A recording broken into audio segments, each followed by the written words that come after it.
Good evening, ladies and gentlemen. We are glad you are watching. Thank you so much for choosing Tembe TV today. Once again, we are here with Open Forum Political Discussion Show, a show that gives you an opportunity to air what you feel and think about the latest development on our political front. We are coming to you live from Nairobi, Kenya, and we are glad that you're out there. Thank you so much for always being there for us. Thank you for the support and continued followership of Mtembe TV. I will look forward to interacting again and getting to the bottom line of what is cooking, what is happening, and what is to be expected. Well, Deputy President, after claims that almost 1 million names have been extracted from Iebc register, especially from what is perceived to be his stronghold. Today he's back again saying he has confidence in the Iebc. What are we dealing with here? And of course, Iebc clears him and his running mate Rigathi to run for presidency. What is the significance of all this, and where does these directors, of course, they all ended up in KAMUKUNJI for a rally that was not, had everything and everyone in the place. Well, let's look into it keenly and tell signs. Is William Ruto jogoo wa shambani ama jogoo wa mjini? Haya mambo ni kama hayo. Asante sana kwa wote ambao mnajumuika nasi. Tunawakaribisha. Link unayohitaji kuingia katika studio sasa hivi naiweka katika comments section. Una click kwa hayo, alafu unaachilia stream ya ile app tunatumia ifanye nini? Ikutengenezee kamera na ikutengenezee audio, na utakuwa tayari kuwasiliana nasi ana kwa ana katika hii screen tunapoangazia masuala ya kisiasa. Asante sana kwa wote ambao mnajumuika nasi. Ukiweza kutupata, basi hakikisha kwamba unafanya nini? Unakaribisha wawili, watatu, wanne, watano, everybody in your life to tune in and be part of what is happening in this great country at this great historical moment. Thank you so much. I really want to salute all of you. I salute GFHGG ndio kwanza kuingia leo. Asante sana. Robert Opilu, karibu kwa show. Geoffrey Msieba, asante sana, karibu kwa show. Kuna Fatma Nasimiyu, karibu kwa show. Good evening to you. Thank you so much. From Saudi Arabia, asante sana. Kuna nini? Cecil Aguero, asante sana. Nani huyu mwingine? Oyo Silas, karibu kwa show. Jackson Ogutu, you're welcome. Patel Seboka, thank you. Mwalimbathi Mwaringa, asante sana. Kuna nani huyu? Favor Akita, karibu kwa show. Esther Anindo, Araf Karisi Toya, Bakiz Mohamed, asante sana. Nani mwingine huyu? Akengo Omwangu, asante sana. Bantu Warriors, we appreciate you. Thank you so much. Simba Omar Said, asante sana, karibu kwa show. Kuna Grivin Mulongo, huyu Ruto aeleweki, anasema ako na system hawezi hawezi okay, tuachie hapa. Alex Wekesa, asante sana. Tutaongea. Michael Ngige, karibu kwa show. Caroline Okumu, we appreciate you. Thank you so much. We really salute all of you for making time to join us. We look forward to having a great time together. Please, let's keep it at Mtembe TV, and don't watch alone. Invite everybody to come in as we dive deep into the discussion tonight in understanding what is cooking. Today, no confidence. Tomorrow, there is confidence in the Iebc. Mara kura itaibiwa, mara nini. Sasa huyu deputy president wetu anayepi kwa hii nchi, mipango yake ni ipi? Ningependa tuangalie hiyo kwa kina tunapoangazia masuala mengine ya kisiasa, ili kila Mkenya amakinike. Hapa tunajali sana ukweli, ili tuelimishe kila Mkenya kusikuwe na yeyote ambaye atakayechanganyikiwa ama atakayepotoshwa na watapeli wa kisiasa. Asante sana Mr. Kamau, vipi leo? Poa sana, how are you? I'm well, naona umewahi. Karibu karibu. Nimefurahia kuwa at least among the first people. Unajua it's rare kupata hii fursa namba moja bana, ama among the first people. Yes. How is it going? Matatu tukienda. Sawa, mimi nashukuru sana. Hello, you can ask me. No, the going sasa is better. The going is better. We'll talk more as the show continues. Yes. Let me just say hi to everybody. I say hi to Kevin Obati and Jackson Sunday, and say that I'm happy to be among the people who are first today in Motembei TV, which is becoming one of the most addictive and popular TV station in Kenya, because the people here speak as it is and they say it as it is. And today we have seen the end of SONKO in any elective or appointed seat. I think we are starting on the right route, despite the fact even people like Rigathi and Ruto should not have also been contesting. But I think a time will come when everybody will follow the chapter 6.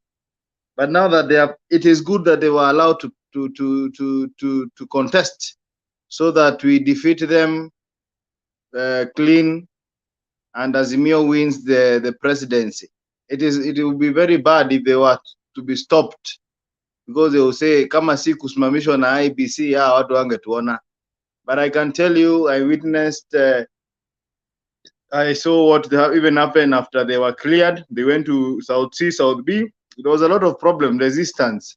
Even the rally that was there, I think that there's people who came from different directions with their MPs and the people they support to that rally. It was not the organic rally we know with Raila Odinga.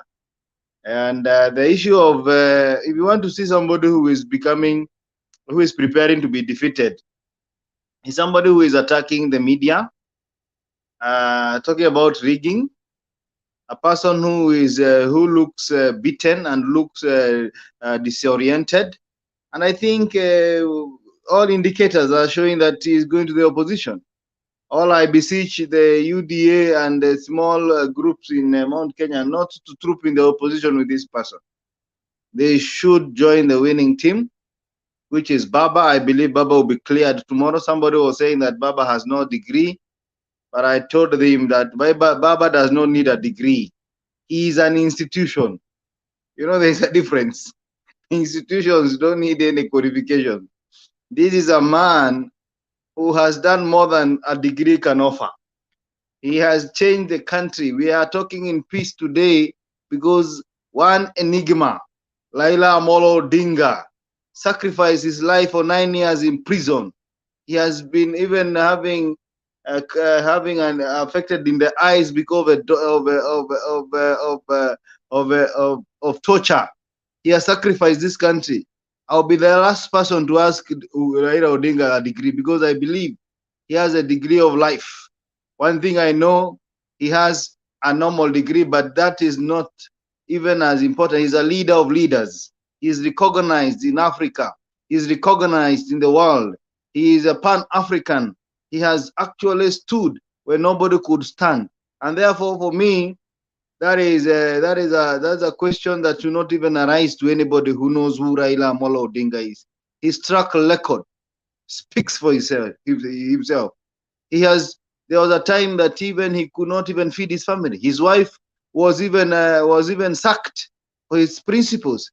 He was being helped by the person now they are abusing, the citizen guy, to feed his family. And therefore we know him. And then any person who likes reading, he should know that Raila Odinga is now becoming one of the leaders in Africa that is walking the steps of a Mandela, a person who has sacrificed everything for the people of Kenya to get something.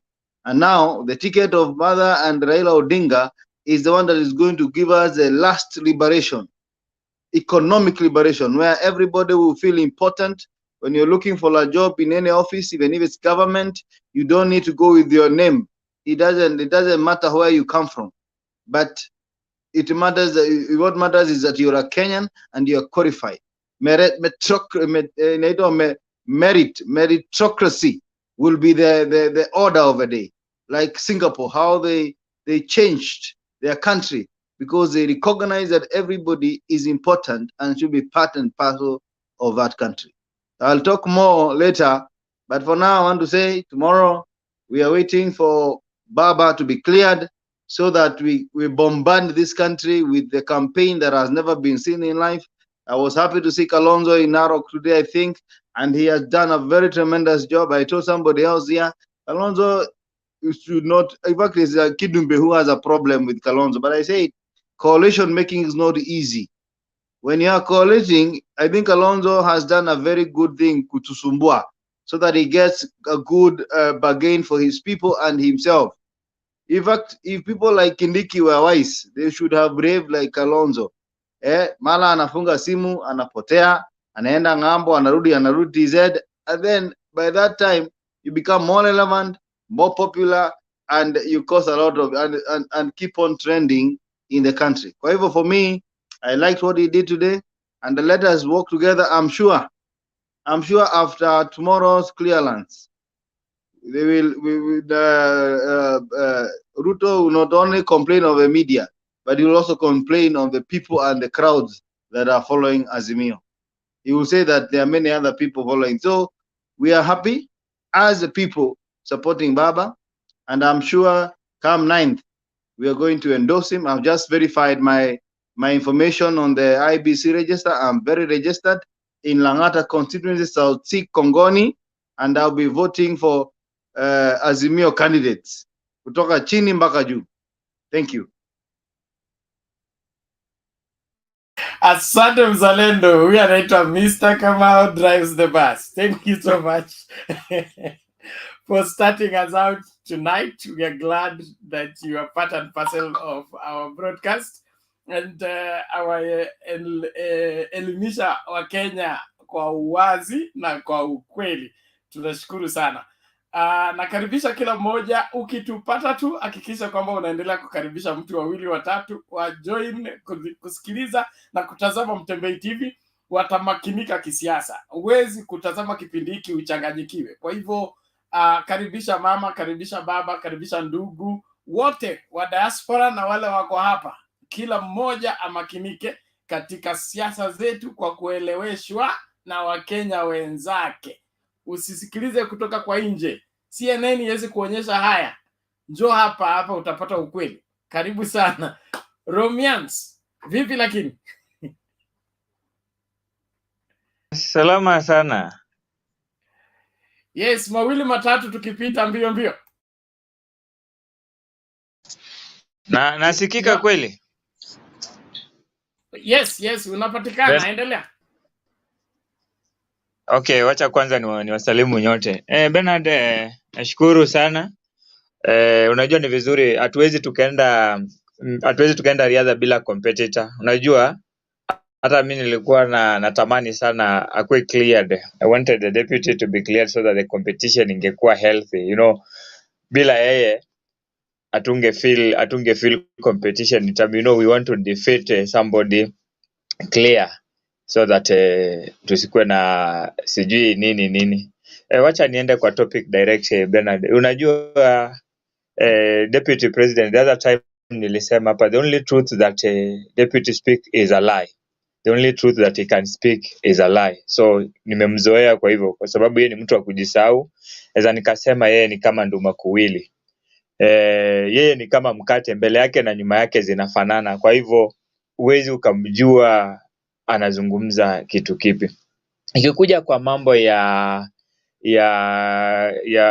IEBC na deputy president, I remember during hiyo election ya 2017 campaign, there's a time when NASA were complaining about army being involved in rigging of election, and he came out clear. He told the NASA team to leave IEBC alone. Now it is his time to bite the same to test the same juice that NASA tested. So it should be used to these things. So we should not be complaining and they at the same time coming and saying, oh, we are confident with IEBC. Now this is causing confusion within himself, not even to us, because for us we know what he is. So it's just causing confusion within himself. Another thing, Bernard, I want to talk about hii mambo ya media. Bernard, when you are owning a private company, it is like your private house, just like Western Hotel. Nobody will tell Ruto on how to manage his Western Hotel. How can I become his manager when he has not given me that opportunity?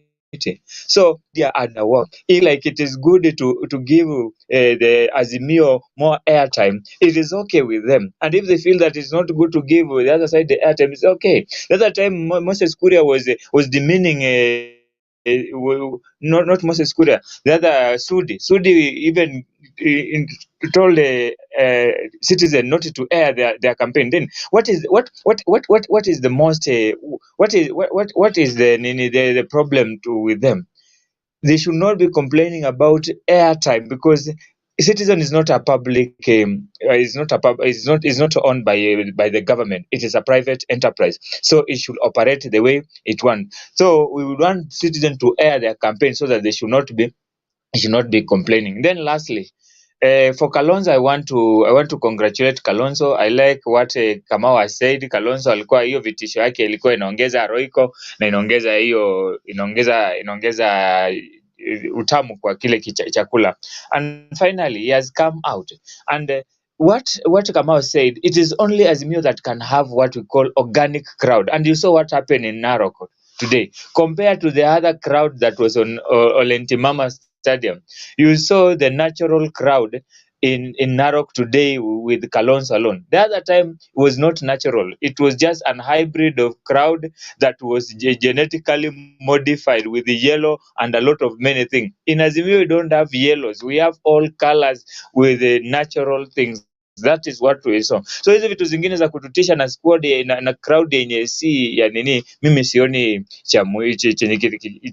chenye kitafanya tushtuke nao. Chenye mimi nafurahia ni nataka tuone ikiwa Azimio imeshinda watu vizuri kweli, and they should be comfortable. You know, a dying horse, the way it always behave. Those are just the kicks of a dying donkey. So that one we are expecting it.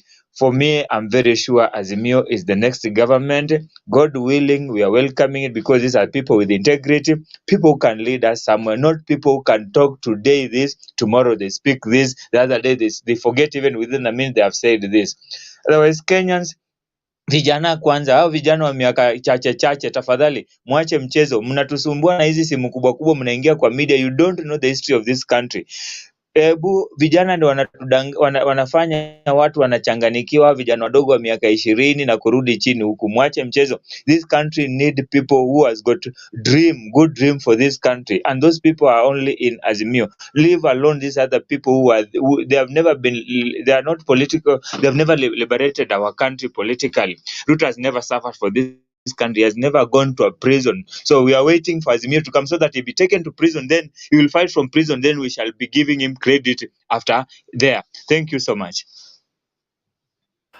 Asante sana Romians, we appreciate it. Thank you so much. Let's keep the conversation going. Kuna watu kwa comments wanatafuta Mama Selina, wanatafuta Kasuti, wanatafuta nani mwingine Keep. Hao watu wote wako njiani wanakuja. Ni mapema. We are only on the first hour. So if you want to hear from them, please keep watching. You will be able to hear from them. Kuna watu wanakujanga hapa kwa masaa yao, kwa hivyo hawezi kuwepa kila wakati. Kuwepo kila wakati. Cha pili pia, there is something I want to bring to everybody's notice. We are doing some investigations. We have people here on this platform who are hacking our system, have attempted to hack our system. They were not able to do that. Now they resorted to have personal attacks on us, specifically me and the moderators and some key contributors. They get your details, they hack into either your Facebook or they are even attempting to hack bank accounts. So please, let's be vigilant. We are tracing some of them. When we have sufficient information, we will begin to name and shame, because some of them we are almost putting our eye on them. So kila mtu jihadhari tafadhali, don't give your personal information to some people. We are confessing, I'm reporting officially, we have hackers here on Mtembei TV.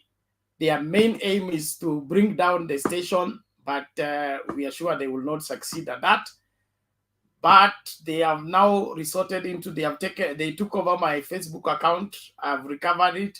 They took over my YouTube channel, the YouTube channel where I do my preaching.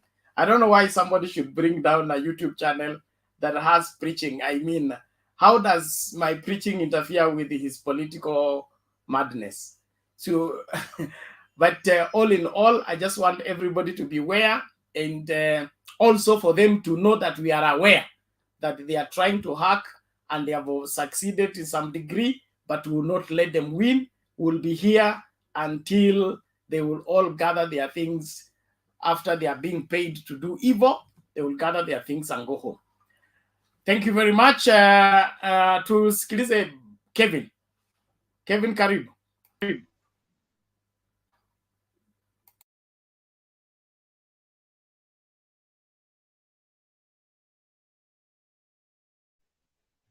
Hello.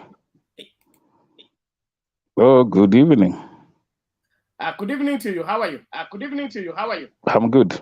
Long time. It's Finally, long you're time. here. Karibu. Finally, you're here. Karibu. Yeah, what I want to say, Yes. Yes. ours is tomorrow. Tomorrow is a big day. We are waiting for tomorrow. Tomorrow is a big day for us. What we've seen today, that's just rehearsal. You can not tell us that we have watu wa boda na mama mboga, their work is to come and endorse. What slots have they been given in that government? That is just hypocrisy. What we know that at the same time, you can't go for clearing, then you tell us, oh, I've not been given airtime by this station. The station is not a government property, it is somebody's entity, and he has the right to choose which side to support. So where Ruto is right now is where we were in 2017. Yeah, that is where we were. So let him know he's straight headed to opposition. That is where he is. And I think what Roman said, these young people, they're the ones causing us a lot of problems because they don't understand how far this country has come. This is not a matter of joking. It's not a rehearsal. It's a matter of moving this country. So what we know is ours is tomorrow, then we hit the ground.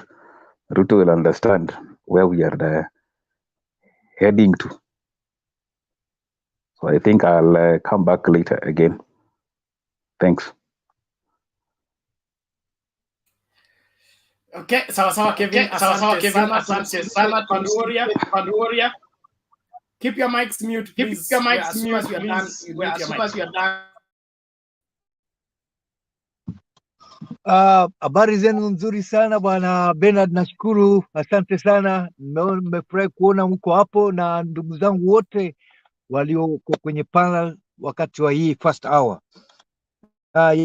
Yangu si mengi sana, ni kusema tu asiyekubali kushindwa si mshindani.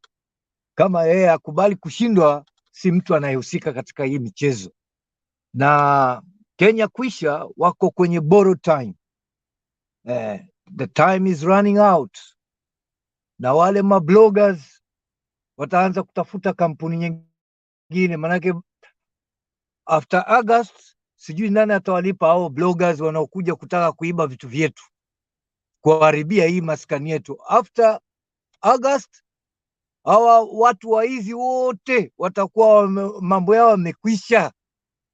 Sisi tutaangalia mambo ya kusonga mbele na baba. watafute kazi nyingine ya kufanya, sio kuja kuanza kusumbua watu hapa. Hii inaonekana wanamharibia William Ruto karia yake, na ye mwenyewe pia anajiharibia, kwa sababu ikiwa haya mengi ameyafanya na mambo mengi anaongea, inakuwa sasa anajiwekea ile history ambayo si mzuri, ambayo wenziwe, kama ukiangalia baba amejiwekea history mzuri, watu wakiongea wanaongea vile vitu amefanya vizuri. Lakini ikiwa atakuwa anaendelea namna hii, sidhani kama pia atakuwa na nafasi tena nyingine siku za mbeleni, kwa sababu people watakuwa wana reflect this guy, his career. Alijaribu tu 2022, lakini huyu mtu alikuwa muongo, na siku hizi ni miaka ya technology. Ukifanya kitu kinabaki kwenye YouTube ama kinabaki kwenye information yoyote, watu they can go back kwenye archives na wakarudia na wakaona what you have done. Kwa hivyo inaweza ikawa karia yake asiweze tena hata kuwa rais hiyo miaka inayokuja, sababu kutakuwa na new kids on the block. Who knows? Inatakikana afanye bidii, ajirekebishe, awe mtu wa kisawasawa, aongee vizuri na akontrol jahazi yake, hiyo nyumba yake aweke square. Ashukuru baba amemsaidia. His Excellency Uhuru Muigai Kenyatta amemsaidia, na kama si Uhuru hangekuwa hapo, angekuwa baba amewasaidia wengi sana. Historia ya baba yuko kila mahali, amewasaidia kina Mutua, amewasaidia hao kina Kingi, wakina Aisha Jumwa, hawa wote wamesaidiwa na baba. Baba ni mtu mwenye roho safi sana. Huyu jamaa akichukua uongozi, na historia yake inaonyesha anaweza kusaidia, hajifikirii yeye mwenyewe, anafikiria watu wengine. Hata kwenye Bible ama Quran inaongea kitu kama he thinks about neighbors, about other people. His heart is a clean man. You don't have to go and ask him. You can see in action the guy anauza maisha yake kwa sababu ya watu wengine. Kwa hivyo tunashukuru sana Bwana Bernard. Sina mengi, nimefurahi kuja tu nikusalimie na hiyo panel, na niko hapo nyuma nasikiza. Asante sana Bernard. Okay, asante sana Banturia, tunashukuru kwa mchango wako. Tunafurahia kila mara tunahisi uwepo wako, tunaendelea kujumuika kuhakikisha kwamba Kenya inasonga mbele. Kuna nani huyu anaitwa Robert Mumanya anauliza kama kipindi cha jana kiko bado kwa YouTube. Kipo, nimekiona, nimekupatia hapo link, angalia tu utakipata.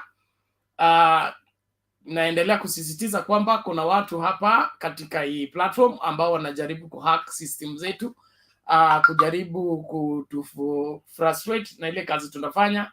Kwa hivyo kila mmoja kuwa makini, usipeane your personal information kwa mtu yeyote. Aswa wanataka wana hack ile system ya wale watu wanatumia majina yao halisi, na kuna mambo mengi wanafanya. Kwa hivyo kila mtu jihadhari tafadhali. Mtembei TV iko hapa kuhakikisha kwamba kila Mkenya anamakinika katika kufahamu kila ambacho anapaswa kukijua katika uchaguzi huu na mengine mengi ambayo tunafanya. Tunasaidia watu wanapata kazi ng'ambo, ni hiyo masuala yote. Sasa sijui mbona mtu akuwe na kiwewe na kirohoroho cha kuja hapa kuanza kuharibu mambo. Kwa hivyo kila mmoja tu jihadhari, both of the people in the diaspora and those of you back here. There is an enemy among us, so let us beware. And until we fish that enemy out, we are closing out to them. Some of them we are going to name and shame them in the course of the programs that will be airing in the coming sessions. But kila mmoja usiogope, lakini ukue makini. Ukue makini. There is an enemy among us. And nobody will stop us from doing what is the right thing. This country is too important to us for us to let a few spoiled people come out and want to take it hostage for their own personal gain. That will not happen on our watch. Naomba tusikilize hii video kabla Mr. Guru aje. tuwatch hii kwanza ituanzishie maneno. Okay.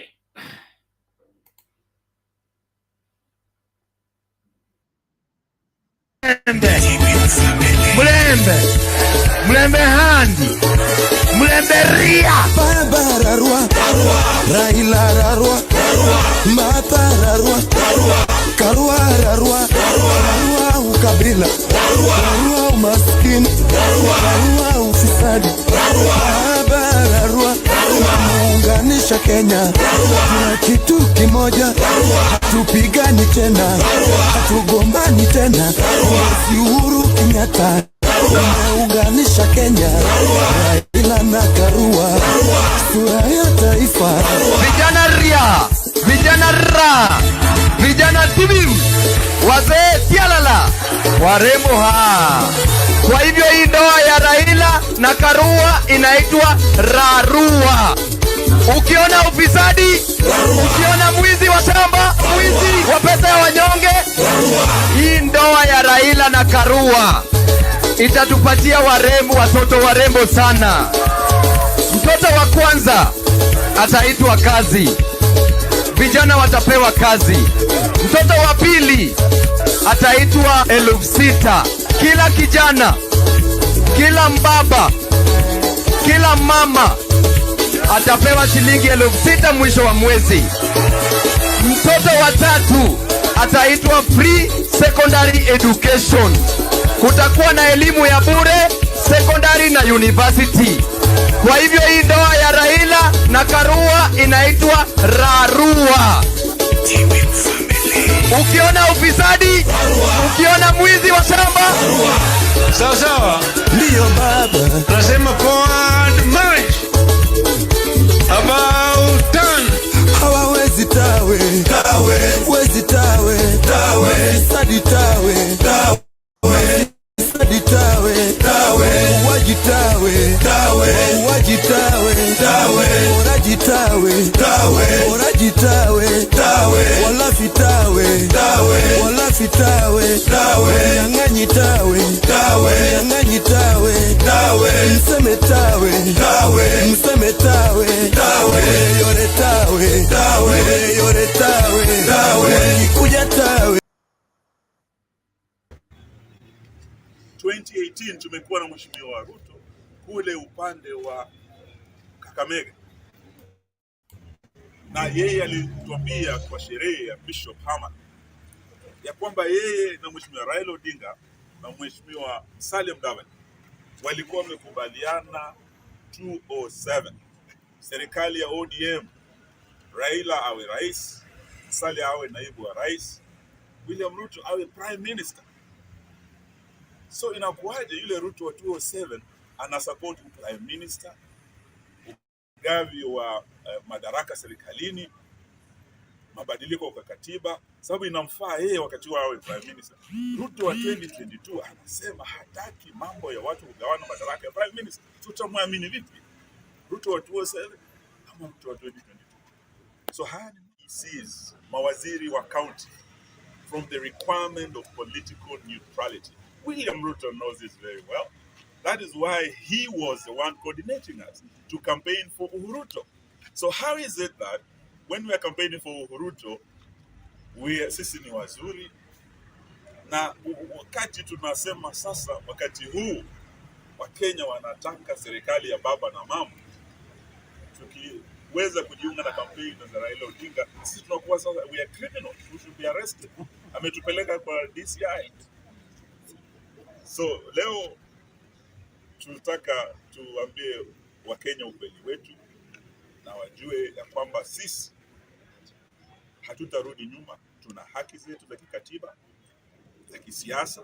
Kumunga yeyote tungependa tumunge mkono, na mimi kama Eugene Wamalwa nimetangaza wazi tarehe 9 mwezi wa 8 mwaka huu wa 2022 kura yangu itaenda kwa Raila Amolo Odinga.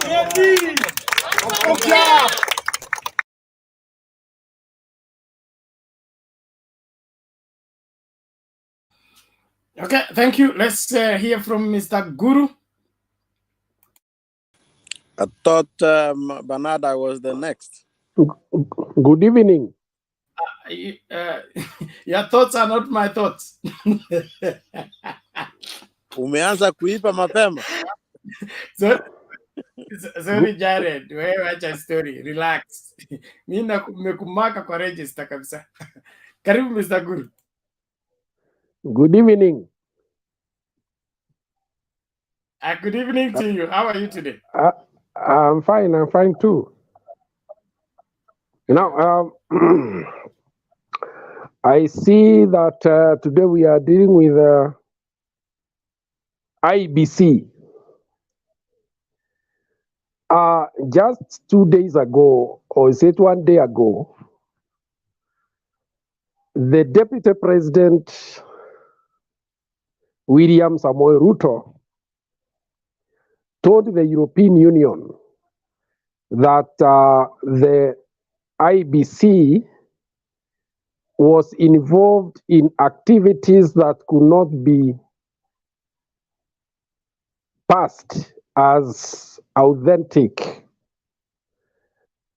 In other words, they were doing things that cannot be consistent with the objective of delivering a free, fair elections in August. Then today, he turns around and says that he has confidence in Iebc. I do not know what to read out of this kind of thing. It could only mean that these people are now involved in spinning things and propaganda, and they are ready to put out information out there that is not true, factual, and verifiable. And this is one of the ways of undermining our institutions. Because when you make such an allegation, you actually undermine that institution, because what you are telling the voters is that the elections will be rigged. And apart from demoralizing some of the voters, it is also setting up the country for chaos, especially from the people who support UDA. Nevertheless, I think he has now come out with the information that he has confidence in Iebc. I hope tomorrow he is not going to change the story. I'm not surprised, because we have held elections in this country and we know the history.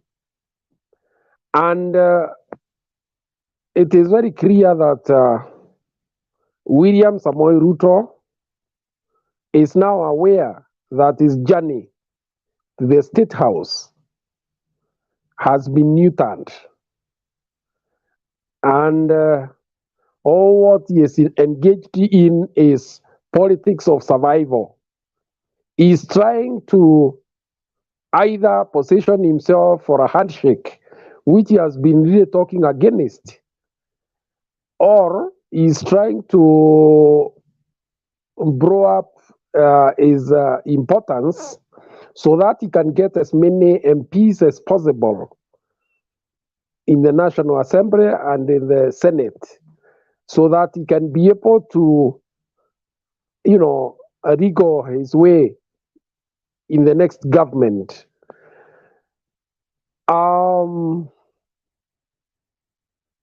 For him, I think the last straw was the rejoining of Azimio by one Stephen Kalonzo Musyoka. I must say I admire the enthusiasm of the UDA supporters, because they still believe that there are votes out there that are hanging with the so-called hustlers, which is It's not true. Yes, they have a few hot hands who will go shouting in the political rallies. But in reality, when that day comes, they will know that things are shifted long time ago. We who talk with many people around, we know how fast the political landscape is changing. And it is going to be a shocker. In fact, I think one of the regions that with which will deliver a big shocker is the central Kenya region. Because what is happening is that there is what we call, at first, what we call cognitive dissonance. There are those who have not gone deep to William Ruto, but the moment Mother Karua Kant was introduced, for a few days they were confused, but slowly they are going analyzing the two tickets. And the more we stay towards the next elections, the more the votes are adding up on the side of one Raila Amolo Odinga. So we can only say that those who have some money to spare to start to visit the tailor anywhere near their neighborhood and prepare themselves for the big day that is coming sometime in August, when we meet in Kasarani for Baba the Fifth. Now on Sonko, his case is done. Karungo Adhongwa, his case is done. Waititu, his case is done, and others. What is most interesting is that those who have gone through impeachment are the most affected in being kept away from the elections. So what we are going to see going forward is that people will be avoiding impeachment like the plague. Because you realize that just a few days ago, the Chief Justice said that those who have been convicted and their cases concluded, like Waruke, essentially they should not be given a ticket. However, there is a loophole in our constitution. Nothing bars him from going and asking for votes.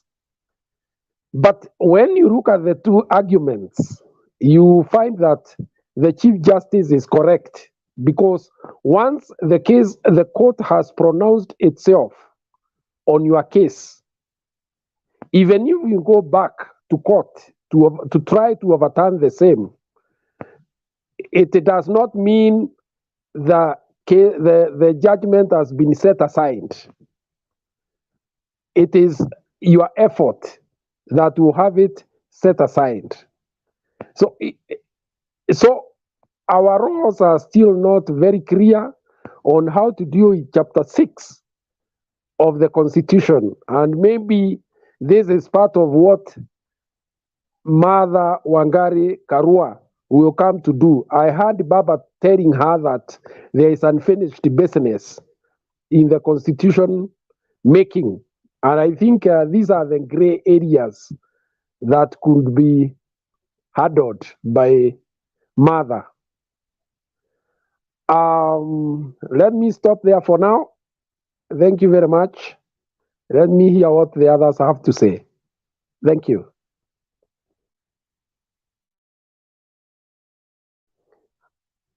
Bernard seemed to have gone.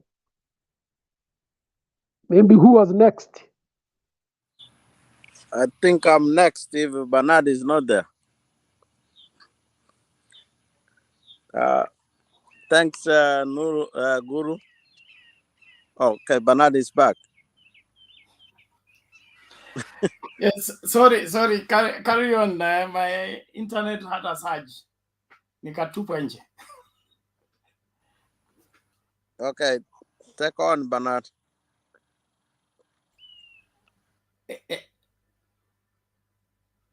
Okay, is it not your turn now? Mr. Guru alimaliza? Yes, amemaliza. Okay, we maliza basi. Okay, thanks, Bernard, and the rest of the panelists. I see Mr. Guru, Mr. Wangira, and the rest. So on today's topic, it's good that IPC created William Samoei Ruto and his partner,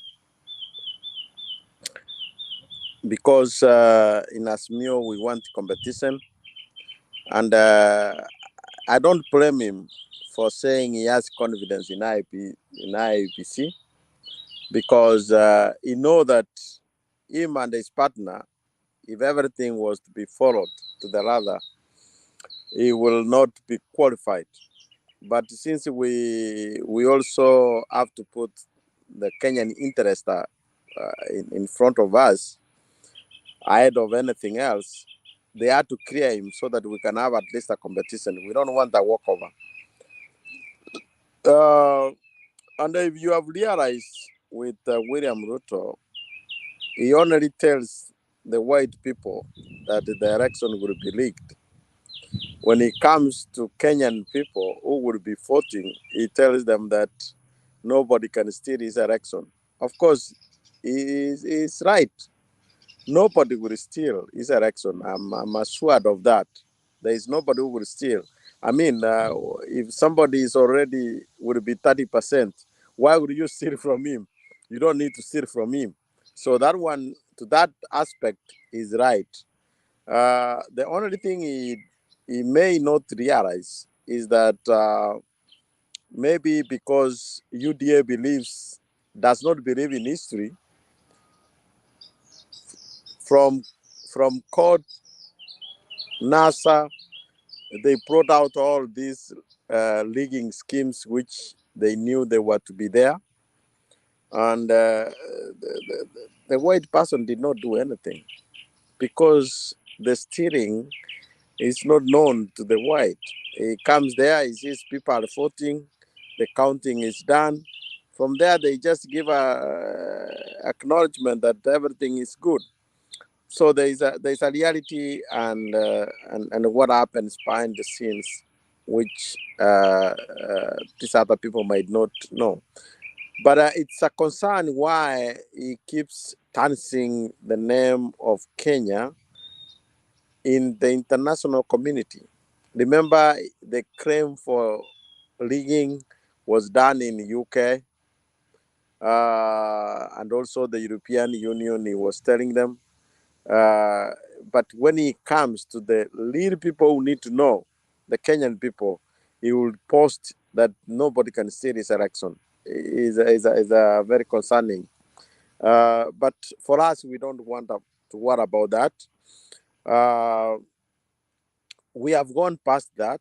I had some of my panelists talking about the clearance of Raila Amolo Odinga.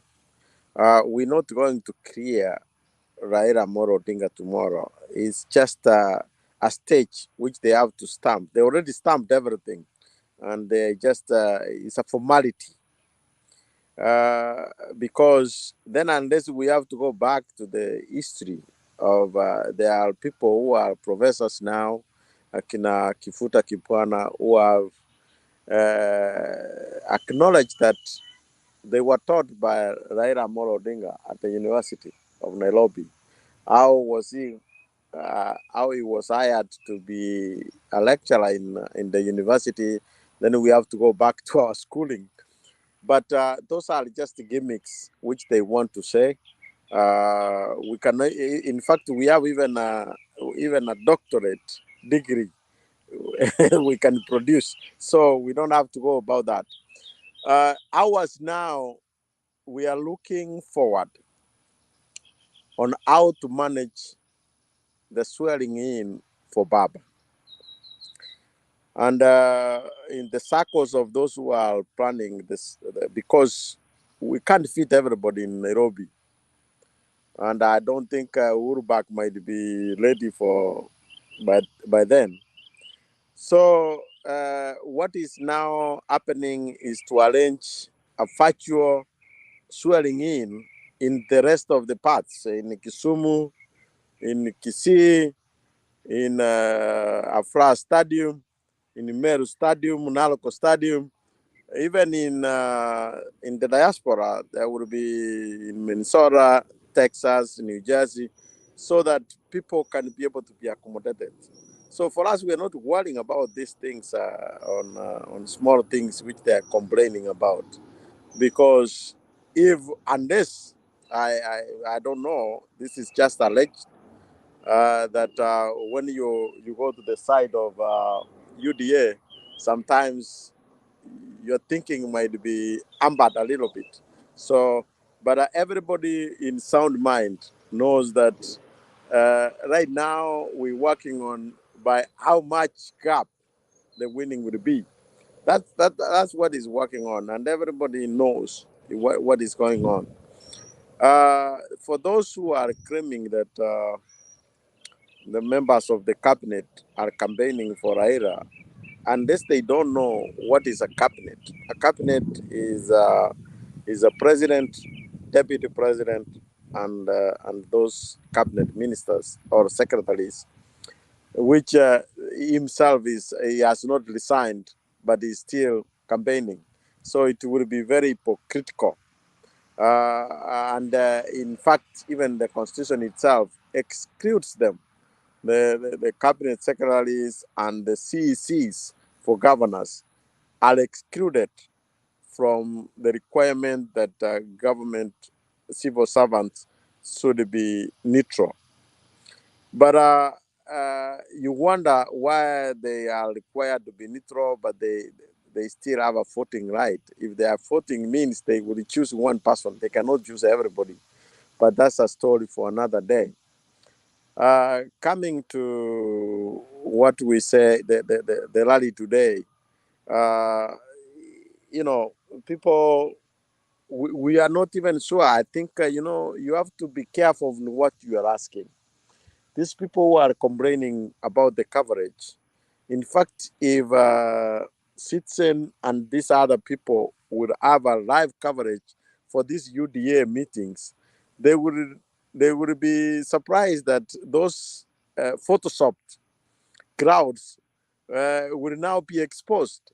I wish they know that, so that they can keep their photoshopping of crowds. Otherwise, the live coverage will show us the actual crowds. So they need to rethink about that.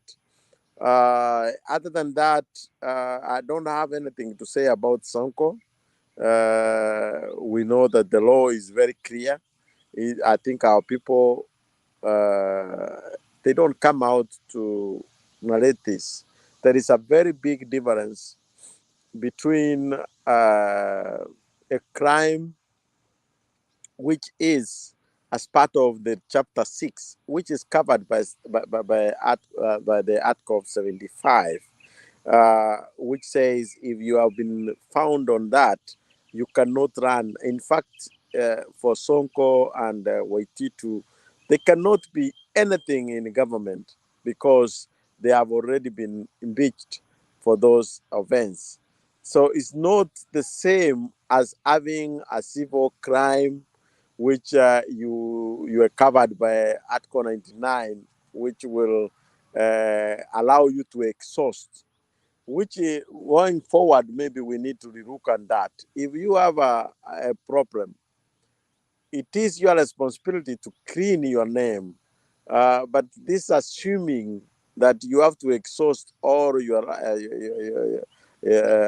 processes to be found not guilty, I think that we need to relook at that. If you have a problem, sort it out. We are not sort of people who can stand for election. So we need to change that maybe. And those are some of the things we will need to make the Constitution of 2010 to work for us. Bernard, I will stop there so that I will give the panelists a chance to weigh in. Then we can continue later. Thank you very much. Okay, asante sana. Thank you, Bwana Jared. We appreciate it. I love that part of virtual swearing in, because the whole world will be here. And we need to witness it. We don't want to be told that it happened. We want to have first-hand witnessing of the historic moment of the swearing in of the 5th President of the Republic of Kenya. I appreciate those of you in the comment section. Please, let's keep it civil. Respect one another. I will play this video before Stephen comes in, and then tutarudi kwa hiyo mkururo ingine. Subiri tu kidogo tujikumbushe, alafu tusonge mbele.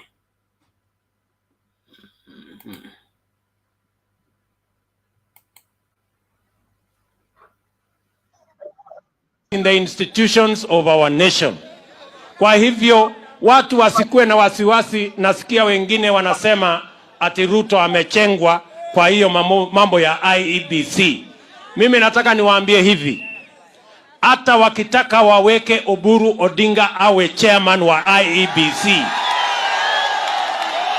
mimi sina shida, mimi sina problem, kwa sababu mimi najua hawawezi kuamua, wananchi ndio wataamua.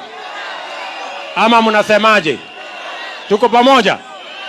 Ile tu mimi nawauliza wale tutashindana na wao, waweke yule chairman wanataka. We expect that everybody who is concerned, including the EU, to try and get as much detail as possible, both from the IEBC and from these public officials, on what this all is about and how did close to 1 million names disappear from the register. And many of those names are people from what we consider our stronghold. So there is a clear attempt to try some monkey games.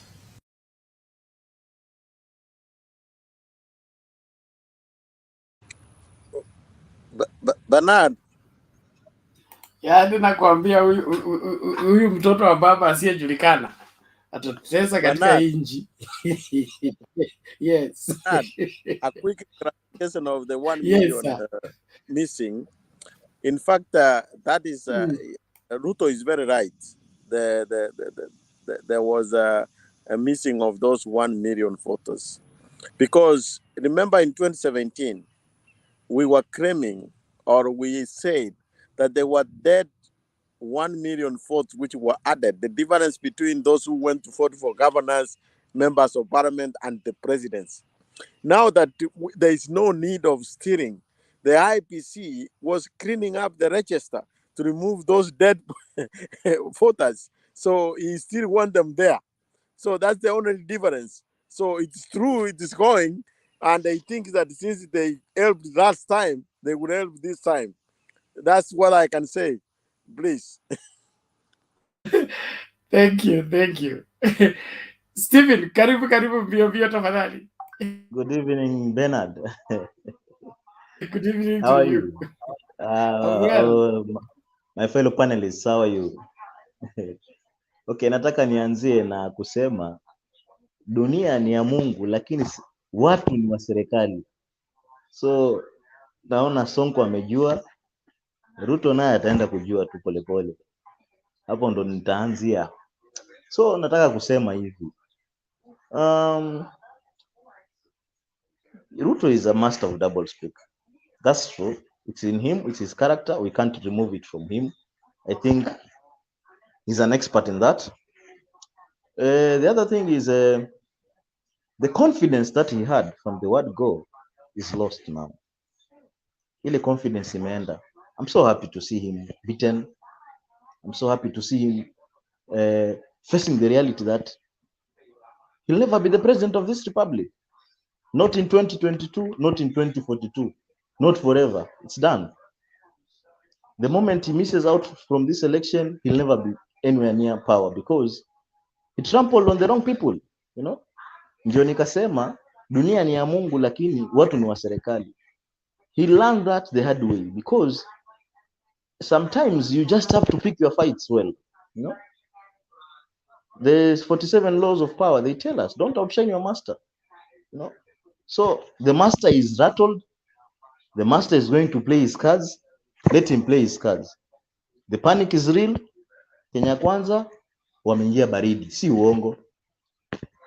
Just look at the setup when these people are seated. Angalia Mudavadi, angalia Weta, angalia hiyo group wakiwa wamekaa. Just look at them, the body language. These people wamenyeshewa na El Nino. Si mvua, El Nino imewapiga. Hypothermia imeingia kabisa. They know what will happen. I'm not saying that the government should use shortcuts to give us a clear win. No. What I'm saying is they know the reality on the ground. Western is not with them. Martha Karua has taken half of Mount Kenya. It's slipping out. It's going. So now you see them turning to complaints, turning to making unnecessary excuses because it's just coming to reality that this thing cannot happen. Hata upige na calculator ya analog kiasi gani, hesabu yao haitaingia. Si 2022. Tafuta ile old school kabisa calculator. Piga hiyo hesabu yao haitaingia, hakuna. So it's so nice to see that now that at least ile confidence unajua ikianza kupotea, kuna uwezekano atakubali matokeo. Nataka tu akubali matokeo. Hiyo ingine si muhimu.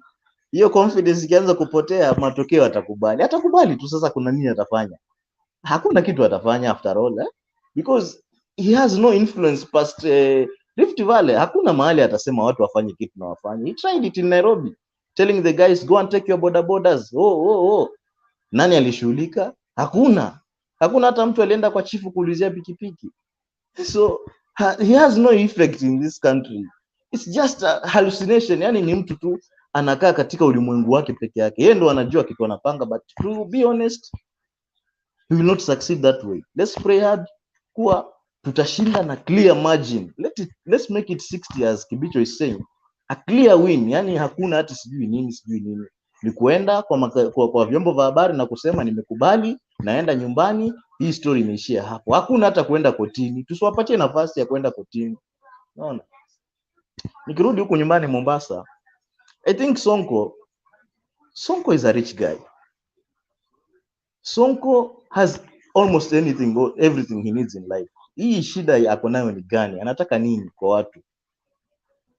Okay, if you think behind the scenes, it's like Kalonzo was trying to push for a deal. He was trying to use Sonko so that they can force Raila to pick him as a running mate. I think that was the plan, but it didn't work. It has not worked. So I'm very happy to see that ile competition tumeachua huyu women rep Hassan Omar huyu. He can't do anything to our guy. It won't happen. Hawezi hata waekwe mara mbili. Hassan Omar mara mbili. Hawezi toa Swamad. It's clear, it's day and night. Yani hawezi, haitafanyika. So I'm happy that IBC is trying to give us the route that we want. It's not enough anyway, but they are trying. But what we should want after this election is anybody who is going to be mentioned with any case, civil, criminal, you must clear your name first before you are even considered for any slot, for any appointment. Hii ukora yote tumalize kabisa, so that we can be a country of integrity for once. I think it's coming to reality that pia hawa viongozi wetu wataanza kuwa makini na what they do, what they say. So it's good that Chebukati is trying to be his own man. Let him follow the law. Let him do what is supposed to be done, so that we cannot have all leaders with integrity, but he can try to get us there. Okay, the other thing is about Kenya Kwanza rally in KAMUKUNJI. Sidhani kama hiyo crowd yao hata ilikuwa organic, by the way. Nimeona tu yellow nyingi, hata nikazima sikuangalia. I never watch what they do, by the way, because I know there's a lot of choreography there, a lot of funny things hapo zinafanyika. Mabasi huwa ni mingi tu vile uwezi ona, but it's their game, let them do it. But as they continue doing that, tarehe 9 inaendelea kufika. Tuko na wao sako kwa bako mpaka tarehe 9. Mabasi watapeleka sana, lakini wajue Wakenya wameamua na wanajua watapiga wapi kura. Asante, nimemalizia hapo kwa sasa. Okay. Thank you, Stephen. We appreciate it.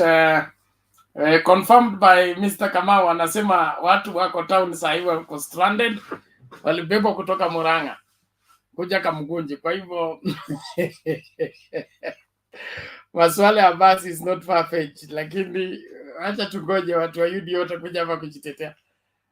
Wacha tumsikilize nani huyu Mr. Wangira. Na kabla Mr. Wangira, na wahimiza wote ambao mnatupata, tafadhali karibisha mtu, share that link with everybody in your life. Let us get that number rising of the people viewing so that everybody gets the right information. Mtu asidanganywe na mwanasiasa kwamba yeye ndiye ako na suluhisho wakati yeye ndiye shida. Kwa hivyo ukisikiliza na kutazama Mtembei TV utapata yaliyo ya haki na yaliyo ya kweli. Kwa hivyo hakikisha kwamba mama anatazama, baba anatazama, ndugu anatazama, watu wa diaspora na watu wa nyumbani pia wanafanya nini? Wanatazama. Asante sana. Mr. Wangira, karibu. Kwani tunaingia round 2? Bernard, nimesubiri jamani. Which round to keep? Tuko tu hapa.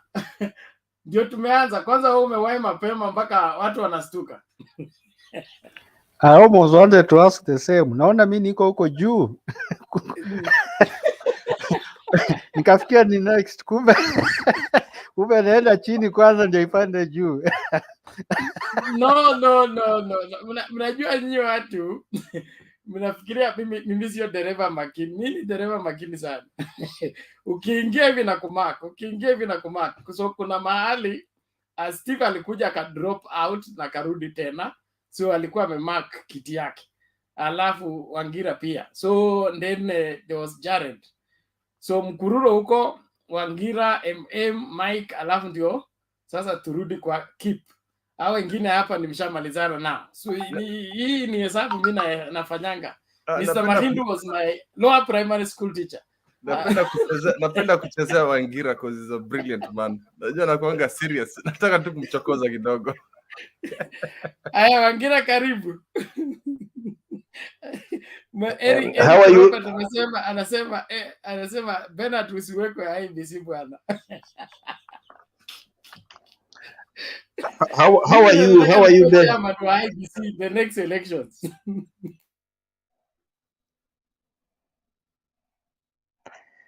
How are you, Bernard? I'm good. Thank you. Karibu. My regards to everybody. Bernard, I've heard you say that guys are trying to hack into our systems, Bernard.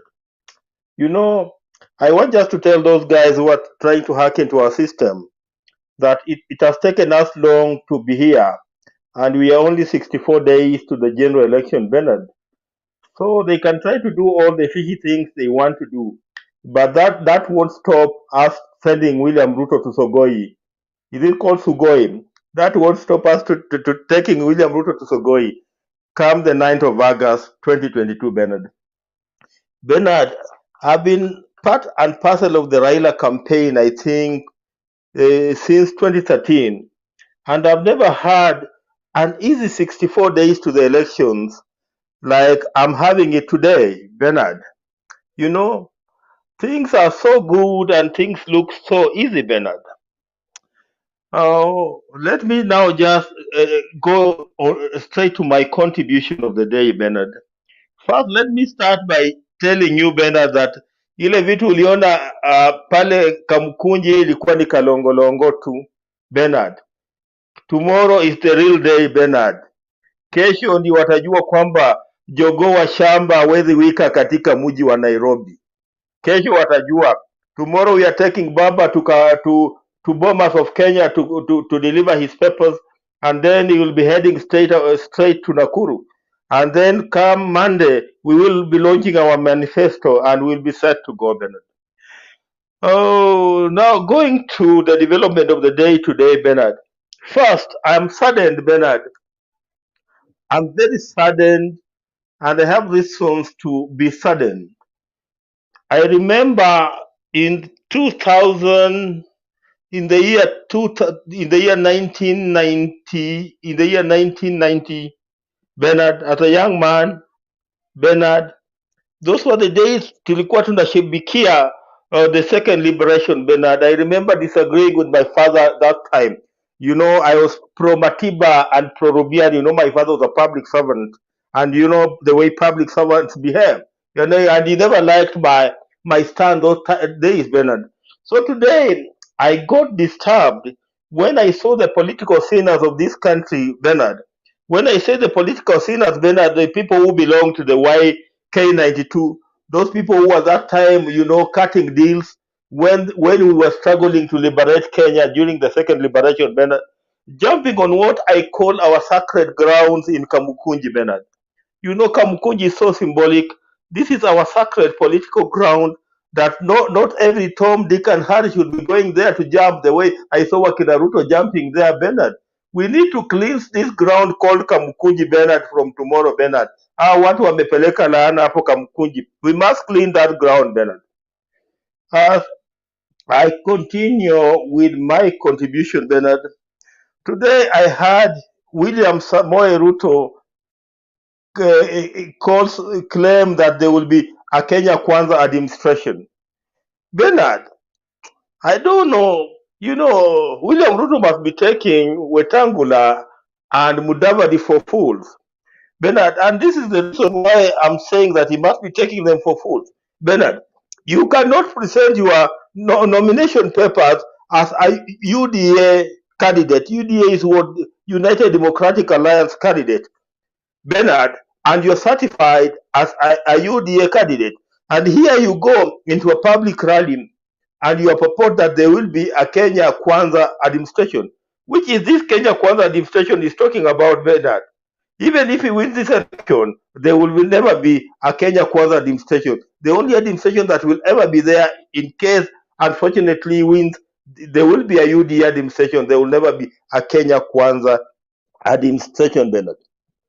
Then, today, at Kamukunji, he was there mocking Kalonzo Musyoka for accepting an non-existent position of chief minister, and I saw Mudavadi clapping behind there. You know, he was busy clapping as William Samoei Ruto was saying that, you know, Kalonzo Musyoka accepted an existent position of chief minister. Then I wondered, what did William Samoei Ruto promise Musalia Mudavadi? You guys remind me, what was Musalia Mudavadi promised, Bernard? Just remind me, because he was also promised a position that is not known in law. And here is the same guy who is now clapping because his boss is claiming that Kalonzo Musyoka was promised an unexisting position. Bernard, you know, that is equivalent to, you know, a pot calling a kettle black, Bernard. On the issue of today, when the gentleman was at Kamukunji, Bernard, at the Bomas of Kenya, Bernard, first thing, he said that he has confidence in the Iebc. Just 2 days ago, he had issues with Iebc, and he purported that around 1 million registered voters had been removed from the voter register, and they belonged largely to his stronghold. I hope that today, because he has assured us that he has confidence in Iebc, he must have ironed this issue. He must have ironed this issue of the 1 billion voters that he purported that were removed from the voter register, Bernard. And I hope going forward, Bernard, you not come further with more lamentation as far as Iebc is concerned. And when he was at the Bomas of Kenya, Bernard, this is a big a big boy with a crybaby. William Samoei Ruto is a big boy with a crybaby. You know, I saw him there trying to accuse, especially the Citizen TV before Chebukati.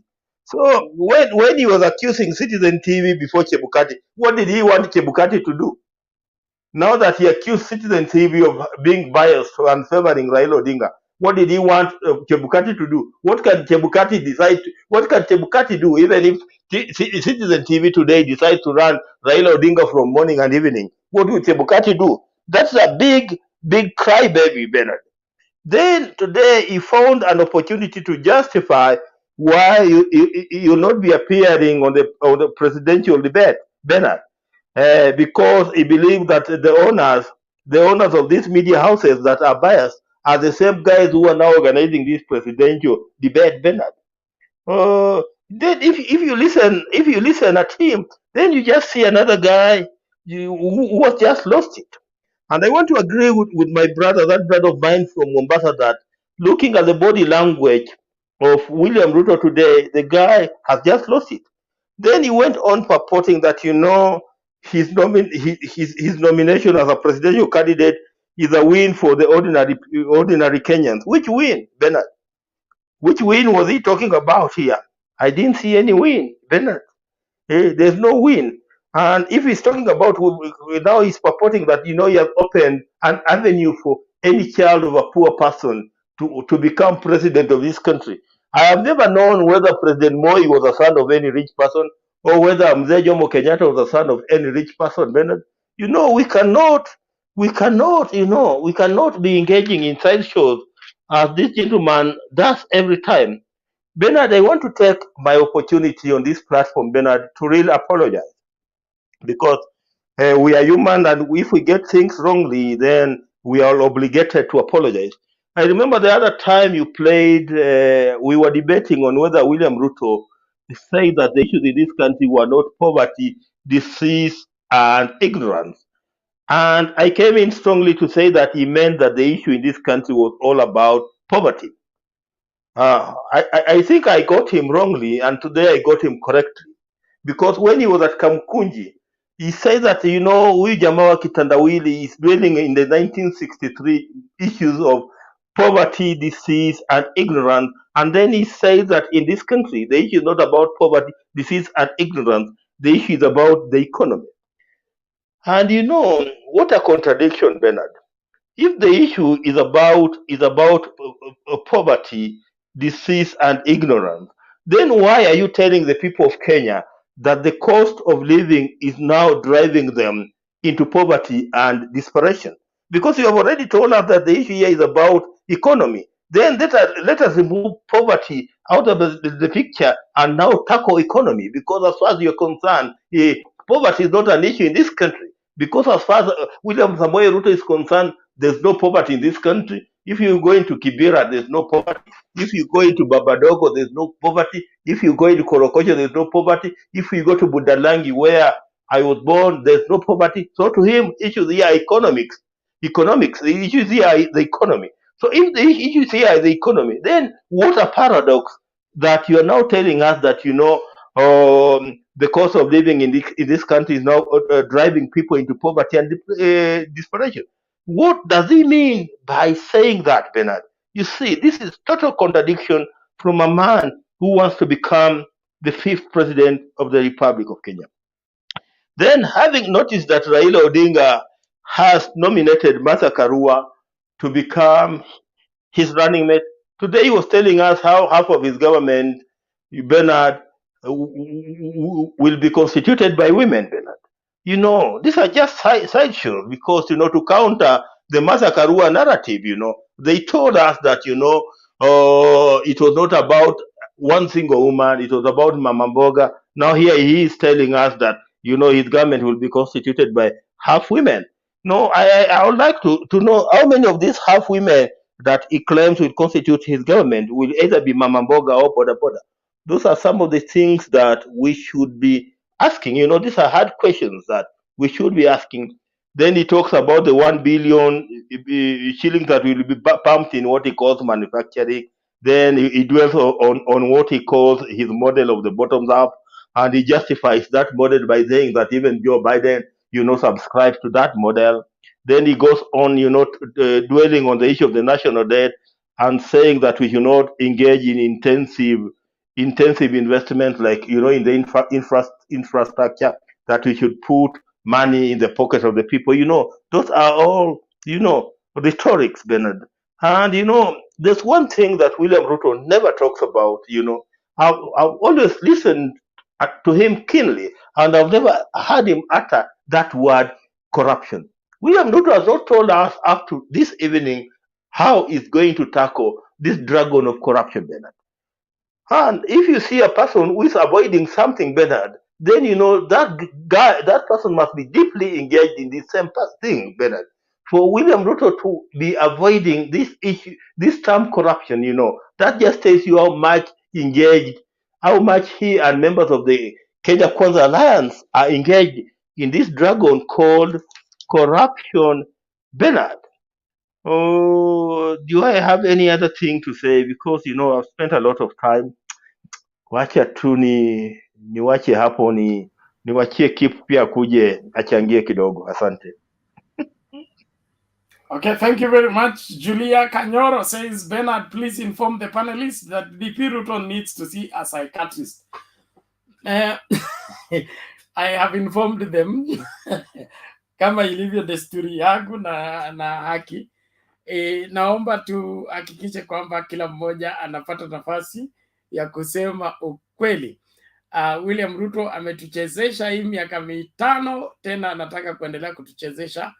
Anaona sisi ni wajinga sana, mpaka anaanza kukejeli masuala ambayo yeye mwenyewe ndiye mwanzilishi. Yeye kapinga BBI akasema inashare viti. Wewe kuenda sasa siku ya kwanza kugawa vitu kwake, akagawa watu viti mpaka akagawa chief cabinet secretary. Leo hii inakuwaje tena chief secretary ni kiti cha ambacho is non-existent? Inamaanisha mtoto wetu wa Mululu anafuatana tu na hii group for nothing. Hey, siasa za utapeli udanganyifu lazima ziishe katika nchi. Thank you. Tumsikilize MJM alafu Mike tukienda hivyo kwa Mkururo tafadhali. Thank you. Shukran sana wadau kwa kuwa nipo hapa leo. Ni wakati mwingi huwa nasikiza tu nikiwa kule kwa background, lakini kama kuna kitu ambacho ningependa kusema ambacho kinaniwasha huwa naja. Na kwa hakika lazima kuna mtu yajua kwa nini nimekuja kuzungumza mimi. Mimi nimekuja tu kudhibitisha kile ambacho niliwaambia last time. Niliwaambia kwamba Sonko haendi kokote. Na nakumbuka sijui kuna upande ule mwingine wa Facebook nilikuja nikavamiwa nikaambiwa mambo yote sijui tutaonyesha sijui Waarabu wa Swahili sijui tutawapa sijui funzo nini na nini. Nikamwambia Sonko haendi kokote. Licha ya mambo na vile alivyokuwa impeached. Wajua Mombasa na wenyewe. Lakini Sonko mwenyewe alikuwa yani bado yani sijui na mpaka sasa bado yangangana tu yasukuma tu. Wasipochunga atajipata ndudi shimo. Mambo ya Sonko kwisha. Hata mtu asikudanganya, hata Kalonzo hata kazungumza sawa. Kalonzo ndudi Azimio, hiyo tuwashukuru sana. Hizo kura ni sawa, lakini hata Kalonzo akasukuma vipi, Sonko mambo yake kwisha. Mambo yake kwisha kabisa. Sonko ile time alipoanza kupigana na Uhuru ndio yani alikuja akajaribu. Alafu sasa mkuja tena Mombasa. Yasema sijui atakumalizana sijui na mabwenyenye nini na nini. Ama mabwenyenye wenyewe ndo whether we like it or not. Every political jurisdiction has its owners. Kama vile Nairobi ilikuwa kuna wenyewe wale wazee the city fathers ambao labda ni wale kutoka Murang'a, ambapo hata Moi mwenyewe marehemu hayati Moi alijaribu akaja sijui ilikuwa ni mwaka upi akaja akamweka Fred Gumo katika ile Nairobi City Commission, bado ikarejea pale Nairobi City Council na wale wazee wa Murang'a bado wakarudi wenyewe ndio wakawa wanashikilia Nairobi. Mombasa ni hivyo tu. Those Arab Swahili tycoons and some wanaitwaje au na kuna waindi wengine hao ndio wenye Mombasa. And why I was telling people kwa nini Sonko hatatoboa, kwa wale ambao labda kuna nilikuwa namsikia hapo Steven alikuwa azungumza tangia Mombasa ilipoanza sijezi sema kujitawala, lakini tangia Mombasa ilipokuwa na siasa zake za mji yani what used to call mayoral elections, hakuna mtu ambaye alikuwa nje hakuna mtu ambaye alikuwa nje ya Mwarabu ama Mswahili alishawahi kuwa mayor wa Mombasa. I usually call Mombasa governor ama Mombasa county. Mombasa governor is just a glorified Mombasa mayor. Huo ndio kweli. Na kama kulikuwa kuna mtu ambaye alikuwa ashawahi shinda mtu kutoka nje ambaye alikuwa ashaishinda umea, hakuna vile ambavyo, kwa sababu wakati ule budget ya Mombasa County ilikuwa kidogo. Sasa hizi budget impanuka. Sasa watakuniambia wakati ule budget ilikuwa kidogo, alafu sasa budget impanuka, tutakubali mtu mwingine kutoka nje atiaje tu, alafu na akalie na nini. Alafu na unajua sasa ifika mahali ambapo the spirit of the constitution ni kwamba mtu aweza wania kokote. But I mean the letter of the constitution ni kwamba mtu aweza wania kokote. But the spirit is kwamba the evolution ilikuwa ni kwamba watu ambao walioko pale wenyewe wajitawale, wafanye vile ambavyo wanavyotaka kuamua, rasilimali zao watumie vile ambavyo walikuwa wanataka. Kwa hivyo hiyo mambo ya Sonko kuisha, hata mtu asijisumbue. Hata akasema sijui msapoti nani, msapoti naibu wake Mbogo, bado haendi kokote. Ile ishamuliwa ni Abdul Swamad, asubuhi na mapema nitakuwa ni Abdul Swamad. Mimi mwenyewe siko Kenya, huwa nafanya kazi nje, lakini nimepanga live yangu vile ambavyo nikienda nitakuja hiyo kama some few days to election mpaka nipige kura Mombasa. Hiyo kupiga kura kwa embassy sitaki, nataka nipige kura nyumbani kwa sababu kuna umuhimu. Kuna that feeling ambapo yani iwe mtu wangu ataanguka ama atapita, at least mimi nilikuwepo nikapiga kura. Kwa hivyo mambo ya Sonko mimi mtu asijidanganye hapa. Alafu jambo la kunichekesha, hata watu wa Wiper wenyewe hata hawali. Ajabu, watu wa Wiper wenyewe hawali. Wale ambao yani wamesikitika sana na kung'atuliwa kwa Sonko ama kutolewa kwa Sonko ama kuzuiliwa kwa Sonko ni watu wa UDA. Sasa sielewi. Sielewi kwa nini. Yaani wewe unaye ng'ombe wako hapa, lakini ng'ombe wa jirani ndiye ankufa. Lakini yani wewe ndio una masikitiko hata kuliko jirani mwenyewe. Sielewi kwa nini watu wa UDA ndio wanasikitika. Angalia comments zote kwa online, iwe Twitter, iwe Facebook, iwe wapi. Watu ambao yani wamesikitika sana na nini na kung'olewa kwa Sonko ni watu wa UDA, na sijui kwa nini. Lakini Sonko amekuwa mtu wa Ruto tangu kitambo. Kisha jambo la pili ambalo labda ningependa kupitia kwa haraka. Mimi kusema kweli mimi hata wasijisumbui na hata sijui media coverage ya Ruto. Kusema kweli mimi nilikuwa sijui kama labda Citizen huwa hampi muda wa kutosha, kwa sababu I really watch Ruto rallies. I don't even waste my time.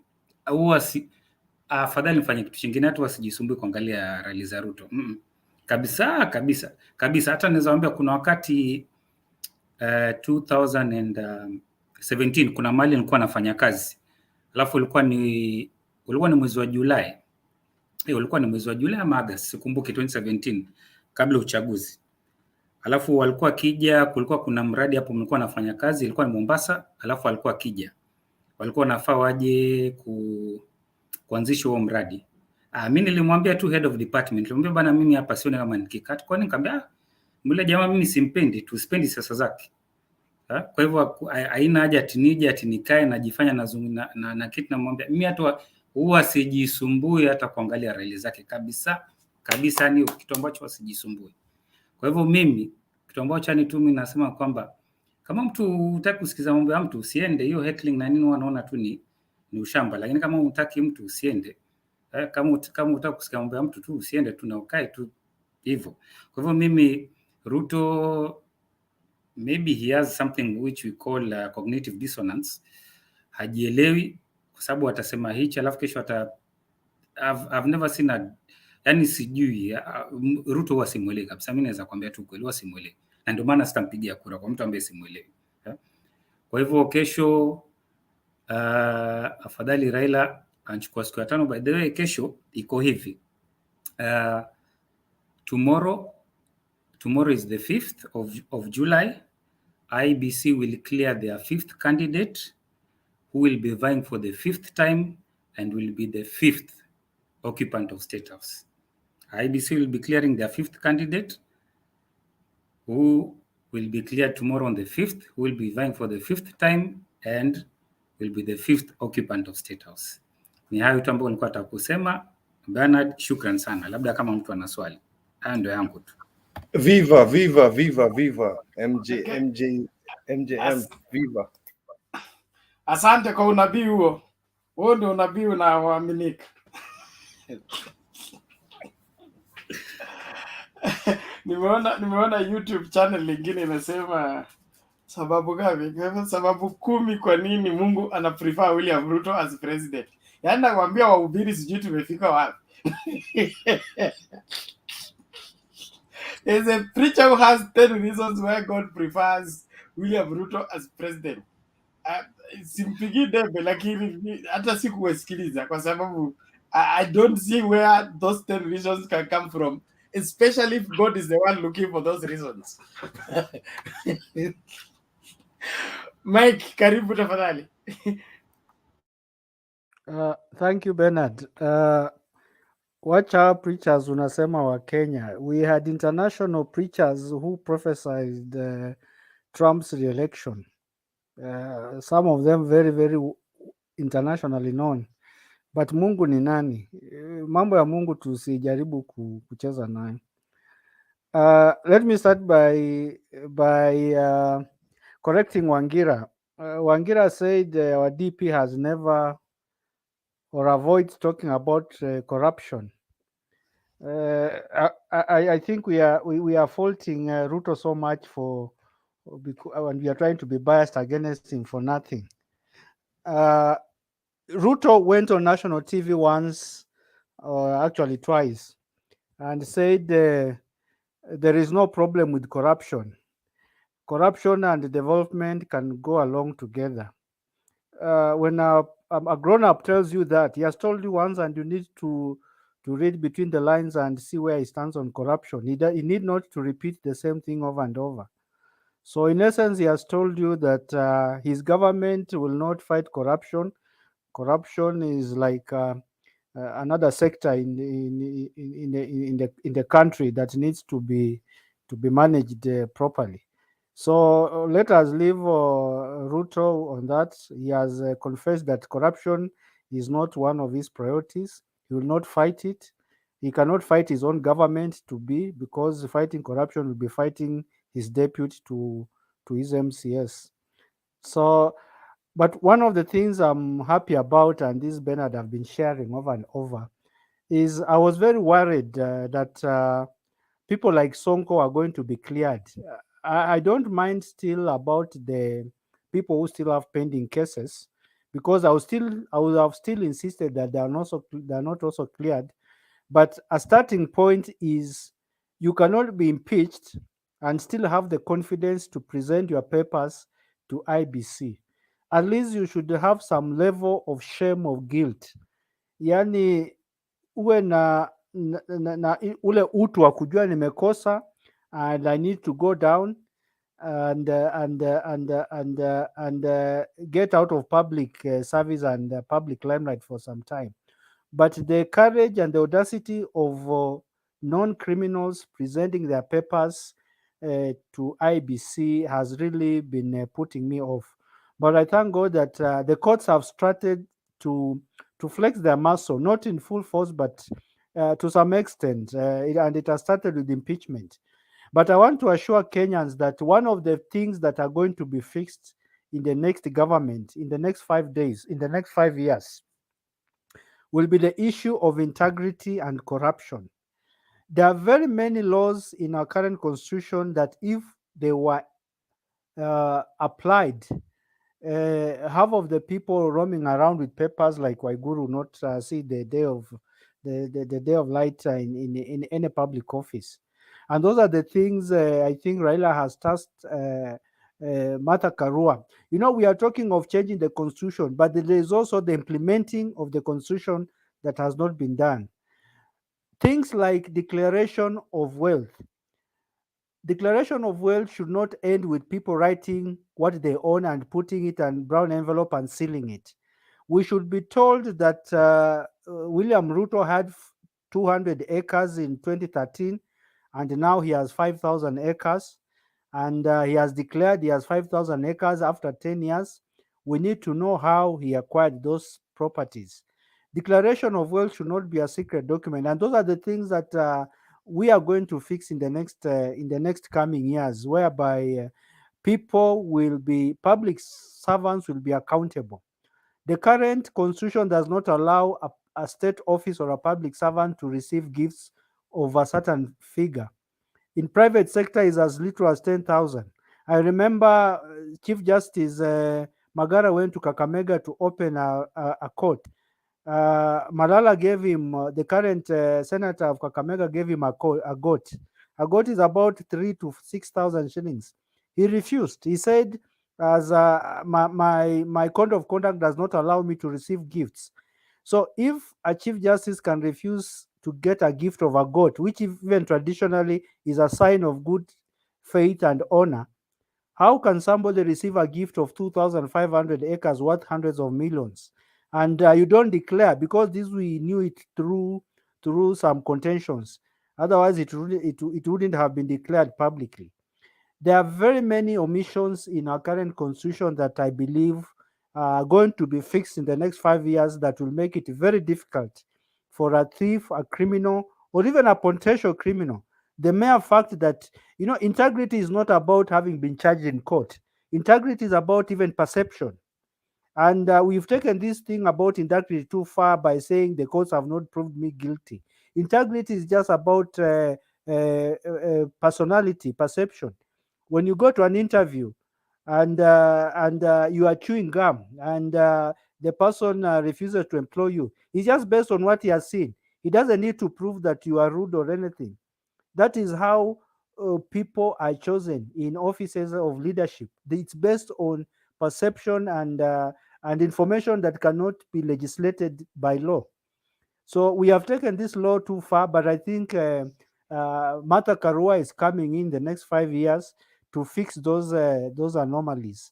And I can assure Kenyans that thieves will not want to be anywhere near public office, because the scrutiny and the accountability that will be required of them will be too much for them to bear. And I see a very beautiful Kenya coming forward.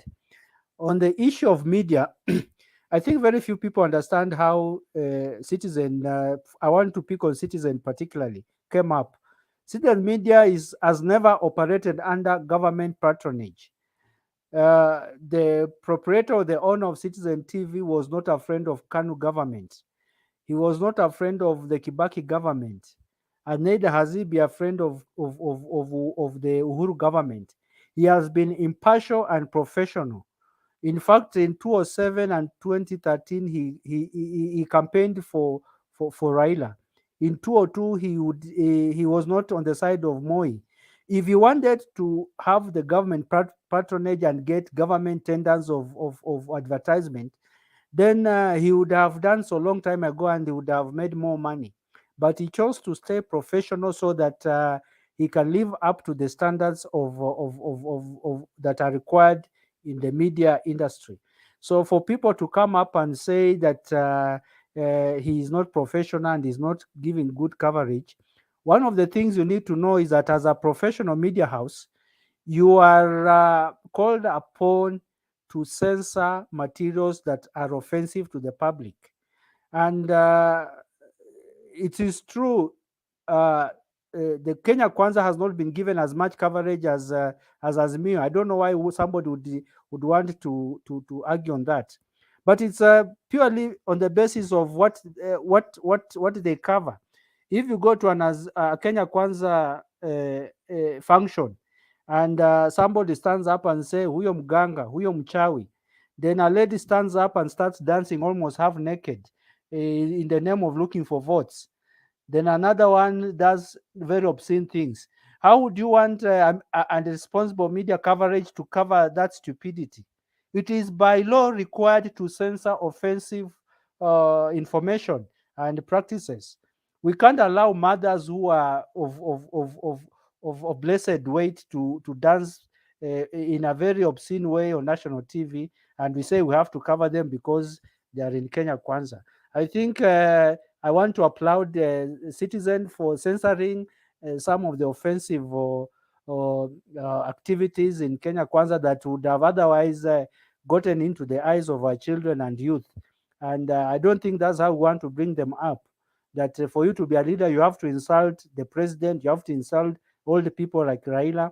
If you are a lady, for you to be popular, you have to dance provocatively on the stage for you to get votes. I think that censorship is necessary and is important, and I don't have a problem with that. The only problem I have is the president, the presidential nominee of Kenya Kwanza. He has chosen a very able deputy president, but in all forums, he does not seem to even recognize or give him time to speak. He didn't allow him to speak when he made the European delegate. He didn't allow him to speak when he met the Iebc officials. Why would you choose a deputy president that you can't give him time to speak? You would even rather have the mamambogas you took to be your referees to speak on behalf of your deputy. I think you are starting on a wrong note. It's if you have confidence in your deputy, you should also expose him, because this somebody will be presenting you even on international functions. Yes, So Mike.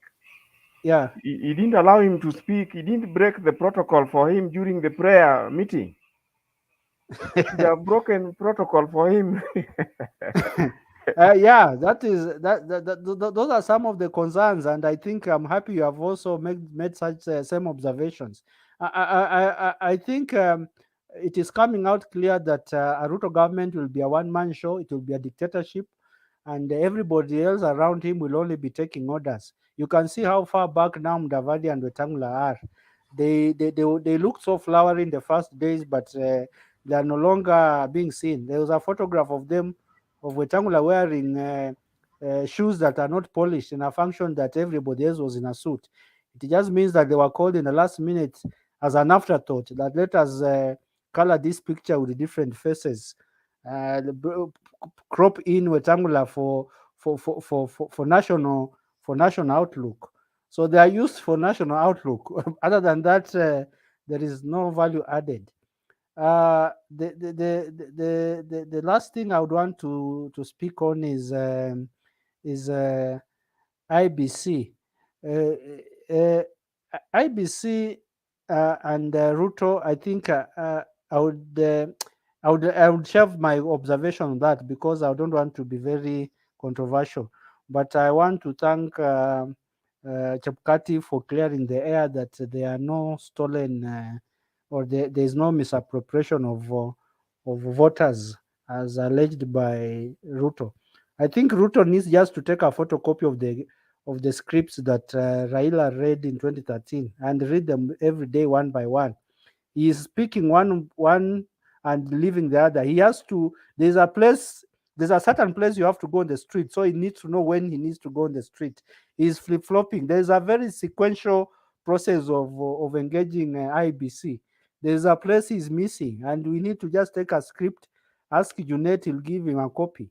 There's a place he'll need to go to the streets and walk on the road. There are very many things he'll need to do. He has just started. Let him not be in a hurry. Thank you, Benan.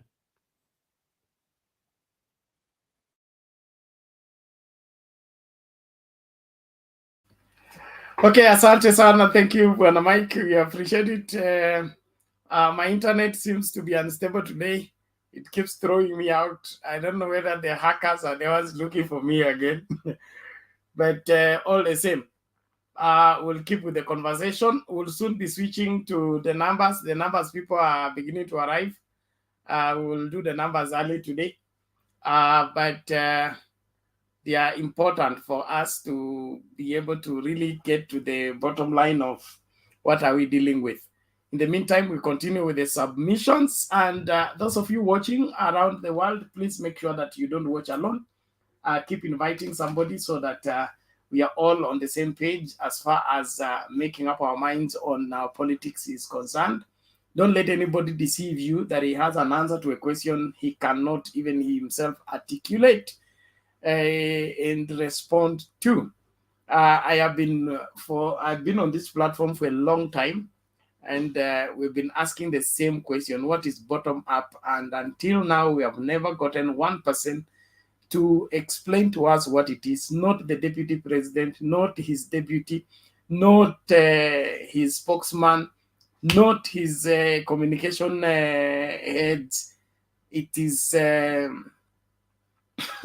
And I don't see why you should go on an election on an agenda that you cannot articulate yourself. So how do you defend it? And so if he can't explain it, that means he cannot handle it. And so let's treat it as it is. All the same, let's listen to this video and then we'll be free. Huyu Jared ameenda ama yuko na sisi? Okay, wacha tuokoe jahazi hapo.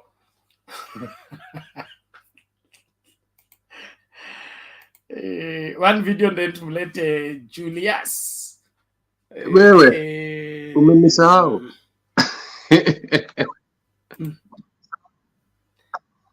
Nani huyu anasaulika? Wewe unasaulika kwa nini?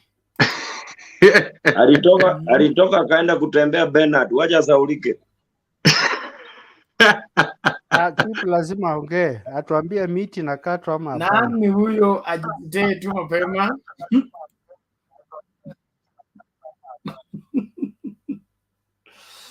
Good. Okay. The video is not ready. Wacha tusonge mbele. Tulikuwa tunaenda kwa nani? Ni Julius alafu tuende kwa Lamek. Nani anasaulika? Nani huyo akoteta? Si unasahau kitu kama ni Julius ataongea sababu sasa kwa sababu ya Mrusik naenda kuleta Mrusik alafu unanisahau. Uko kwa mkururo usijali. Yaani uliniambia I'm after Mike alafu sasa hapana ulienda kuleta Mrusik. Sasa Mrusik yenyewe hata hujaweka kwa pipe ifike huku. Unajua namba za ikuji leo. Ndani ya pipe ili kuche moja kwa moja mpaka hapa kwa studio. Wewe sasa. Okay, sawa tu. Sawa, tulia hapo. Julius, yes, tatu. Yes, Bernard, asante sana. Jambo wote na wasalimia. Keep nyamaza ni senior yako anaongea. So usicomplain sana. Najua ulitoka by the net ilikutupa nje ama ulifanya nini? What happened? Si mahaka wanatuharibia bana. Sasa nimekuja kwa mobile bana. Sasa I'm getting punished because of the internet. Pole usijali. Unajua hii nyumba yetu si unajua the reason why we waited for Kalonzo that long. Unajua sisi tulisema tunaenda Kana na tunaenda na wale tulisema tunarudi kuchukua wale hatukuwa nao. Naona. Sasa tukaona hatuwezi enda kama Kalonzo yuko, alikuwa backslide kidogo, tukamngoja. Nana amekuja sasa, ameingia kwa meli, tuko tayari sasa kwenda wapi? Kana. So I think Savina imejaa saizi. Wale no alichagua wako ndani ya Savina, sasa ni kuelekea tu tunaelekea. So kwanza kama kawaida ningependa kushukuru Mtembei TV, Bernard, Themba. Saa zingine nasikizanga ya Themba jio asubuhi inakuwaga hapo ndio inakuwaga na maneno. But it's a very educative program. I really enjoy. Naona tuko na Daktari Hosea na Kipril mnatupatia hesabu, tunafurahia. We really appreciate what you are doing, you guys. You are doing good. Mnatupatia mahesabu. And Wangira ni sijini anachangia. You guys, all of you, you are good people, and I'm very happy that because of Mtembei TV ndio nikakutana na watu werevu wanachangia mada kwa njia. It's wonderful, and I will not take it for granted. Ruto amekuwa jana anaingia, sio Wangira by the way ulisema ukweli. Ni Wangira alisema Jacaranda iende kwa Cleansend. Kamukunji. Yeah, Kamukunji.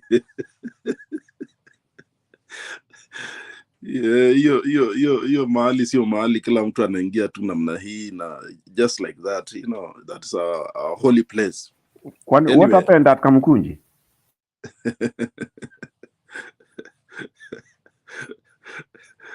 Si Ruto alikuwa hapa jana.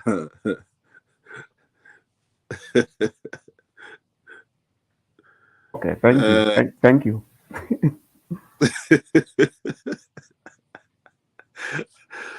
So nafurahi sana by the way.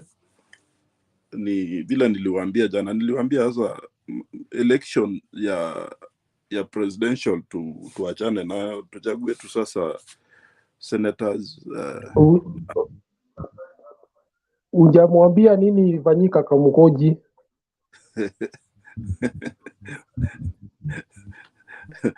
Wangira ebu. Please share with us, Wangira.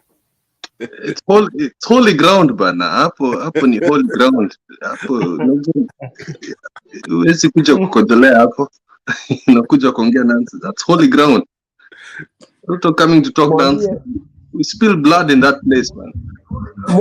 Mwambie hakuna mtu ambaye aliteswa wakati ya 90s. Hajajua hiyo uwanja. Ukienda utaona picha ya Orengo amechukuliwa juu, suruali karibu kuraruka. Kwa hivyo mengi imefanyika hapo, wanaume wamelia. That was during the Sabasaba days. Yes. Wanaume wamekanyangwa hapo sana wakipigania demokrasia na human rights. Kwa hivyo it's actually sacrilegious for people who are actually Wangari alikuwa hapo. ambao walikuwa wanapigania actually wale walikuwa wanapiga multipartyism, leo wameenda kukanyanga hiyo mahali, nadhani wazee wataenda kuchinja mbuzi hapo.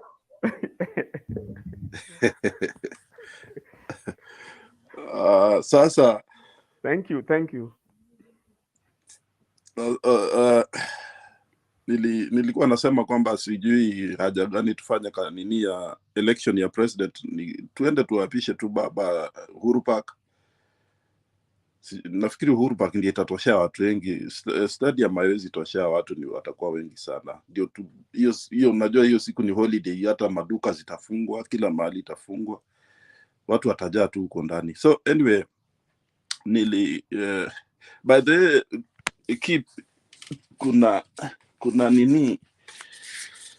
kuna nini nimeona polls ya Narok. Hao watu wanajitaje, they need to kuna pollsters nimesahau Mizani. This Mizani wanatakikana wapelekwe Sugoi wanini mayai ya kuku, sio kuangalia maneno ya elections. Julian.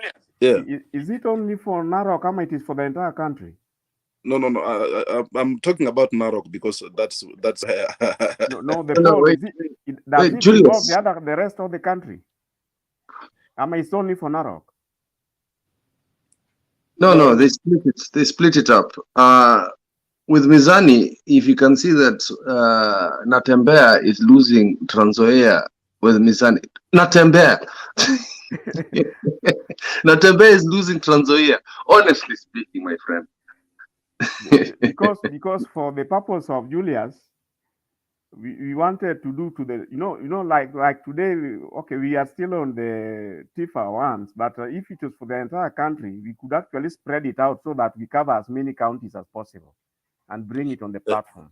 Yeah, you need that's where I was coming. That's where I wanted to come and request you mukifanya nini mufanya almost all counties, because Mizani amepatia kwa governor amepatia Mtutu at 59. Can you imagine?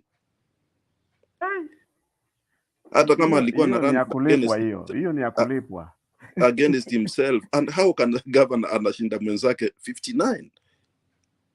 alafu senator tunai 44.9 and that's tunai Olekina 35.4.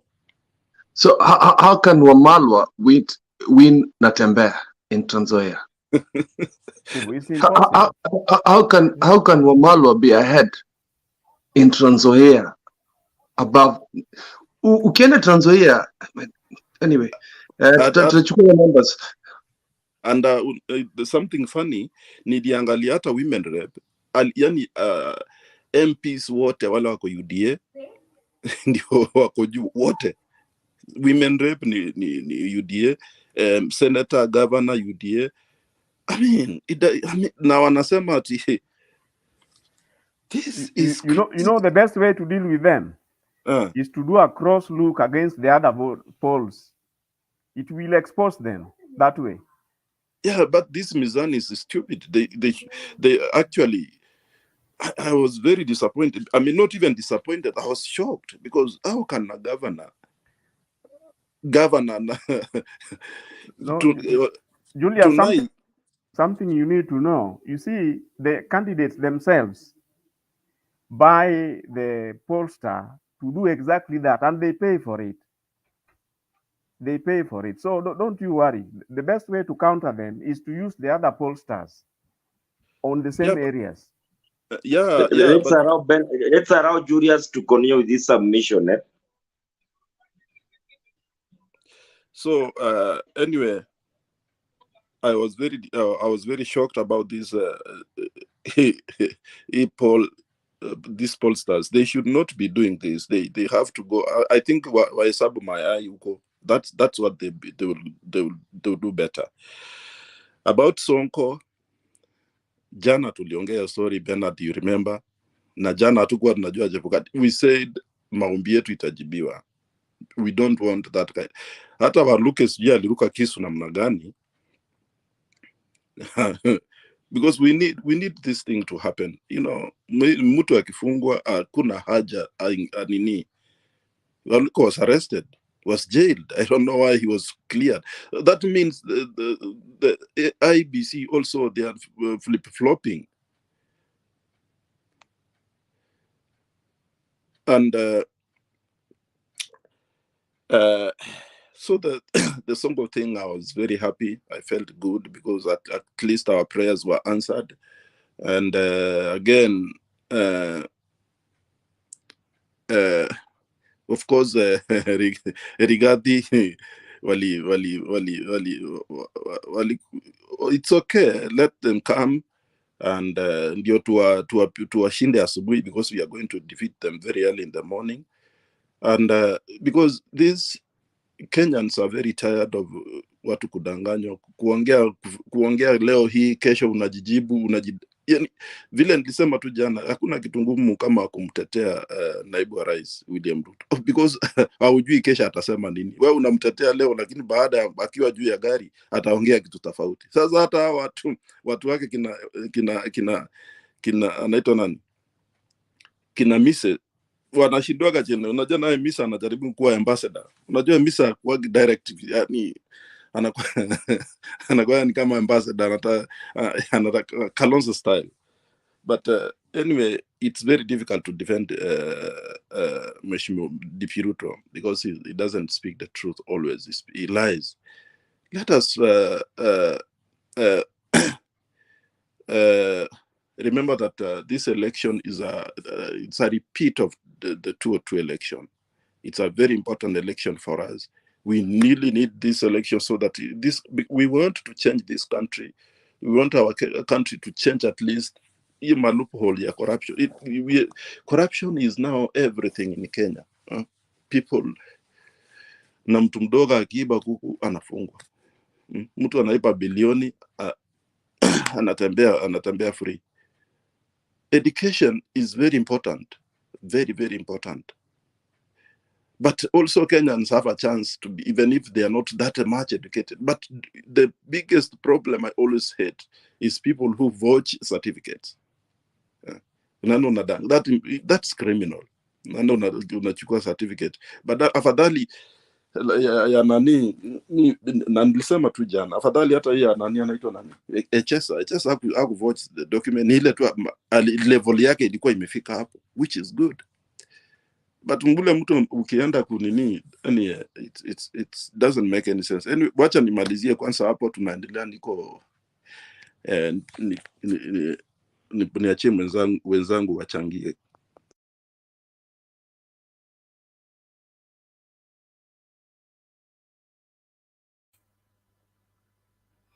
Okay, asante Bwana Julius. We appreciate it. Let's do this. We'll give to Lamek to make his submission. After that, we switch to the numbers.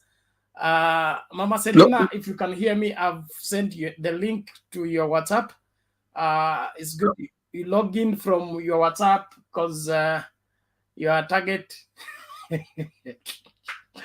using the public link will give you problems. We want you to come and make submission, not get into problems. And like I said, we have noted we have hackers on the platform. We have an enemy within, and they are attempting to frustrate the show by attempting to bring down the show or target us. I am a victim. My Facebook account was hacked and taken over for 2 weeks. I've not been able to access it, but I've sanctioned the Facebook guys. They have helped me. I've gotten control. My YouTube channel that I had over 30,000 subscribers is in the hands of the enemies. I am trying to get it back. Still frustrated. My preachings, my customers are crying out they can't get my preachings, and it's purely gospel wherever channel. I don't know why somebody should hack and frustrate it simply because of this particular show. So please beware. Don't give your personal information to anybody in the name of you met him on Tembei TV. If you start out an association or an interaction with somebody, please be slow as you can get. Don't give personal information. The hackers are not just hacking Facebook accounts and Twitter accounts. They are even attempting to hack bank accounts. So beware. We have hackers here, and they are not up to any good. They are threatened by what we are doing, and we are investigating. We are almost closing into them. And when we get down, we will reach that time where we'll name and shame somebody on this live show for the same wickedness that they are attempting to do.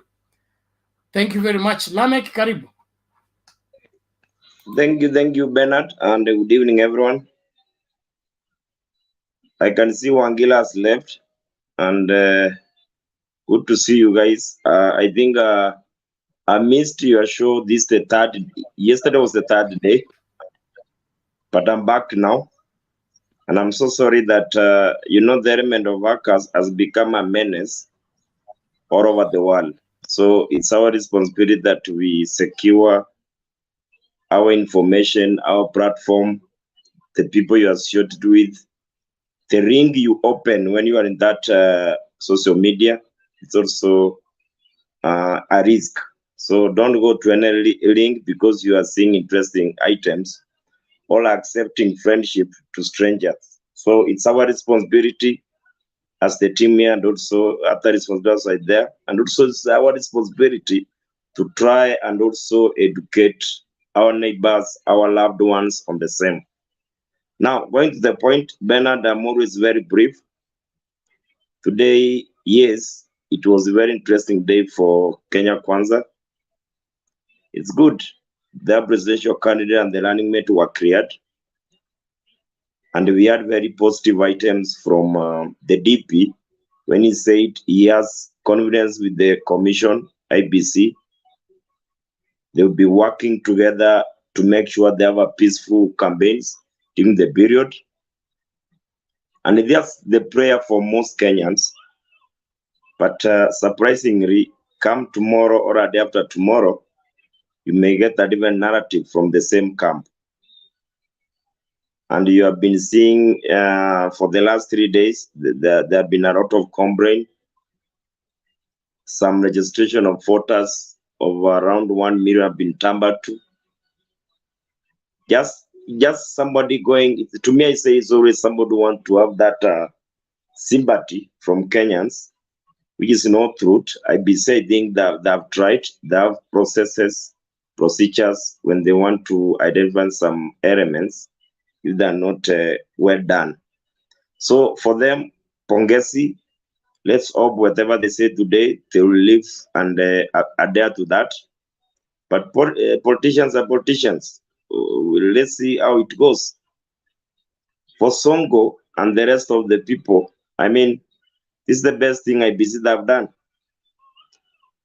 The best thing that IBC have done, and they have followed the Kenyan constitution, especially the element of impeachment or removal from the office.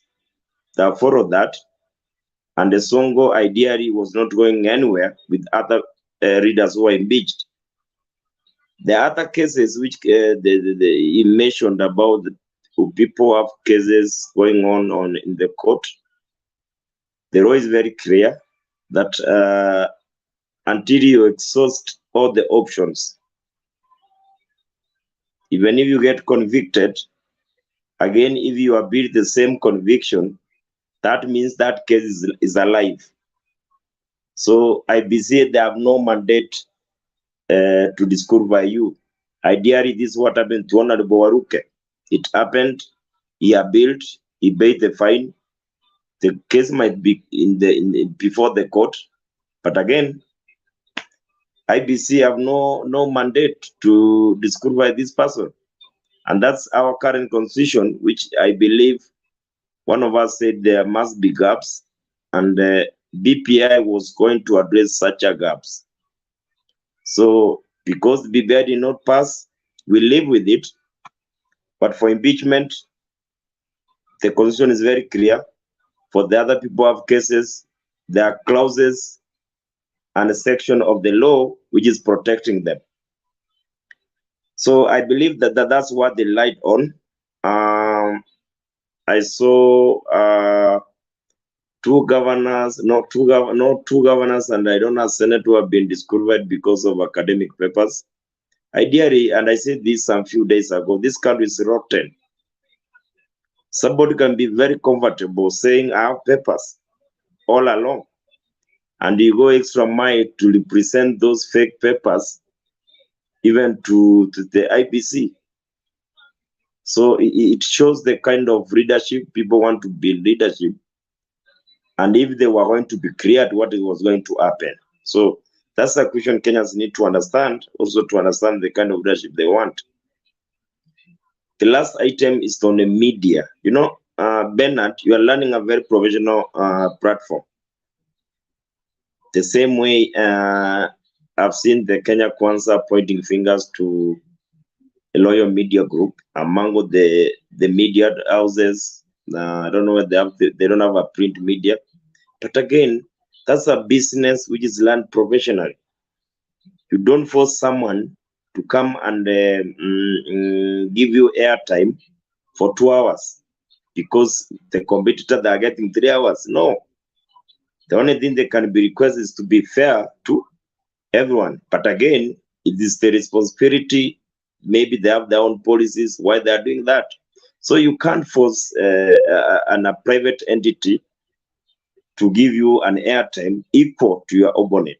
So I believe that's where also they are getting wrong. And the one is a strategy they want to buy sympathy from Kenyans. But again, come August, Kenyans are going to make a decision for this country. The last item, the 5th, our next president, and it's all over now. We'll be giving his papers tomorrow, plus the learning mate. Of course, we know and we pray that I want to be cleared.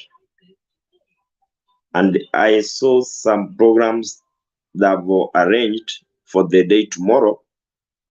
I believe it's a good day, and we leave it there. We pray that tomorrow comes a good day. And Bernard, be assured, it is the only presidential candidate who's going to have a rally in a sports stadium. Remember, the ministry said no rallies in sports stadium.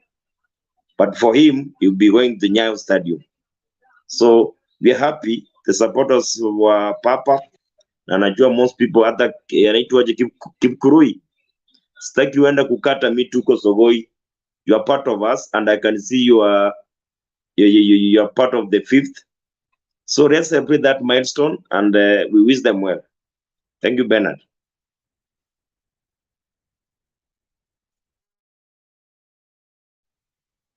Thank you, Bernard. I hope you are. These actors are very serious. Asante sana, tunashukuru kwa maoni yako na mchango wako. Okay, thank you very much. Let's keep the conversation going.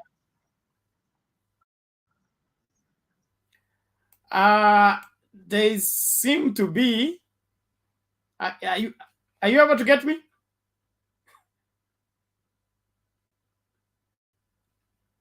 We are can you able to get my audio? We are getting you. You are losing at a particular time. Confirm if you can hear me. Very well. I can hear you. Thank you. I am. Okay. Thank you very much. Amanda Siege. They yeah, it seems I'm targeted. My internet speed has been cut by I cannot even download a video. I've been downloading a 60 MB video and it's telling me to take 6 hours to complete.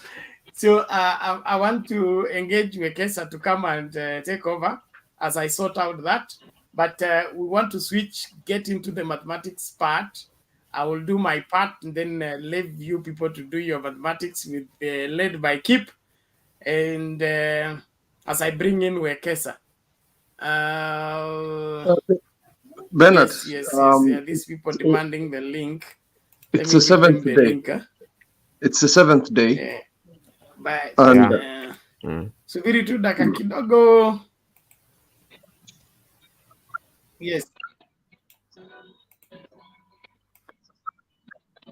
Yes. Oh, mnataka kuhepa Sabato. Sabato ijafika saa hii ni some minutes tu.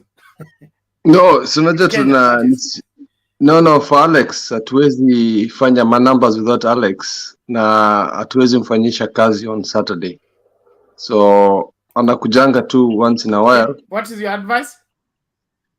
We're saying it's the 7th day and Alex is not available today. Even if you'll come for half an hour, usually numbers take a few hours to look into. So we didn't have the opportunity to do that with Jose and Alex today.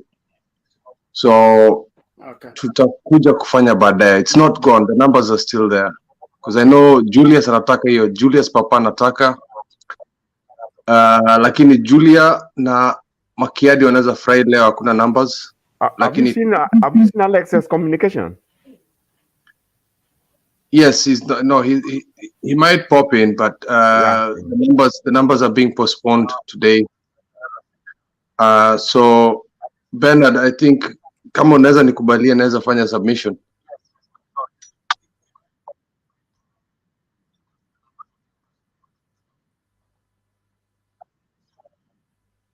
Which numbers are those, Kipkurui? You have the liberty. Go ahead. Thank you. Okay. Lamek, it's what Jose, Alex, and I usually do before even we look at the polls. We usually look at the IEBC numbers and try and look at inconsistencies around the various counties and nationwide, and to see what is going around, what's going around between the 6 piece. So we're looking into them, trying to find in some inconsistencies, but we will discuss that later once we finish our round through all the counties, because it's not going to end there. Because once we are done with all the provinces, Jose, Alex, and I are going to look at summaries and see the biggest inconsistencies with the numbers, and then give you a summary report of that.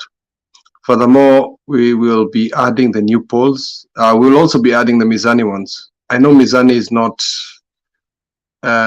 one you want to look at, but you want to do a comparisons of that. All right, it looks like the hackers are winning. But I wanted to do a PSA today also. You can see today I usually have, it looks like I'm also being affected by this hackathon. I usually have Raila and Martha. I'm using my mobile phone, so I've switched off my data and I'm using my phone. And that's why you can't see the graphics I usually have. So it looks like these guys are trying really hard to get rid of our movement. The Tembe TV is a movement. Now look, we're getting less and less. It's not. It's really serious. The fact that you can see only 3 of us and we were about 6, it's not a joke.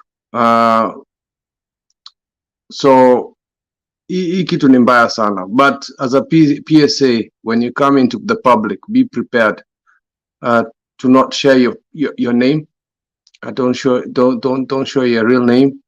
Secondly, if you're prepared to share your real name, don't give your family names, your mother's names, your date of birth, your age, or what location you're in.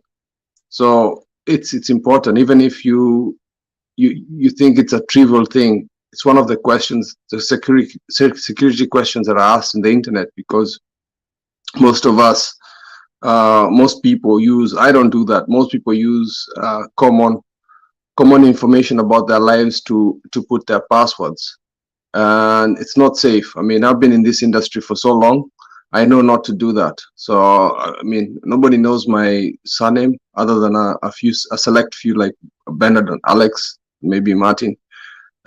So it's important that we do not share our real names, and if you're ready to share your real names, just keep your private life outside the forum. Even the guys at the chat, please just keep your names private. Even your social media handles, just keep them private. That is between you and your closest friends.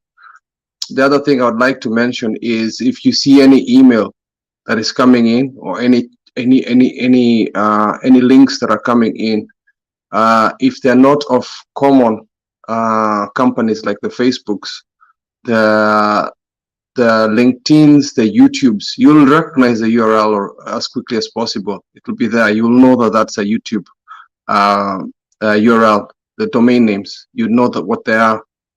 So don't click on anything that you do not recognize, because that is when you'll also get these viruses or malware installed into your machines. Last and final thing is, when you receive an email, second last thing, when you receive an email from a hacker or from something you're familiar with, so maybe your Diamond Trust bank account or your Barclays bank account or your Iebc bank account, they're so clever enough that they will give you the branding information about that. Do not click on any link that they ask you to link on, because sometimes they'll just put a box there in the email and then you click on it and you will get hacked. The last and final thing is the text messages you receive. Any text messages that you receive from a known brand, it is something that you have solicited as a person, as an individual. So for example, when you're sending money to somebody through M-Pesa, that is actually a solicited email from Safaricom. You're soliciting that information. So you're saying, okay, I have sent this money to so and so. So you solicit that information and it comes back to you. So that is a solicited message. So there's also stuff like asking for your balance. Those are also solicited. Sorry, just a minute. I'm coming back in a few minutes. Go ahead. All right.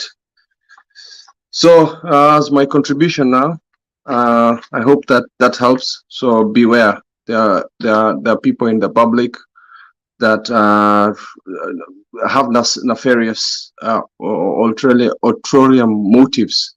So let's just be careful. Let's protect one another and spread the information, because it's not fair. We don't want people to lose their livelihoods over this. This is just politics.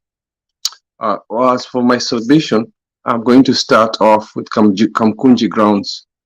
The significance of KAMUKUNJI grounds is that there's a lot of the second liberation of the country was fought there. So mtu ananiuliza, how do I know about KAMUKUNJI grounds? I'm not as young as you may think I look. So I know what happened in the 90s. So that is sacred ground. That is where there's a very powerful woman, a woman that, let's not all forget, that won a Nobel Prize winner, fought for multipartyism, and that is our tree lady. What was her name again? Bernard doesn't say dear. Wangari Maathai. We've got even our Iron Lady here, Martha Karua was in KAMUKUNJI. We've got Ngilu was in KAMUKUNJI. Orengo was in KAMUKUNJI. Raila was in KAMUKUNJI. So we all fight. When Ruto was part of the YK2, he was part of the KANU youth, and now he's coming to be in the sacred ground. Sasa mkiniuliza kama mimi ni Mkalenjin, I saw those things. I did not want Moi. You know, as a young man, nilipenda maziwa yake, lakini no, in the 90s, no, I did not want that. So that is sacred ground. Wazee lazima tuende tuchinje mbuzi kesho before Raila goes to Narok or Nakuru. Lazima tuende tuchinje mbuzi kwa sababu huyo mtu ameenda kukojolea huko, excuse my language. He is not supposed to spew nonsense in that ground. We respect that. Ukisikia watu wanaenda ground ama ukisikia kitu inaitwa saba, that is not a joke. That is somebody like our late hero, Mapambano. Yes, he's one of the guys who was in that ground. So musione, that ground is just a joke. Mtu akisema anaitisha mkutano KAMUKUNJI, hata aitishi Uhuru Park. It's a serious thing. So that is why you see the likes of Mike and even Kamau atatuambia hapa. Mr. Kamau will tell us about that ground. Let's move over to Rigathi Gachagua. We need this guy to keep talking. This man is, if he's been elevated as the official running mate for Ruto, why is he not allowed to talk on participate publicly? He is supposed to be a very important and vital person because he is the president to be if Ruto wins it, but he's not going to win it. So huyu mtu anafaa kuja aongee in public situations, and I do not know why he did not speak in the EU conference. We need to hear him. And I'm not saying this as a joke. I'm not saying this as a joke. It's a fact that he's been elevated as an important leader in Kenya Kwanza, and we need to hear what he needs to sell for us in Kenya. We are hearing both Martha Karua, and we're both hearing Martha Karua and Raila. So why is it Ruto only is speaking on behalf of Rigathi Gachagua? He has been elevated there, so we need to hear him as a leader of Kenya. When in the US, there is usually campaigns whereby the president and the vice president do it. In the UK, we don't have that because the prime minister is the only person. There's no deputy to him. It's only his chancellor. Okay, sorry, nimeongea mingi sana. I'm very heated today. I want to repeat something about what I said yesterday about the chicken seller, because I'm still going to cut the trees down there in Sigoi. I wanted to repeat the fact that any billionaire of chicken farming I know is KFC. The KFC person became a billionaire after he died. And we're also suspecting that the Colonel is actually a pseudo person, and it was actually a corporation that brought in KFC. So if KFC, if Ruto was a billionaire because of farming, or for farming chicken, we should have seen many factories across all counties in Kenya that are employing Kenyans to rear this chicken, because you cannot tell me a billion Kenya shilling company does not have branches around the country. Number two, we would be able to see that the Ruto Chicken Industry Company, whatever it's called, would have a brand name that everybody knows about that, even if it's at wholesale, even if it's wholesale, or even if it is at retail. So sometimes somebody is very successful at manufacturing, he moves to wholesale, and then he moves to distribution, and then moves to retail. Then we would be seeing Ruto chicken restaurants around Kenya that we would know about that, or Ruto branding eggs on the packagings in what do you call it, the supermarkets everywhere, because that's how you promote your brand. We would see chicken eggs around. We would have been seeing, and I'll give you a famous multi-billion Kenya shilling company that you recognize the brand, and you'd see it at retail sections, and that is Farmer's Choice. Everybody knows Farmer's Choice here. Everybody knows KCC. Those are billion Kenya shilling companies. We all know that.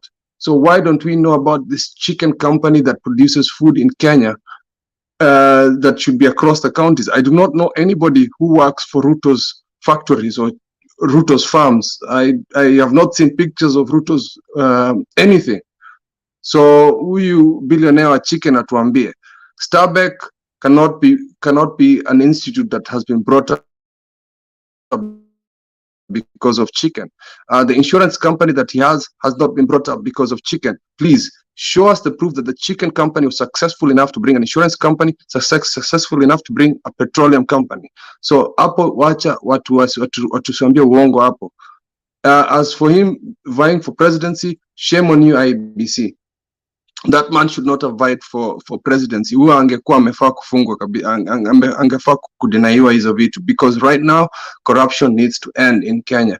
And everybody, whether they are in Azimio or whether they're in Kenya Kwanza, that have questionable pasts or corruption past, I don't care if it's 80% of the candidates, should not have gone through IEBC and allowed to vie for any elective seats. But if they're allowed to vie for any elective seats, us as Kenyans are being idiots, because we complain about corruption. We let these people go through. Why don't we go for the second person? Why don't we go for the third person? Why don't we go for the independent person? Yes, we all want Raila. Yes, we all want Martha Karua. But now it's also you guys to go down the ticket and vie for the most credible person in that ticket, somebody who is in leadership to lead, somebody who is in leadership not to become rich. Sasa munakuja ku complain about poverty in Kenya, yet you are electing people that are looting you every day. Musiseme huyu ni mwizi wetu, hata kama wewe ni mtu wa Azimio, hata kama wewe ni mtu wa Kenya Kwanza. If somebody is a crook, do not vote for him. Vote for number 3. Vote for number 4. That is my advice. But vote for Raila Amolo Odinga for number 1. That is all I can say. As for the last point, the last point is about IEBC. IEBC, there are two possibilities that are happening right now. But what I most suspect about the 1 million, and I'll repeat it from yesterday, is the fact that Chebukati will have to open the servers because he's retiring in February. And if he does not open the servers, he's going to be in big trouble and he's going to prison. So hata huyu commissioner mwenye atakuja after him will open those servers. Huyu mtu atafungua hizo servers and give it to the Supreme Court if it's asked for. So those million that Ruto is complaining about, those are dead people. Those are invalid votes. Those are invalid registration that were used in 2013 and 2017. So that is the exercise that is happening right now. That is my first suspicion. The second suspicion I'm having, and I hope it's not true, they're hoodwinking us between Chebukati and Ruto. They're telling us, oh, look here, but us, we have a deal there. So let's all be vigilant as Kenyan citizens, and we keep talking about this until Chebukati plays it well, because I've never seen him sweat like that. Sijaona hiyo kipara yake imesweat hivyo. So I was glad to see that. Asanti, bado nitakuwa hapa. And for those guys who are trying to hack us, yeah, we'll still be here no matter what you do. Hatuendi anywhere. And we will keep talking about Azimio. We're not going anywhere. Yeah, thank you, Kip. We appreciate it, and we take the precaution. Wekesa amefika lakini ako nyuma ya curtain. I don't know what's up. Wekesa, talk to me if you are ready, please. I want to restart my machine and see if I can be able to regain my internet speed. It is very bad that I cannot even watch a video on WhatsApp. It is that bad, but we'll sail through. For those who have been sent here by wherever to come and frustrate this show, we wish you the best, but we will punish you. We can guarantee you that. We'll punish you, and we'll punish you very well. And I'm saying that because we have our eyes on you. We are closing in on you. And as soon as we land on you, tutakuwa tunakutembelea Manyani ama Kamiti, kwa sababu wewe unaleta mchezo kwa kazi. Unaleta mchezo kwa kazi. Sisi tuko hapa kwa sababu tunapenda Kenya na tunataka Kenya bora. Wewe unakuja hapa kusaidia mtu ambaye anataka kuharibu Kenya, alafu unataka tukusamehe. Tutadili na wewe very seriously. We are closing in on you. We are very close. Maybe by tomorrow, the day after, we'll name and shame some people here who are coming here pretending to be in support of the program and the channel, but they are looking for things to go and take to their crooked, twisted masters who want to mess up what is good. Mkataa wengi ni mchawi, Waswahili wanasema. You cannot be the only one going in a different direction when the rest of the country is going in another direction. There must be something very seriously wrong. So please, let's observe that. Let's heed through the warnings. Please listen to the experts. Don't give your names to anybody you don't know. There are people proposing even business deals. Please be very slow. The Bible says be slow, be quick to hear, but slow to speak. Don't sign any deal with anybody right now. Be very careful. We are going through a very dark corner right now. Don't be in a hurry to make a kill. You may end up killing yourself in the process. So thank you very much. Nataka Wekesa, naomba uchukulie hapo ukipatia Mama Selina. Mama Selina na Murunga ndio wajafanya submission. Nikijaribu kuanzisha hii machine nione kama ita recover. Thank you.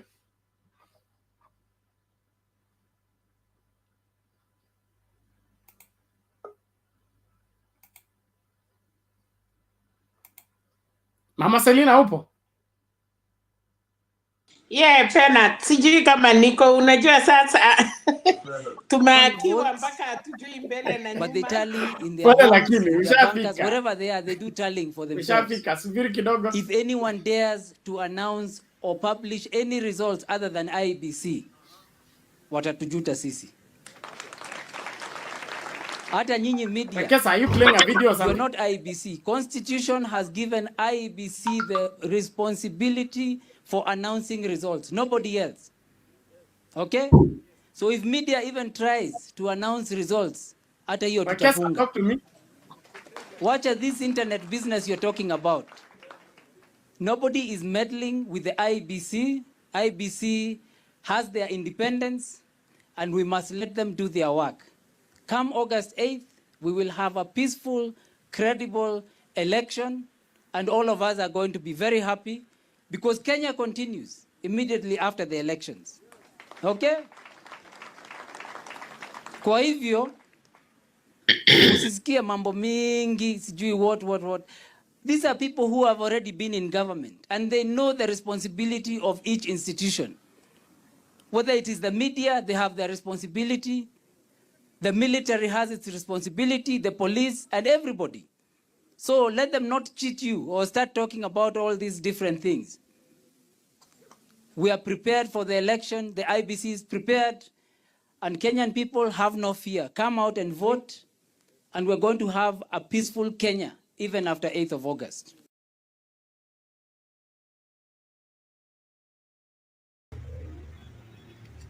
2018 tumekuwa na mheshimiwa Ruto kule upande wa Kakamega, na yeye alituambia kwa sherehe ya Bishop Hamad ya kwamba yeye na mheshimiwa Raila Odinga na mheshimiwa Musalia Mudavadi walikuwa wamekubaliana 207 serikali ya ODM, Raila awe rais, Musalia awe naibu wa rais, William Ruto awe prime minister. So inakuwaje yule Ruto wa 207 Are you guys in charge ama naona kama wa madaraka serikalini? Bernard, you're in Yes, charge. Wekesa is there. Yeye wakati wao awe prime minister. Ruto wa 2022 anasema all is well, all is well, don't panic. Prime minister. Tutamwamini vipi? Ruto wa 207 ama Ruto wa 2022? So haya ni sees mawaziri wa county from the requirement of political neutrality. William Ruto knows this very well. That is why he was the one coordinating us to campaign for Uhuruto. So how is it that when we are campaigning for Uhuruto, sisi ni wazuri, na wakati tunasema sasa wakati huu Wakenya wanataka serikali ya baba na mama, tukiweza kujiunga na kampeni za Raila Odinga, sisi tunakuwa sasa we are criminals, we should be arrested. Ametupeleka kwa DCI. So leo tunataka tuambie Wakenya ukweli wetu na wajue ya kwamba sisi hatutarudi nyuma. Tuna haki zetu za kikatiba, za kisiasa. Kumunga yeyote tungependa tumunge mkono, na mimi kama Eugene Wamalwa nimetangaza wazi tarehe 9 mwezi wa 8 mwaka huu wa 2022 kura yangu itaenda kwa Raila Amolo Odinga.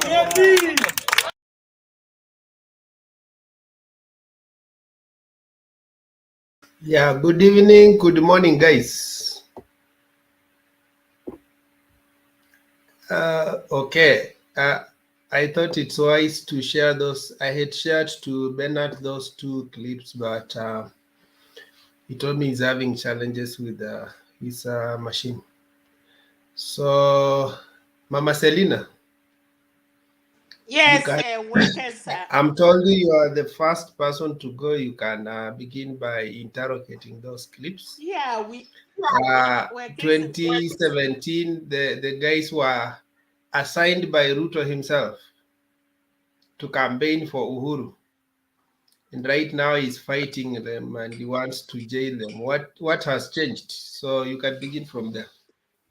Yes, asante sana Wekesa. Let me tell you, hii watu ya kuwak uwezi ingia kwa simu, hakuna ukienda YouTube.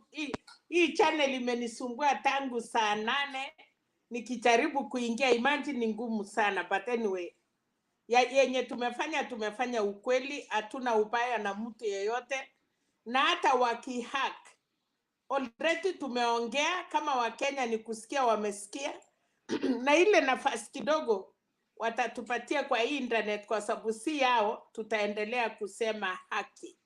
Watu wanakuja hapa Wekesa, tunafikiria tunafanya debate pamoja, tunafikiria tunawasiliana pamoja, kumbe wanakuja hapa kuchua manamba za watu ndio waende wapeane. But it is okay, we are still here. Court is protecting our country, court is protecting us. Leo tumeona KKA ama UDA presidential candidate wamekuwa cleared na deputy wake, ngawa deputy squeeze sijui amekuwa mumama, sijui amekuwa pupu kabla hatujafanya election, I don't know. So pena tumesema, na nilishangaa, nafikiri kila mtu alisikia utupa ya leo. Why te complain? Unaenda kucomplainia Chebukati afanye nini? Wakati SK Macharia na watu wengine walikuwa na mkutano huko Sabari Park, alisema hataki hiyo hoteli, hataki mkutano ya matachiri, akawatusi hii makaseti yote aliwatusi, alitusi watu. Sahi anatoka nje analalamika, anamwambia Chebukati ati sisi hatuna, we need fair crown. Fair crown na nani? Wekesa, nikikuja kwako na ukanifukusa, si unanifukusa ukijua mahali unaenda? Sasa huyu jamaa alikuwa proud, sahii analia. Sasa ukienda kulia kwa IEBC, ni nini IEBC itafanya? Juzi ulilia kwa wasungu, leo unaambia Chebukati tunakuamini lakini fanya kura.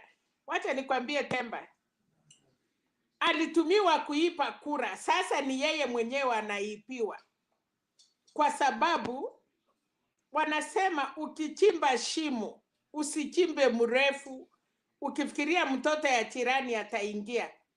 Inaweza kuwa ni wewe mwenyewe utafanya nini? Utaingia. So imekuwa bahati mbaya kwa UDA kwa sababu walichimba shimo, sasa ni wenyewe wanaingia. How do we Kenyans know kuna hata vile watu wanaipa kura? Kama Chebukati anakilia register, yes. Kama kuna president alipata kura ama kuna watu 2,000,000 from one side wanapiga kura ya rais, awapiki MP, apiki women rep, apiki senator, sasa hiyo kura ilikuwa inatoka wapi? Chebukati has to clean the register na anaenda retire by January. So lazima amalize mess yake. Sisi wa Kenya tumeambiwa polling station ndio our last results. Kama wewe Wekesa umepata 2,000,000 ama 500, hiyo ndio tunataka kutangaziwa Nairobi. Na tumefanya hesabu, baba amerudi, atakuwa na 60 plus. Hawa jamaa wanatetemeka. Nenda nyumbani, vumilia, lakini story ya kupani kunaenda Kamukunji. What story do you have in Kamukunji? Nini umepigania Kenya moja hata inakupatia? Unajua Kamukunji ni history. Ni ile watu wametetea Kenya, wamechapwa, wamekula tear gas. So I think UDA they have waende through hiyo kwanza, wachapwe, wateswe, bas watakuja kusimama kwa Kamukunji wakiwa na history. Wekesa, you cannot go to a prison na ujui vile watu wamekaa prison na unasema hata we ni mfungwa. Hiyo Kamukunji ina history yake, na mimi nashukuru watu ya Kamukunji. Wakisema UDA wanasema Azimio. Wakisema Mudavadi aongee juu walifikiria labda Waluya nje wako hapo, wanamwambia Azimio. That is what they wanted. Kwa nini wangeenda Uhuru back? Unajua hii uchokozi la ati twende tuchokose Raila Kibira. Bado muombe hata Mungu mupate 30%. You will not get even 30%. Unapiga CS, unapiga Matiangi, unapiga sijui nani, na wewe ndio ulikuwa unapatia kazi. Penat, wakati waliandikwa, watu wamefutwa tangu 2013. They are the same employees, wako ile position walipatiwa na yeye. Why is he worried? Na kwa nini anataka kuwafuta? Wamefanya makosa gani? They are appointees ya president na deputy president, na wanafanya kazi bora. Wanakwambia tu siku ile tulikusaidia ukiwa na uhuru, na sasa leo sisi tunasimama na Raila. So sioni kama Wamalwa, Musheru, Kibisho, those are the CS, hawajamaliza tamu yao na wanasimama na kazi ile uliwapatia. Unasema uko na Wakenya wengi sana unaweza employ. Kama nani? Ulisema wewe kwanza, mara unasema you are the deputy president, we need to know that. Sometime unasema kazi yako ilichukuliwa na Matiangi. So nataka kuambia watu ya UDA wakuwe strong, wajue tu wakitaka kulia wako sawa, tia kasiko tayari. Wakitaka pia kutuonyesha wanaweza tupiwa tia kasi kidogo, waseme vile tulikuwa tunasema tunataka bomb, hatutaki tia gas. We want to know if they are ready for it. But hii matisho, na kulingana na maoni yangu vile niliona language, body language. Wekesa, siku ile ya kwanza ulitongoza msichana, I don't think ulikuwa na macho ya kuangalia hiyo msichana, ulikuwa na uoka, na hii uoka ndio tunaona na hii wanaume wanajaribu kutongoza msichana the first time. So hata body language, hata kuongea, you cannot imagine mwanaume msima anatetemeka because he knows. Nani alikwambia? Wewe ndiye, kama ungewacha uchaguzi mara ya kwanza iwe free and fair, baba angekuwa State House, sahi angeenda retire, wewe ndio ungekalia. Lakini ukakuwa ile msichana, baba anasema, kijana anakuambia tufanye kazi, saa ile umeshika mimba anakutoroka. So Uhuru alikwambia tufanye kazi, ukashikilia Uhuru, akakuwa president, sasa anaenda nyumbani, basi wewe beba mimba yako bwana. Hiyo ndiye Kenya tunasema. Yes, kwa sababu hakuna mtu ingine, wewe ndiye ulikuwa na yeye 10 years deputy president, 10 years Uhuru. Ulisaidia Uhuru, ile ulifanya, kama uliipa ama hukuipa, Uhuru amemaliza kazi yake, amekuacha. Ungewacha baba aingie, saa hii ungekuwa na nafasi ya kuongea. Wekesa sitaki kuchukua nafasi na mimi najua hii nini internet, lakini nashukuru Mungu at least imekuwa stable. Unajua tulikuwa ukiongea kabla sijamaliza imepotea. I don't know why hii watu wanatuokopa aje. Kama mnaokopa sisi watu ya mkono, na sasa wanaume wale na wamama wale wako Kenya, sisi wengine ni tuko Kenyans. Mama Selina, nakuogopa aje bana? Unakuogopa aje? Wanatuokopa bwana, kwa nini wana hack kwa nini? Siwaache tuongee. Ni watu wakubwa, kwa nini wanatufuata mtu kama Alex, anakufuata Kip, anafuata Murunga, anafuata Ose, anafuata Peter, anafuata Wekesa? Why? Bernard, Temba, kwa nini mnaingilia Facebook ya watu wadogo? We need our freedom. Thank you so much.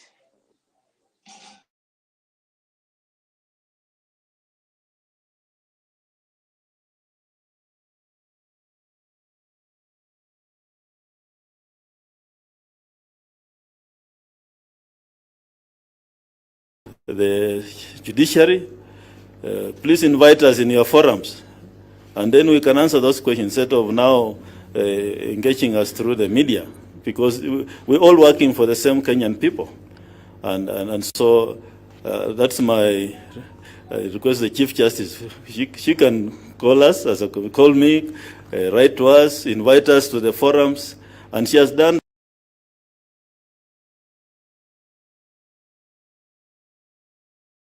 Now, the same Chebukati who is calling for Chief Justice to write to him or to have a meeting with him is the guy who protested when all other institutions came together and said they wanted to aid Iebc to deliver a credible election. So right now, when they engage him through the media, he says they don't need to engage him through the media, they need to call for a meeting. So is he going back to the same?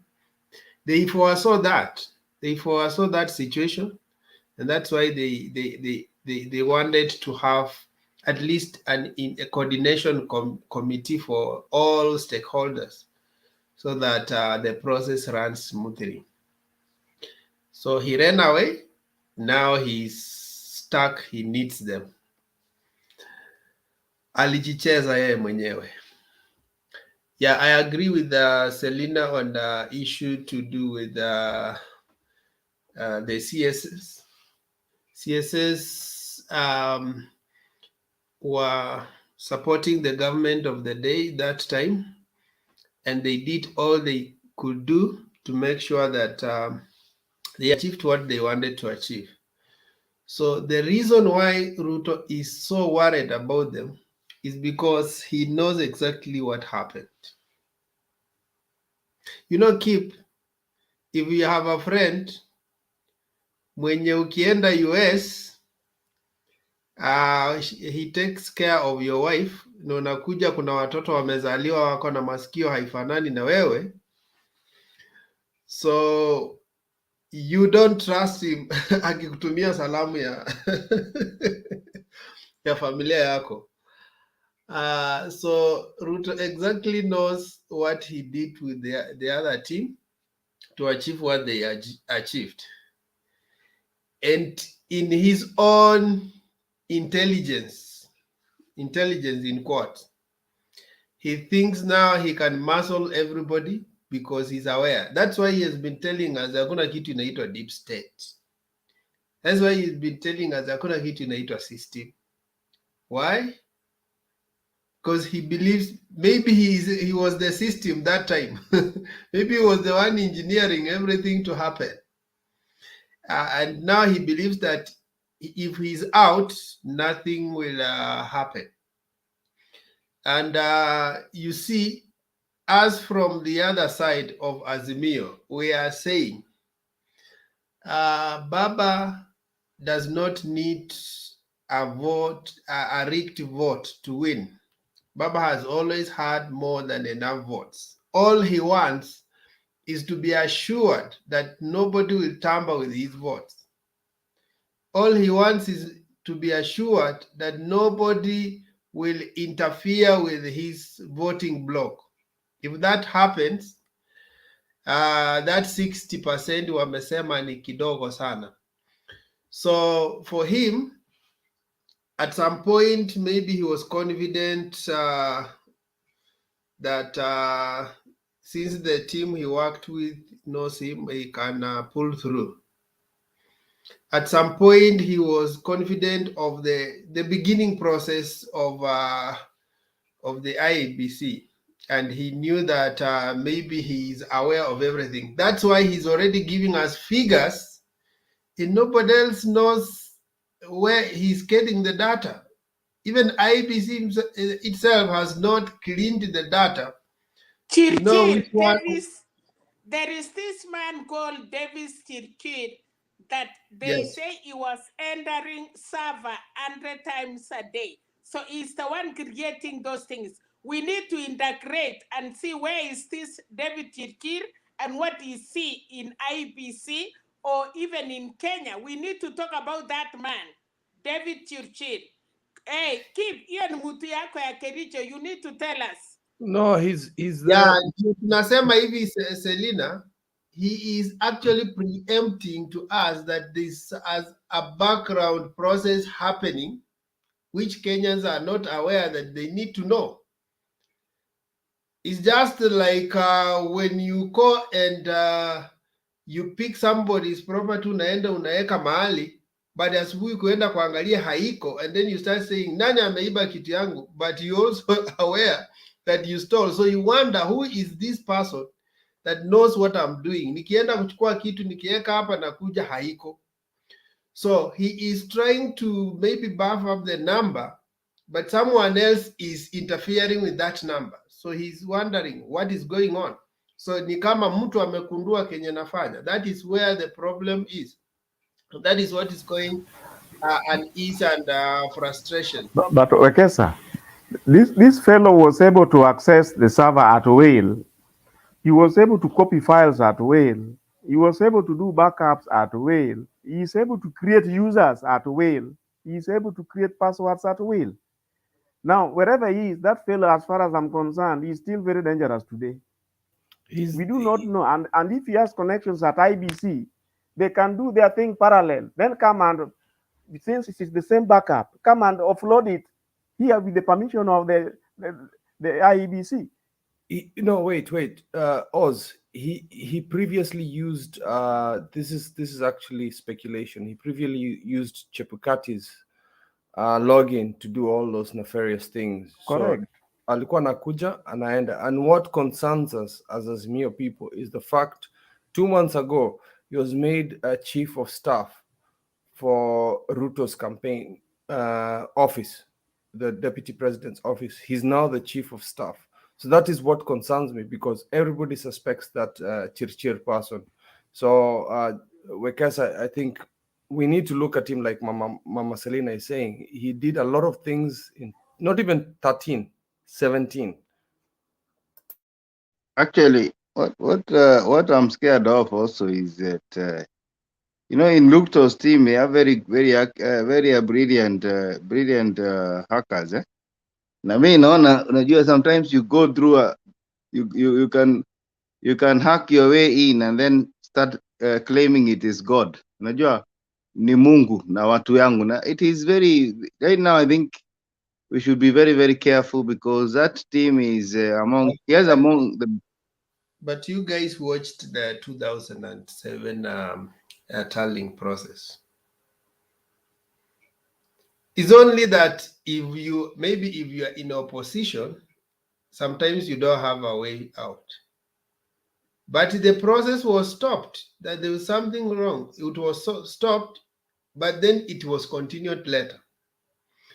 So the idea is you can do it from outside, but as long as you are not from the side of monopoly of violence, you will not continue the process. You will just be stopped. And they can even result to go manual. And what I'm saying is that these guys are measured. They are allowed. The same way unaona jamaa walikuanga wamefluke in, wanafikiria wanaingia Iebc will clear them, but wamekuja at the last minute wana realize they won't be cleared. This process, if you want to finish your enemy, allow him to do, as long as you are aware of what he is doing, allow him to do up to the last minute, and then you stop the whole process. He will not have an alternative. That is what happened to 2002. 2002, when Moi told guys to prepare for our concession speech, because the plan backfired at the last minute, that you cannot invent an alternative plan. If you do it mapema, maybe they can change it. But if you just monitor what they are doing and know that at this particular point, they have 1, 2, 3 steps towards the process, then I switch off everything. That is how you finish your enemy. Wekesa, the issues So they around are aware. Kiamba. It's not that they are not aware. The issues around Kiamba, how they paralleled everything completely in the same style as IEBC is very worrying. No, Kiamba, let me tell you, there are some small victories people can allow you to win. No. Kiamba, ukiangalia the whole process, they left. I'm talking about the results. Left. How they were able to parallel the results, not the overall count, no.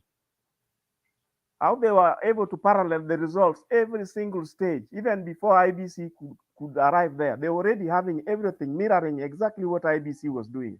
How did they manage that?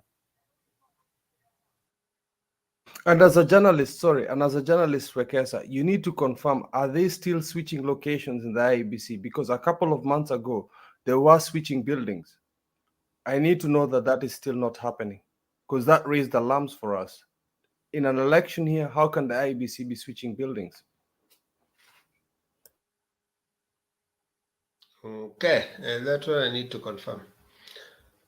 Sawa. So who was supposed to make submission?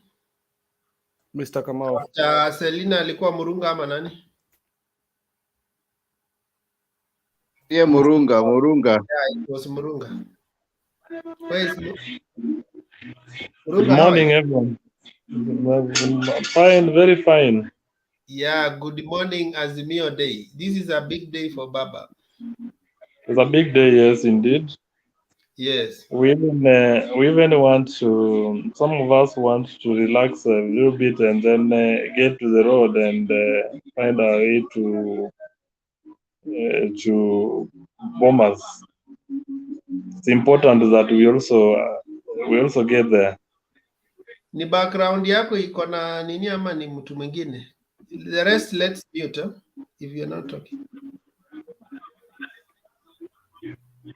Oh, naona kuna makelele kidogo hapa kwangu.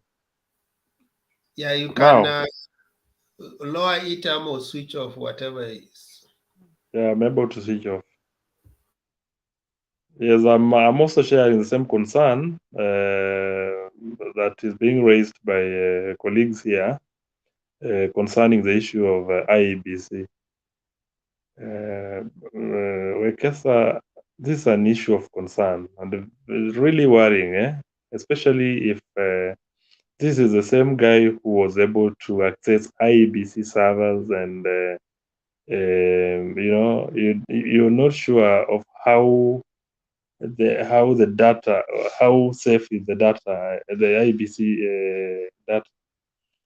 It's very important that we avert some of these things.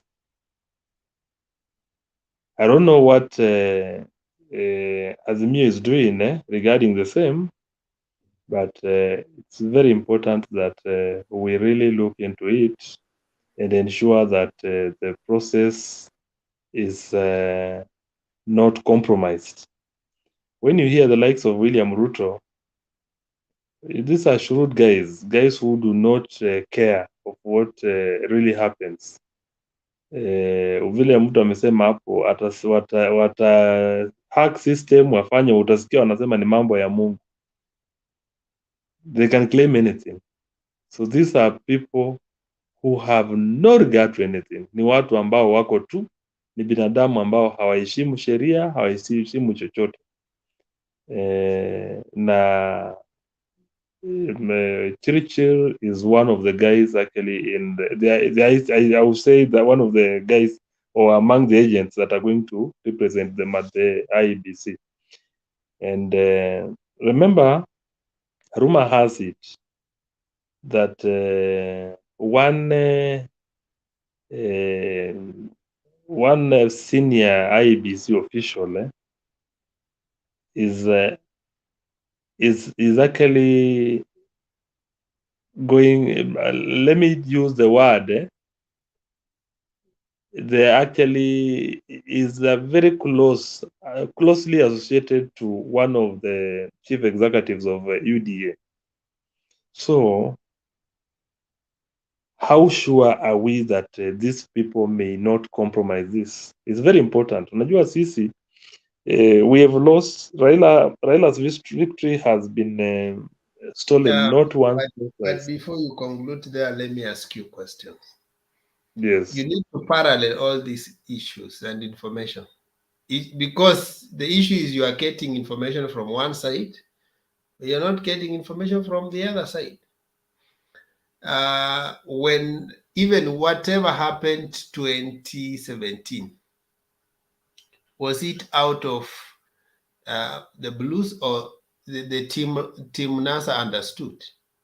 When you look at the guy who was in charge of information for NASA, he actually said everything. It's only that they were denied access to get the information. So in other words, we are saying it's not like the other side doesn't have the intelligence team. It's only that they are not sharing, but they are following up the issue. You see, Raila mentioned in passing, but when he was in KAMUKUNJI, we play that clip. He just said that Chepkat, as a rival, you don't need to be impartial. You see, he has already sent you a statement. But what he's telling you is that he's aware of what is happening and don't dare. And let me tell you, if you tamper with the electoral process from the opposition side, you cannot win unless they have allowed you to win. The only way you can win from opposition in Africa is to have a landslide win that the government cannot. By trying to still vote from the opposition side and win, that one, maybe I'm not worried about that. I know what's happening. But we don't have to share intelligence. Wekesa. Yes. Okay. What if just if they overpower Chibukati himself? He just get overwhelmed by them in the sense that they are more than him. Let me tell you. He's retiring in February. Please remember that. 2007, when he was called, this guy, he was called who? Samuel Kiwitu. Yes, he seemed to hold a different opinion from the rest of the ECK that time. Yes. You know, he was not aware of what is happening. And that's why when he came, he was told to announce the result. He said he didn't know who, because he didn't know what was happening. The issue is, even if you were to do it, you have to do it in coordination with the rest of the arms. I think when I played this clip, CS Kisheru, you should have listened. That means as a minister of communication, also there is data that he knows. There's data that he knows, and there's intelligence that he shares. So don't think that he's just there and he's doing nothing.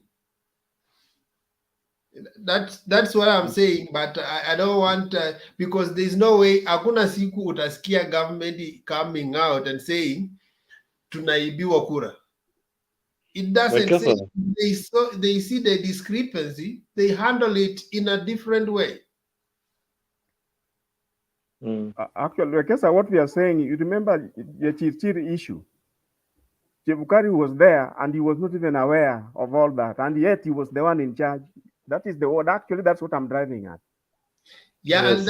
and the person who was running, sorry to say that, but there is that Chiloba guy. He was the one who was more powerful than Chebukati that time. And that's why you see the worry of the team Ruto is they think they can silence all the CS before they drive their agenda, which can't work for them. But they think they can silence the whole team before they drive their agenda. But Wekesa, I'm not satisfied with the explanation. Yes, there is a very serious issue here, Bwana Wekesa.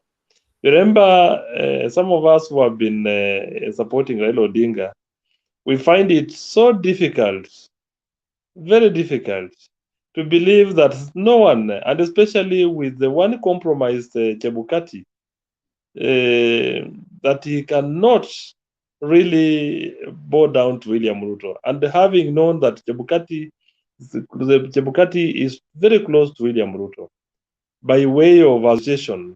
I'm talking about this because remember Chebukati was a member of a political party that was actually where William Ruto belonged before. And it says that William Ruto is the one who recruited him to the party.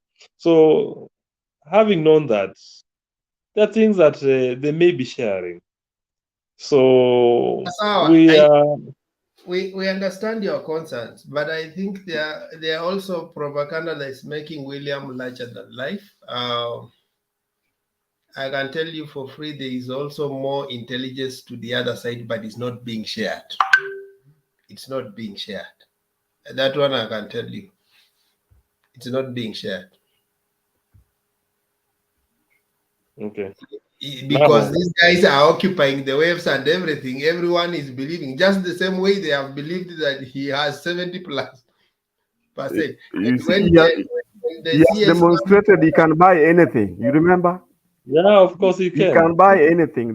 Just bear that in mind. That's very true. I agree with that you. is what you believe. Let me also believe the intelligence from the other side. It's okay. So that's okay, Wekesa. I'll give it a benefit of doubt, though with many queries.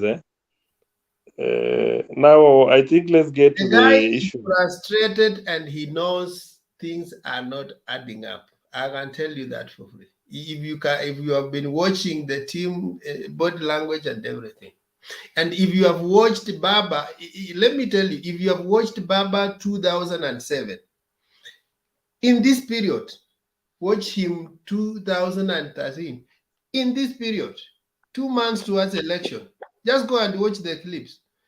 2017 and watch now, and you will understand the difference. And you watch William Ruto 2013 and 2017 and watch now, you will understand the difference. So there is more than we can rely on what is being propagated and being said, but there is also what is not being said. That's in order. Yeah, good. So me, where I'm seated, I'm not worried. Where I'm seated. That's in order because we want victory, and you know, for us to be assured of the victory, you are not worried hata kidogo. No. All I know is I'm just sharpening my panga kukata miti. All these the other things is drama. I'm happy that that confidence is being built. Now, back to the topic of the day. William Ruto has presented his papers, but there is something we're also learning that Rigathi Gachagua is now kept behind the curtains.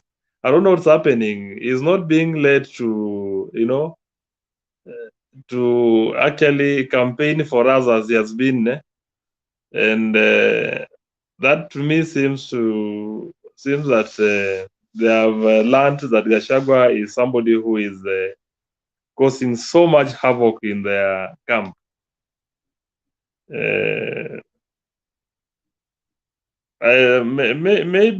Maybe or maybe not. Rigathi Gachagua is. I think William Ruto may be asking himself why he chose Gachagua. Hata ukiona mahali ile mbwembwe ya ukaribiana pamoja, naona ni kama inaenda kudidimia. And this is where I want to ask my brothers from Mount Kenya region, would they really trust Gachagua, and especially having seen what is happening in Kenya Kwanza? And can they be assured that William Ruto is able to let Gachagua now take over from him? These are questions that people from Mount Kenya should be asking themselves, because when you see exactly what's happening, Rigathi Gachagua, from where I sit, cannot be marketed beyond Nyeri County. He cannot sell beyond Nyeri County, and perhaps not even beyond his own constituency, because I find it difficult. Because from the people I'm hearing from what I'm hearing from people is that Rigathi Gachagua's choice was not really the choice of most of the UDA party members and the Kenya Kwanza team. And Wekesa will agree with me that there is nothing like Kenya Kwanza, especially when the papers were being presented today. What was happening is that it was a UDA affair, that the president is William Ruto and a UDA, the running mate is Rigathi Gachagua and a UDA. And I don't know what you heard William Ruto talking about the position that Kalonzo was given, which has no value, and which to him he feels that it is nowhere, it's not anchored anywhere in the constitution. That's a fact. But what was the Luya kingpin promised, going by what the deputy president said today? And today I will even say that Kalonzo Musyoka is a good negotiator. Wekesa, what did your tribesmen negotiate for? Musalia Mudavadi for hot air. and they were given a deal. They were given a raw deal because 70%. In other words, they were being told when you go to a company and it tells you that your basic salary is 10,000 and your variable is 30,000, just know that your salary is 10,000, because that variable they will raise the KPIs, you'll never achieve. Therefore, you will never get the 30,000. It becomes imaginary. So that is what he did. He raised the KPIs for them to achieve the 30%. They have to get the 70.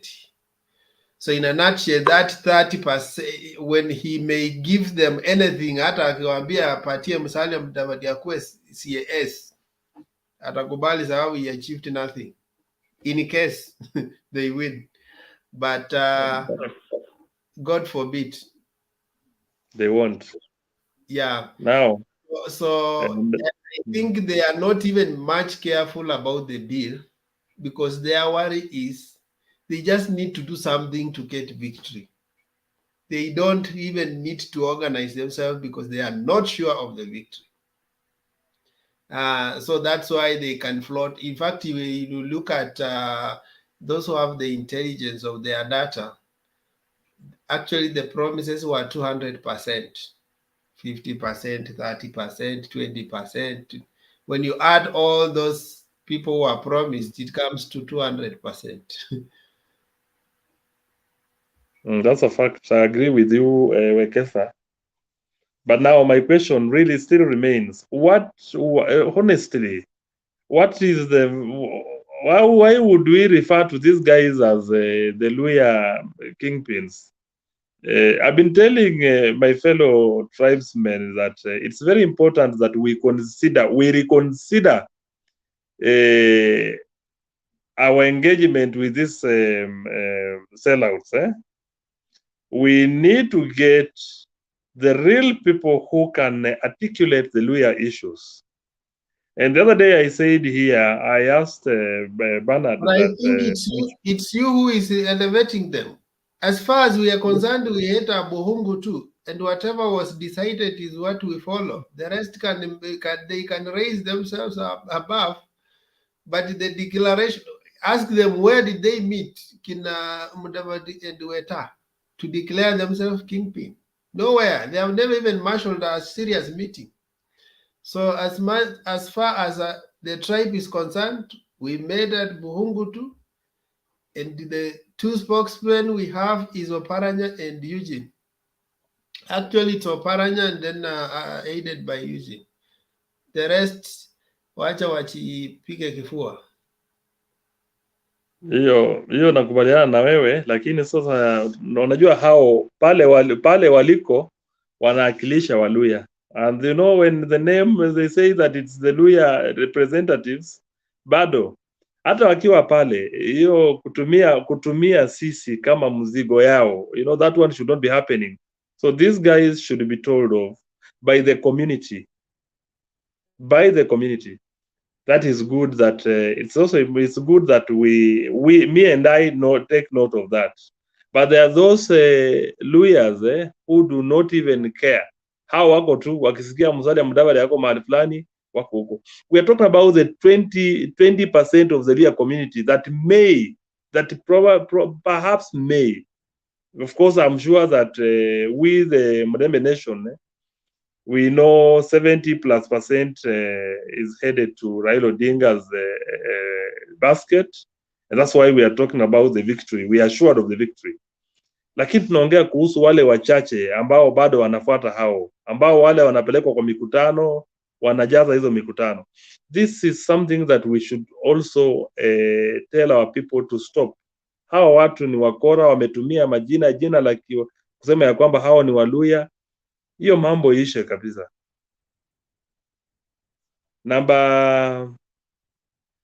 Jambo la pili, mimi nimekuwa upande wa Western, na hiyo safari ya Western ilikuwa nzuri. Nimefurahia vile watu wamejipanga kule. Manake Wekesa nilikuwa Busia, nikakuwa Kakamega. Of course my home area is Kakamega. Nimefurahia kwamba huyu kijana, hii gaidi yenye imekuwa ikitapeli watu kuhusu mambo ya mwenye alibeba Musalia Mudavadi kutupa huko Kenya Kwanza, yeye mwenyewe na Mudavadi wanaelekea nyumbani. Malala is somebody that people are going to forget in the political arena in this country. Tumsahau kabisa. Manake hata yeye kwa vile alinadi Musalia Mudavadi, hiyo mwendo waende pamoja kabisa kabisa na wasahaulike. Ninarudi sasa kwa mambo ya upande wa hiyo ingine wata contribute in the next session. ni moja tu nachangia, moja tu. You don't have to finish all your arsenal. Pakisha risasi moja kama baba. Maybe wacha kuna comments then ukimalizia. Sasa. Keep what you want to say. Ninajua ni wakati yangu ya kulala. I just wanted to do one more thing to you. Wekesa, uliniambia hivi 3 months ago, and I'm going to eat my socks. You promised me that Kalonzo is coming back and is a formidable cause. I'll eat my socks. Nasema asante. But I'm going to say also, we shall never forget. Alituletea Sonko. He frustrated Azimio. But Wekesa, your analysis was spot on. And I promised you'll see me eat my socks. Let me also help you on the Sonko issue. Okay, one thing, you may hate Kalonzo on character-wise, but in terms of intelligence, Kalonzo is very intelligent. And that's why he doesn't make decisions Kina Mudavadi and Delgeta does. You may hate him in his flip-flop, that is his survival. You know, there are different creatures. Kuna kitu inaitwa liver fluke. They fluke their way. Kalonzo likes fluking his way.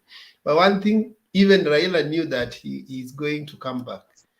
And that's why even when he gave him the chief minister, he did not, hakuna mtu alicommend akasema anything against it, because he knew this guy, he has just to deal with his ego and then he'll come back. But one thing we wanted is to have 99 or around 90% of Ukambani votes. And the only worst person we hate in those three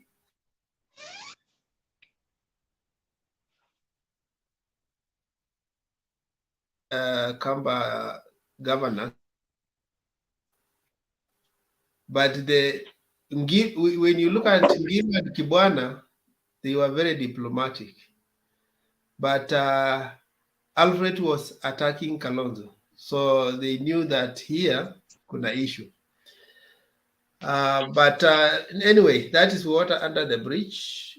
Let's consolidate the team. We win. We will also check on. I know sometimes when we fight, sometimes there are those hits and misses, or friendly fire sometimes burns, as Kalonzo himself says. Friendly fire burn. I'm sure even at some point tuliletana juu na wewe story ya Kalonzo. But all we wanted is to have a formidable team that can deliver victory. Okay, let's have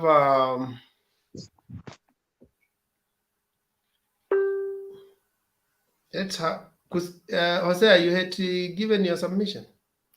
Viva, nitasikia Jose alafu nilale. Viva. No, not yet.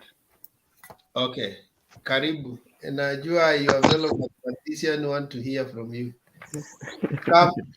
Come in the order of numbers, science of numbers. Begin with the science of numbers. Niliona Mizani wanasema already nani ako mbele, huyu jamaa wetu. Who? Igathe.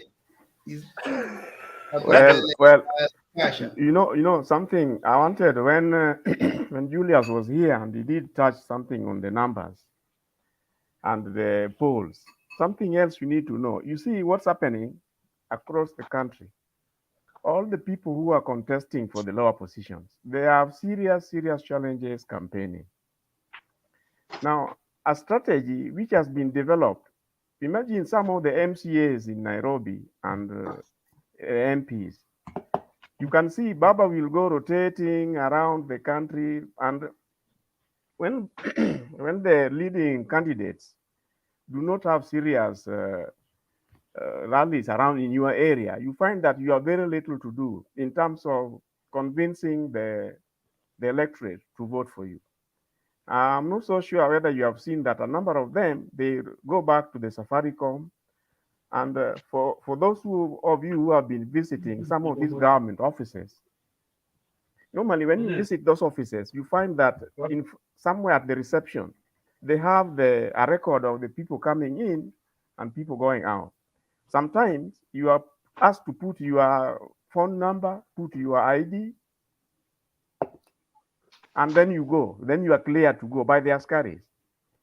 Now, I understand that a number of those people go for example, to Mwalimu Cooperative House. The visitors there in one day are many.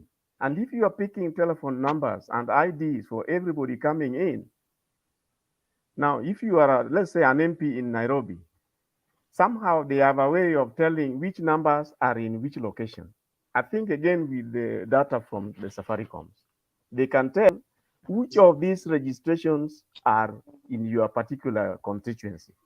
Now with that, you go start sending these mass messages to people. You just receive text from all people introducing themselves and appealing to you to vote for them. Now, in the absence of Baba, let's say, or KKs rotating around Nairobi, the MPs have serious challenges how to pull crowds in a campaign rally to campaign. So what do? This year, or I don't know whether it happened in 2017 as well, but this year, 2022, most of them are visiting pollsters and trying to come up with polls. This week, if you are doing a poll, what do I do for you to throw in some figures that I'm the leading candidate? So if you are concerned that who is the MP for Makadara, and some pollsters have released what they think is trending there. If I was nobody and somebody says, oh, Kusea is leading in this and this, now the residents will start wondering, hey, who is this who is doing so well? They do not know that you have actually bought the pollster to do that. And that is, I think, the sort of thing which is happening with the Mizani kind of polls. They go and front you. Now, the rest of it, at least it would have introduced you in your own constituency, propelling you with all manner of fake news that you are the leading candidate. You are all this kind of thing. That is why you are wondering why, for example, in Trans Nzoia, there is no way. Let me ask you a question. Yes. Which background do you come from? Are you wewe ni mtu ya Tao ama mtu wa reserve? Because I'm not in Kenya. The way these teams choose their leaders. I'm you not can in come Kenya. I'm with just telling you. whatever, but when in a rural area, yes, actually it's that's why you even when there are guys choosing maybe running mate, they have to choose in a particular clan or whatever. It has its own way of choosing leaders. I was narrowing down in the urban areas, constituencies in the urban areas. No, that also depends on the area. Like Northeastern, your leader is not chosen for you. Your leader is chosen for you. Northeastern. Actually, Wekesa, you are aware of that. You Northeastern. Yeah, but now you are coming to negotiated. Even those who choose for you, they are aware. They will even tell you that these clans lead. This one never lead. They sit down and design for you a methodology. They don't use those pollsters. They use their own culture. I agree. We are not saying that this is the only way. All we are saying is this time round, the members of parliament and even in some gubernatorial races, they are at a loss exactly how do you endear yourself, because If you're waiting for your presidential candidate to come around and help you, they'll take forever to come. In the meantime, you need to campaign, you need posters, you need what? How do you create awareness so that even your own people in your constituency, they will know that so and so is a candidate here? That alone is a challenge for them. That alone is a challenge. That is why places where they were doing six piece, it was very easy. You just struggle to get the party's ticket. Once you have it, even those who would go voting. Personally, I've been when I was in Kenya at time, I went voting. I didn't know who to vote for. I was just going by the 6 piece idea.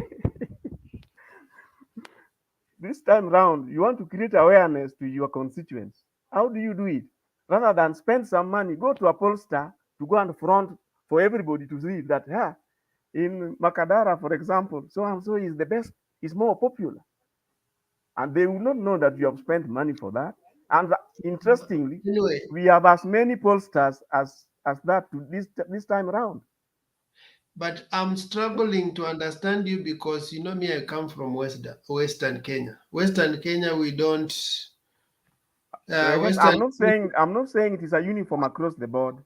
I'm saying Western Kenya people actually. That's why they say it's one of the democratic place. Everybody will vote for what he thinks is right. Listen, Kesa, there are very many approaches. This is just one of them. I'm not saying that it is here, there, here. No. I'm simply trying to tell you, when you see this flourishing number of pollsters, some of them are doing serious business. Imagine you go to the Mizanis and you pay something for you to be post fakely as leading in a place. It's a plus. It's more or less like campaigning. Some candidates are choosing that route to create more and more awareness about themselves. That's all I'm saying. We are not saying that it is the same in Mombasa, the same wherever, but there is a section of contestants who are actually doing that. Now, the issue on the Sonkos and corruption and scandals. You see, Chepukati, I must say Chepukati's work is very easy because you have realized some of the things which are under the law. If they do everything according to the law, you find all the people who have cases are just scrapping through. And that is why some time back, I did say here that the problem is actually with the laws. You see, as you go to the last 2-3 Auditor General reports, for MPs who have gone serving even third term, imagine 2013, they were there in that report. They were the main people with culprits, especially the misuse of the CDF funds. 2017, the same thing. The Auditor General, all those 5 years, the MP is consistent. Only 15% of the allocated funds goes towards helping wananchi. Now, where is 85% going? Now, the court system says that the current one, innocent until proven guilty. That is where the danger lies. You see, in other countries where that law is used, they have thresholds. If you are accused of something, there is the preliminary cases which are heard to determine whether there is a case or not. So that if they are frivolous and they are just made up, there is no case, so you don't have to go forward. But in Kenya, there is nothing like that. Even today, if you have witnessed the entire body have witnessed you killing somebody, you find that your lawyers will quickly take the case. And the first thing you have is an injunction. Instead of trying to find out that the so and so has a case to answer. If you have a case to answer, there should be a threshold.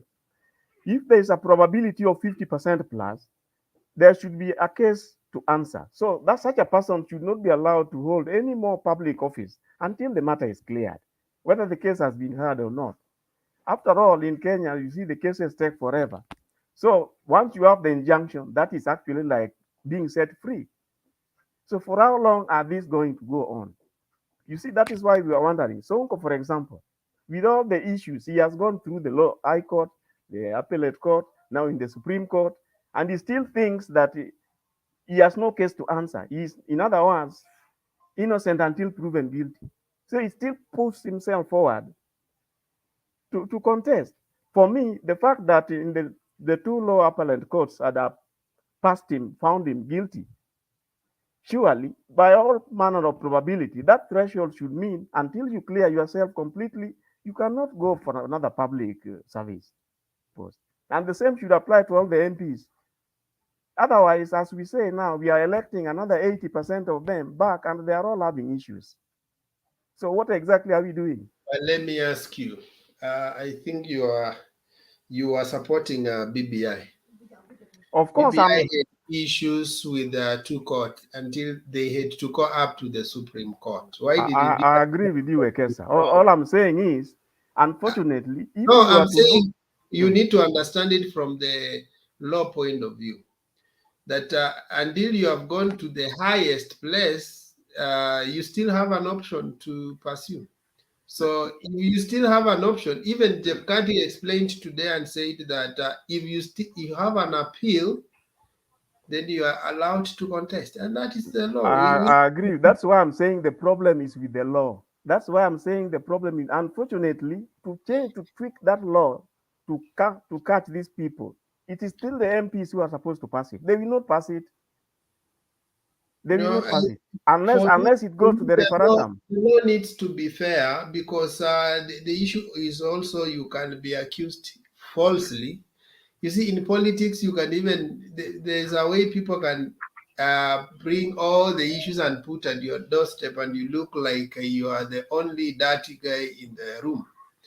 So for the law to be fair on you, it has to give you all those avenues. If you exhaust all of them and still have issues, that's where it matters. Otherwise, if you shorten the process, it can also... Okay, sir, I think you missed my point. I'm saying a threshold should be found whether you have a case to answer. That threshold is too high right now.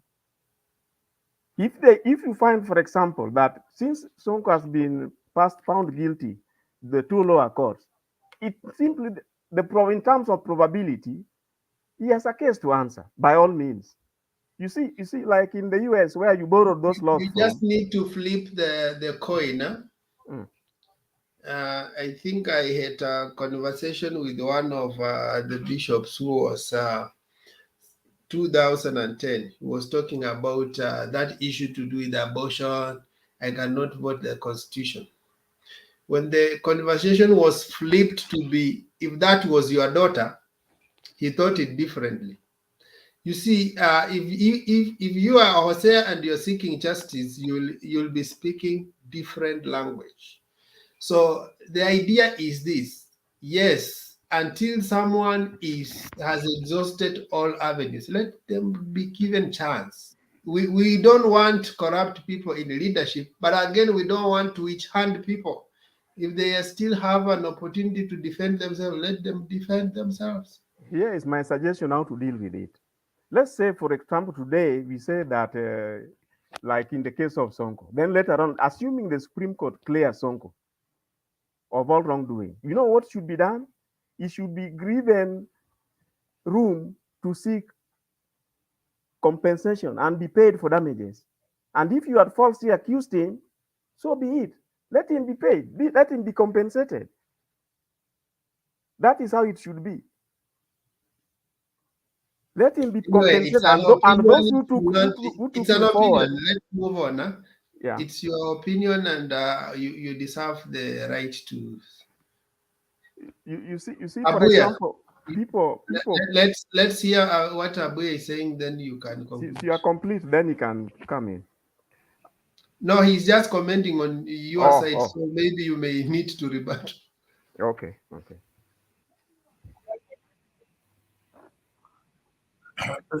Yes, Abuya. Yeah. Well, what I wanted to mention is that this is something we have revisited. In fact, in the last 1 week, I think we have done it more than 3-4 times.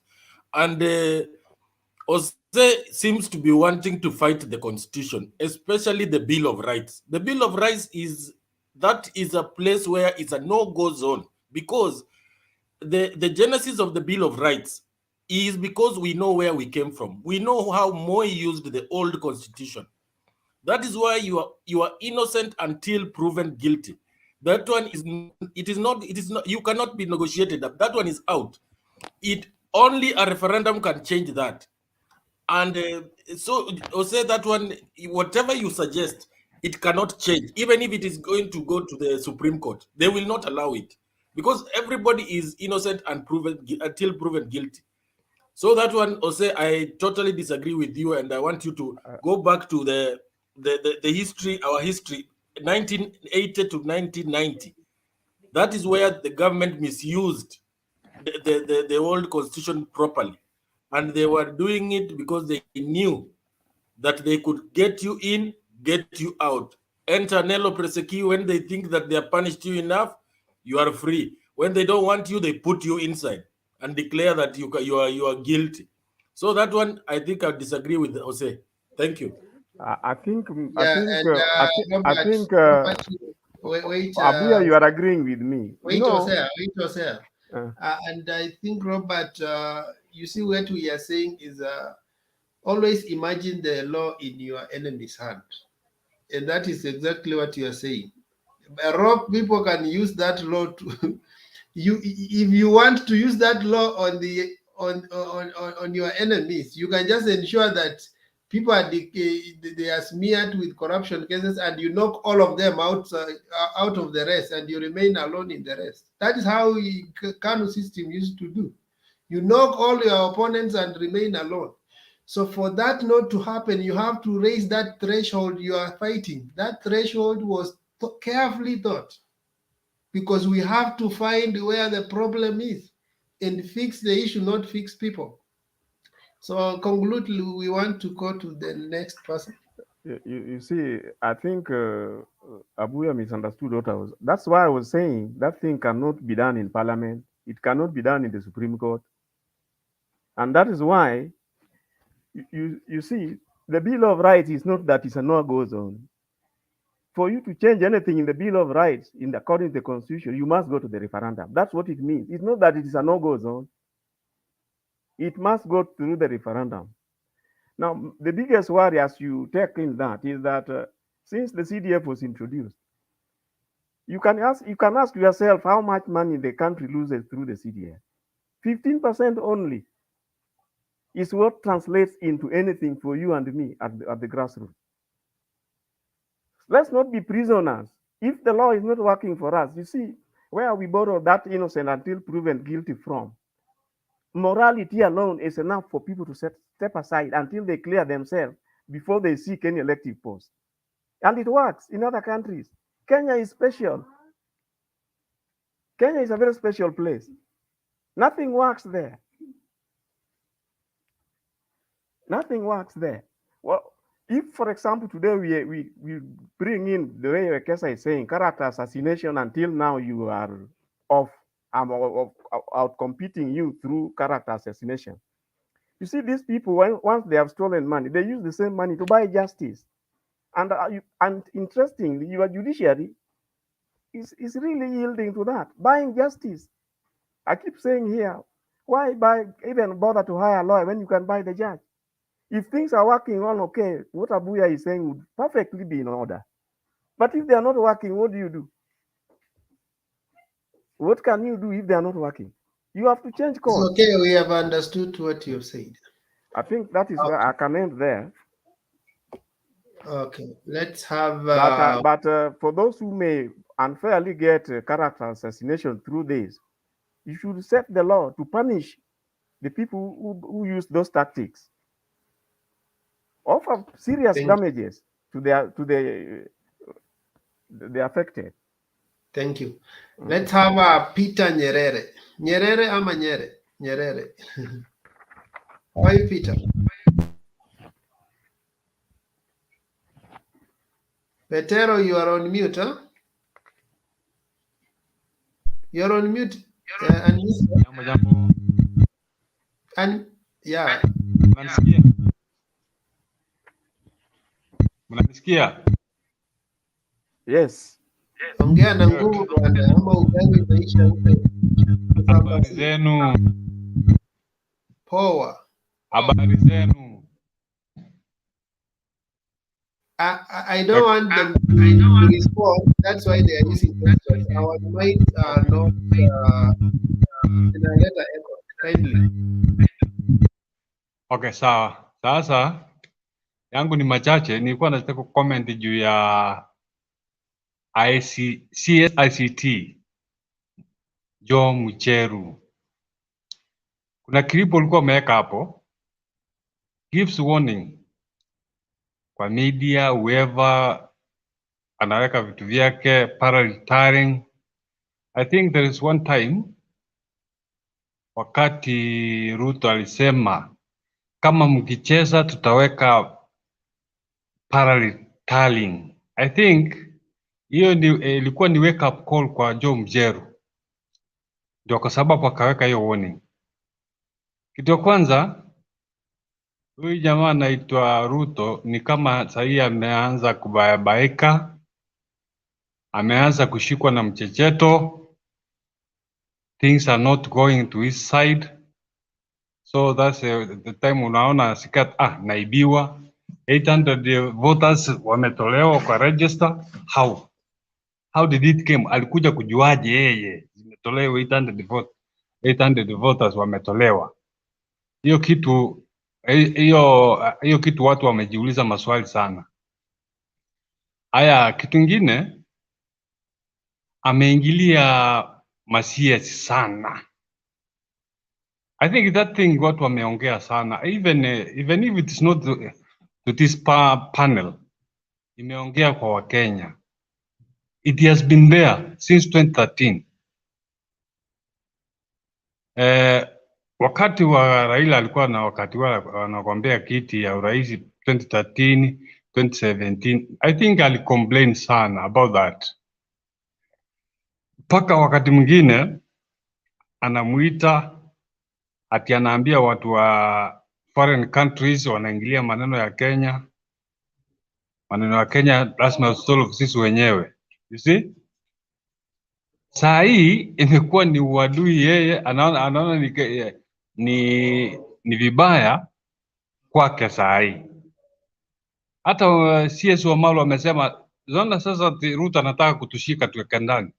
Ati tufungu swi miaka 3 ama faini ya 1 million. Lakini CS Wamalo amesema they cannot be threatened na hayo maneno, hayo ni kidogo sana kwao. Paka yeye aliconfirm kabisa vote yake tarehe 9 mwezi wa 8 itaingia mahali fulani. That's all. Aya, kuna mambo mengine haya nilikuwa nataka kuguzia kidogo juu ya Polycarp Igathe. Kama hii maneno yetu tunaongea hapa huwa inafikia watu wetu wa Azimio, iwafikie. The way Polycarp Igathe ana campaign Nairobi, if watu wa Azimio not the top seat, hapa katikati kuanzia MP, governor, senator kuja chini, let them come down, waanze kuvote, kutafuta kura vile Polycarp Igathe anatafuta kura. Unajua sasa hata yeye mwenyewe huyu jamaa wana compete na yeye, ameanza kumuiga as well. Anafanya kazi nyingine ya maana sana Nairobi. I'm not staying in Nairobi, but the way huwa anaiona kwa mtandao, in fact he is doing a very great job. Haya, kuna kitu kingine nilikuwa nataka kuwauliza as panelists, tuelimishane. Kuna hii mambo ya Kajiado, tuko na watu wangapi pale? Big names, 3 of them, Jubilee, ODM, UDA. Mnaonaje hii kitu itaenda vipi? Kwa sababu pale adui mkubwa ni UDA. But sisi kama Azimio tumeweka watu wawili pale. Na already they have cleared from Iebc. How will it go? That one, let me tell you how. I think Papa communicated that message. All candidates who they are not sure who is stronger than the other one, they will be allowed up to like end June or July.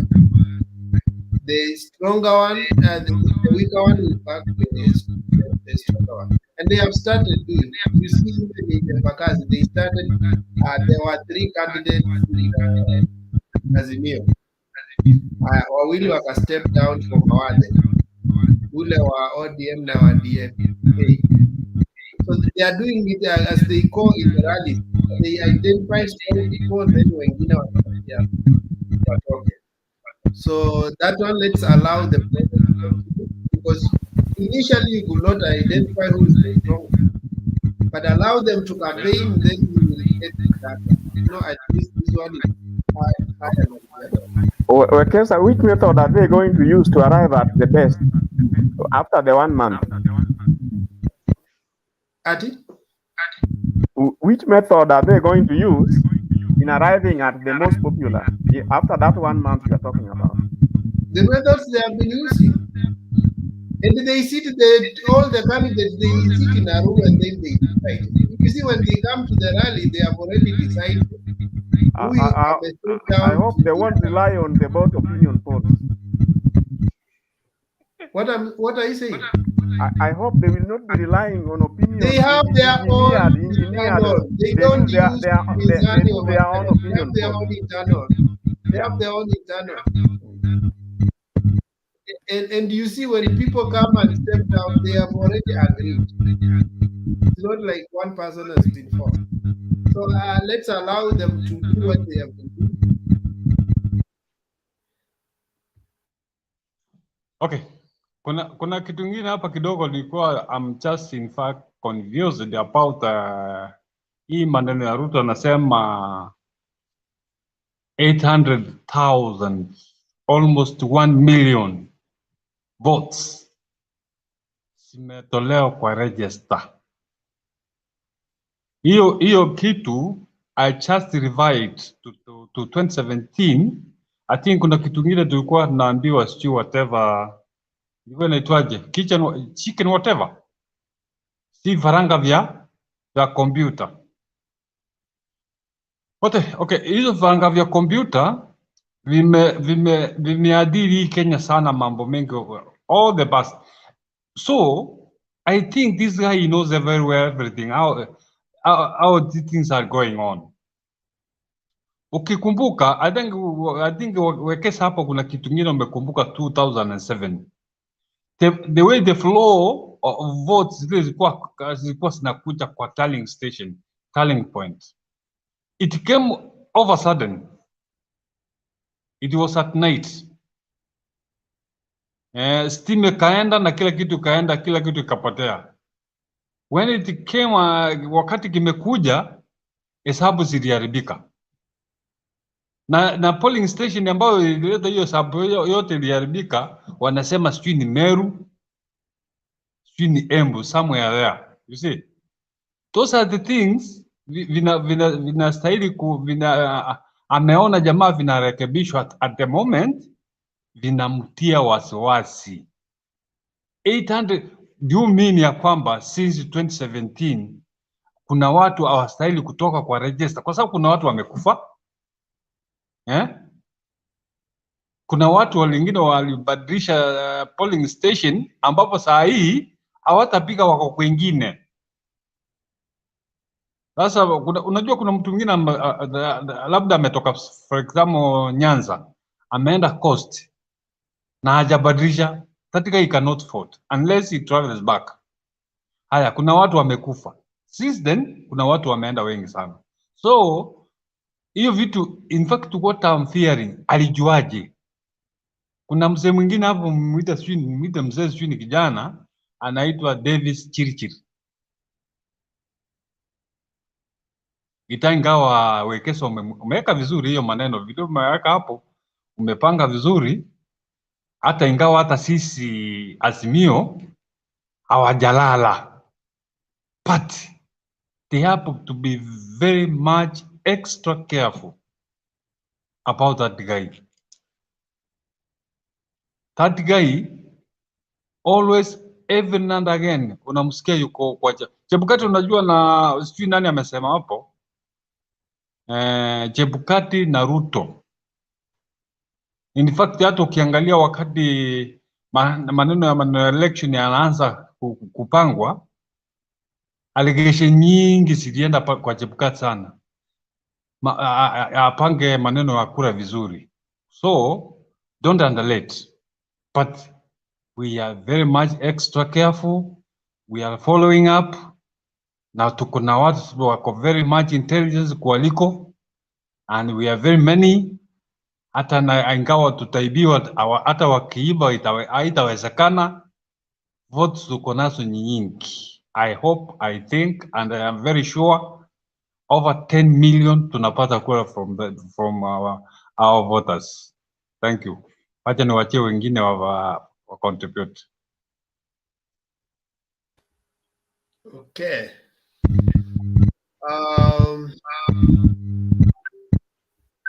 Yeah, anyway, mute kwanza. Hiyo mic yako iko na a lot of yeah. We will ensure that there is free and fair election. So that feedback is good, that they are even generating the heat. They are creating the moment to sort out issues. IEBC ni wenyewe wameanzisha hiyo story na itasotika. Let's have a Levi Onyika. Thank you so much. Hello everyone, unanipata kweli? Okay, Yeah, okay, thank you so much. And I first of all have to appreciate the panelists who have been here since the show started until this time. Quickly leo nitafanya submissions zangu haraka haraka. Starting with let me first speak about Ruto submitting papers to the IEBC. Yesterday we were speaking about his withdrawal from the race, and today we are here speaking about his submitting papers to the IEBC. We wish him best of luck, especially now that he's going to run for the first time. I think he'll get a taste of what it takes to, just run for the presidency, president, the seat, the top seat. He'll get a taste of it, and maybe in the near future, he'll have an insight of what to do in order to, at least get there. Because I know this time around, he's not, the chances of him, going to State House are very minimal, but the chances to go to Sugoi are very, very high. About the opinion polls, his opinion polls, I really don't know how they work, because one is saying this, the other one is saying that way. Sasa unashindwa which do you believe? But again, they are opinion polls. They don't reflect they don't have the true picture of what is on the ground. And I like the choice of Azimio when they chose Polycarp Igathe, contrary to the expectations of many people. They chose Igathe as their candidate in Nairobi. Igathe, of course, we know is a great mind. He's a good manager. Wherever he goes, he does what is best, in the banks and the corporate sector. He's a guy who can manage, and that's why they say that they want a manager in Nairobi and not a politician, which I think Igathe is the best fit for it. And despite his they say PR or theatrics, wanasema anaingia kwa media station, anaanza kuosha vyombo vya habari, anaingia kwa club, anaanza ku serve the buyers, and anaserve mpaka watu. So I think, but Igathe, apart from that, he's a good person, and I really hope that he clinches the seat to transform, the cosmopolitan, I don't know, it's a cosmopolitan or metropolitan city of Nairobi. that being said, I want to speak about the Sonko. Sonko being disqualified by IEBC. You know, Sonko pia ni mtu ambaye simuelewi mimi. I don't know. Even from the time he declared that he's going to Wiper and then goes to Mombasa to vie, sikuwa najua. I didn't understand him because first of all, you know, having to join Wiper and then going to, you know, Mombasa County where ODM is, you know, is a stronghold for ODM. I really don't know. But again, Sonko has not been okay with his Sonko rescue team and all that. He's a good person. He's a down to earth person.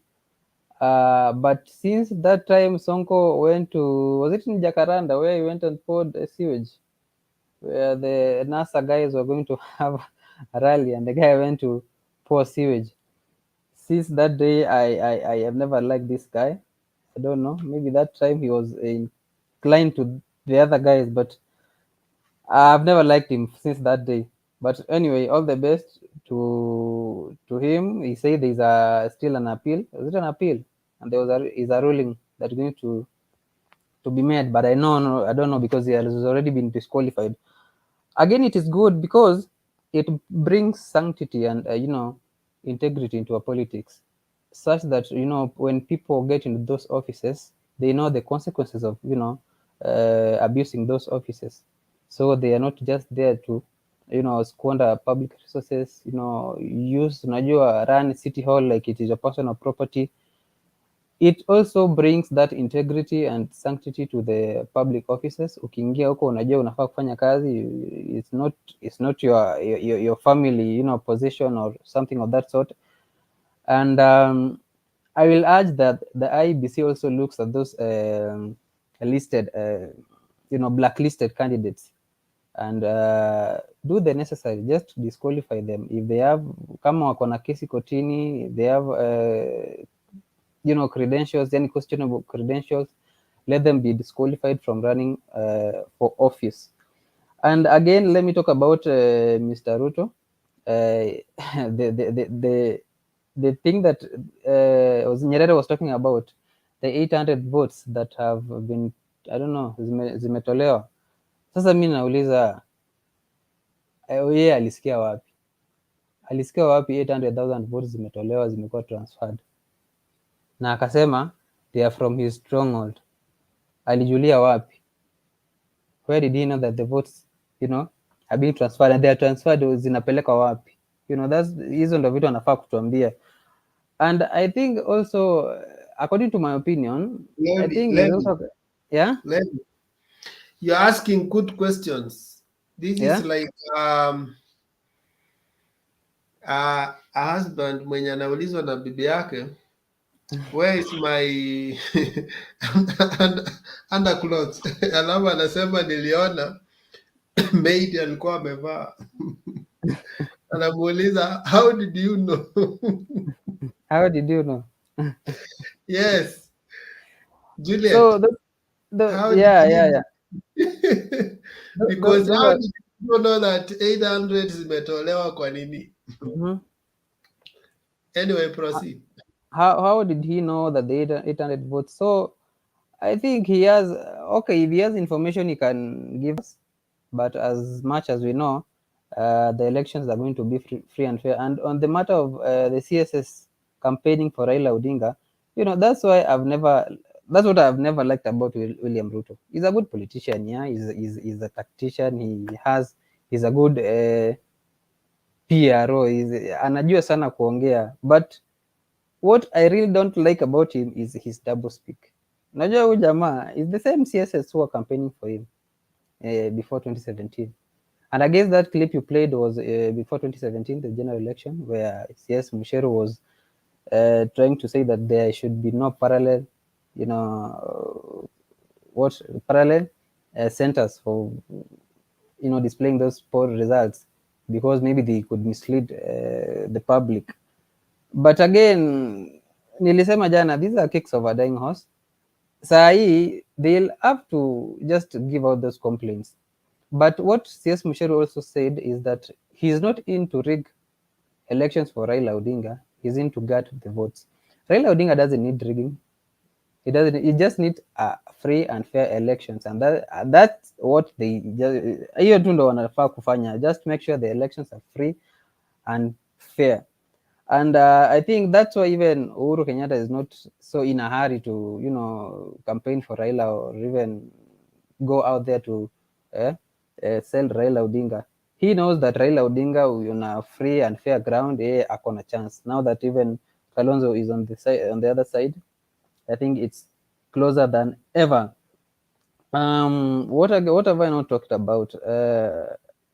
Ruto said that he has confidence in IEBC. Yes, of course, he should have confidence in IEBC. But again, IEBC should just make sure the elections are free and fair, and make sure that these questions, either from Azimio or the other side, they should put the necessary resources and but Levy, yeah? he has confidence in IBC. I thought he had said IBC has transferred 1 million votes from his strongholds. Maybe a contract. He's not maybe consistent. yeah, that's what I was trying to say. He said that the 800,000 votes are being transferred again. He said he has confidence. We don't know what this guy is up to. And is it a way of also distracting us, just trying to play victim when actually he's a mastermind? I don't know. But also, unajua kwa hii vitu you can never preempt. They are just out of this world. All said and done, I had this. There was a list of IBC returning officers that was gazetted, and there was an outcry on how somehow kuna hiyo list imejaa. It is mostly consisting of people from a certain region.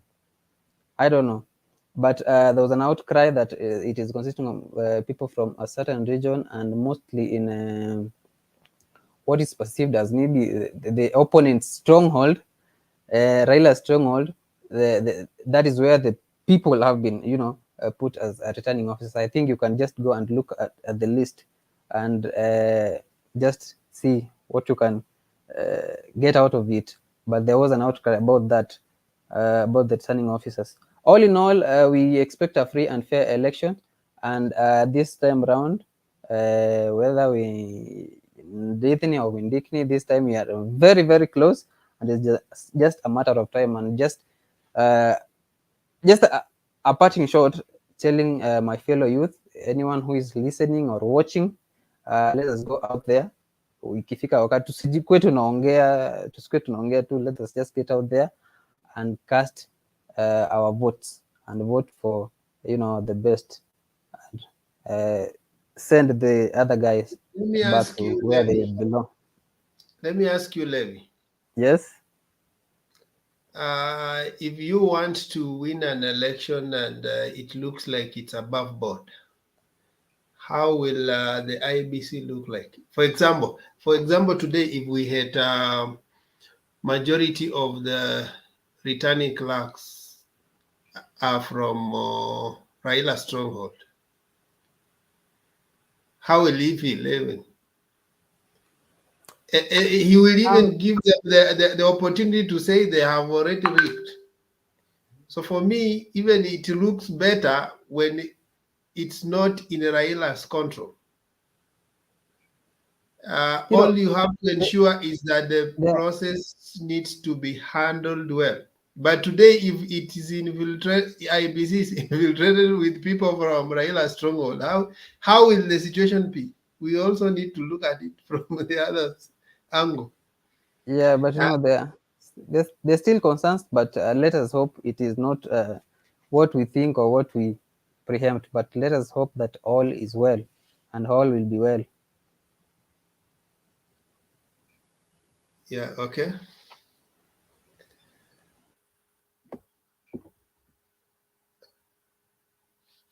Selina, you had something to say concerning that? No. Okay.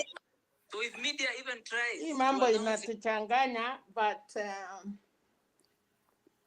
So far so good. Unajua Wekesa, unajua saa zingine watu wawili, let's say kuna vijana wawili ama watu wanapigana.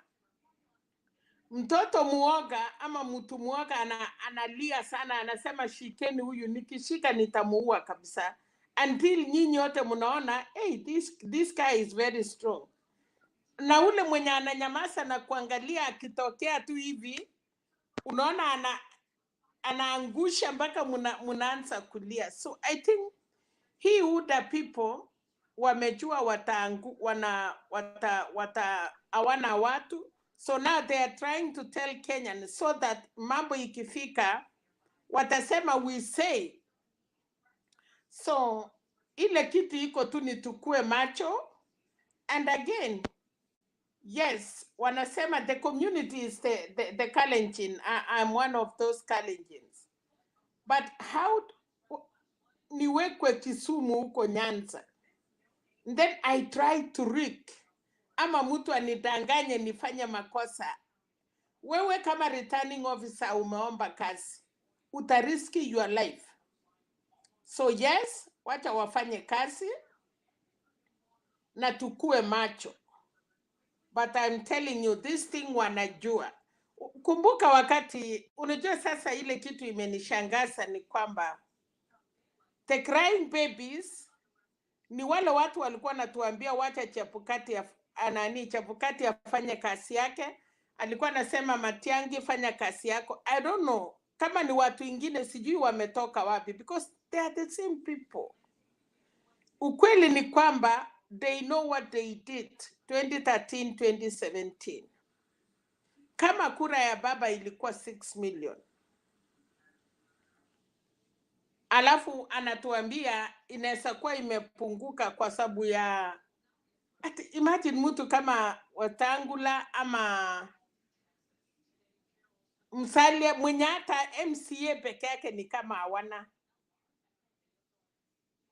So for real, levies, nafikiri umekuwa na points, lakini this country ni yenyu vijana, and lazima muambiane, kwa sababu wale watu tunatarajia ni vijana kama nyinyi ndio watakuwa returning officers, watakuwa clerks.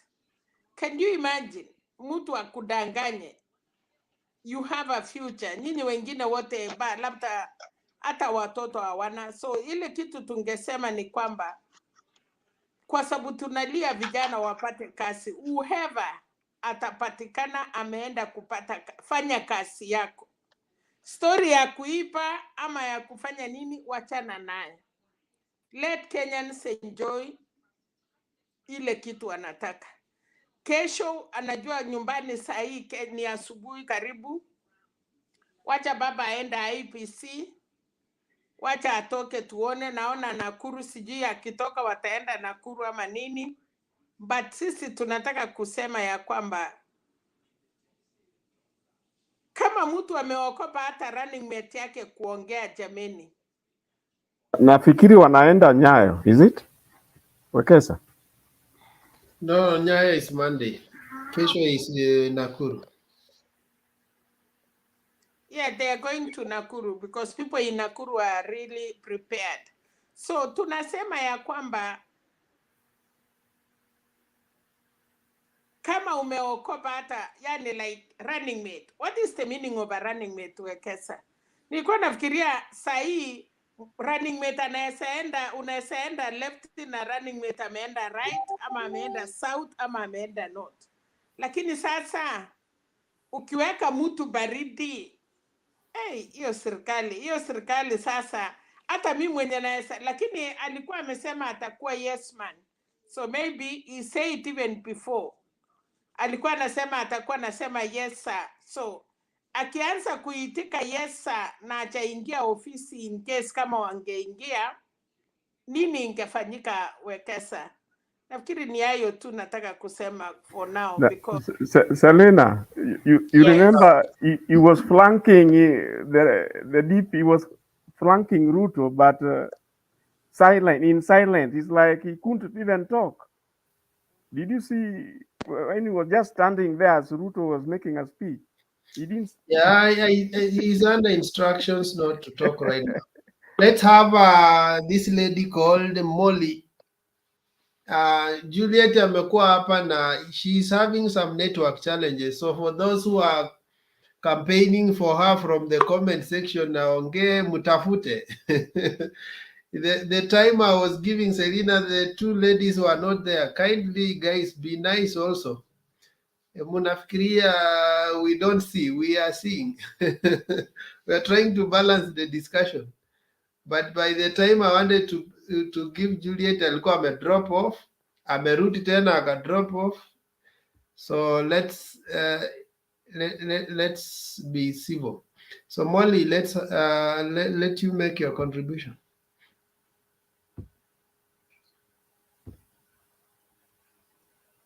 Uko on mute, huh? Molly? Uko on mute. Hello, everyone.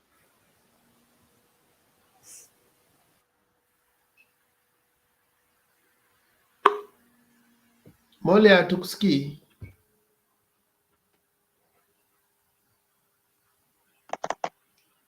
Haya.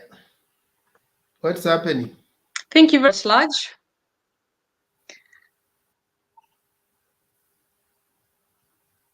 Thank you, Wekesa, and everyone at large.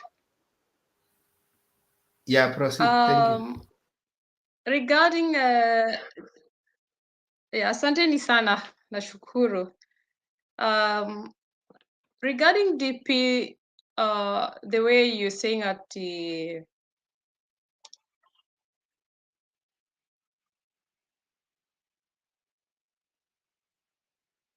is it my turn now? I can hear Selena the background. We can hear you. Well, thank you very much. Well, I just want to comment on one thing. When DP is saying that he's got confidence kwa IBC, and the other day he was saying that he had a conference meeting na diplomats akasema ya kwamba he does not have a confidence. Sasa nashangaa, he's like double standard when he's talking about this.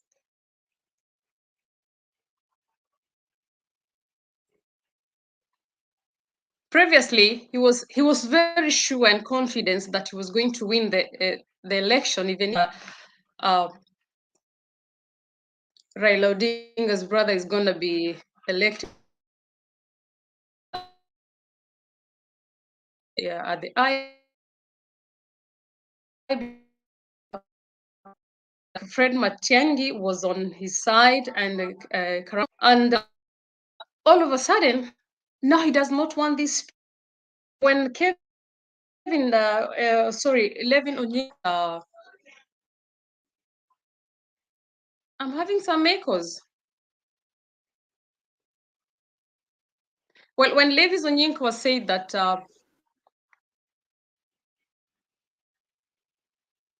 your voice is breaking. I don't know what's happening to your mic.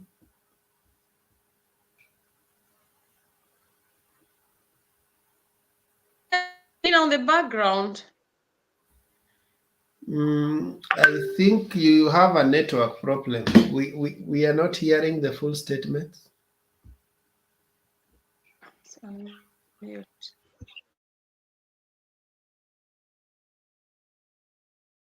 See, okay, maybe you work on your mic first. Let's have Juliet. Juliet, how are you? Hi, good evening, everyone, and thank you so much, Wekesa Eric. I've been listening, and you know what popular here. The whole conversation in the comment section are campaigning for you to speak.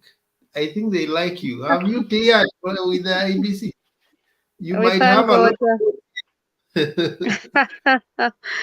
We thank God. You know what I think about accessibility for Kenyans, for all ordinary Kenyans, and you know, I've got a whole mouthful to say about that. But listening to your talk here tonight, let me speak in Swahili, because the other day people said I should speak in Swahili. Yes, najua kuzungumza Kiswahili vizuri sana, na nashukuru kwa kuniuliza nizungumze. Na kwa maneno ya topic ya confidence in the IEBC, what can I say? Confidence ya IEBC kwa mimi, wacha niseme kila Mkenya anatakikana kuwakilishwa na kila Mkenya anatakikana kuwa na equal access. Na kama mimi nasimama kwa chama ya Republican Liberty Party. Many of you know that by now. And ninaweza kusema kwa Wakenya wote hakuna equal access. When Kenyans think that there is only the old politicians that can stand, I think that nasema Mkenya lazima abadilishe mafikira yake, kwa sababu huwezi kusema ati wale watu ambao wanasimama zamani wanatakikana kuwa tu ndio wale wanasimama. So ikikuja ni ati watu wanasimama katika kwanza kiti Hello, cha Wekesa. Good evening, everyone.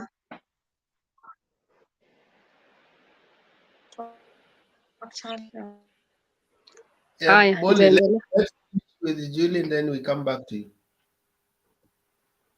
So ikija ni watu wakuje wasimame katika kiti cha rais, ni lazima watu ambao wote wameweza kujiandikisha waweze wote kusimama katika njia moja na katika njia iko kisawa cha mwananchi yeyote wa Kenya. So nitaweza kuzungumzia mambo ya kusema equal access ya Wakenya haiko, na kwa sababu ya vile nimeona mimi mwenyewe, na nataka kumzungumzia mwananchi wa kawaida, kwa sababu mwananchi wa kawaida kama anavyoona, unaweza kufikiria mnashindana, na kushindana ama kuwa katika contest ni on your marks, get set, go. Kwa hivyo nyote mnatakikana kuwa katika laini moja. Na sasa kimafikira, nikiwauliza Wakenya, mnadhani hivyo ndio iko kweli? So mimi katika kuzungumzia kama community champion, nataka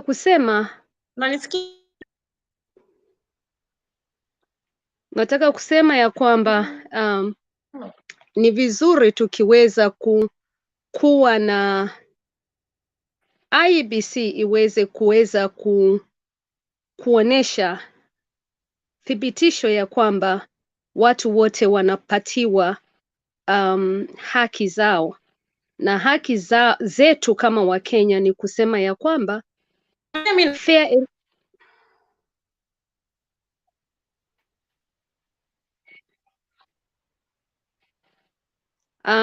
haki zetu ni kusema ya kwamba sisi wote kama wananchi, we need to have equal Thank you very much. Molly, let me finish and then you can come back, please. Can I just finish what I was saying, please? Yeah.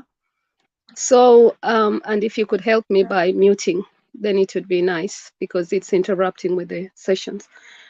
So for Kenyans to really understand issues of equal opportunity and equal accessibility is very important, and that issue needs to be raised by fellow Kenyans. What that means is, in my case, I want to raise the fact that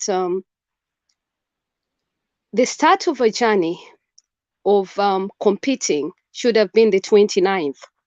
Ama wakati watu wanatakana kuanza kupiga kura ama kushindana kupiga kura, the ideal date was mentioned to be 29th. Na kama Wakenya mumeona miaka hii yote, kama ni miaka 5, wengine wanasema, munaona watu wako kwa road shows. We are part of corruption.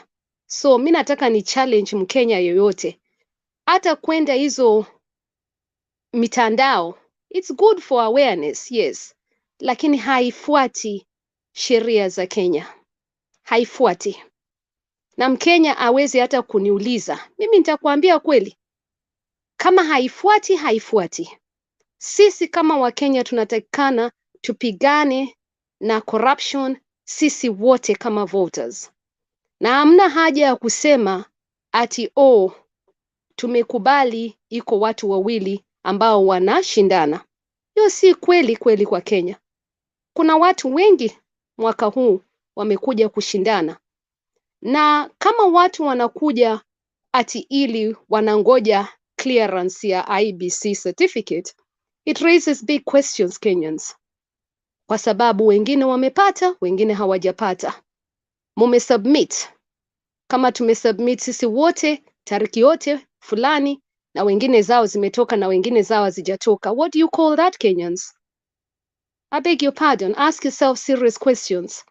So mimi kwa kuanzia hapo nitaachia hapo, na sio kusema ati hawajaangalia. Kama kuna kitu hakijaangalika vizuri, for me lazima watu wote waanzishwe wote pamoja, na that applies to MCAs, that applies to MPs, that applies to senators, that applies to MPs. Wote tuanzishwe wote pamoja. Lakini hii tabia ya wengine wameondolewa, wengine hawajaangalishwa, sijui kumekwenda kumeteremka. Organized, kama ni management, to improve your management ili iweze kuwa ni ati kama wewe ukisimama kama ordinary Kenyans, sio wale ati wanajulikana ndio wameanza mbele yako kama Mkenya. So mimi napigania haki zetu. Aya, wacha tuende kwa mambo ya is it the end of the road of SONKO in 2022? I saw the news, lakini wacha niseme for me ikija ni mambo ya kuangalia any politician, sio SONKO peke yake. Nataka tujiulize code of conduct, na hiyo kila mtu ni lazima ana sign. Si tunaambiwa tu sign, tukisign haya, ukishamaliza alafu unakuja unaangalia mambo ambavyo vimefanyika kiserikali, politically. So wacha tuseme ni lazima tuwe watu ambao, na nilisema hivi wakati wa the last program, niliambia Wekesa, watu wa visionaries. Kenyans, we need leadership that is visionaries. Old politics needs to cease. Tunatakana tuweze kumaliza hii miaka 59 tumekula tu Madaraka Day the other day, na miaka 59 tumeweza kuona pahali Kenya imetufikisha. Na kusema kweli, mimi nikiangalia Kenya yetu mpaka saa hii, kuna wamama hawana maji, kuna hospitali zetu haziendelei vile zinatakikana kuwa zikiendelea.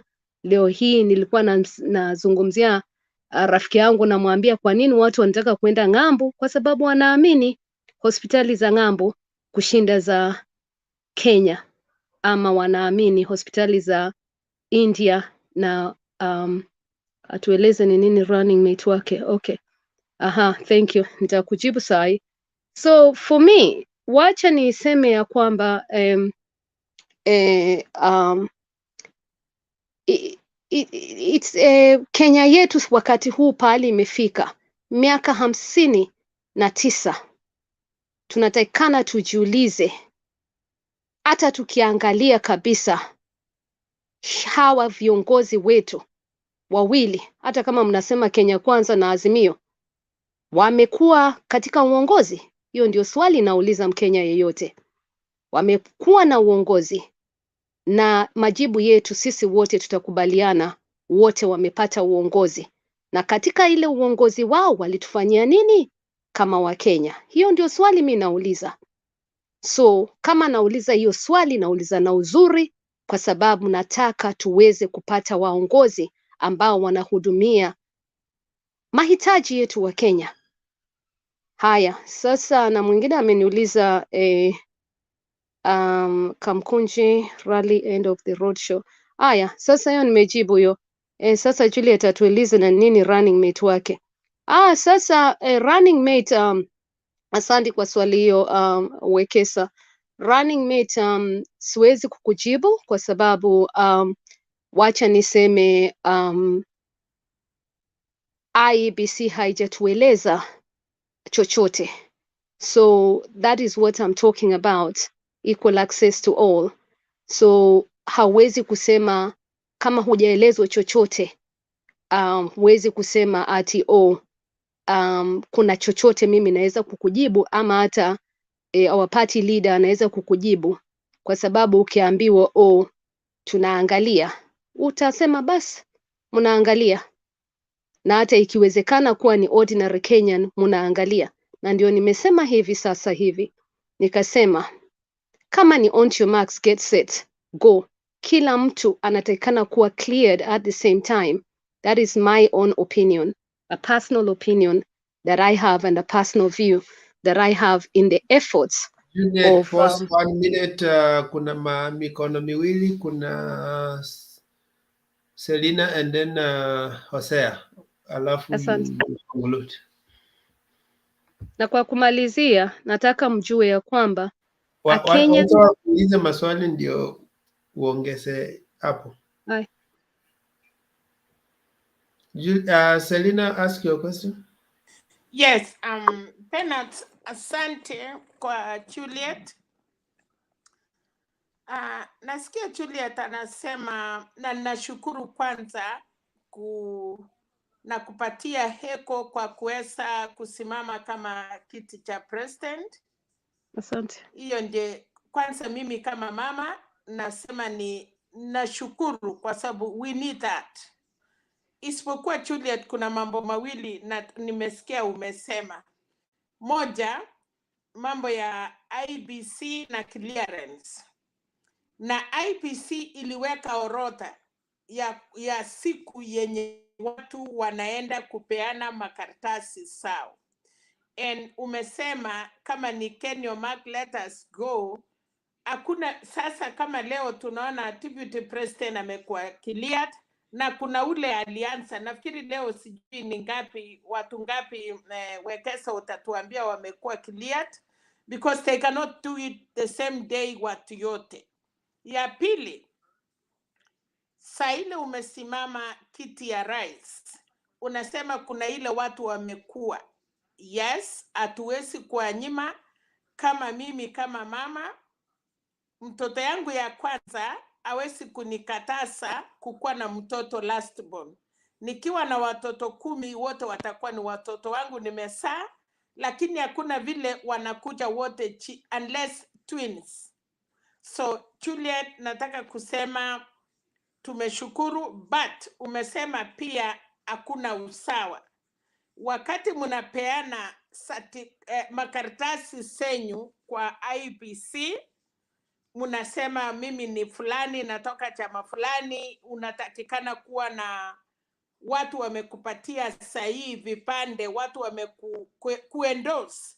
Mimi nikiongea hapa, mimi ni mwanachama ya chama na nimepiga kura kwa miaka mingi. Ninajua ya kwamba wakati ya presidential campaign ama member of parliament, lazima ukuwe na watu yako wale wanakuamini kwa every constituency, ya kwamba ukiitishwa watu 100, but independent, I don't know how it works, but mimi ningesema hivi Juliet, tunakuombea na sana sana ile kitu inaharibu. Kwa nini watu wanasema it is two race us, na watu ni wengi? That's exactly my point.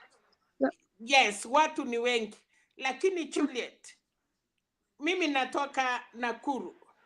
Watu ngapi pale Nakuru wanaweza kuwa wanajua jina yako? Pale Turkana. So ile kitu inatakikana, kama mimi ni wewe, kama ninajua ninaenda na kombea kiti 2022, unatakikana ufanye civic education, watu wakujue, especially constituency ya wamama yenye tumefinywa sana. So I would like to say tunakuombea, but from now, unajua saa ile wasichana wanaenda kuolewa, unakuta mtu anaambiwa akuwe na wasichana wenzake. Hili hakuna mtu huwa anaenda peke yake. So mimi nakuomba Juliet, na shukuru chama yenye uko, immediately election ikiisha uanze kujulikana huko mashinani, because nataka kukupikia kura, but saa zingine anasema who is Juliet, amefanya nini? Unajua tunauza policy. Wewe Juliet ndio unasikia hata watu wengine wanakuambia unatoka wapi. Si kwa makosa kujua mahali umetoka, but sisi Kenyans hatujatoa hiyo kitu kwa mafikira yetu. So ile kitu nakuomba, tunafurahi, lakini kutoka sasa enda kwa election ukiitwa na IEBC. Wewe mwenyewe unajua kama kuna watu wamekuwa cleared wakaambiwa wakutimiza hii. Kuna watu wameambiwa hiyo majina ilikuwa imetakikana, wamepatiwa mpaka tarehe 9. I hope you are among those people wameambiwa kuna sakapati zinatakikana upeleke IEBC kabla ya tarehe 9. So hapo tunaomba. Ya pili, ukisimama kiti ya rais lazima ukuwe na hiyo, ni branch, ni miti. Ukisimama kama miti moja inakuanga ni ngumu sana. So inatakanga kama unasimama uwe na watu pale chini, ukuwe na councillors, ukuwe na MCS, uwe na women rep, ile wanasimama kwa chama yako, wanaweka picha yako, alafu watu watakujua. Lakini ukikuja pale juu peke yake, alafu na uko crown, ukiambiwa kuna watu ngapi wamesimama, unasikia ni raia wenyewe wanasema hey, tunasikia kuna watu sijui ngapi na hata tuwachui. So for mine is an advice, because eri usunguke vile umesimama sahi, hata upate kura ngapi, hiyo kwanza ni echo kwangu. But from there, if you are serious, because I know you are serious, it is a calling. Una kitu unataka kufanyia Kenya, uanzie kumaliza hii election ikiisha. Kama utafaulu kufika ni sawa, kama utakuwa umetimiza yale sakapati wanataka, uanze kuanzia chini na uvisit the whole country, uweke watu yako, kuwa na councillors kwa chama yako. Sahi I wish uko na councillors wamesimama, alafu tutajua, kwa sababu hata mimi nasikia Juliet, sijui kama wewe uko independent, sijui ni chama gani huko, alafu your party leader. Hivyo ndio vitu, wacha nisichukue nafasi mingi, but ningekuomba after election, tunakuombea, najua kwa sahi for true Kenyans. Nilikuwa naona mtoto mdogo na ningeambia Wekesa kama angepata time, mtoto ya 3 years hata achui kutamuka, na hiyo ni Central. Nikasikia mtu anamwambia tunapigia nani kura, nikasikia mtoto mdogo hata kutamuka china ya Raila, lakini alisema tunapigia kura Raila Odinga. Amesikia watu wakiongea. Nimeona mama moja kutoka Turkana uko mbali, anaulizwa pia kura unapigia nani, akataja. So I would like china yako siku ingine mtu akisema, wanasema tuko na msichana ama tuko na mama anaitwa Juliet. So hiyo ndiye itakuwa inatuusa. So kama mimi nataka uanze hivyo, na party ujue ushike party, na si isi party kubwa imejulikana. Unaweza kuwa na party yako kidogo, but you work for it. Fanyia, unapata hii wa mama kwa groups, unapata vijana, you are young, unakimbia. End of the day, everybody will know your name. Si kwa sababu ya pesa, kwa sababu ya kazi. Asante sana Juliet, nilisikia siku ingine ukiongea, lakini internet ilikuwa inatusumbua. Ningependa siku moja saa ile unakuwa tuweze kusaidiana. Mimi kama mama na support wa mama sana. Ninajua mahali wa mama wanaweza peleka Kenya.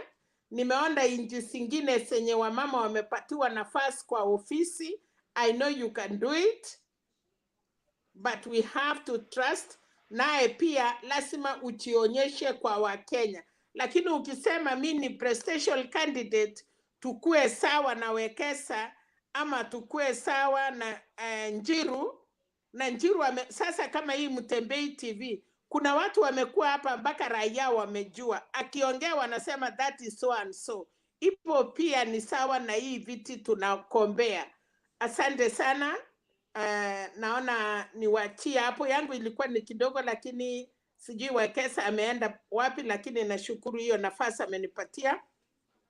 But Juliet, don't give up, endelea na uwe ukikuja na uingie mahali ingine popote ujiuse kama wewe, watu wakujue. We are proud to see our girls out there looking for the position, kwa sababu hizi positions ni zetu sote, either gender, men or women.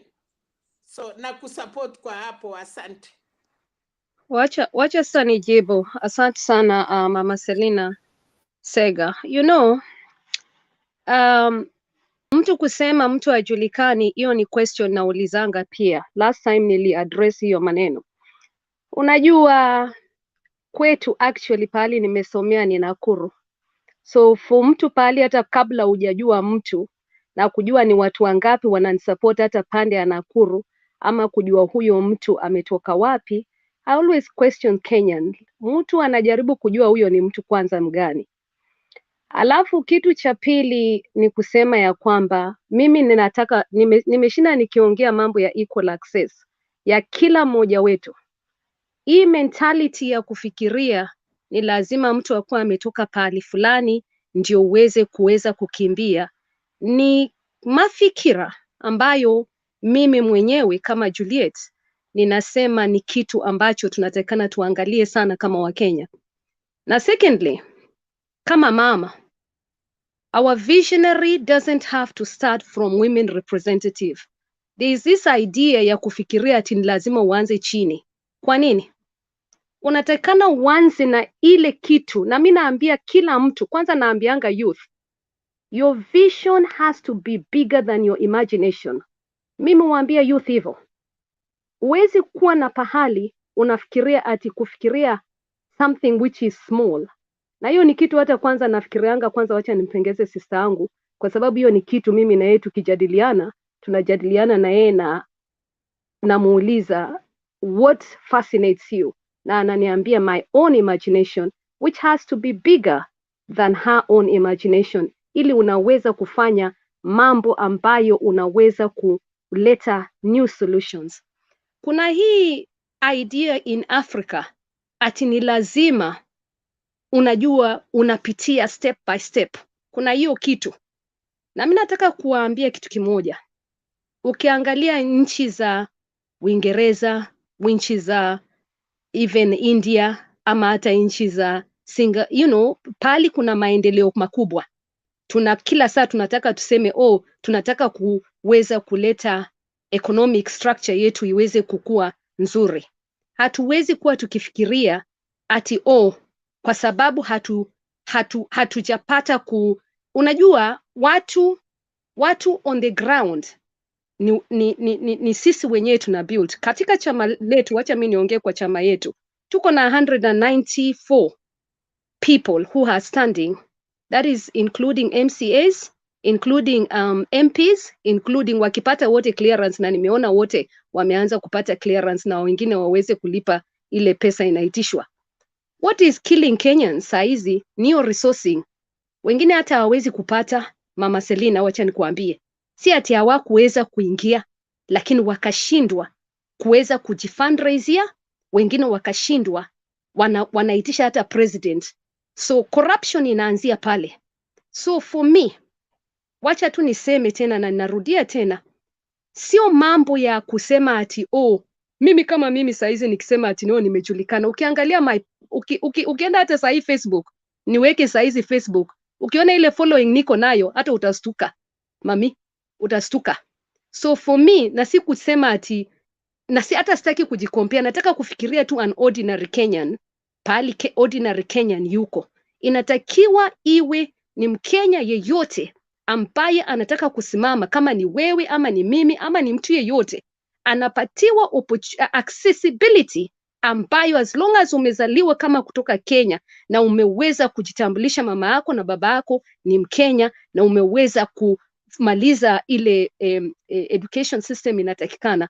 Umeona hata zile communications zinafanyika katika katiba letu saa hizi.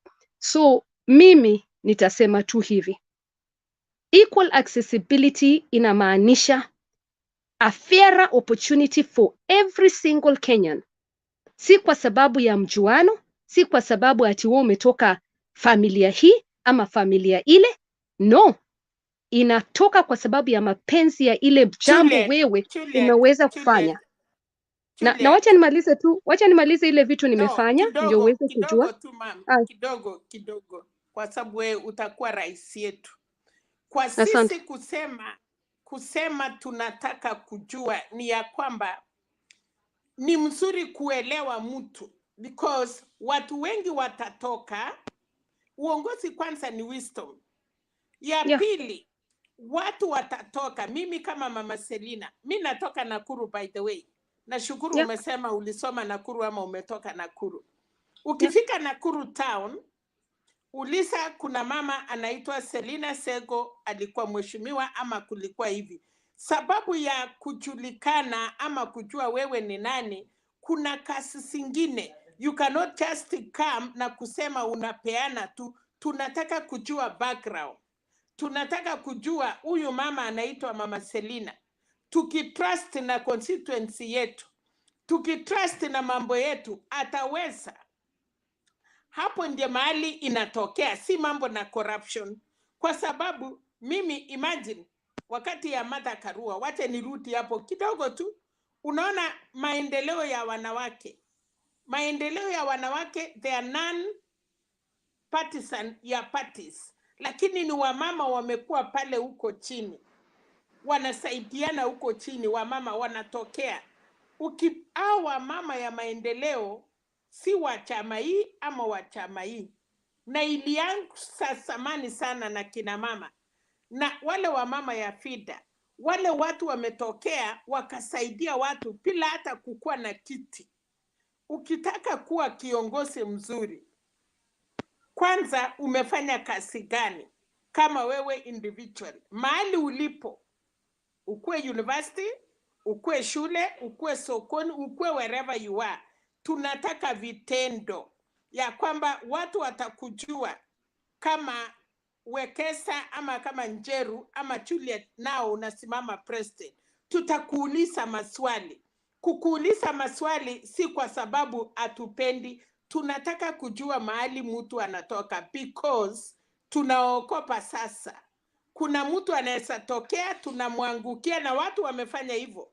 Watu wamekuwa nje, kama mimi niko US. Na kama watu wanijui na kuja na pesa, na mwambia watu nimetoka ng'ambo, nitawafanyia. Na watu wajui tabia yangu. Watu wananiangukia, wananipatia kura yao. Saa ile nimekuwa ndani, watu wanashangaa, who is this person we elect?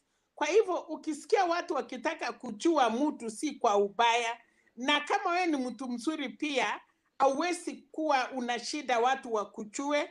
Unajua unataka kwenda pale, you interact kwa wamama na vijana na kila mtu wase, oh, mimi ni msichana fulani, nakaa fulani, nafanya hivi, na mimi ningetaka kufanya hivi.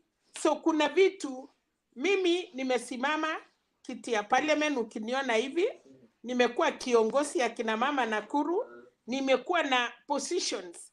Na saa hii ukienda hata ingawa siko Kenya, ukiuliza watu huyo mama, mtu atakwambia kitu moja nimefanya ya community yenye inaweza fanya nikirudi niseme nataka kiti, watakumbuka kazi nilifanya.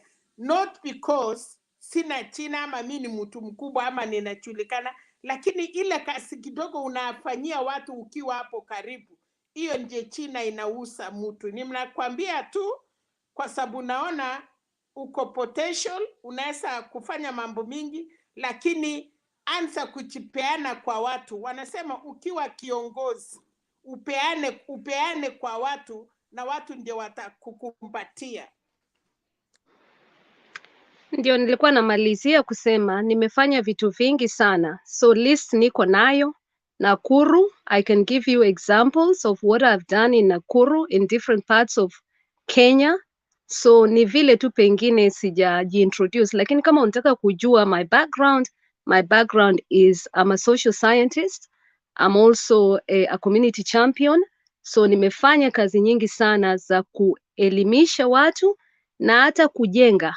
Nikiweza kukuelezea hapa hata sijui kama tutalala, lakini naweza kukuambia kazi nyingi. Ya kwanza kama ni Nakuru, ukitaka kuangalia kwa sababu umeweza kuwa hapo, naweza kusema hata kama Afraha Stadium ni mimi ndio nilisukuma kiongozi the former MP ili aweze kutengeneza na kusupport watu wa persons with disability na waweze kupata carpet, na program ambayo ilikuwa inaitwa DKC kama umesikia ilikuwa ni yangu. That's just a good example, na mambo mengi sana pale katika district town ya Njoro pale, mimi nimesaidia watoto mpaka hata programs zangu zikachukuliwa katika shule na zikaweza kuwa ndio pilot examples za mambo ambazo tunaweza kuendeleza katika Kenya.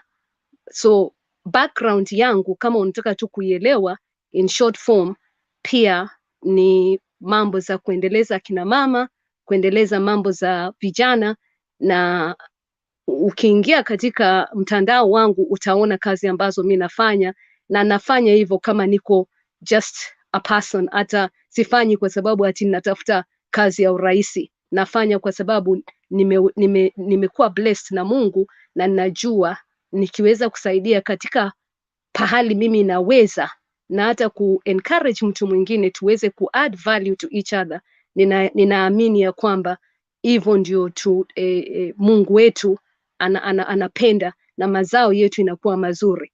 So wacha niwachie hapo kwa kusema mimi mwenyewe napenda kusaidia watu, whether I'm a lead, whether niko president candidate ama siko, hiyo ni kitu nafanya kila siku.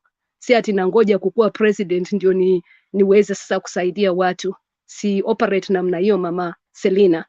Na operate na njia ambayo mama yangu mwenyewe na baba yangu mwenyewe wamenifunza. Ukiweza kupata na kubarikiwa, unaweza kubariki mtu mwingine, na ni kitu ambacho hata nazungumzia hata wakati wa leo kama saa hii. Tukiendelea pande ya mambo ambayo inatakikana, hata ukienda kama hata ni Juliet, pahali ni allow more questions, kindly. Utaongea tu. Yes, sure. Just allow questions. Osea, you can ask the questions. Yes, please. Thank you, Njiro. I think I'll address you as President, President Juliet. Madam Juliet, yes. Madam Juliet. Thank you, yeah. Madam President. Yeah. The issue regarding, you have talked earlier on, I think, on level playing field. It's I quite don't know. important. Yes, I admit, I agree. I don't know whether you are referring to IBC not giving level playing field. Just hold on. Yeah. I would like you to be clear on who are offending the field, so that it is not level. Then there are a number of questions, about 3. Then you will answer in one go. That is one. The other one is to do with the claims of confidence in IEBC. Now, I think you are aware that the UDA team are saying that that more than about 1 million votes from their strongholds have been moved. And today, when the UDA candidate was cleared, he did mention that he has total confidence in IEBC. Now, in my view, I thought when he says 1 million voters, his voters have been moved to other areas, I think it's only IEBC who can move them. Now, today he turns around to say that he has total confidence in IEBC. What are your comments on that? Now, thank you. Towards that, there's one more question. in connection with that, what are your views about this? There have been a number of rigging claims earlier on. I want to get your total confidence on that. And then the last, as well, if you are elected president, how are you going to deal with the corruption pandemic in Kenya? Thank you. So your three questions are quite valid, actually. So let me start off with I think the first one. The level playing field. The level playing field. Just a minute. I hope you remember the issue of Wairia, the Muranga,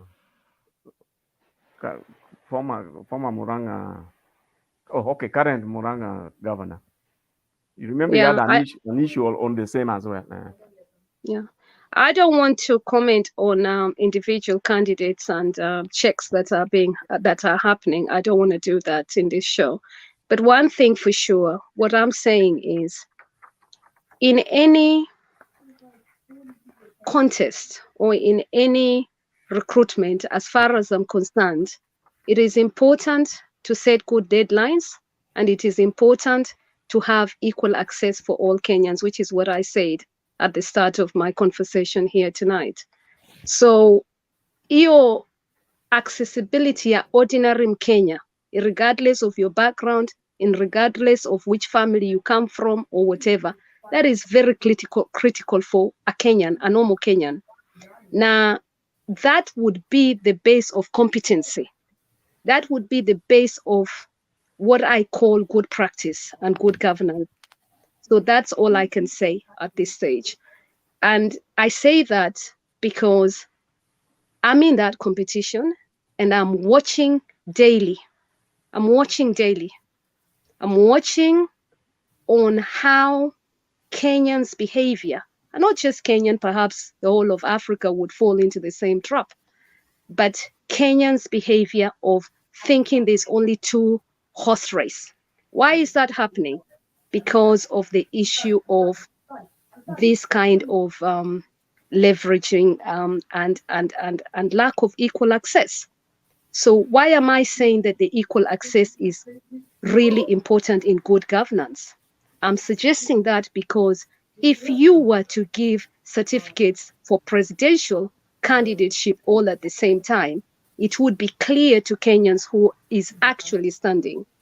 But in this case, how many days are left for this contest? We have until August. So assuming the next candidates are not given their certificate in the next 30 days or 40 days or whatever, where does that leave those candidates? So that's my first question. In response to your second question, in the issue of the confidence, do I have confidence in IEBC? Of course, any Kenyan should have confidence in the elected position of IEBC. But would I feel comfortable in the process that is happening to myself or to any other candidate? I think that is the question, whether for women, whether for marginalized candidates, whether for candidates that have felt that the candidateship has left them open to lack of resourcing or anything. And I think that is where I'm coming with equal access as well. Now, the third thing that you're asking me here tonight about corruption, how would I fight corruption? That is what I'm fighting. I'm fighting corruption every day. Why am I saying corruption needs to start with, voters need to look at how they participate in issues of corruption? Because without voters accepting even that little bit of, because they are hungry, they are on survival mode, why are voters even accepting free gifts? For example, if somebody tells me, utatununulia nini, since I'm the presidential candidate, so what do I expect on the ground?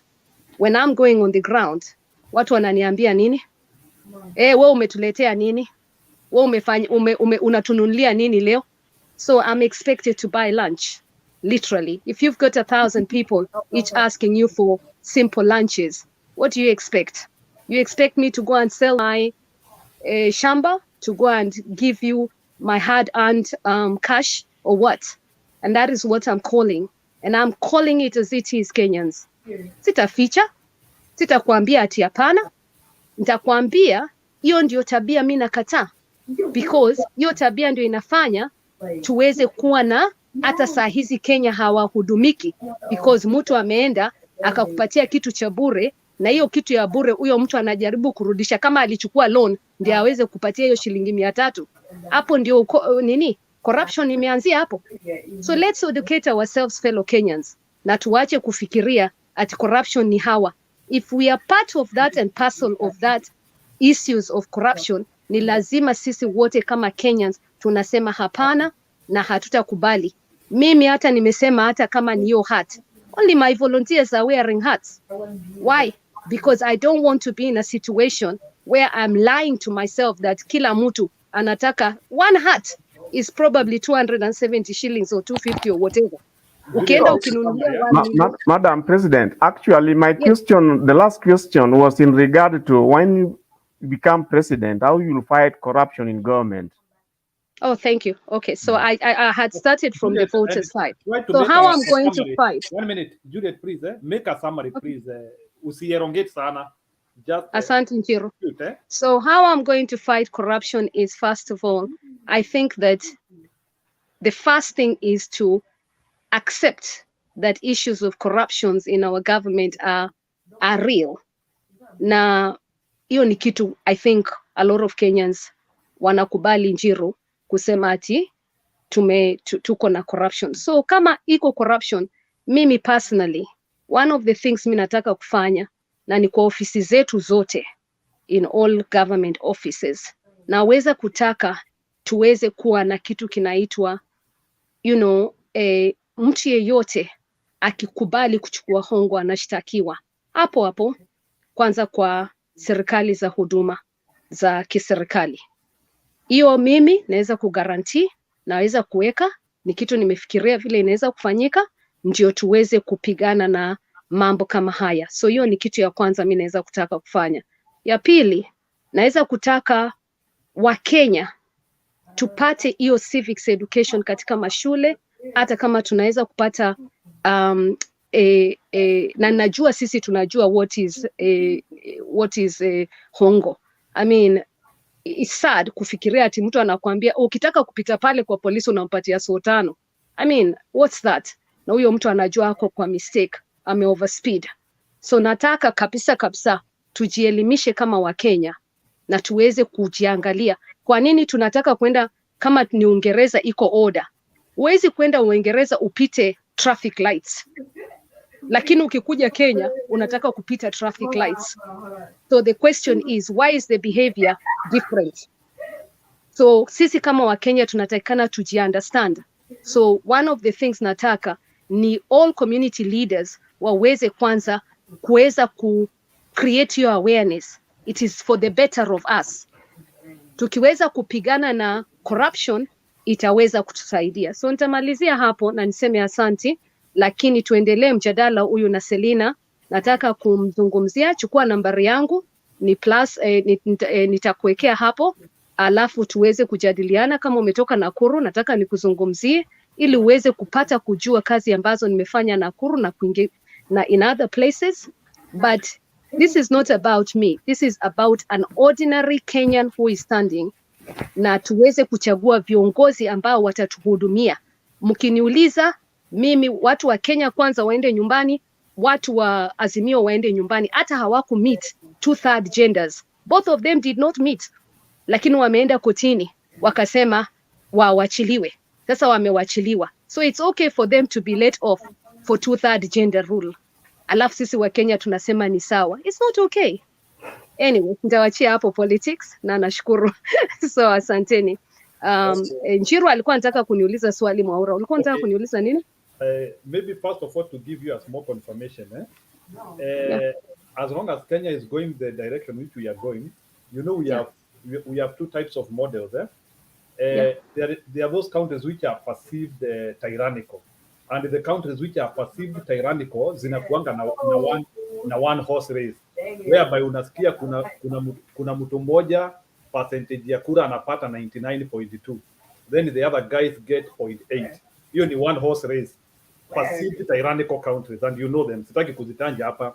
Then we have the countries which are perceived democratic, many of them which try to borrow their model from America. Hizo nazo ni two-horse race countries.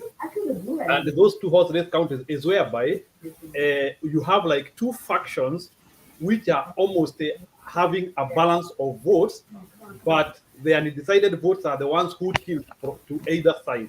So my advice to you is that Kenya is always in that direction, and it is only fair to say that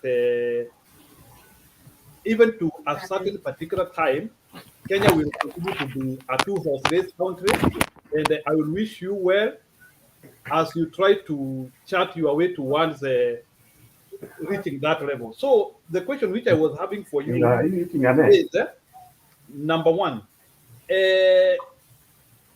why is it difficult for you? I'm not saying that you do it, but according to you, why do you think the two major coalitions, which seem they might form the government, why do you think you have better policies, better principles than them? You just try to distinguish yourself. To me, maybe you have explained to other people, but tell me, why do you think you are better than Azimio? Why do you think you are better than KKA?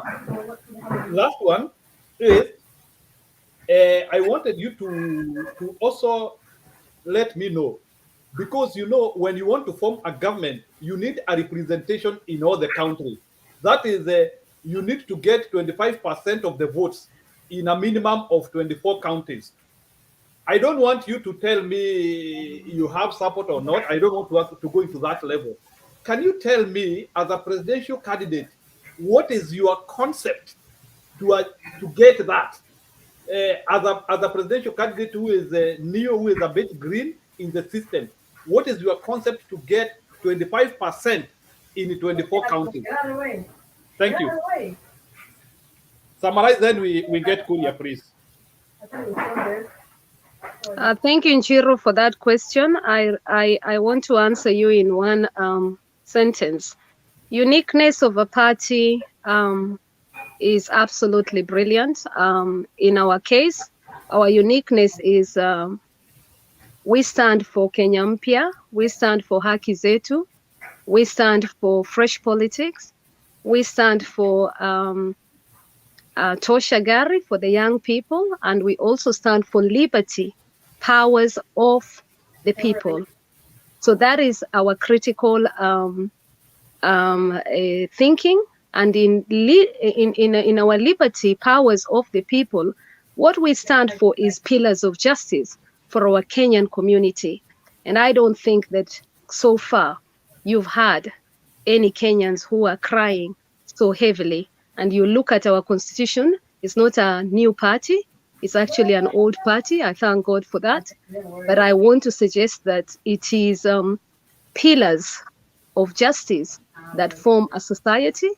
It is pillars of justice that allow communities to flourish and prosper, because once you understand that sisi wote tuko pahali pamoja na tunaweza kujenga taifa, itaweza kutusaidia sisi wote. So I want to appreciate that to me is love. It's a kind of love that Kenyan wants, so that we are able to bring the social inequality that is widening up for us at a very high speed. Ile speed iko saizi, ukiangalia hiyo social inequality ile iko saizi hata in Kenya ni kubwa na inazidi kuwa kubwa. So one of the thinking is how do we stop that from happening, ili tunaweza kupata imani katika taifa letu. Kwa hivyo ninaomba Wakenya waweze kufikiria sana. Last time kama mtu ataangalia my previous program, ile Wekesa alifanya, nili elaborate all our manifesto. So mnaweza kusikiliza hiyo kipindi cha last time, kwa hivyo mtasikia what we stand for. Na kumalizia, what makes us unaniuliza swali ya kama tutaform government. Of course, Kenyans wakichagua hawa candidates, aspirants candidates ambao wamepata certificates, of course we'll form government. That is how governments are formed. That is why we have taken candidates in many of the sectors. Na nashukuru those candidates, thanks, Mungu awabariki sana wale wamesimama na sisi, kwa sababu kama hawangesimama, how do you form government? So that is why mnasikia nikishinda nikisema Republican Liberty Party, nikisema gari ni ile ile, mko na alternative this time. Alternative ni RLP, Republican Liberty Party. Mkiangalia wale watu wanasimama, sio county zote, yes, but 194 or 97 hapo, I think 194, I think those are enough. Ukiangalia itapitisha. So wakichaguliwa wote tunashukuru. Now I think your question, which is good that you're going into that direction, is post-election, would we be willing to join coalition? And I think that will form another conversation tukipita hiyo, tukivuka. Currently tunasimama kama peke yetu, hatukuingia katika coalition. Coalition ni 12 kwa Kenya Kwanza na 23 on Azimio, as you know. Na hata mkiangalia wenyewe kwa wenyewe wako na mfurugano. Kwa hivyo partnership when they are formed, nataka kuambia Kenyans kidogo step back, understand civics education kidogo. Alafu kwa kumalizia kwa swali lako la kuniuliza how are we going to go into government if we get elected, ili how waweze kuwa na nguvu. I'm not green in politics, I'm going to tell you right now. Mimi katika kisiasa nimeanza siasa zamani sana, na hata nimesimama, nitasema nimerudi nyumbani, na nimesimama hata Uingereza. Kwa hivyo nimerudi nyumbani ili niweze kuhudumia watu wa nyumbani, na napenda nyumbani sana sana sana. Ndio imefanya hata niweze kusema nataka kuhudumia wananchi wa Kenya. So me, I'm not green. So if anybody going thinking that I'm green, look at my track record, then utajua unazungumzia nani katika kisiasa. Na kwa kumalizia nataka niseme hivi, Mkenya yoyote, mimi nataka tumhudumie Mkenya as you and me. Serikali si ya watu wa moja, serikali ni yetu sisi wote.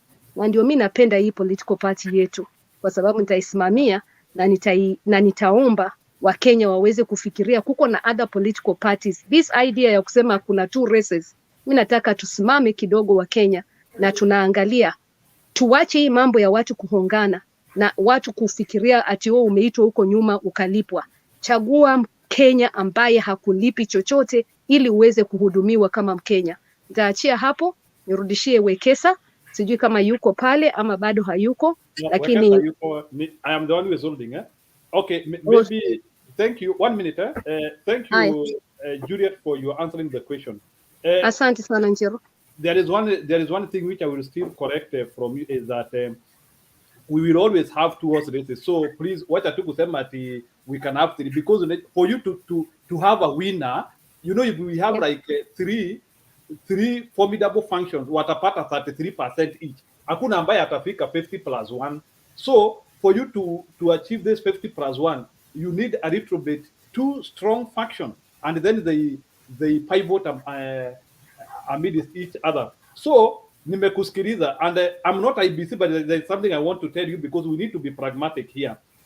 In August, it is either Azimio or Kenya Kwanza who might form the government if hiyo siku itafika. So according to you and your methodologies and your thinking, because najua unafikiria, which faction of the two do you think your thinking and your mentality you are closer to each one? Which one do you think if you give them their ideology to say wamefanikiwa, they can push some of the agendas you want between the two? Let's be pragmatic. Which one do you think you can? I'm not telling you to support any, but according to you, which faction do you think to you? Because I think the fact that most of them, they are having big support from Kenya, it means there are some of the issues which they are handling. Which faction between Azimio and Kenya Kwanza you think, at least even to a range of 40%, at least they agree with what you think? Is it possible to answer that question? Asante sana kwa hiyo swali Nchiro. Wacha niseme, kama unataka kuona politics zangu za Azimio utaona, na kama unataka kuona politics zangu za Kenya Kwanza, nimezungumzia hizo maneno widely, but I will not answer who I prefer. What I can tell you as a politician, nataka wote wawili waende nyumbani, so that we give new chances to new fresh politics. So kama unataka, wacha tu niseme fresh politics for now, tosha gari, na ninasema ya kwamba Juliet. liberty powers of the people ndio tunataka tupeleke watu katika tupeleke watu wote kwa State House. That's what I'm going to say.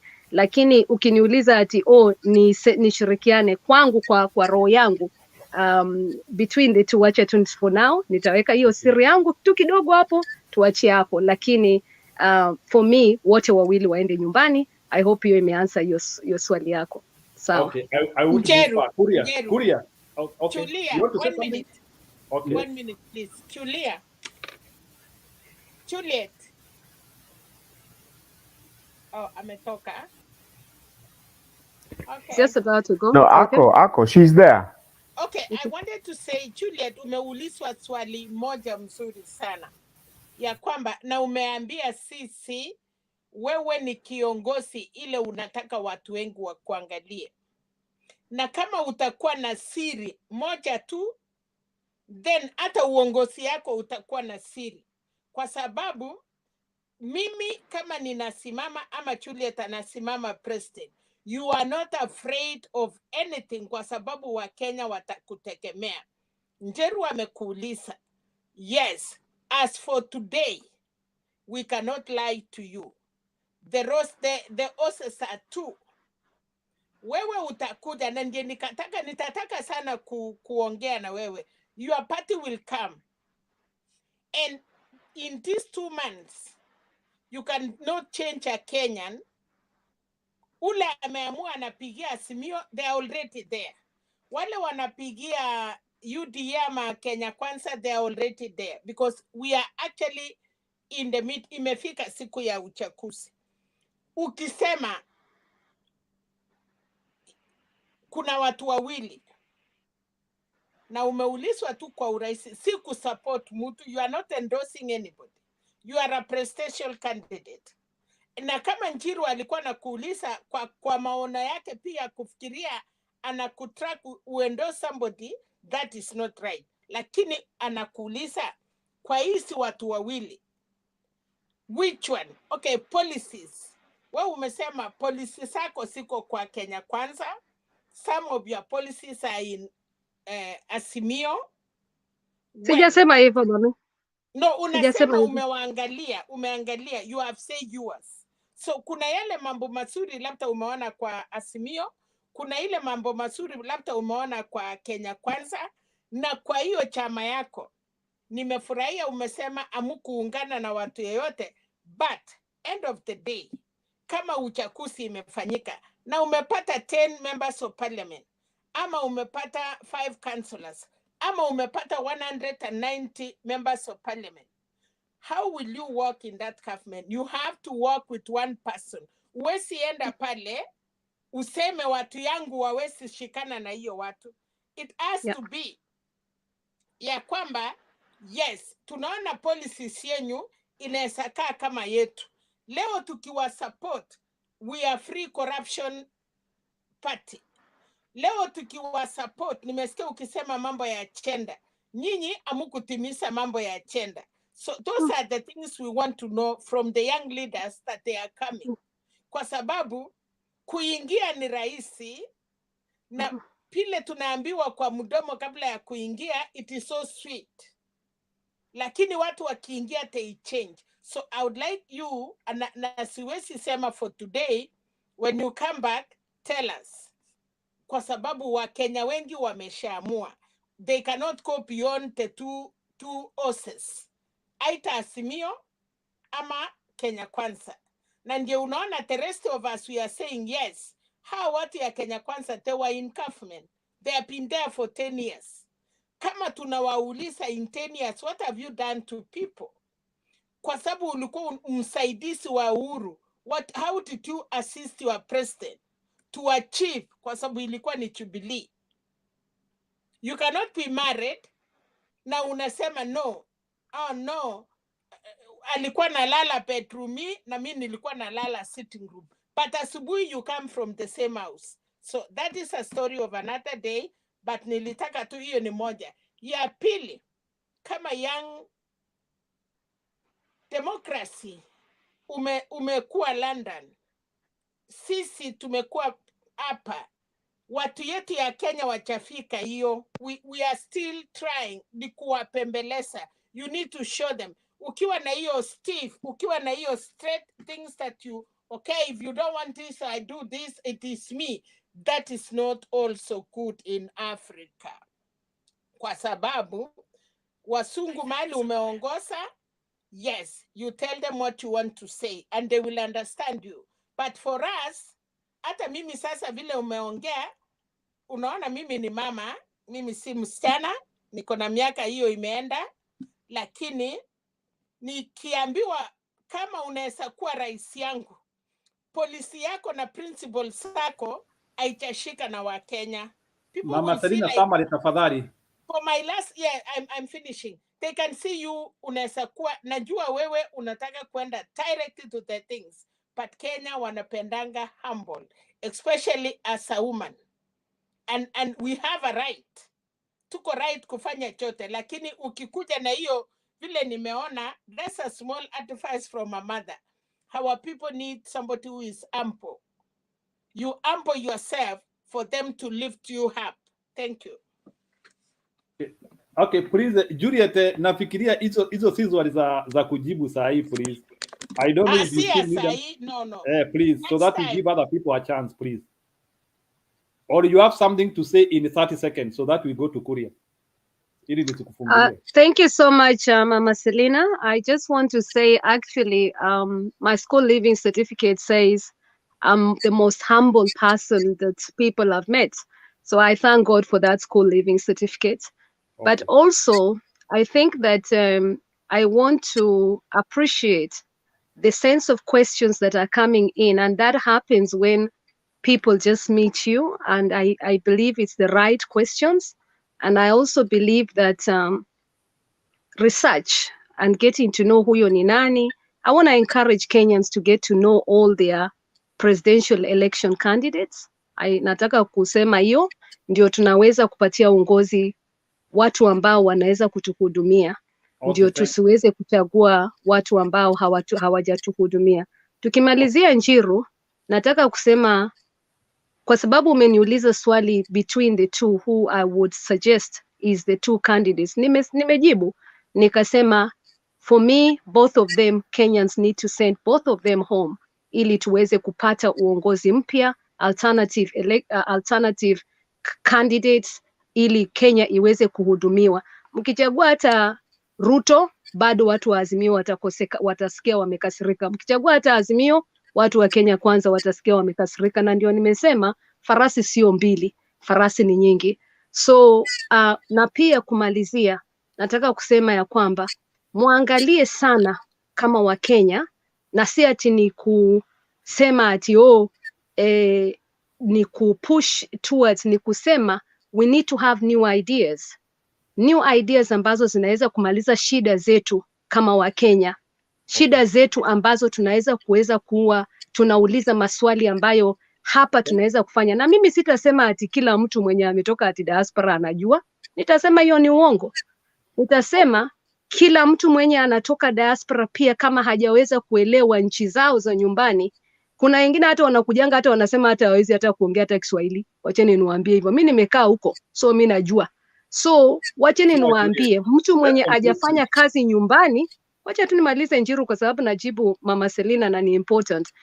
Kama mtu mwenye wa siasa na mtu ambaye hajaelewa community development. Mimi ni mtu ambaye naelewa si community development tu ya Kenya, naelewa community development ya Afrika, ya kila pahali. Na si kujiuza, ni vitu ambavyo nafanya kila siku. Kila siku mami. Leo hii ukikuja huku kama siko president ama bado ninafanya. Si ati nangojea. Mimi ni mtu ambaye nimetoka hapa naenda nauliza swali, nasema nataka kuona kama ni waulize hao wakubwa. Nataka kuwauliza maswali. Okay. Utaniona huko. Why am I doing that? Because I love our country. Nataka niweze kuelewa. So yes, yeah, ndio ninasema tu, for me we need somebody who can bring proper development in our country, ili Mkenya kama mama anasikia hata yeye ana raha ya watoto wake, ama hata kama ni huyo person disability anasikia ameangaliwa. Subiri hapo, tutakuja tena tafadhali. We will do another round to you. Okay, thank Asante. you. Thank you for your presentation. I appreciate what you have said. But just know that kwa watu wawili mmoja anaenda nyumbani mwingine anatuongoza. That is the reality. Kuria. Well, not Okay. yet. Tukiweka tuseme gender rule hawakupitisha, how do you know wote watafukuzwa wote wawili? Kenyans watabaki na hao wengine. Unajua, none of them. Lazima tuwe practical hapa. Mimi nataka, kama mimi sasa niko kwa contest, nataka kuelewa kwa nini Azimio wamekubalishwa kwenda through hawakupitisha. Tuko mama na baba kwa Azimio. Gender rule mix. Juliet, sasa ni hivyo. So I'm just saying one of them will be home, the other one will rule us. Kuria, come in. Juliet, but kotini wesi solve mambo ya Kenya. Kama wanachipanga kwenda kotini, we don't have that time to waste. Tunataka Mama Selina, wacha tusikie mwingine tafadhali. Tunasema moja tu nimwambie Juliet. Tunataka kama wachapitisha tuone ni njia gani. Yeye mwenyewe amesema wamama hawakuweza kupata pesa ama kuna challenges ya wale candidates wamesimama. So Juliet, we are not working in Kenya ama tunataka kwenda kotini. Kotini lazima iwache mambo ya nchi ya Kenya iendelee. Those courts are corrupt. So if you are depending in the courts, no. Tunataka ya kwamba ile chama kuna nomination. Kama kuna chama hawakuweza kupitisha hiyo tender, tunataka the nomination they have. Kama ni wanaume wamechaguliwa, nomination iende kwa wamama. Kama ni wamama wote wamechaguliwa, nomination iende kwa wanaume. Na tuone wameweka people with disability. Okay, Nivo. Kuria, go ahead, tafadhali. Hello. Are we getting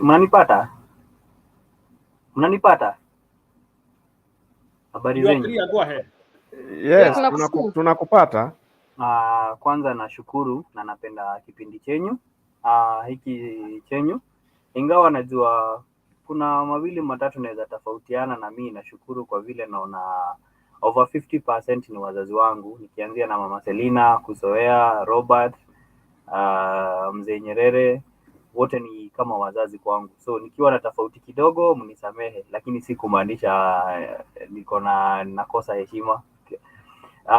La kwanza ningetaka kuzungumzia kuhusu media. Sijui kama nitatumia jina discrimination kwa sababu na feel kwangu, kwa maoni yangu, media especially here in Kenya iko somehow neutral. Inafaa kuwa neutral, but unapata sometimes ni kama kuna upande mmoja inaegemea.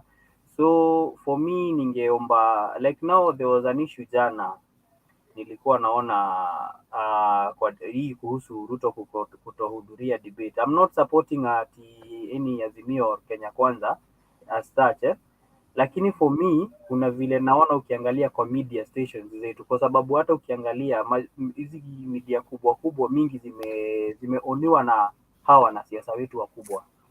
So unapata most of the time hakuna vile unaweza pigia kampeni yule mtu mwenye mkubwa wako hapendi.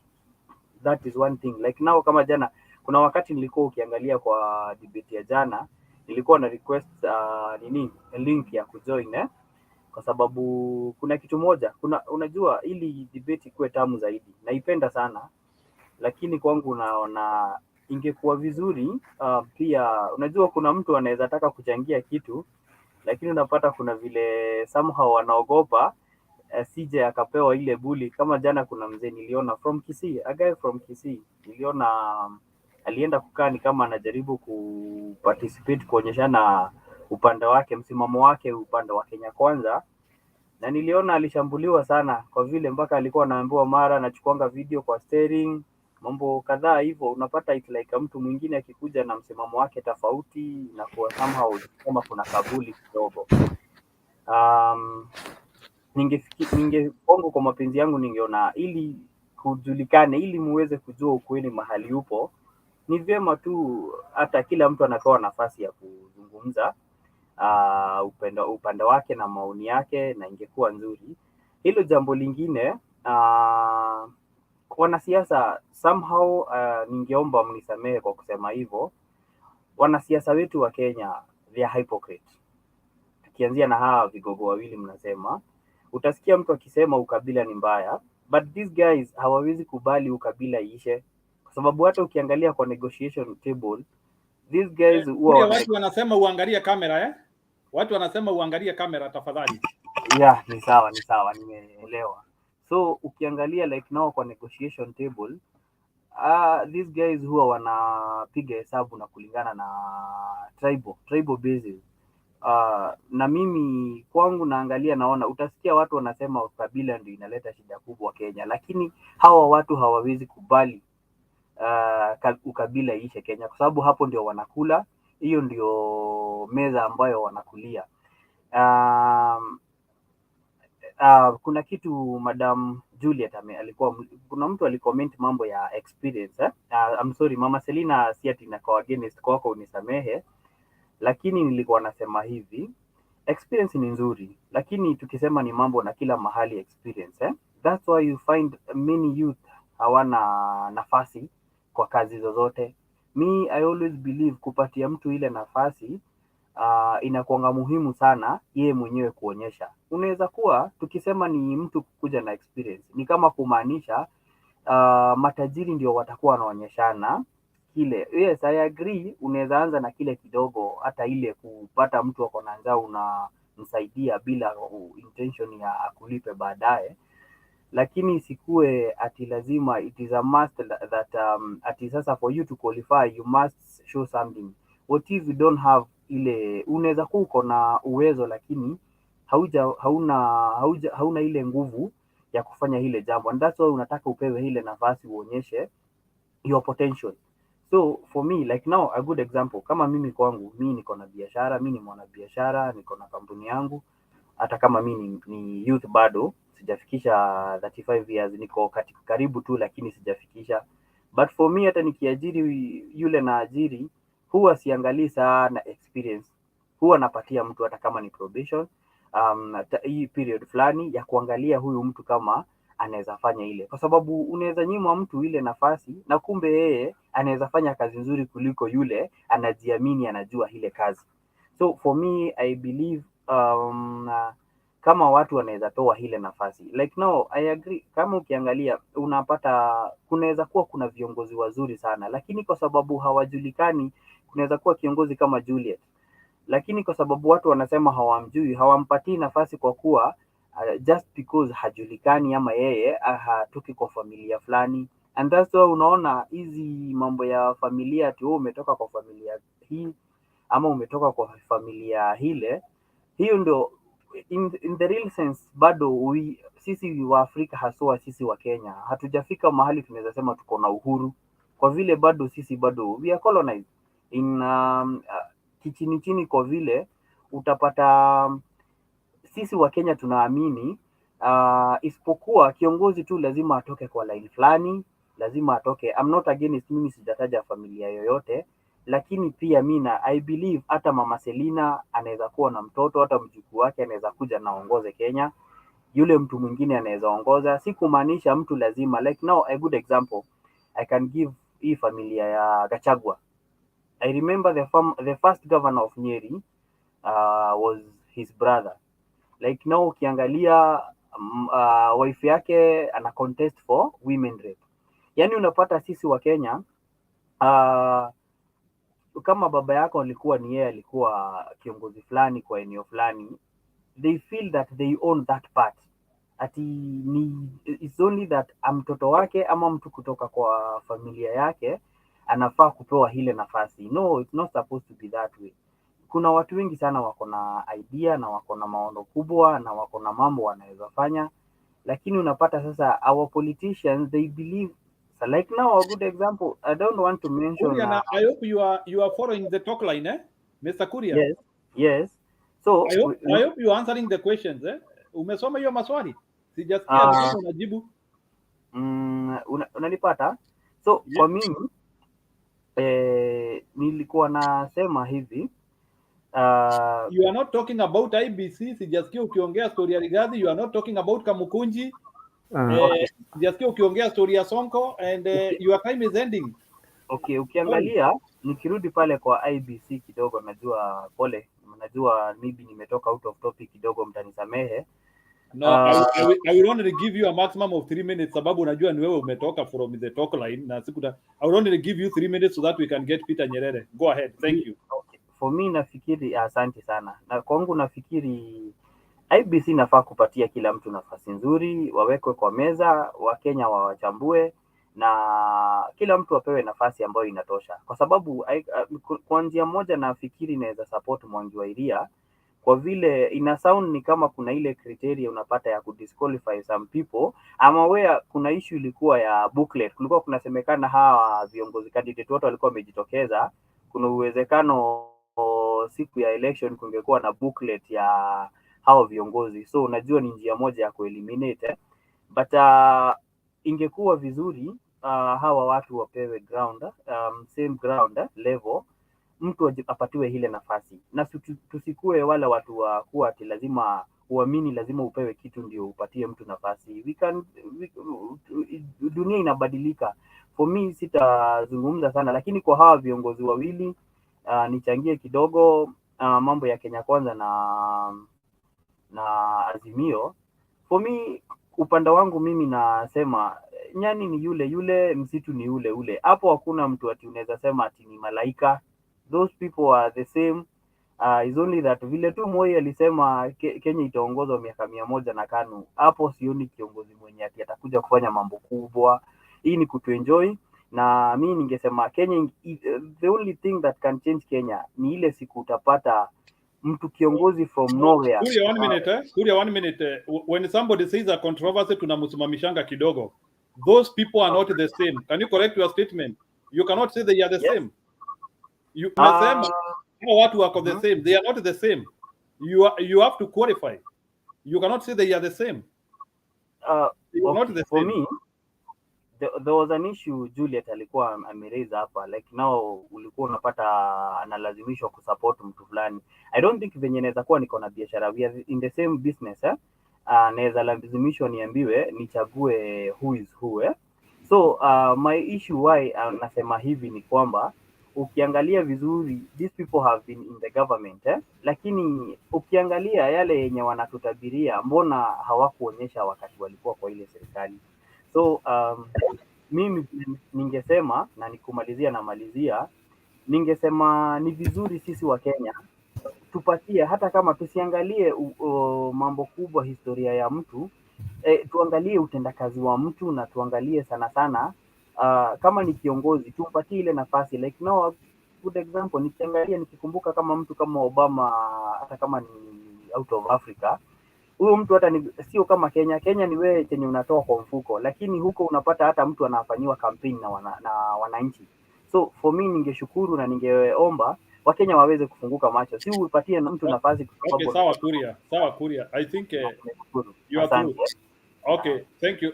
Aki, hatutauliza maswali saa hii please. Mtauliza maswali baadaye. But Kuria, Kenya politics has changed. I think you need to update. Kenyan politics is not what you have said. Mr. Peter Nyerere, karibu.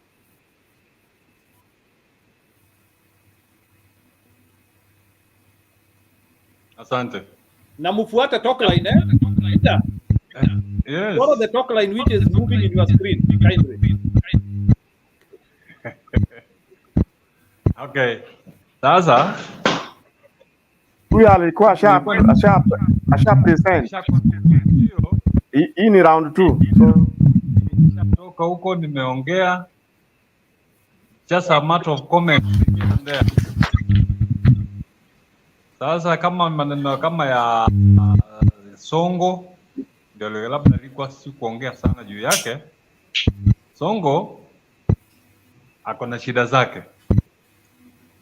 Anyway, bila aliruka kutoka Nairobi akana Mombasa, ndio watu wengi walishangaa sana. Lakini anyway, vile iliamuliwa ama imeamuliwa na Iebc, hiyo ndio kitu kilikuwa inakuwa expected. Na ingepita hapo kwa sababu mtu amekuwa impeached. That means alifanya makosa. Yeye na mwingine former governor Kiambu anaitwa Ferdinand Waititu, the same thing. So we don't expect any more from Sonko.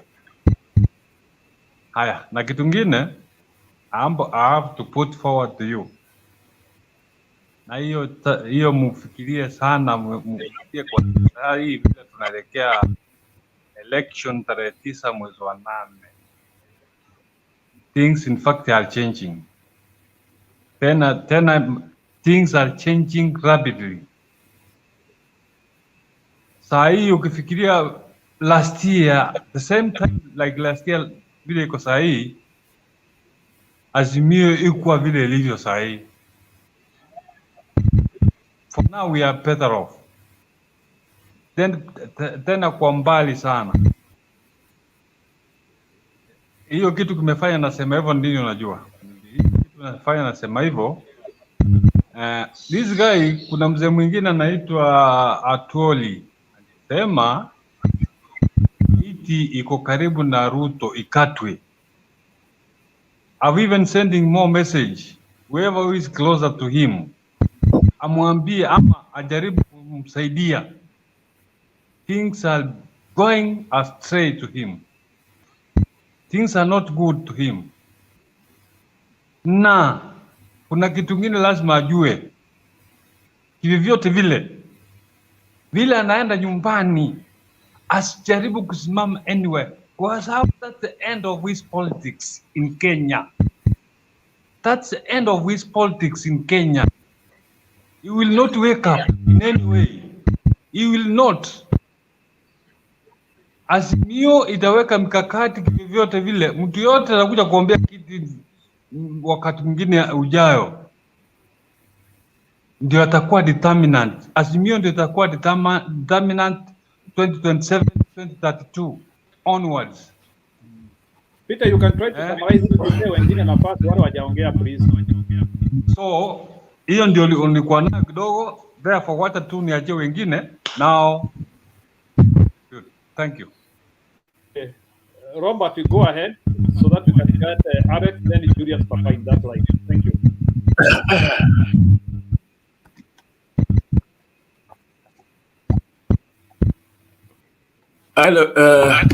Hello to you all. I'm glad to join you.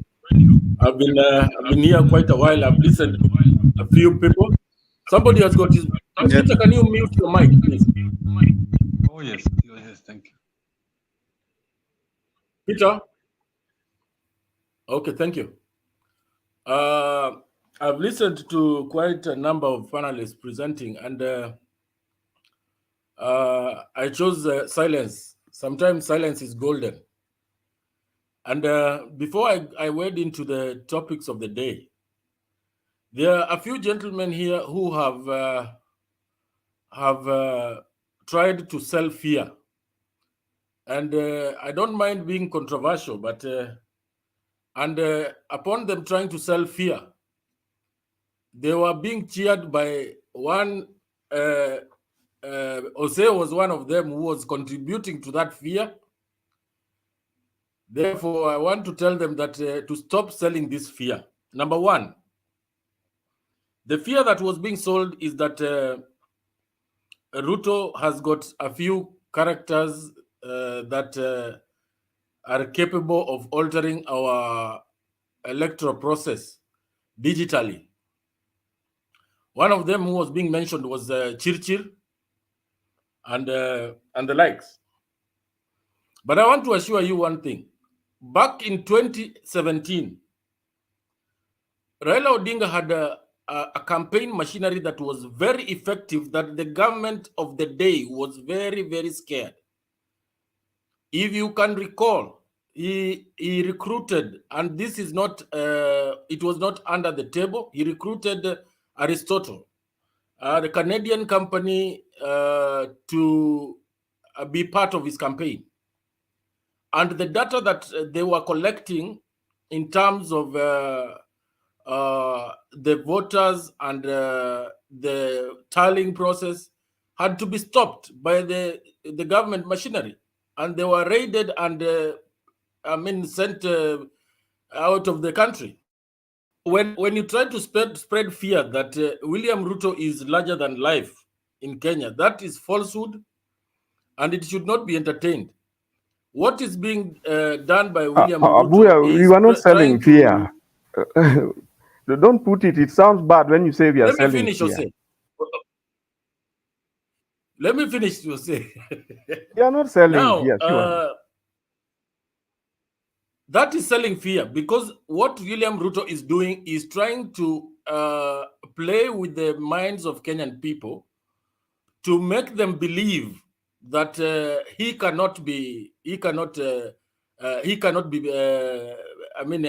lose this election. And you know, there is a basic principle in politics that power is taken, it is not given. So that is what is trying to use to play to the minds of the Kenyan people. He is a battered fellow and has tried to use all manner of schemes to sway the public and try to tilt the scales to his favor.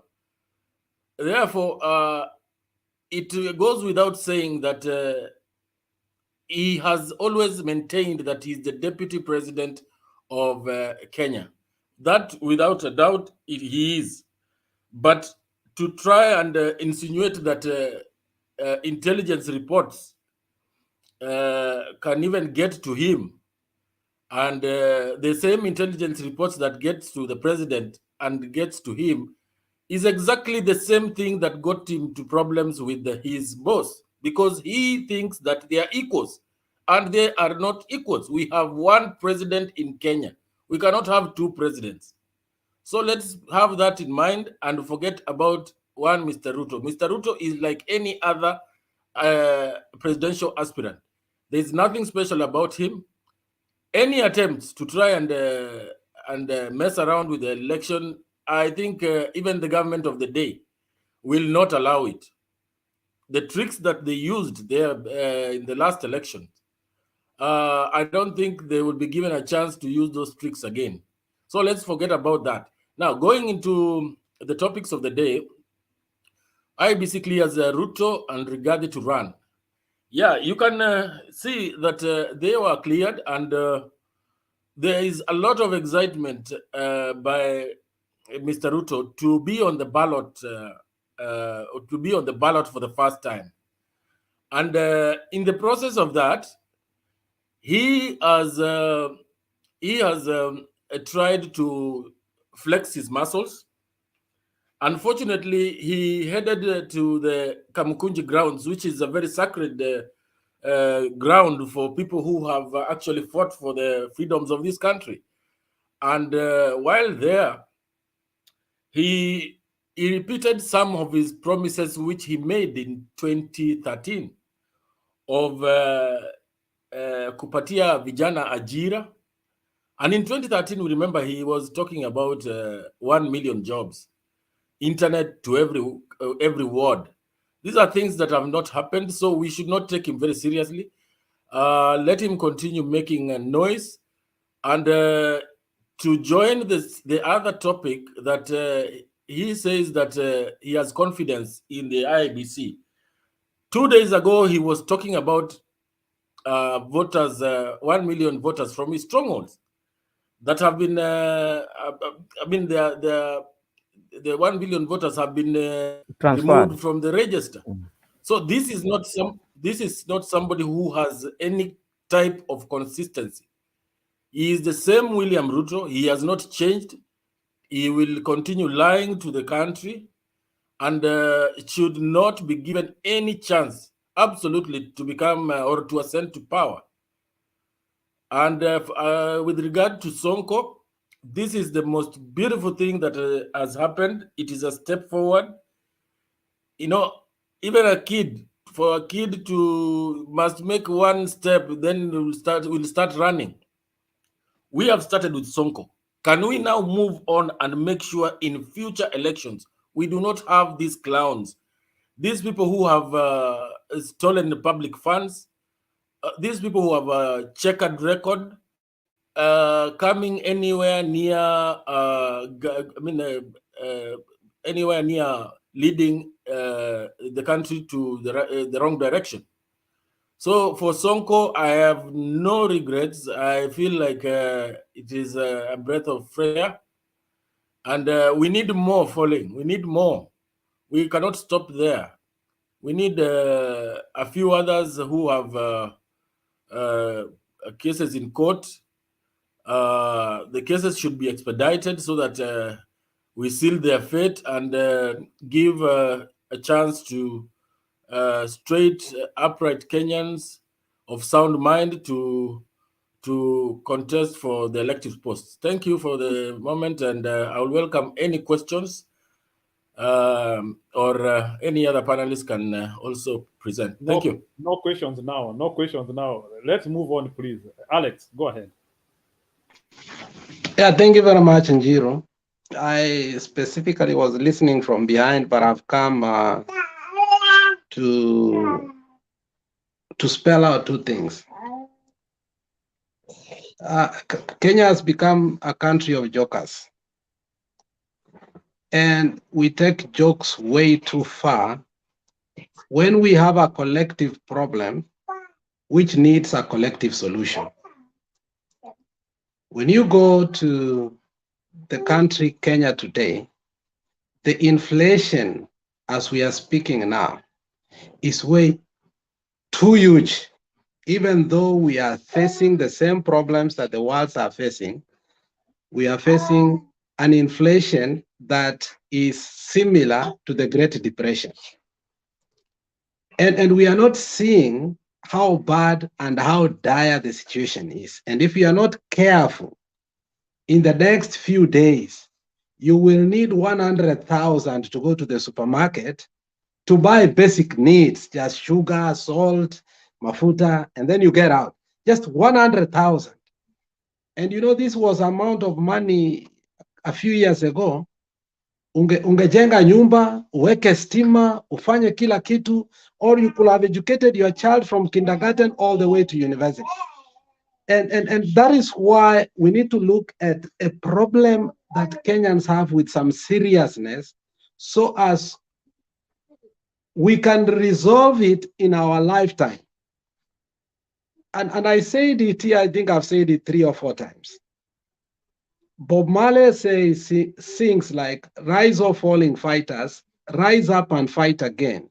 For he who fights and runs away will live to fight another day. The problems we faced in our generation is because our fathers refused to solve their problems in their generation. Unfortunately, my eldest daughter is starting to face problems that we refuse to solve in our generation. And that is why I must spell out and say, let us not be a country of jokers. When my sister comes here and tells us that she wants to be a president, and we know very well she has no capacity to become a president, let us not pick up a coffee and start saying, oh, this is what must be done. Look, let us be reasonable enough. And that is why a country like America, even presidential debate and other things, they decide at some point, they lock because they understand the stakes are too high. Their country needs jobs, continuous jobs, healthcare, every other aspect of livelihood that they face and the problems they are facing to the election. That is what they look at. Already in this country, we have started talking about gas. I live in a state whereby gas is a little bit cheaper. Where Robert lives, diesel now is at a rocking $7. It is going $8. At the end of summer, it's going to a rocking $10. A hike of 3,000%.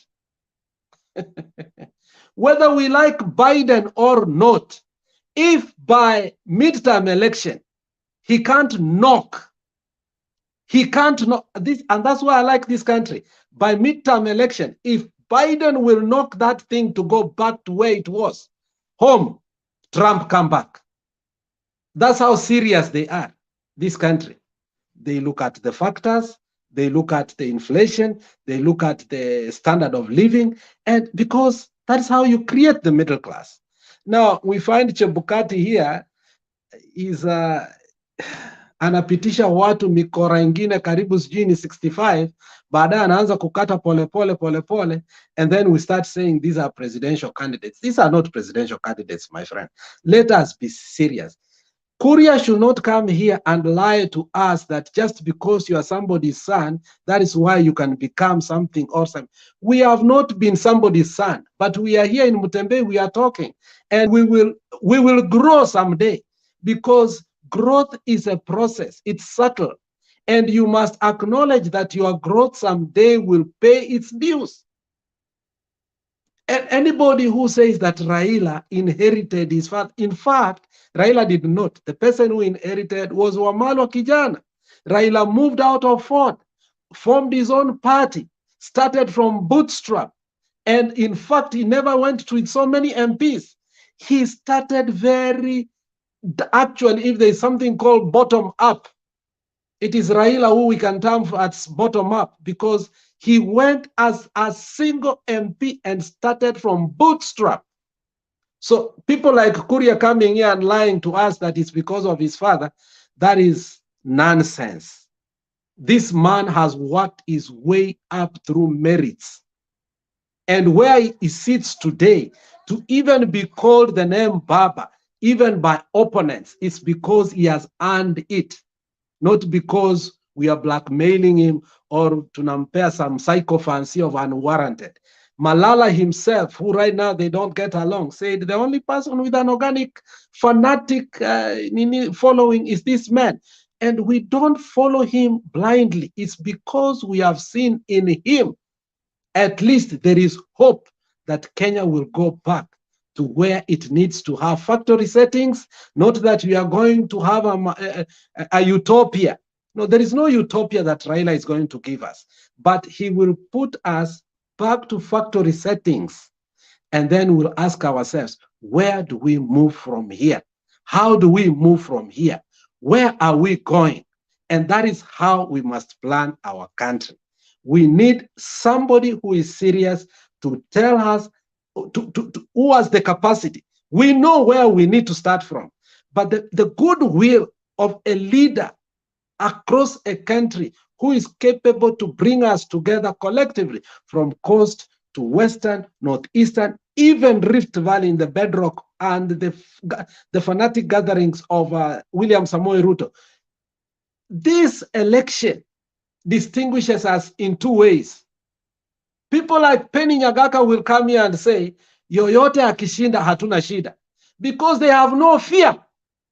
We have fear if Ruto becomes a president, Abuya. That is a fact. But for them, if Raila becomes a president, they have no fear, because after all, Raila will take care of them. I have fear where Matiang'i will go if Ruto becomes a president, and you must acknowledge that. People are disappearing. Where will Matiang'i go? He will disappear. We have fear. You might disappear. If right now we are talking Abuya, and I will address you, people are hacking our phones. I am not in Kenya. All my phones have been hacked, have been slowed down, because people fear what we are saying here. Bernard has been hacked. Mama Selina has been hacked. I don't know who else. We are talking about people who are here, who are being hacked because of our voices. Nobody is selling fear, but we have a real fear for this man to come and become a president of this country, because he does not respect human rights. And that is why we must speak with our loudest voice and say that this man cannot be a president, because even Obama, when he was campaigning, he said Trump does not have the temperament and the emotion to become a president. Nevertheless, people went on and voted him. But let me tell you, the Republicans suffered more. And let me warn for those people who love William Samoei Ruto. Let me tell them this way. Machiavelli law and Machiavelli principle is real. You may elect him, yes. He may take the leadership, yes, but for him to coalesce and govern that country for 5 good years, he will have to make a handshake again with Raila, and you will cry again that day and say that Raila napitia katikati. It will be like that if it happens. It's not going to happen, but if it happens, he will need somebody with a fanatical following, somebody who will make his government stable. That is when you will realize that you are making noise for no reason. And that is why we are saying, let us reason together. Let us put a person who loves. You cannot lead a people you do not love. You must love the people. You can't love a people if you go and, everywhere you go, unaiba land. Everywhere you go is corruption. Everywhere you go, people keep disappearing. That's not the country we want. I swear to you, in the life of Raila and the people that surrounding, nobody has ever disappeared. Nobody. Tell us. Let's have that conversation. But how many people die and disappear through the proxies of William Samoei Ruto? You can name them. That is a country that we must say we are not selling fear, but this person has become a person that you must fear. So let us not joke with our country. Let us look at the potential and credible presidential candidates. Let us not go to jokers. It's not time to joke. It is 2 months to election. The stakes are high. We must look at the presidential candidates in their eyes and know that here lies our future. The sideshows must stop. Thank you very much. Okay, Jose, 30 seconds please. Na usiulize maswali tatu, moja tu. Me, what I want to do is just to clarify. It is Julius who reminded us of what happened during the last elections through this gentleman called Chirchir. And when we said that Chirchir is back on Ruto's side, actually campaign office and leading the team, we were not selling fear, Abuya. So those are the facts. And it already happened. He used Chebukati's password the other time. It is not fear, that's the truth. I just wanted to clarify that. Okay, so Julius, have you done your Yes, first now I want to confirm to you. Yeah, Okay. yeah, he had done so. Now, Jose, I want to confirm to you that Robert, please, 1 minute. Robert, have you done your first presentation? Let me just get something, then you go ahead, please. Robert, have you done your first presentation? This is the first time I'm opening my mouth. Okay, so then allow Robert or Abuya to make his clarification, then you take and please follow the talk line. Leo nimeona ni kama watu wanaenda off kidogo. What about me? What about me? I think Julius, he came before me, so I would respect him because my neighbor. Somebody said Julius has already done his first presentation. That's why. Have you done your first presentation, Julius? No, I didn't. Okay, fine. Make your first presentation, then Robert. But the issue of Chirchir was from your end, eh? I did not talk about any presentation about Chirchir. Nimeingia tu saa hii. Now, then maybe it was Nyerere. Okay, Abuya, make your clarification in 30 seconds, then we get to Julius. So, yeah, what I wanted to assure the panelists that in as much as the government does not talk too much, the issue of this gentleman called Chirchir is, yes, he was mentioned at the Supreme Court and how he was logging in the server using Chebukati's credentials. But I can assure you, government is not asleep. And such like imagined things cannot happen this time round. There must be a free, fair, and credible election. And for the record, the government and the head of government has clarified that this country cannot be left to thieves. Period. Thank you.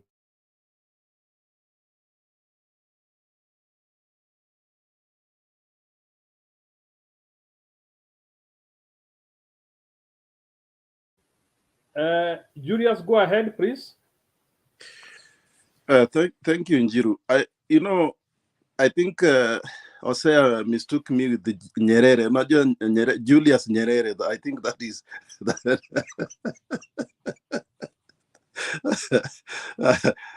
I was here earlier, but my network went off and nikatoka, alafu kulikuwa na hiyo problem ya network and I cannot come in. I'm also having the same problem as Nani, as Alex and Mama Selina, and I don't know what is happening actually. Well, okay. Before I go to the topic, I wanted to ask Alex and Osea, please, tomorrow mkilete hesabu muangalie mizani polls. I don't know what they are doing. I'm very disappointed about them. I want you to check about these guys. Okay. I only want to talk about Sonko and also Kalonzo Azimio team in Narok. Azimio team led by Kalonzo and Gideon Moi was in Narok, and I was very disappointed again. Huyu Kalonzo mimi sijui because now it's coming to be like he's playing a very dirty game, surely. Because anafika Narok, now when we are campaigning, we are not campaigning because Kalonzo, Martha Karua, Raila, and those, they are campaigning for Azimio. They are not campaigning for their local parties. We are in umbrella of Azimio. Unapata Kalonzo anaamuka anaanza kuambia wiper. I mean, is that a wiper campaign? Sometimes many things we don't understand. Secondly, I wanted to talk about the same Kalonzo. Anasema anaitwa nani? Sonko. He doesn't accept, he doesn't agree what Chebukati did to Sonko ati angetolewa. Because Sonko did not even present his papers. And he was asking the people of Narok to pray for him so that he will. I mean, there are many things that we look into. It's too much. What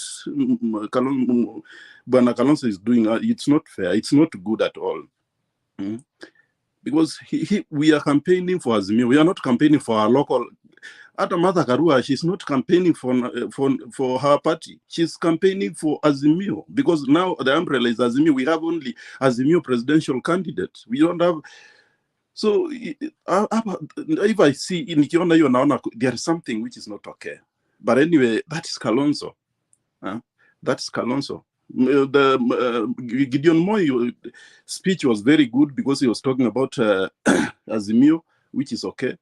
Another thing, of course, we are now we are confident that we are going to win this election. But one thing I want us to be careful: we need MPs. We need MPs. We need senators. Because in both houses, legislation is another key for the success of Baba if he after winning election. Because even if he wins and loses MPs, then still he will have a big problem in passing some legislative whatever. So I think for me, I just wanted to say that I pray that our MPs and the senators, we get as many as possible MPs and senators. Thank you. That's much I have for now.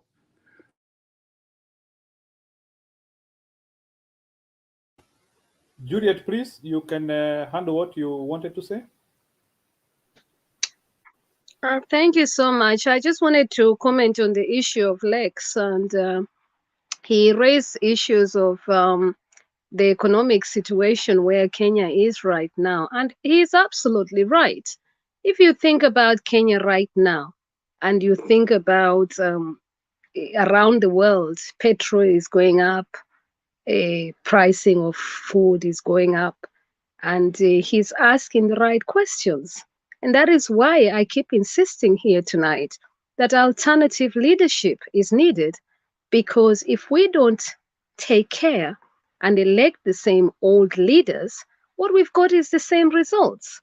So thanks to Lex for bringing that issue of economic, looking at the money issues and understanding that Kenyans tutaumia generation after generation.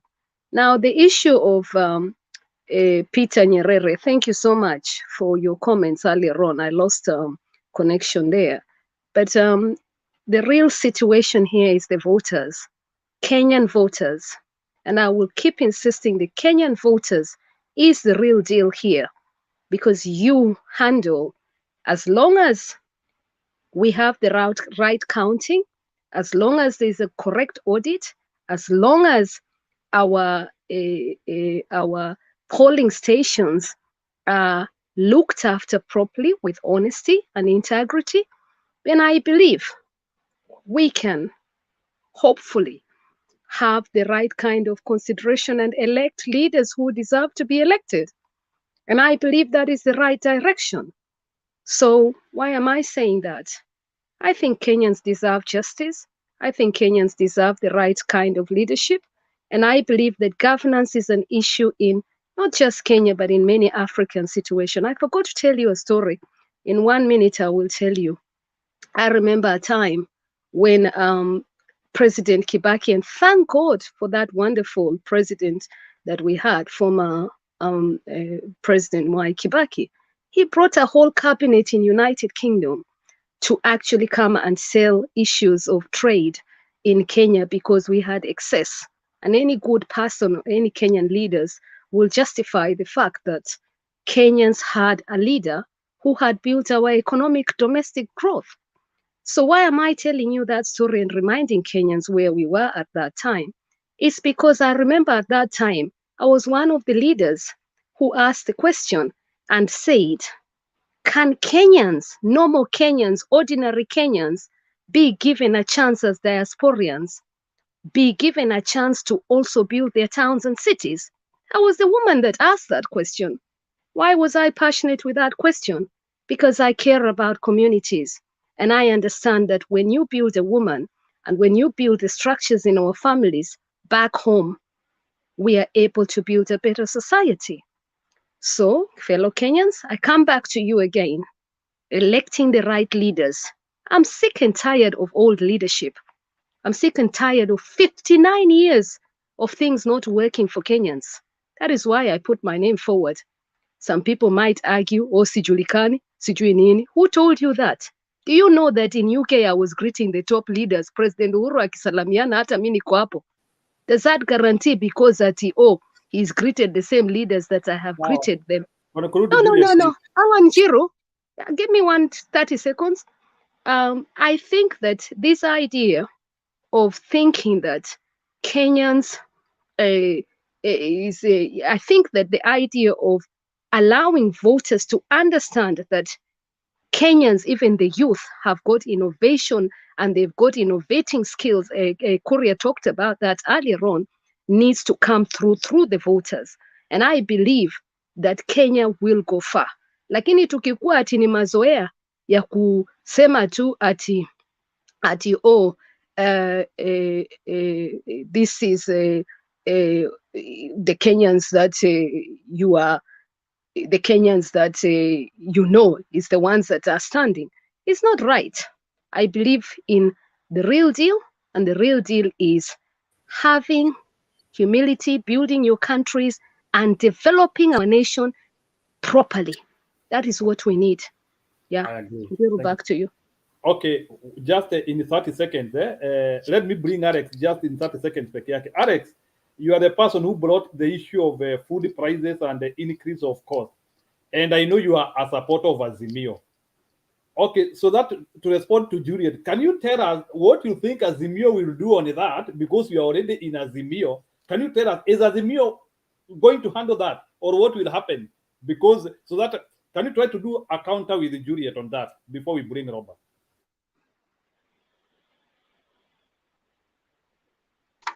And Jiro, I didn't get you very well. Can you frame your question again? I asked you, you already brought the issue of food prices and the increasing of cost. And I know you are in Azimio.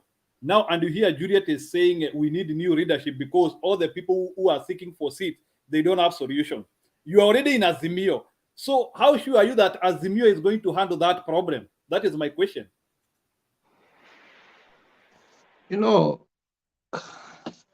in the panel to the bishops and the clergy, Matiang'i raised a very pertinent issue with the clergy said, and this is what he said. In the parables of the talents, if somebody was given a talent of leadership, 5 years has gone by, now he's coming back and asking you for leadership. They must first show you what they did with the talents they had before they ask more.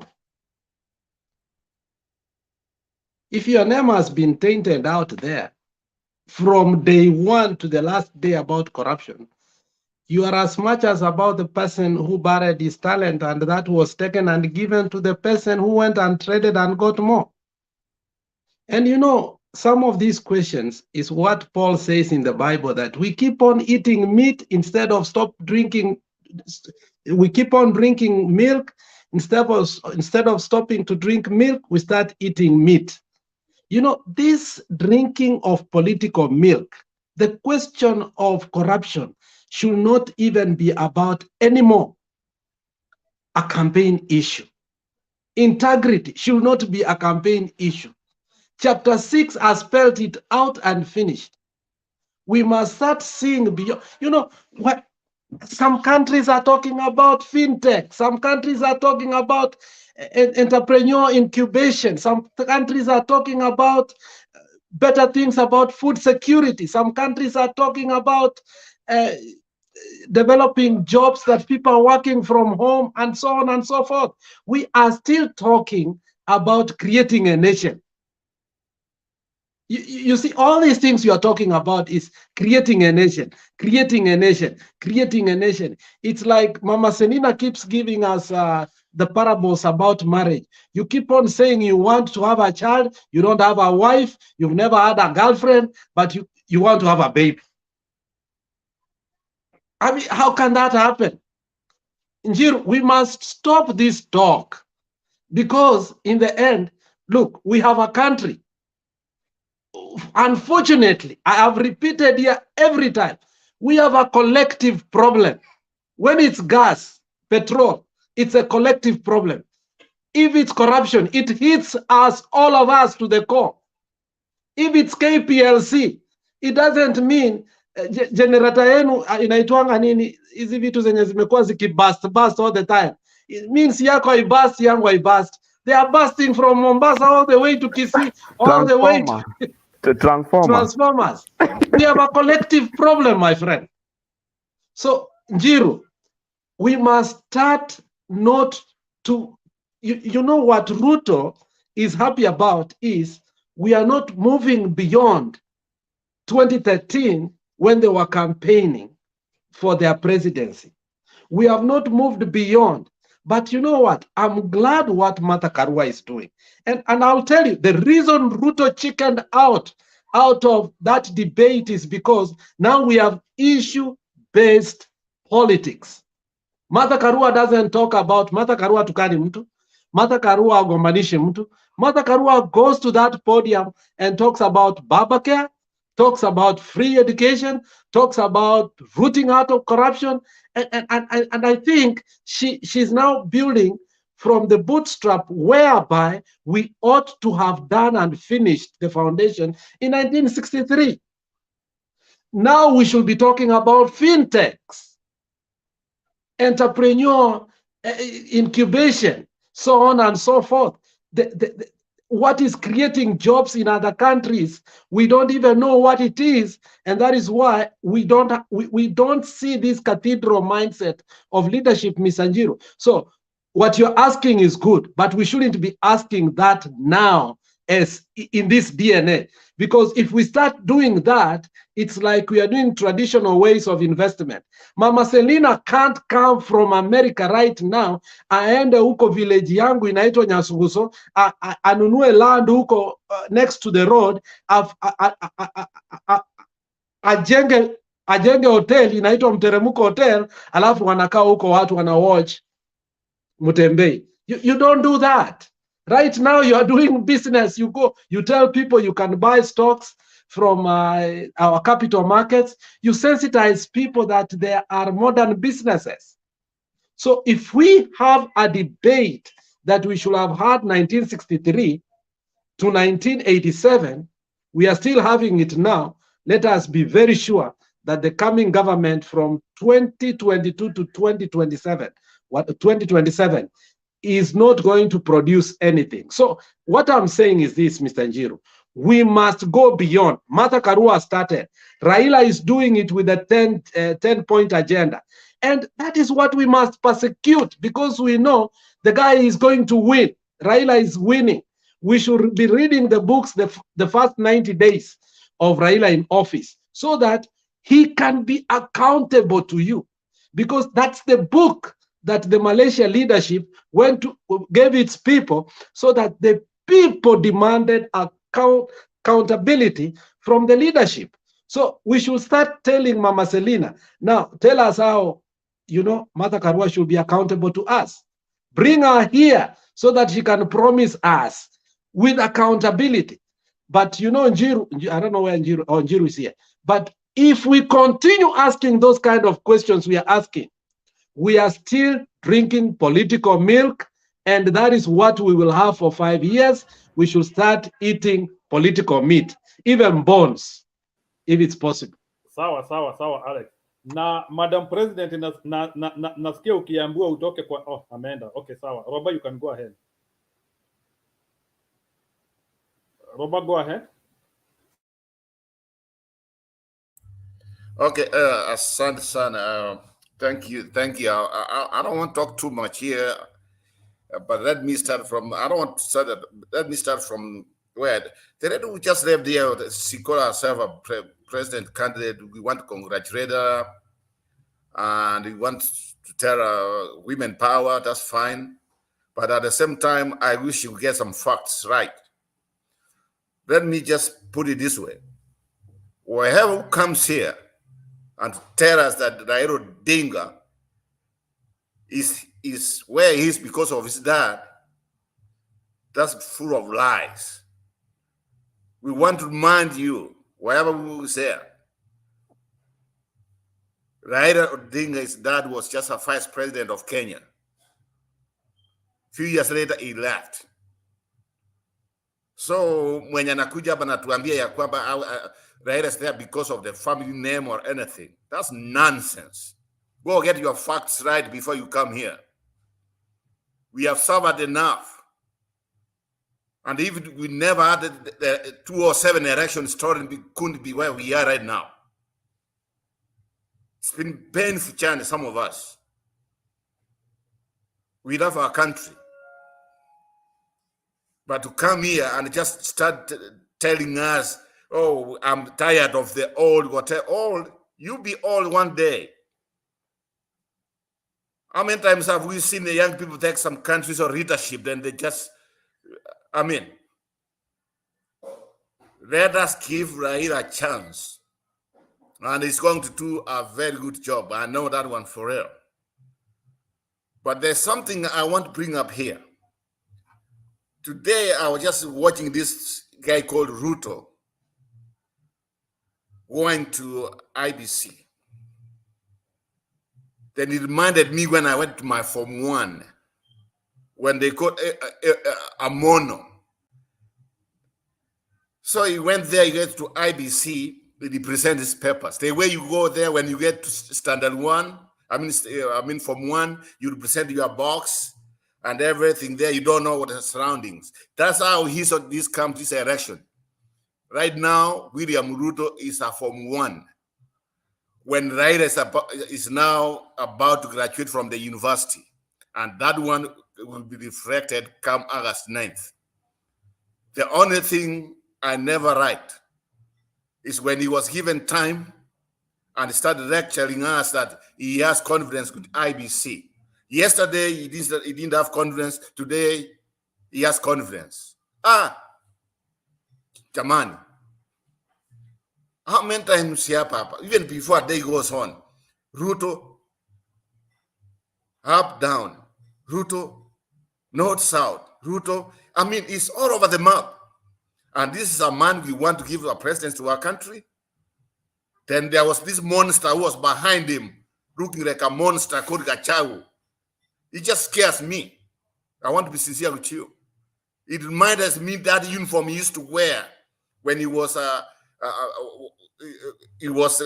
think a DC or something. When I see that uniform, it reminded me the Nyayo era. Whenever I see that man behind standing there, he wants to be a president. Can you imagine Ruto picture, Gachagua picture, the president and the president of Kenya? It is not going to happen. Let me just say this way. I might be whatever it is, I don't care. If Ruto becomes a president, I'm telling you, we will fight until the end. We will fight. Because the only way he's going to win this election if he steals the election. I know somebody came here and said there's rumors, or we have somebody's promoting rumors of maybe Ruto might steal or whatever it is. I don't care at this point. I don't care whether he wins or not. Let him bring the money back. It was not even supposed to be cleared to run for presidency. It was not supposed to be cleared. But it was cleared because of his power, money power. We want to know his qualification because this man, we know what he has done. And nobody's telling us where they took all that money. They are scared. Everybody's scared of him. It's time for us to ask Mr. Ruto, who brought down our economy? At bottom up, bottom up, bottom up, bottom up, bottom up. Not just sometimes I just feel like if I could get him out of the TV and I'm mad about him. I am. I'm mad about all for the last 10 years, what they have done to our country. They have rooted, they have destroyed, they have done a lot of nonsense things. Sometimes they don't even obey the court orders. 10 years later, somebody who's been the vice president of our country is telling us, you know what? Forget about it. I was not there. I was only present when my name is going to be mentioned vice president or a deputy president. But when it comes to other things, don't count, I was not there. Can you imagine the people who are following this man? Can you imagine?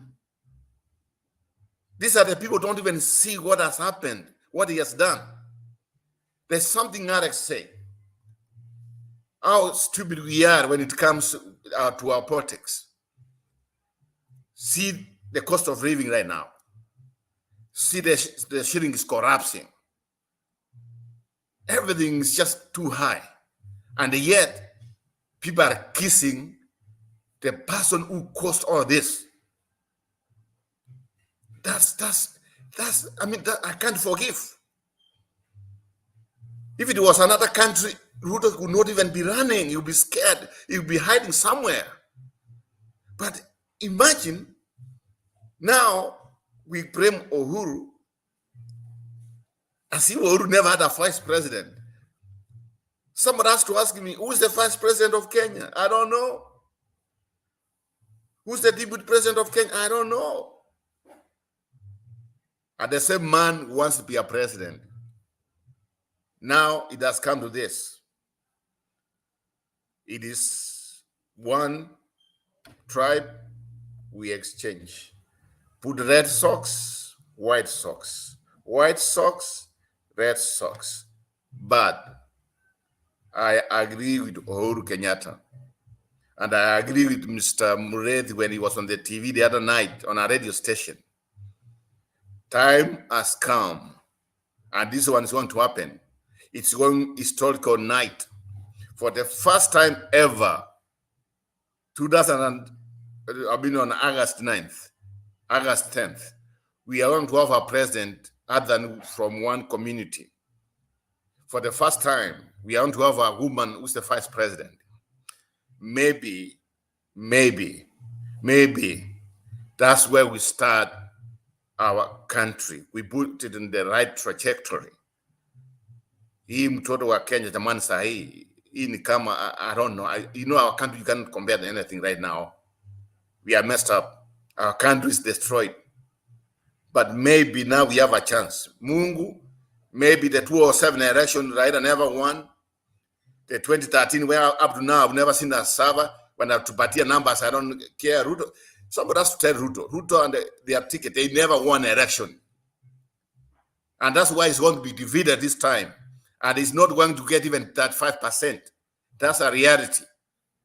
Come August 10th, 11, bottom down, bottom down, bottom down. Now we're in the Nyumbani. That's it. You go there and you shut up. And you look how Papa is going to build this country. But at the same time, if I was Papa, I would have a commission to investigate about what happened or man ambaye ilikuwa borrowed from outside. Hiyo pesa imeenda wapi? And that's what stupid we are. We don't make a forum. Watu wanakuja wanaiba pesa, wanachukua madeni kutoka nje, wanakuja wameweka kwa benki zao, Ruto ako na ndege sijui ngapi, na yani everybody's watching. Oh, now we are praising him. Yani since we are a country where mwizi, hiyo ndio somebody we say that is a man. We honor them. We honor them. And the right people who are doing the right thing, we don't like them. Let me conclude by saying this. August 9th, August 10th, we have one more time, one more chance to put things together for our country, to start a new life, to start the foundation. I hope it's going to happen. So, a little bit, let me go to the topic. Let me talk about one man from the topic down here about Sonko. I know he's in Asmio, but I don't like the guy. We have come here before. I say the man, because of his small education like Sudi, he never even qualified to be a governor in Nairobi. Whatever IBC did is not clear, and I think he's saying he's going to fight it, that's fine. But such a people like Sonko, William Ruto, his running mate, Anna Waiguru, these are all people belongs commit jail. They should be go to jail. Thank you.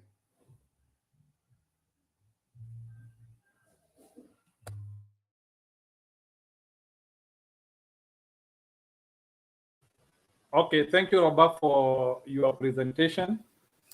Wekesa, if you allow me, I can also do my presentation now.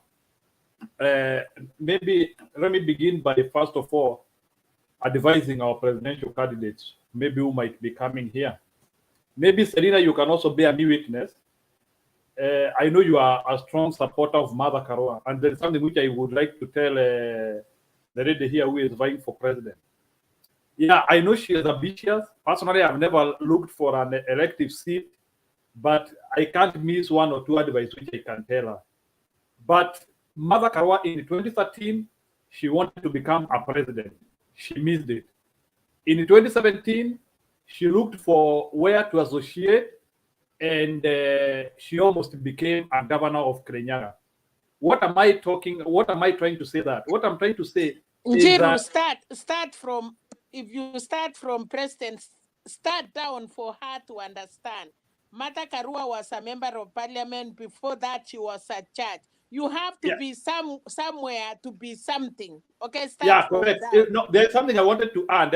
I never even wanted to follow the chronology. What I wanted to say, and now Mother Karua, if like in 2022, she had the capacity to vie for presidency. She had the capacity, but she looked along the aisle and she was able to evaluate the coalition or the people who she can associate with. Though she had that interest of wanting to change Kenya, she realized that she cannot change Kenya alone. And she looked at the people who might have like-minded ideas, and she went and coalesced with them. That is what I'm telling this young lady who is talking to us here. I'm not against a presidential candidature. The only problem I'm having with that is that her presentation is too special. She want to tell me, let me use myself. She is telling me she is the only person who can change Kenya. I disagree. She has no capacity to change Kenya. She has to look at Kenya. She has to look at people who she can agree with, and they make a very big bus and they move together. But this ideology, these are the same things which made Kenya to be ruled by Moi for 24 years. And there was capacity of removing Moi in power in 1992. Kibaki, Matiba, and the rest.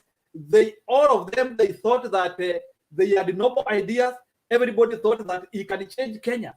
And until 2002, we started forming coalition. It is now very easy in Kenya to change power without much issues. So what I'm advising some of the people who are coming here, please look for places where you can, groups, you cannot be alone. So this idea where we want to say that I'm the only person, I disagree with that. You cannot change Kenya alone. Yes, I know, even Madhakaru alituambia hapa, I know in Azimio tuko na wezi. I know it is not a perfect group, but there is a critical mass. She used the word critical mass. So the lady, mimi sitaki kumudanganya hapa, all to start massaging her here in her mind. The reality is, kwa saa hii atafuta ile pali atajifinyiria.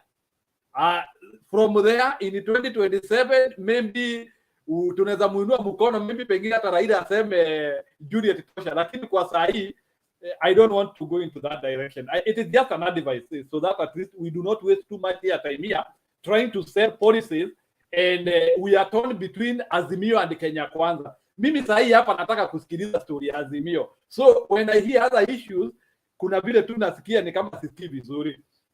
That was just a small advice. Maybe Serena, you can add something. Naona ni kama unafurahia.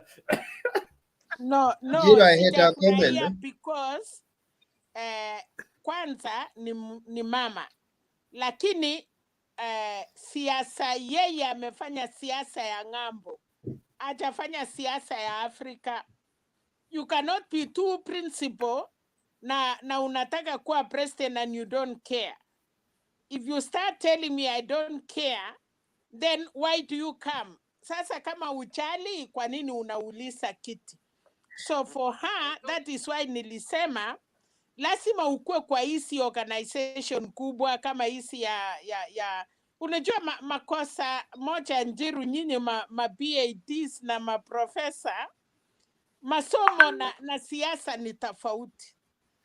You are good in the books, you are good in the office, but amwezi kuwa good in the crown, kwa sababu wale watu mnawa trace, hata wengine hawajui kusoma kama Mama Selina, hata kutuandika, and then unanionyesha you don't care. Sasa nitakupatia kura yangu kweli? So nyinyi Wekesa hii ma PhD mingi imejaa huku Amerika, na ndiye kama kina Songo inaharibu. So if you want to be a leader, you have to humble yourself. Martha Karua na nilisema Charity Ngilu, kina Bibi Asio, kina Nyiva Mwendwa, tuko na wamama, kina Wangare alikuwa naitwa the late Wangare Madai. We had women, the strong women, Chelakat Mutai. There is a way unaweza kuichukua community mpaka akukubali, lakini si kulazimisha. Lakini ukikucha hapa saa hii mahali Kenya imefika, you are telling me there is no two race in Kenya. That is a lie. It is no time for alternative in Kenya. Saa hii alternative ni ukue Azimio ama ukue Kenya kwisha. Those are the two things we are looking for now, because June, July, August tuko kwa polling. Sasa kama huyu msichana, ama kwa sababu nitamuita msichana anisame, kama anataka aanze sasa after election aende grassroots, aanze kufanya kazi, ajulikane. Lakini sasa hii maneno ya Kenya ni ngumu. We are not there anyway. Kenya haijafika hapo. Wacha Wekesa aseme kitu. Selina, wacha Wekesa. I think Wekesa wanted to dispute Wekesa with ndiye me. Go amekuwa ahead. atamwambia vile historia ya Kenya iko. Unajua pia napenda Wekesa anajua history. Atamwambia live history na uongozi ya kina mama. Ukikuja na nguvu hiyo watu wanatoroka. Nilifanya vita, mlinipiga vita juu ya Matakarua. Kitambo mkubali Matakarua ni ampo, ilikuwa ngumu sana kwa sababu ya hisi msimamo. So lazima ajue akikuja na hiyo ukali, inaangusha kura yote. Asante. Wekesa, sema Okay, kitu thank you. tafadhali. Yeah, let me briefly weigh. I think I don't know whether it's in the class of psychology or whatever. You know, like when we were growing up, when and in primary school, when you're asked what do you want to become, I think it's almost in all of us that we all of us desired to be presidents at some point. Yeah, and so because it's the ultimate, I think it's the ultimate goal for each and every person to have dominion. I think even that's where the Bible opens. We want to have dominion and to have the real power that is within our DNA maybe. But there's also some aspect that people need to interpret life, and that this one even marries with religion and beliefs. You see, today, if I sleep and dream, I dream a lady like Selena, and I'm a young man. I'm not married. So when I wake up and I saw the picture of Selena, you see, if I don't interpret it well, my mind will tell me that God is leading me to marry Selena. But while maybe there's a need in me to marry, and the picture of Selena came in mind, if on the surface I may go for her, and when she refuses, I look like, what happened? And I think God was showing me this. So the idea is sometimes the images that come to us are guiding images and not necessarily the end point. So maybe it was just a reminder that I need a wife, but not necessarily Selena. Yeah, so when you dream of a high rank, you need to be in a high position. Yes, it also just shows that you need to elevate your dreams, but not necessarily to be at the top. And again, even if you were to be at the top, I normally say when God anointed David to be the king, he did not come from the wilderness and become the king. It took him another 17 years to be processed to be a king. So that is where people fail. I'm addressing the likes of Ole Kiapi. Ole Kiapi just came up and said that God had told him to be a king, to be the president. And he went and ran for, and he failed terribly. So if he understood the making of a president, then he knew, even if God has said, but did he give you the strategy? Okay, what are the steps? So maybe I need to be the president, but when? So I need to lay out that when God wants me to be a president, there's nothing wrong from me starting as an MCA. There's nothing wrong for me starting as an MP. There's nothing wrong actually in strategy. That is good because you're doing what we call smart objectives. They are measured, they are time bound, they are realistic. Sometimes you have to count how much money is on your side, how much resources are on your side, how much people can you convince at that particular time. if you realize maybe I have not expanded my social circle, yes, I have a dream of, look at guys like in Babuino, they also have those dreams of becoming president. But this is how Babuino interpreted his own dream. He said that I want to be president, but in the first time I want to be an MP. In the next time I want to be a governor. Then in the next time I want to run for president.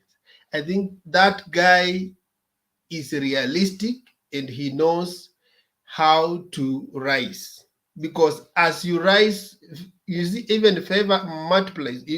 For those who read the Bible and good book, it's the grace of God multiplies. The favor with people multiplies. So we need to allow ourselves to grow and empower ourselves. I think I've interviewed also the likes of kina Mathioria, kanaitwa Mathioria Karuria Manani, the young man who has run. I think it was Kariongi Muthiora. Muthiora, something like that. It's a very interesting name. I was the one who advised Muthiora, kindly go and run for one of the seats that is manageable, because you have a good ideas, yes, but the place to start. So you will find someone like Angede, he ran for almost 5 times as president. He never became president. He never achieved anything. He had 5 degrees. None of the 5 degrees helped him. So he went down in the grave not achieving anything. Not because he didn't have the high ambitions, but he didn't have someone to guide his ambitions. Because your ambitions are good, but they need to be guided. If you don't guide your ambitions, you may just want to be president and you will never even be an MCA. And sometimes we need to tell people the truth. Humble down and say that this is my route to presidency. This is my path to presidency. This is what even Kenyans want to hear when you come here on the TV and tell them you want to be the president. Give them a roadmap. Wekesa, unajua wengine wanatumia hii ya Donald Trump. Unajua watu wanasema Donald Trump alitoka kwa duka direct to state to White House.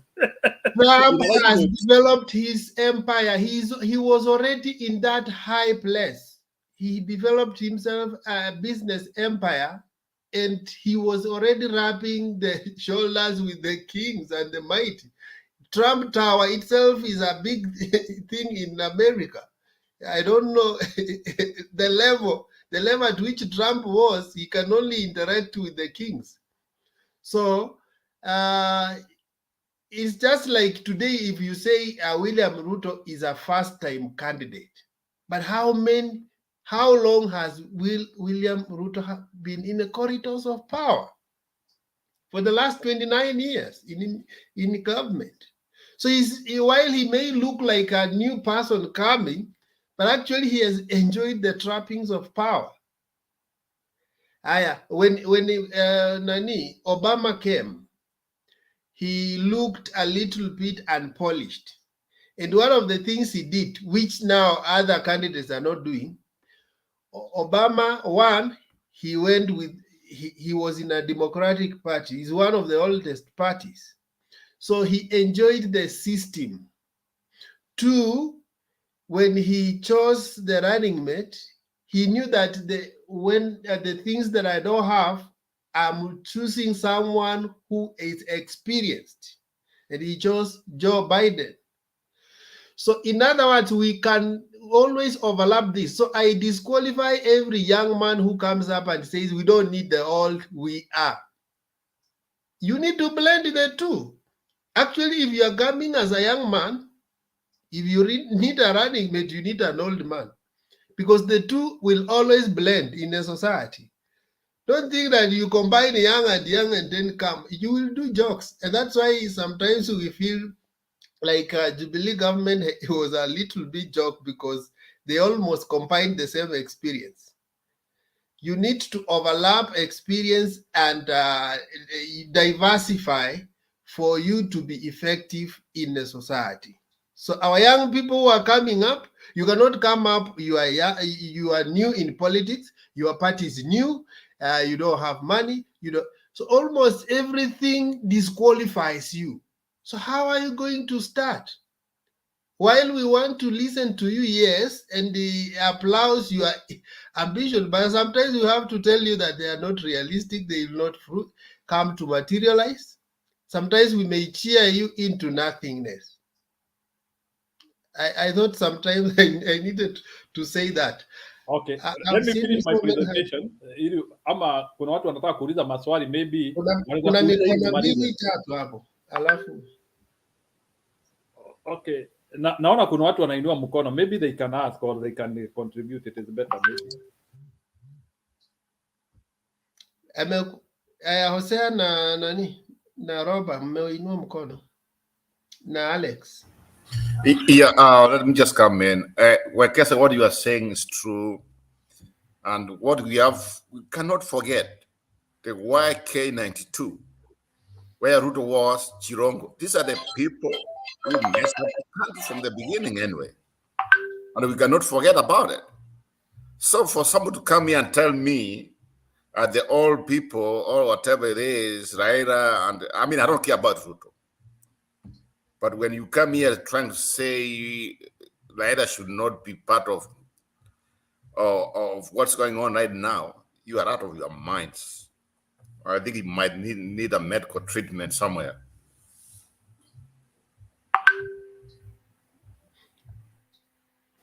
Alex, you can say your contribution before you finish. Yeah, I wanted just 1 minute to also add to what Wekesa said. When you are choosing your running mate, you may even think that choosing a woman is the right thing. When before McCain died, he was asked this question: what was your greatest failure and greatest politically and your greatest regret? He said it was choosing Sarah Palin as her running mate. And it just doesn't click in that even if women as voters want a running mate, you go and choose anybody. You must also choose according to what the present conditions politically are agitating for. So I agree with what Wekesa has said. And the reason why in that election, McCain lost terribly, because McCain is one of the people who lost it until people like Karl Rove were sitting on Fox News saying, we have won, but only to realize that they lost more than they had won earlier. It's because they chose a wrong woman. You can't bring Ketu Waruguru or Wahome or Aisha Juma as any other woman and put her in to be your running mate and expect yourself to win. So I'm just echoing what Wekesa is saying, that you just can't bring any young person and think that just because he is young is going to give us salvation. I'm telling you, there are very, very many young people who come in this panel. And when they speak, Raila sounds to be an infant to them, because how they think and they synthesize and they digest information, you wonder, actually, which higher degree did they get from Sudi School of Economics or Sudi School of Matusi? Because choosing a running mate is a very important job. As Martha Karua said, it is the first test you give to a presidential candidate. Thank you. Okay, thank you very much. Let me conclude. I also wanted to echo what Robert said. Let me say also, Raila Odinga has done a lot of efforts to make sure who he is. As you realize, in Kenya, we have been having very many vice presidents or people who have been senior. There was Kibaki, there was Josephat Karanja, there was Murumbi, there was Moi. And out of all those people, I've not seen many of them who their children might become what Raila Odinga has become, even being the son of a vice president who served previously. So look at all those families, even if people have been senior, how many of their children will even achieve a quarter of what Raila Odinga has achieved. I don't know. That was just to echo what Robert said. So this issue of IBC, hii kura 800, herufu 800 imepotea. Those, to me, this one is my own analogy. To me, I think vile Karonzo ameuliza story ya hiyo kura, I think it is very important. Kwanza walijuaje? Then to me, in my own interpretation, 800,000, I predict it is the vote which was used to do manipulation.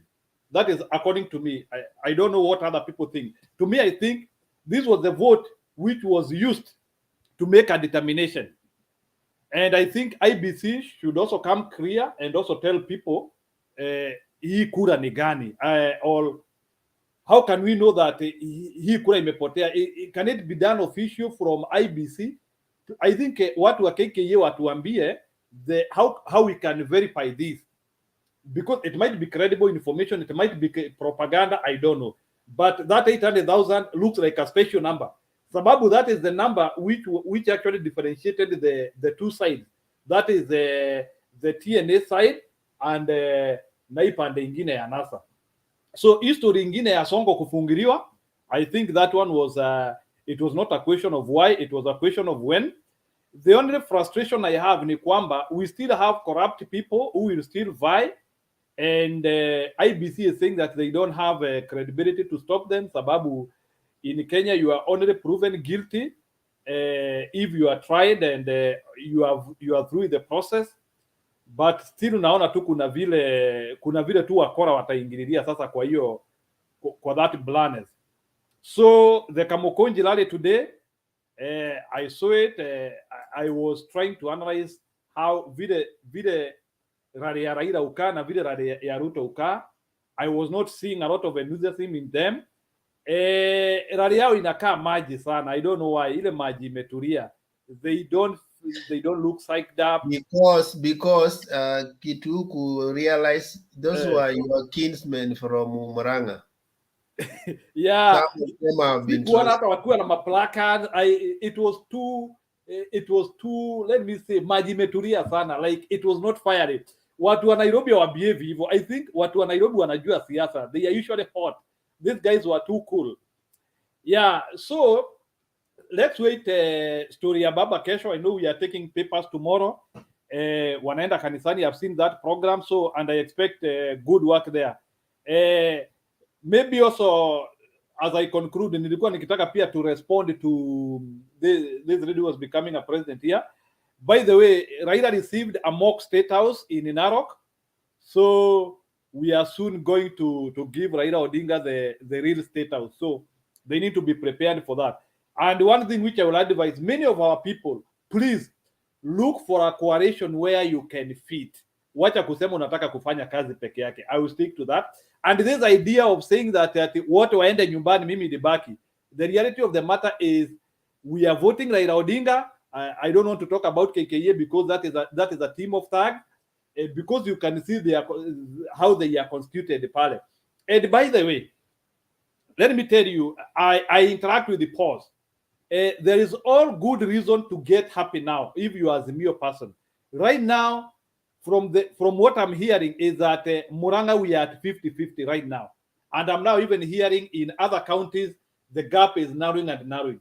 Where KKA is doing the best is only in Embu County. But in Murang'a, Kirinyaga, imeanzia kudissolve. Murang'a iko sasa 50-50. Other areas, the percentage is growing day in, day out. So, tuanzie kukata miti wapendwa. Isha hii. Okay, so I hope do you have the latest, those poll figures? Maybe you could help. Is Njiru who is talking, not me. No, Yeah, I'm just wondering whether you have them, because then you can avail them. There's some Yeah. panelists who had asked us to try and see if we can factor them in. Let's see tukizipata to share kesho. I think Rich has got them. Yeah, okay, atashare na sisi. Rich, you have them? No, mine is not even about the polls. Mine is a question, especially to you, Ekesa. You know, I've been listening to this show almost the whole day, and I still do not. I've seen everybody like falling over themselves trying to explain why you think Juliet should not run for presidency.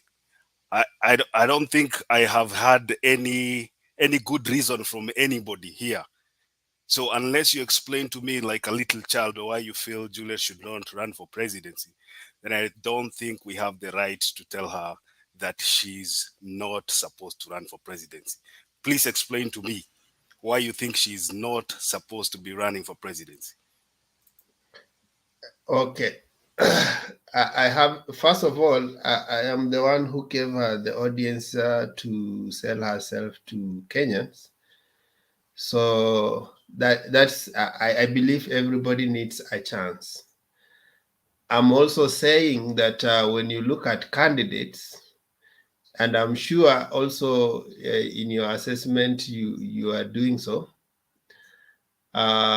you will know what candidacy means, and leave alone even Juliet. We have been having a challenge here with Kalonzo, and it's us who have been telling Kalonzo, kindly align with one of the horses, because you don't just be there in the middle for the sake of being there. Kenya has evolved. There was a time everybody wanted to run for president, and they did. And we saw how it came out. And then the next stage, they said, I think we need to consolidate our votes. And then we talk about the Serena meetings, the meeting between Ngilu, Wamalwa, and Kibaki gave us presidency. And in that, I still remember even the words that Wamalwa used, the late Wamalwa used. He said that it's good to learn to hold the ladder for others to climb, because when your time comes, they will also hold for you the ladder to climb. But the selfish politics is where we all feel like I need to run. You can run for the sake of running. And there are people who have run and Kenyans have no problem with that. But the issue is even they make it a joke. Some, they make it a joke because they are not even giving them that attention. So for us, we want meaningful. In fact, for me, when I see a young lady or a young man passionate about leadership, I wish that he starts somewhere. There's a friend of mine who went and started for MCA in Nakuru. Sorry, he passed on, but I think we were in the same pool. And for me, he started on the right footing, because the next time he was going to run, it was for Senate Nakuru, before he got that tragic accident. But that is growth. And there are other guys, maybe like me, who have been non-starter. We are just there, and maybe I may be thinking I want to be president. And I may think and think and think through. I may even present my papers. But when people look at me, I'm making headways. So, in other words, in planning, it's all about strategy. It's all about realistic goals. You were with me when we are doing the interview for the lady, and I asked her about the budget. She didn't even share to me. I asked her about the how many Kenyans are aware of what she's doing. She didn't. You see, she can't define. So that means, yes, she's running, yes, but even in her own mind, she's convinced she can't win. So do you want to run because for the sake of running, or you can run and win, even if it was a small seat, but it's a stepping stone towards the big seat you are looking for? That's, for me, that was my analysis. I don't have a problem if she runs, but I also want her to run a seat I can be convinced even to vote for her or even to support her. So from what I understand, Wekesa, you're saying you cannot support Juliet because you believe when she runs, she won't win. Is that right? I don't want to waste my vote. Okay. I want to coalition? combine all of. I want to Makiani, combine this. Hold on, Jeru. I Makiani. want to combine this argument with all of you. So I'll give you a chance to speak before I respond. Give us chance to talk. Okay, 1 minute. Okay, let me ask one question. One Makiani, 1 minute. Let me ask just, can you tell me, in Kenya right now, you cannot win without a coalition. Can this lady tell me what is her coalition, who is her campaign manager, and how is she assembling representation in all the 47 counties? Can she answer such a question? Thank you. Okay, let me ask you this. We ask you about the running mate. She says she cannot even say a running mate. I say she come from Nakuru. I also come from Nakuru. I ask a simple question. You know, you come here. We don't say we don't. We have about 16 of them. Is it so, Wekesa, that they have been cleared? There are so many men and women. Yeah, Nikauliza, yeye ameweza kutimiza kwa sababu huwezi simama president bila kupata ile 24 counties. Huwezi simama president kama hauna watu. So if you tell us that, she could say, Wekesa is my running mate,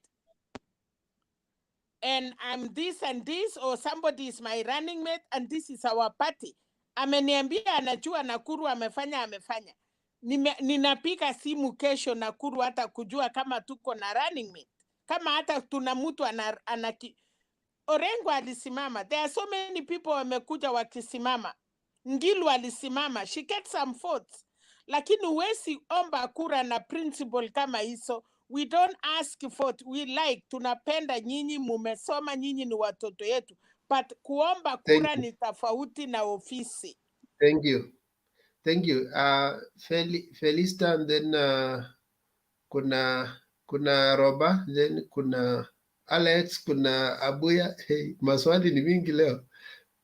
Wacha zikuje Wekesa. Hi everyone. Hope you will write somewhere. Okay, Felista. Hi everyone. Yeah. Hi.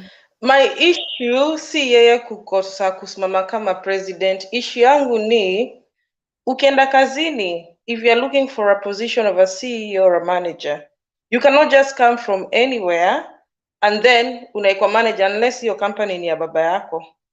And even wale watu wenye baba zao ni wadosi, they are forced into schools, good schools. People like Boris Johnson's, good schools, wanapelekwa Eton, wanakuwa trained, wanaenda wanasimama. That is not an issue. Kila mtu ako na democracy. Sasa, wewe mwenyewe unauza sera zako, na at the same time uko kwa internet and you're in the UK. What does that mean? Unakaa UK and then unataka kwenda kusimama president mali hauko saa hiyo, hauongei na watu ujue shida zako na unasema unataka kuwa president. Problem na diasporans ni wakikuja huku wapata hizi makazi, and especially into healthcare system, they feel like, okay fine, I'm in diaspora, I have niko na ego ama niko poa kuliko watu wengine, wacha nirudi niende nisimame, watu watanichagua kwa sababu mimi nimeishi diaspora, nimesoma, wacha nirudi. It is wrong, and I waste taxpayers money. Printing hiyo print face yake kwa kila ballot paper everywhere is our taxpayers money. So you cannot sell your presidency, you amke tu somewhere, unasema unaenda kusimama president, fine, you can do it, but why do you do it if you know you don't have an agenda?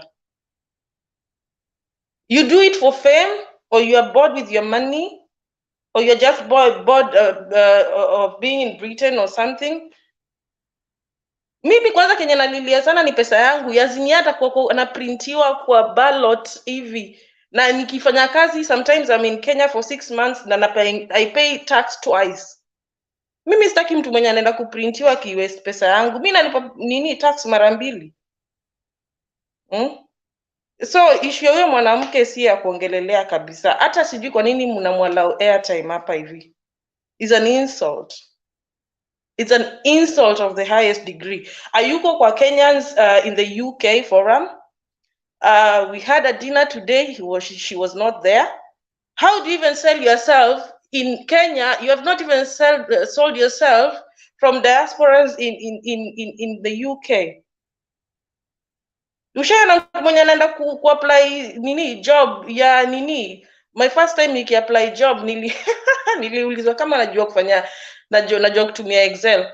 I didn't know. But because I wanted the job, sikupata hiyo kazi. I had to go back, learn Excel. Then you can apply for that job. That is why I work in the Department of Works and Pensions. So hizo ndo tabia za kina Sonko. Tabia za kina Sonko na kina Sudi ndio analeta. Na mnatuwestia airtime kwa sababu tunalipa pia nini internet. Na yeye. That's it. Thank you. Thank you. Let's have Roba and then Alex. Okay, thank you, Akesa. I've always said here, we promote democracy. Democracy comes from the people, and you will never impose democracy on the people. She has a right to run.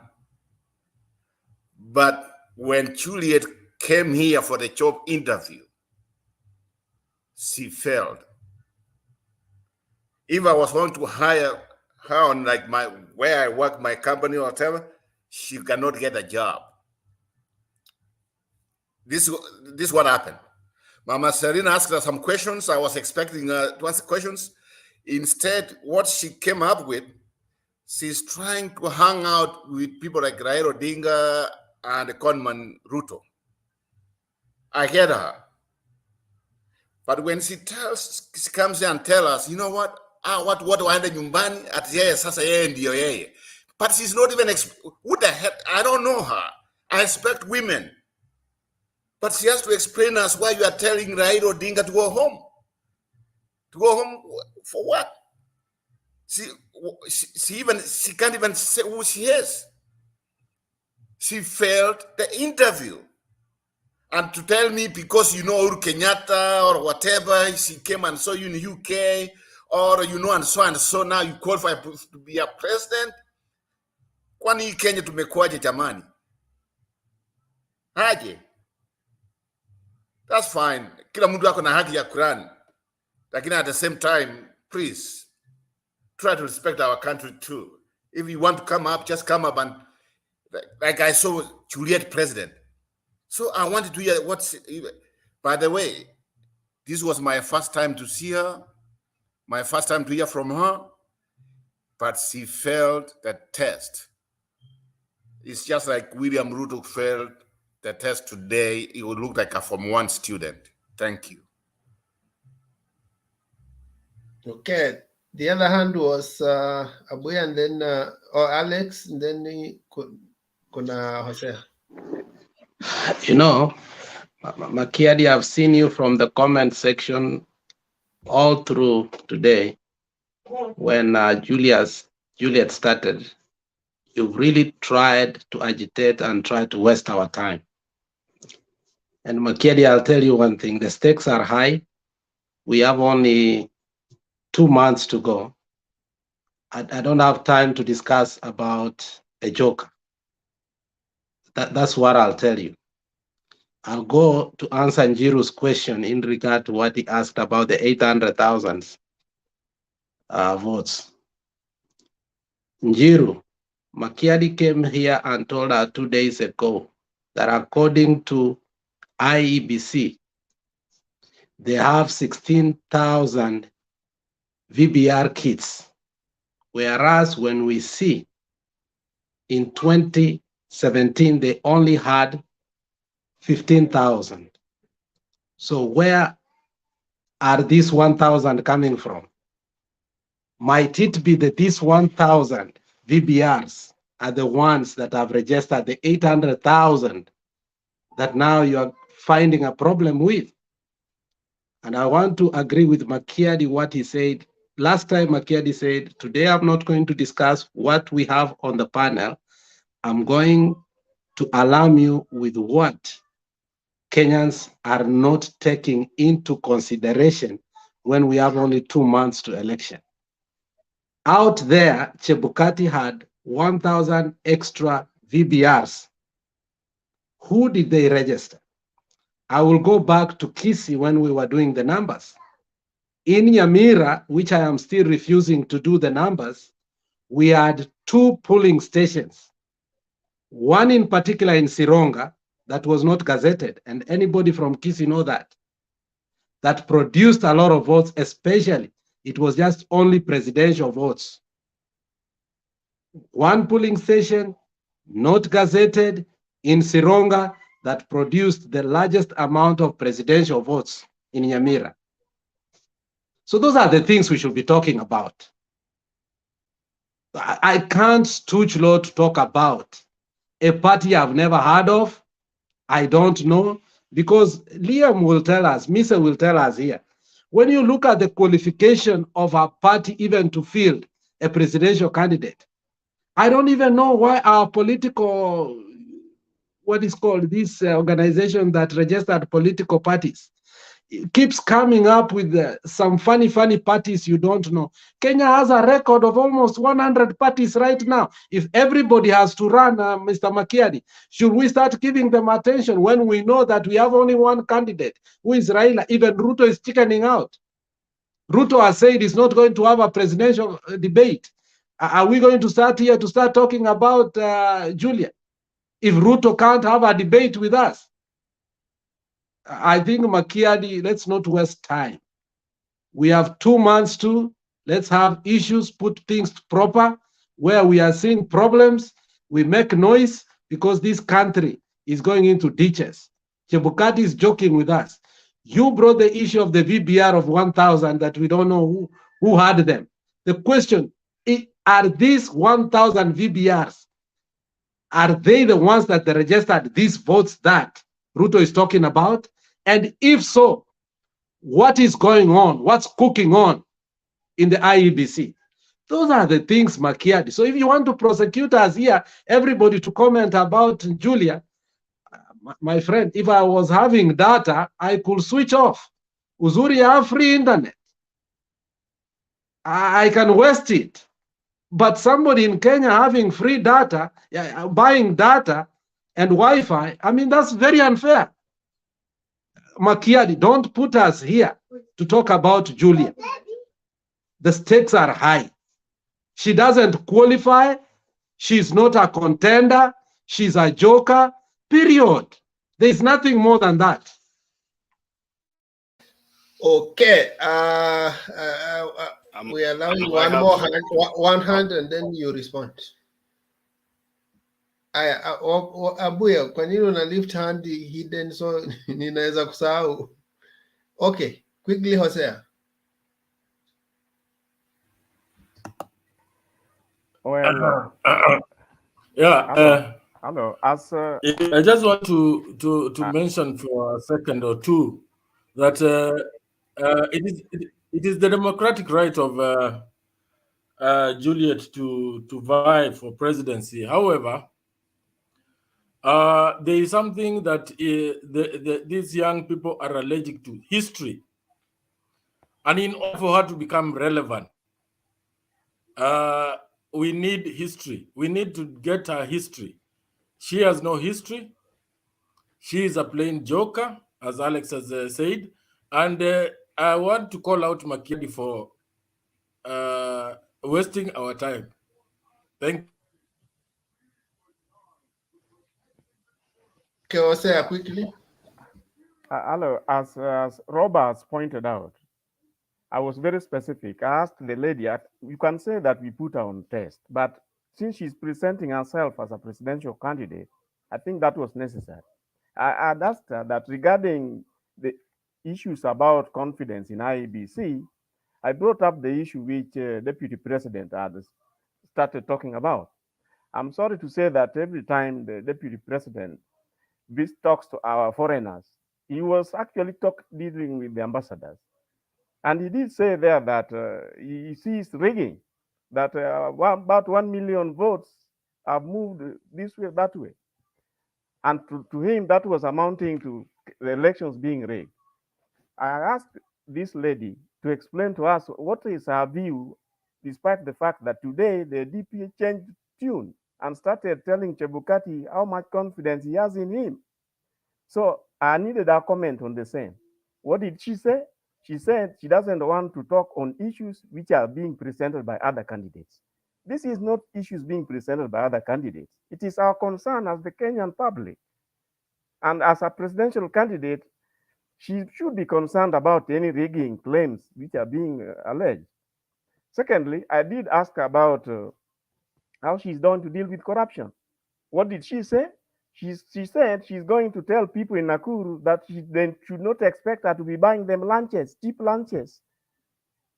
Yet, me, what I wanted, how, as a government, as a president, how was she going to deal with corruption? She did not satisfactorily answer that. The last one was to do with no, I think that's the last one. Okay, Wekesa, I want to add something just a minute. You can't What? vie for presidentship without a stronghold. What is her stronghold in this life? For you to be serious, stronghold is she strong on the women? Nakuru yote inasema ni yeye. So what is her stronghold? She said she's popular on Facebook. My friend, let's talk those. You need a stronghold to be a president, my brother. Man, look, I mean, we are looking like jokers now. I mean, honestly, if that's what we are discussing here. No, Alex, you had spoken. Mute your mic. No, Makiadi, if somebody is popular on Facebook, are we talking about somebody popular on Facebook? Mute your mic. Mute your mic, Alex. Now let's have Makiadi have a right of response, and then Yes, I come from Nakuru, and Mama Selina, you had also spoken. Mama Selina, you had spoken. Mute your mic. It's my time. It's my time to respond. Wekesa, can you protect me? Makiadi. Wekesa, can you protect me? Makiadi. Today you will know that there's nothing called protection. It's my time, please. Okay, quiet everybody. It's my time. No, Maggie, mute your mic. Maggie, mute your mic. Thank Quiet you. everybody. It's my time to speak. I'll start with Ose. You cannot speak na yeye atakuwa clear na No, running mate. Mama Selina, mute your mic. Mama Selina, wacha tusikie Mama Selina, mute your mic. Why we want to know why atuambie running mate. Ni sawa, Mama Selina, mute your mic. Maybe yeye ndio running mate, huwezi jua. Thank you. Wewe ujui natafuta kazi. Number one, ni bwana enda semeni hiyo maneno huko peke yenu. Ni sawa. Mimi natafuta kazi. Mama Selina, mute your mic. Ose, I'll start with you. Ose, your questioning is on how she will address issues to do with corruption. Number one, I want to tell you, issues of policy are put down on paper, and she said she has a manifesto. You should be interrogating her manifesto. You cannot ask her to give you her manifesto in this forum. Find other forums where you can go and interrogate, read the manifesto that she has, so that you can come up with questions on policy. Abuya, you said you talked about history. When was the first time Raila ran for presidency? When did Raila run first for presidency? You can answer that before I go on. 97. 97. What was he then? He was the member of parliament. Three times. So you are vilifying. He was a member of parliament? Exactly. Three times, I think. No, don't give misinformation here. You are vilifying somebody, or say you're muted. 92, he was first member of parliament, 92. When he ran for president, I think he was...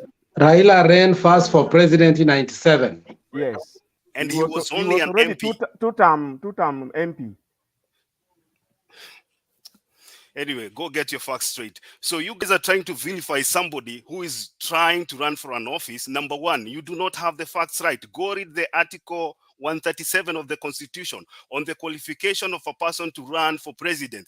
None of you here has given us a reason as to why you should tell Juliet not to run for office. None. You guys are trying to bring these two things together, emotions and politics. You should... Hold on, Wekesa. Hold on, it's my time. You should not try to vilify Julia here if you do not have the facts right. The Article 137 talks about qualification and disqualifications for election into the office of the president. Number one, you should be a citizen by birth. you should be asking her, does she qualify on that particular article? Number 2, is she qualified to stand as member of parliament? Number 3, is she nominated by any political party or as an independent? She said she has a political party. I don't know, it's a Republican what. So there is no good reason why you people should be telling Juliet to not run for office. Wekesa, you said that he... you don't even know the party and you unamtetea. You don't have to know the party. They are independent candidates, Alex. They are independent candidates. You don't have to know her party. Hold on. Let me finish. Now you are emotionaling me. No. Let me finish. Give me. No. You are emotionaling me. Let me finish. It's my time. It's my time. Mama Selina, mute your mic. I gave you time to speak. It's my time. You did not read article 137. Enda usome katiba 137 inasema nini juu ya mtu kuqualify kuwa president. Hakuna kitu mtu amesema hapa ambayo inamzuia kuran. Hold on. We cannot have a back and forth with you, Mama Selina. No way. Okay. It's my time. Hold on. Now, okay. Because it's my time. Selina, hold on first. First of all, Makiadi, you are accusing us wrongly. Nobody said that she doesn't qualify. We only say that when you can still qualify and be a joker. A joker means you may not attain what you want to achieve. So we did not say that legally she doesn't qualify. She will qualify, yes. But in terms of attaining what she qualifies is the problem.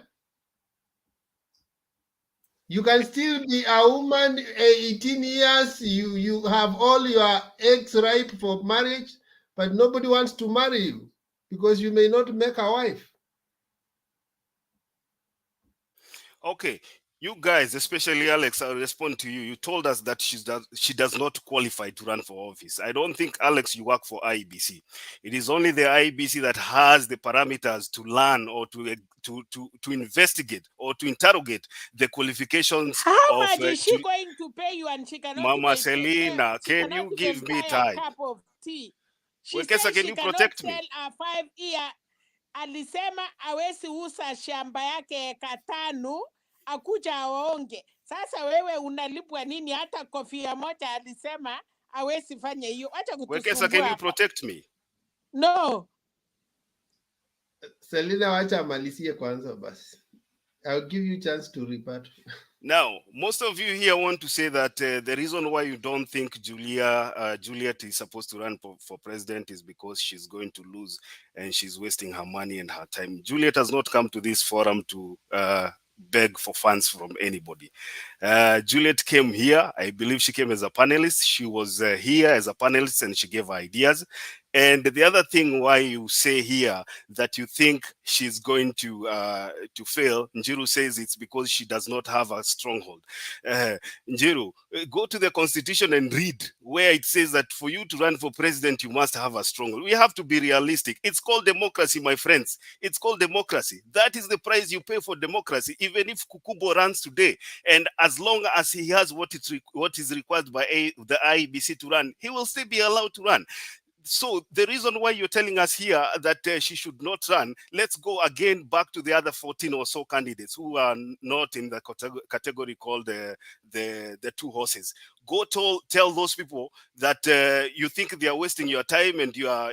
Hata kuna mwingine amesema hapa ati ajulikani Britain ati she's not what kind of qualifications are those? What kind of qualifications are those? Wekesa, we have so many things we were talking. If we are going to sit here and start talking about Julia, it's going to be difficult for us. It's my time. It's my time. You cannot tell me what to say. It's my time. I can talk. Mimi nimewapatia nafasi mkaongea until the chair tells me my time is up. Let me finish. Wekesa. Okay, Malizia. Wacha Malizia Selina because we don't want to go back and forth. Malizia, kind. Okay. If you believe that Juliet is wasting her time by running for office and she's not going to win, and supporters of Raila Odinga, then you should also go and tell William Ruto that he's not supposed to run for office because you think he's going to lose. It is the same stakes because William Ruto is also a presidential candidate, and if you're not supporting William Ruto and you believe Raila Odinga is going to win, then also tell William Ruto to stop running or to step down. I protect it's as simple my as that. brother. William Ruto hakuna Thank you. constituency na hakuna watu. Selina, No. let's have some order. Hakuna Selina, mahali let's imeandikwa kwa katiba lazima ukuwe na have constitution some to order. run for president. Let's be realistic. This is democracy. You cannot prevent her from running. Thank you. Thank you, Makiadi. You've met your point. But again, you cannot argue that we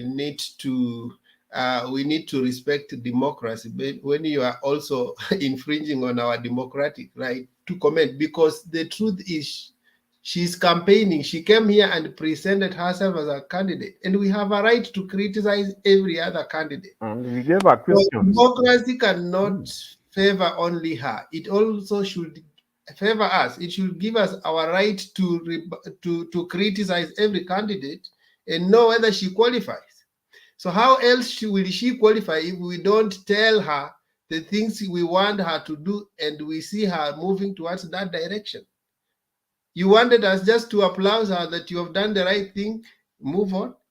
All candidates are criticized, including Raila Odinga, including Ruto. We criticize him every year daily, and we say he doesn't qualify, even when he has been in power, in the corridors of power for all that period. We still feel he doesn't qualify. There are also people who still feel Raila, in fact, they normally say Raila will never be president. There are people who feel he doesn't qualify. So allow all candidates to be criticized kindly. Let me give a chance for newcomers. Miss Mice, hiyo jina yako. Mice? Yeah, Miss LM. Okay. Yeah. Thank you very much. I've never seen Makiad very passionate and very charged as he is today. Makiadi, I haven't seen you that way, and you are well familiar with. Alex knows all the buttons today that is pushing, and you're responding. But good evening, everyone. Good to see you. I just want to mention a few things. You know, Makiadi, your argument is right. Just that I think because you are emotional today, that's why you basically reading the Constitution selectively. I mean, it is true that the Constitution allows people to become, and maybe she has the qualifications that you have highlighted. But I think the concern here is not that what I hear from everyone is not that people don't want her to run for president. It's the timing. The timing is not right. It's digressing us from. She is digressing from people focusing on really issues and really contenders, and I think that's what is provoking people. And the Constitution, the Article 137 that you read, you skipped or cunningly didn't read one of the thing there that it says is nominated by not fewer than 2,000 votes from each of a majority of the counties. So if he's new, we've not seen him doing that, aggressively trying to achieve that. It brings concern. However, you're right to argue that everyone has a right to do so, but everyone also has a debut to politics. And to me, I'm seeing Juliet's, attempts as a fast entry to politics. And I think we shouldn't focus on her. We should focus on really issues and really contenders. You also say that she was asked, and you said she might be having a manifesto and she doesn't have to say. When you're a presidential candidate, you should be able to articulate issues, conceptualize the manifesto, points, your points of what you want to do. You don't need people don't need to read the manifesto. You are the walking manifesto because you know what you're selling. It should be at your fingertips. I listened to the interview between her and Wekesa, and one of the questions was, why did you choose to run for president? I think she was not very clear and sure why she did so. She didn't have upfront answers. It is good that she's entering into business, into politics. I think let us focus now on the real issues and really contenders in this election. We have only 2 months to digress, to talk about her, because again, we don't know whether she's a citizen of UK as well, which might be a disqualification. This is something that we have not done a background. So we are happy that as a female and from gender perspective, she's getting into leadership and she has this, ambition to become the president. We agree with that, but the timing is not right.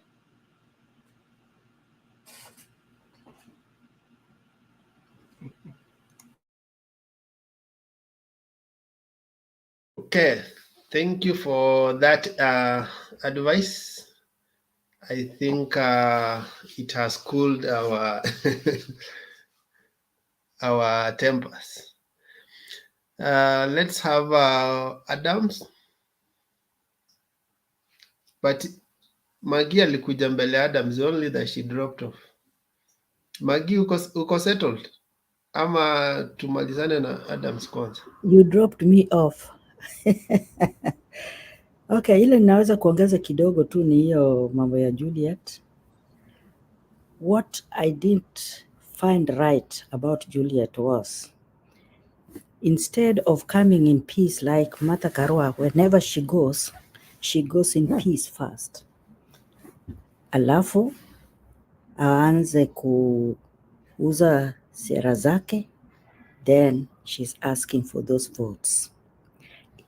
Huyu Juliet ile ilinikashirisha na yeye kabisa is, wazee wasichaguliwe.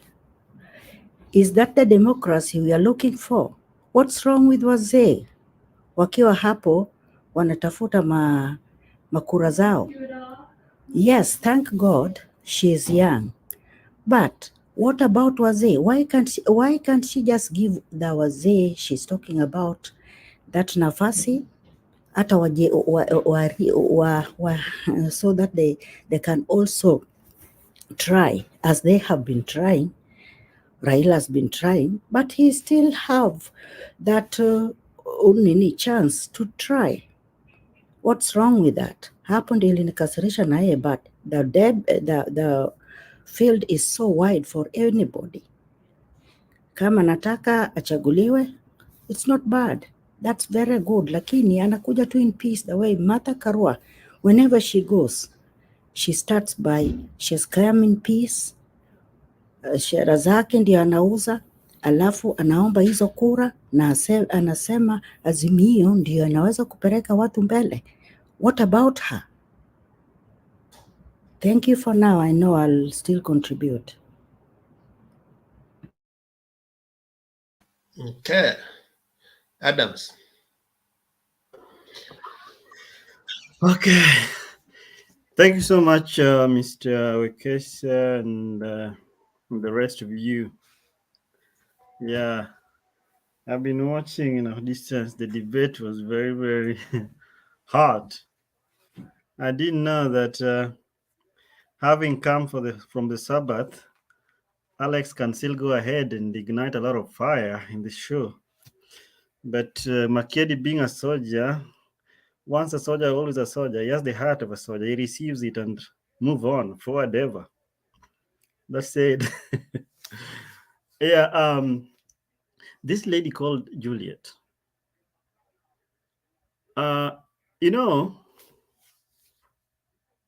Makiadi is right, and you guys are also right. All of you are right.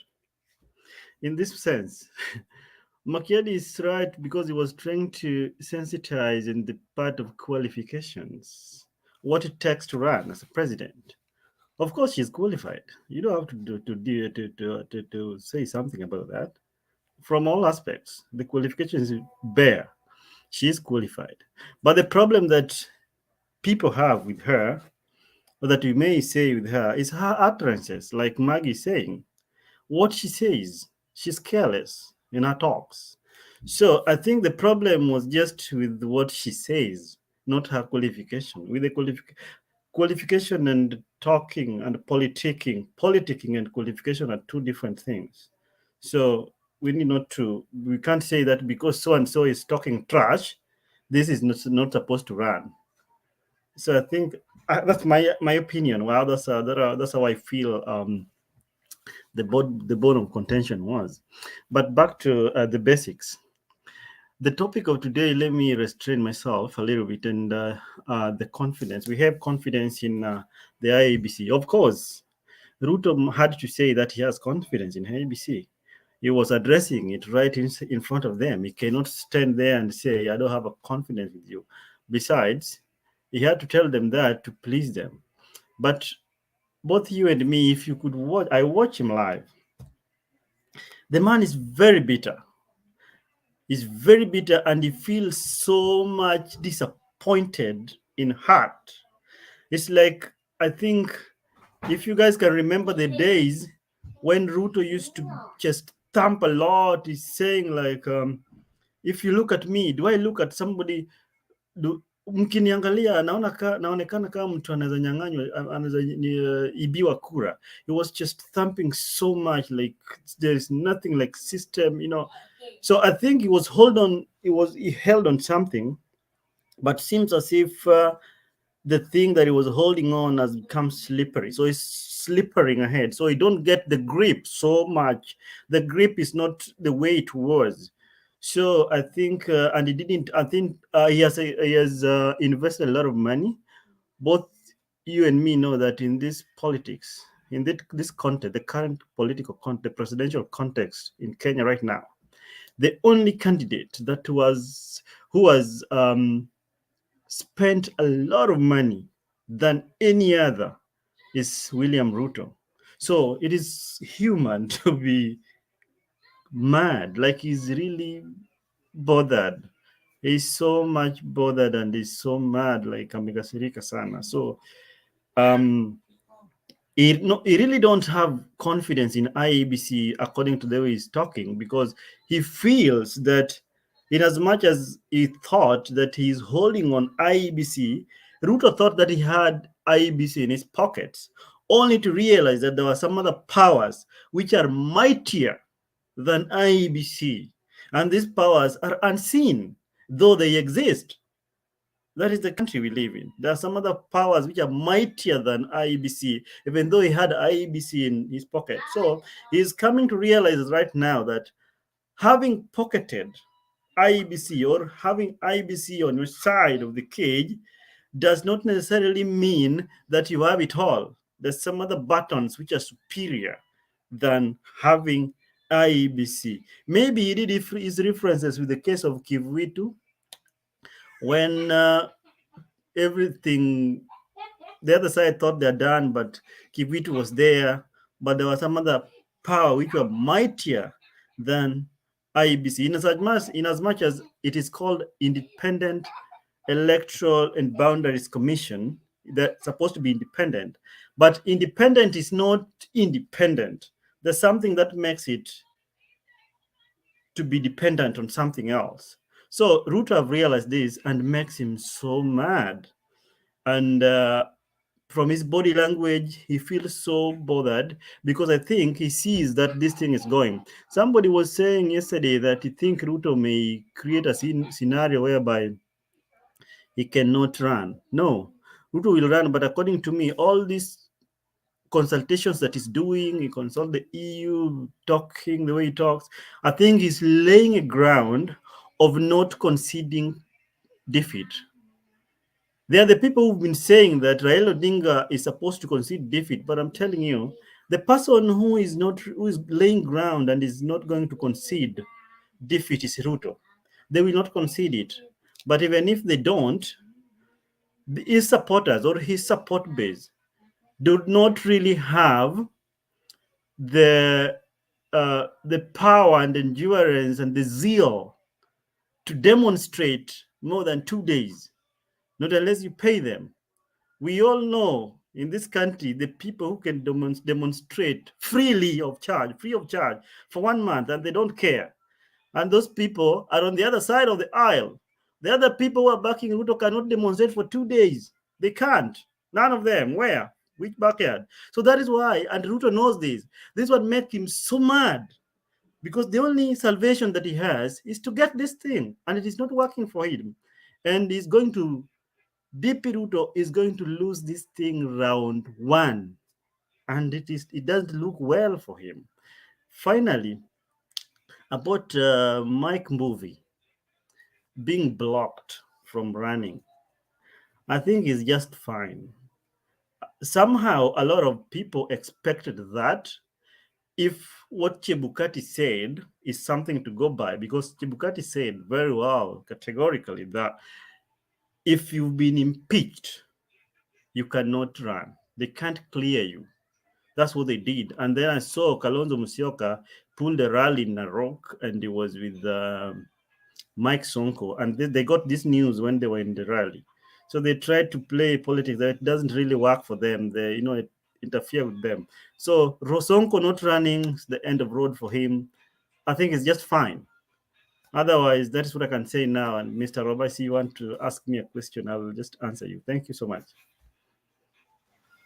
Yeah, thank you. As Roba asks the question, I want to hand over the chairmanship to Bishop Themba.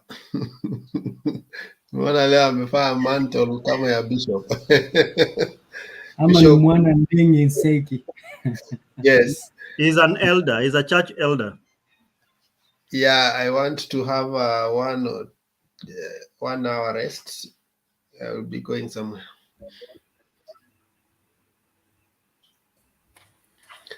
Yes, Adams. I mean, you're shocking me, my friend. So, are you telling us the IBC, there's somebody who's just like who has the might power, who's controlling them? So, are you trying to tell Kenyans that even if our votes don't count because there's already somebody who determines the election? I mean, we cannot do that. Let's try to build the confidence of IBC. But if we come here and just start saying there's some other powers somewhere, I get it. I know about the server and other things. But to say IBC is not independent, it's being controlled by somebody somewhere, I mean, I'm lost. So why are we coming here to say about democracy when that democracy does not exist in our country? Yes, Yeah. come on, bro. Thank you, Mr. Robert. Let me just take you, relax. Let me give you an answer. Mr. Robert, the fact that we are talking about democracy does not necessarily mean that we have it. The fact that we can come here or go to the street and demonstrate about human rights does not mean that we have it. Okay? We can talk democracy the whole day, 24 hours. It doesn't mean that we have a democratic, background society. No, we don't have it. It is not enough. We have it to some extent, to some level, but we don't have it 100%. So the remaining part is what I'm talking about. When I say, and hear me good, please. When I said that IEBC, there are some other powers which are mightier than IEBC. I think this one goes without contradiction that both you and me, we know that, for example, it is just an electoral body. It has just changed names. We know for a fact, for example, Raila Odinga has won elections in this country for more than two times. It was the elections were being conducted by the electoral body, which is now called IEBC. What happened? Has he become president? No. Which is the body? The returning officer, the presidential returning officer is the chairman of IEBC. Electoral body, the returning officer, is the one who declares the presidential winner, okay? But it has never happened, despite the fact that the guy has won elections. Why? Because there were some other powers which are mightier than him, he could not do. There's some people we know is supposed to be independent, but it is what it is. I don't say that it's a useless thing. No, the way it is constituted legally by law, it is supposed to be independent. Just hold on. But the way things happen, it is not the way it is supposed to be. That is what I mean when I say that. Okay, for example, the Iebc, we always say here that deep state, I don't know, system. Can you tell me any office in Nairobi where it is written deep state? Do you know any office in Nairobi written system? But these things exist. They do exist. So it is what it is. But I advocate for democracy.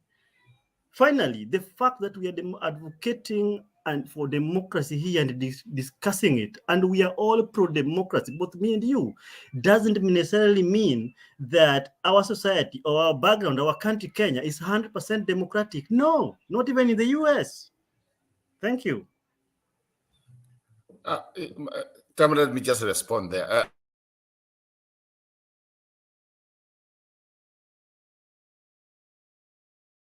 Adams, I don't think you answered. So are you telling or my candidate wins, then there's democracy? But when the other side wins, there's no democracy. So if we come here and say IBC is being compromised by high powers, I mean, then what's the use of us to have elections on the August 8th? If that's what we are telling people. What's the use then? But Robert, you're missing the point, what Adams is trying to say. Adams is speaking from evidence and history.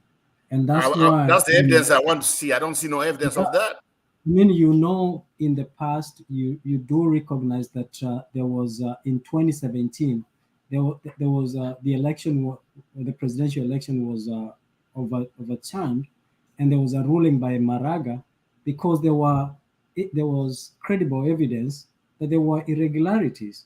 And these were because of the one electoral body that is supposed to man the election and make sure that there exists electoral credible elections. So you remember during Kivuitu's time, you remember during 2013, you remember during Uhuru Kenyatta, sorry, not Uhuru Kenyatta, but Raila Odinga, when everything was shut down because the high power, the invincible powers were involved. So the question is, we don't need, I think what Adam is trying to argue is that we have seen this in the past. He is not crediting and saying that now that his preferred candidate is most likely to win, is IBC is going to be credible or not credible. I think he's appealing that we should have a verifiable and accountable agency that should give us credible elections. Yeah, I get it, but we are doing this one from the new constitution, the 2010 constitution. I understand what the Kivuitu in 2007 and other things. We have that kind of picture. But when Adam comes here, that's Adams, when he comes here and says there's high power, which is holding IBC, so does it mean when my mom and my dad are on to vote, it's just like they're wasting time? If that's what it said, then we should not have elections. That's the way I said. Mr. Robert, you can change. Hold on, Mr. Robert. You can change. You can take a monkey from one bush to the other. You can only change the bushes. You cannot change the monkeys. Once a monkey, always a monkey. Let's not pretend, okay? Taking a monkey from Karura Forest to Mau Forest doesn't change it. It doesn't become a chimpanzee. It doesn't become a zebra or a zebra, whatever you call it. It's still a monkey. The problems that we've had in Kenya, time immemorial, ever since during pre-colonial, pre-independence, pre-multi-parties, up to today, is electoral injustices. Both you and me, the Raila Odinga and the Martha Karuas and the Muites of this world, they've gone to the street and the Rengos fighting for electoral injustices. Why do you have to come here and pretend that there is nothing like that? We have to call a spade a spade. I know with the promulgation of the new constitution 2010, we've made strides as a country. That's a fact. But doesn't mean that those things don't exist. They do. Ruto, 4 years ago, William Ruto was talking trash because they knew very well that they are going to compromise, or they knew that IEBC is compromised. Where is Chris Musando? How are you talking? Where is Chris Musando? Why did he die? So many people died and maimed. Huh? What happened to Kiamba? It is because of electoral injustices. We know these things very well. So, gagging me here that you don't want me to talk about it, that if I talk about them, then you put me like I'm trying to incite people that there is nothing like. But my friend, IEBC is IEBC, but we must agree, all of us here, I support for electoral justice. I support for freedom of space. We are supposed to go for a free and fair election and get credible leaders in Kenya. But we have to agree here that Chebukati, being the president or the chairman of IEBC, he can be compromised. Actually, the man is compromised. We have questions about him. He has not been cleaned. When the elections of 2017 was declared null and void, the court ordered for a repeat, not even a repeat. The court did not order for a repeat. The court ordered for a fresh presidential elections. Ruto came out and they defended and they said that they are going for election, but with the same people. That is why Raila Odinga did not participate in that election because of electoral injustices. The people who were there, are those people being changed? No, they're still the same monkeys. That's why I'm telling you, you can change the bushes, but the monkeys remains the same. Adams, I want you to get Ruto out of this topic and right out of this topic, and we talk of the IBC as a body, as an institution. So I think you have failed to answer your question. My question is, do you have evidence of the higher powers which is controlling IBC? I want to know those powers. Mr. Look, that's not a question you're supposed to ask me. Let me tell you. What do you mean, I just gave you an example that we, all of us here, we've heard of something called system. We've heard something called deep state. Do you have evidence of that? What is that? Do you know it? What are you asking me? No, Alex, I mean, Adams, you're becoming emotional. But Robert, why are you saying that you don't remember that there is Ezra Chiloba, who actually was in charge of the technology, for example, within the IBC, and yet there were a lot of. I was on the ballot box in 2017.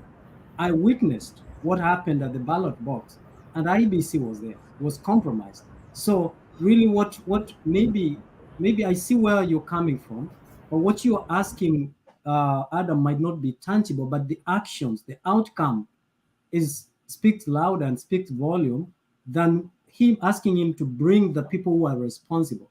That's why they are called cartels. You cannot catch the cartels. You only know the cartels, but you can't catch the cartels because they are a system. If integrity was to go, is anything to go by, Ezra Chiloba should not be heading communications, should not be the head of the Communications Commission of Kenya because of his history at the IBC. The servers that Raila cried so much to be opened in 2017, you know, I'm not sure if you have forgotten that or you are selectively forgetting it, but IBC has been having issues, and it is true it can be compromised, but we are praying that it shouldn't be compromised. I think means you are just, that's not what I say. You guys just answered my question. You know, Adams came here and said, at this point, IBC is being run by high power. I was just scared. Oh, I thought we moved from this issue of malpractice and stealing of election.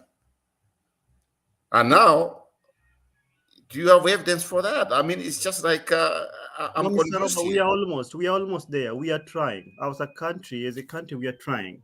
We are really trying. And I applaud our leaders, okay? We are really trying. We've made steps. I don't deny. We've made steps, but we are not there yet. Okay, it is not purely sanitized like the democratic spaces, like for example the West, maybe in the US and the UK, where electoral bodies purely and clearly independent. So, but we've made steps. Actually, in East and Central Africa, we are better. We are better than so many of them. Our electoral system. We can't even compare us with Tanzania, where one man calls the show. We are far ahead of so many countries, but we are not there yet. Okay, we are not there. One more thing. Just I'm going to get out. So I'm saying this one because I've been listening to Baba's campaign and Asmio. They say everything has improved, and that's where I'm coming from. I was just wondering if my rider wins, the other side going to say we start election, because from what they've been saying and the campaigns and from Asmio, everything now is smooth. It's not like before. But if there's some high powers, then from somewhere, maybe they might even take the directions from right again. That's my Robert, I'm scared of that. I think, yeah, you're Robert, right. Your question is valid. Hold on, Adams. Hold on. Hold on, Adams. One second. Hold on, Adams. Robert, tell me one election in Africa that has gone without those who have been defeated claiming that has been stolen. One. I think the last election just happened in Zambia. Did the people who lost say that they had won fairly? I mean, the guy who lost was the current president. He was defeated by the incoming new guy. The president, he was defeated. Then, but there's another one. There's another one also in Ghana. There's another one in Ghana where the opposition leader won. That's another case. Now I'm asking a question that I don't know if you understood what I asked. One election in Africa that has gone without the people who have lost saying that there were malpractices. I mean, let's get it. Even in the United States, you are in Texas and I'm here in California. We know what happened, the elections here last time. I mean, so this is what I'm saying, that for Ruto, I mean, for anybody who loses to claim malpractice, that is their right. It is within the law for you to, if you have a suspicion, real or imagined, and you think there's ground for you to contest an election, by all means, they need to do so. So we shouldn't make it look like if Ruto, wakes up and says that my election has been stolen, it's a bad thing. It's not a bad thing. It's not a bad thing what Baba has been doing for the times that elections, they have suspected that election has been compromised. It's not a bad thing. It's within the law. So when you're worried about if someone loses, if they're not going to contest it, it's up to them to decide what they're going to do after they have lost, or if they feel they need to contest. Let's appreciate the provisions within the Constitution. Let's not start imagining that if Ruto feels, if at all, even if it is 70% and he feels that there's a problem, it is within his right constitutionally to pursue his rights in the Constitution protects everybody, including Ruto. So I just wanted to say that this perception that Ruto is just supposed to be defeated and he keeps quiet, no, the Constitution needs to be tested. If he feels he needs to go to the court, let him do so. I don't think there's a problem. Temp, I'm with you. I'm with Adams. I just wanted you guys to have a debate so that we can move from Romeo and Juliet topic we were talking about. But we are okay. We are on the same page, you guys. Let's move from there. What do you mean, Romeo and Juliet? I mean, this guy takes it to be romance, but it's okay. It's, after listening to I tried to capture what is it that was happening when Makiadi got in fire. After listening to that, I think Makiadi was just right. Makiadi was trying to appreciate the provisions within the Constitution. It's only that Makiadi, the environment, they say there's five W's and a H. When, where, what, who, and and then how. You can't be having a very nice idea, but when you're coming to a place where you have all these people whose minds generally in this debate, generally, that is what I pick. Generally, the people in this debate have already kind of sorted themselves. It's the 11th hour. There's no much room to start, let's now start accommodating some other Roots Party guy. Let's not start accommodating some other. There's a guy who was also passed today, anaitwa, I think, Wahiga. You know, this debate here, people are so focused. It's either Ruto or Raila. So when you are coming here to try and, you know, you want to convince people from here, that's why I actually suggested, if Juliet wants her time, let her be given 2 hours by Bernard or even Wekesa. They interview her for 2 hours in Mutembe TV and let people listen to her. But if she's going to come at a place where people have already made their mind, these people, it's either you are Raila or you are Ruto. So when you're coming to try and talk to these guys, I think that's why you are getting the backlash. It's not that these people don't like Makapila. By all means, she has a constitutional rights. But it is where, how do you come in a debate where people have already made their mind? Like going to the Catholic Church, and then you start talking, you want to save people within the church. You're going to their ground, and then you start talking to them. You don't preach to them to some evangelical messages. You see, you have a good message, but it is where, you know, or you go to the club and now you are carrying the Bible. You have a very good salvation message, but now where you are, people are already partaking on something else. That's basically what happened. So I don't think there was such a high, whatever. The backlash was not so much about Makapila. She should also. That's why I was saying also she seemed to have some questions about her qualification. You need to qualify both legally and also, you know, in a way of reading the mood of the ground. You need to read the mood on the ground. If she attends this debate every other day or she listens to this debate, she must have noticed that in this particular debate, these people are pretty focused. You come here, we never bring even other presidential. When have we ever brought a video about another presidential candidate? Never. I think since we and even right now it's going to be worse. You are not going to bring even Roots Party. There was a day, I think, Richard Makiadi, you guys said, let's bring all the presidential candidates and we look at all of them. People didn't turn up. In fact, it's even harder to discuss Ruto alone. It's even, it gets easier when you are bringing things that Azimio has already done. I think that is the mood on the ground. So sometimes you need to just appreciate. People are not hitting you. You are just a bearer of a good message. But the person whose message you are bearing is not reading the mood on this particular ground. That's what I can figure out from all that. Unless you want to say something else, Makiadi, before you. No, actually, I wanted to say that I had not made my submission. I think I came before Adam. So, yeah. Okay, fine. I'll allow you to make your submission. Abuya, what is it?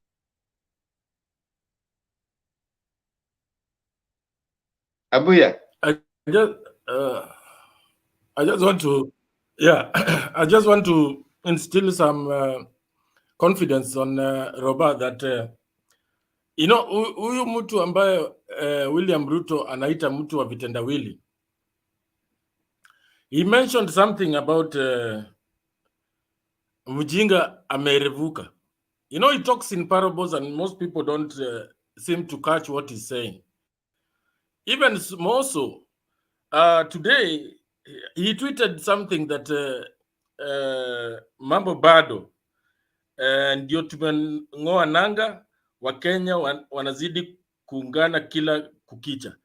Trust me, by the end of this week on Friday, there was somebody who is defecting from Kenya, from UDA to Azimio. So ile uwizi ambaye watu walikuwa nafikiria wataeneza ile walifanya 2017, mjinga amerevuka. So don't get worried about this deep state, deep state and what have you system that Adams is talking about. Yes, they could be there. There are people, there are busy bodies behind the scenes trying to make themselves relevant and influence an election. But mjinga amerevuka. Just keep that in mind. I also think I think we don't want to personally. Okay, that is an area that I wouldn't want for us to really bring out. And I think also Azimio has really tried so much to run away from that. They have sustained a campaign of a free and fair election. They have sustained a campaign where there's free, I mean, the ground is fair for everyone.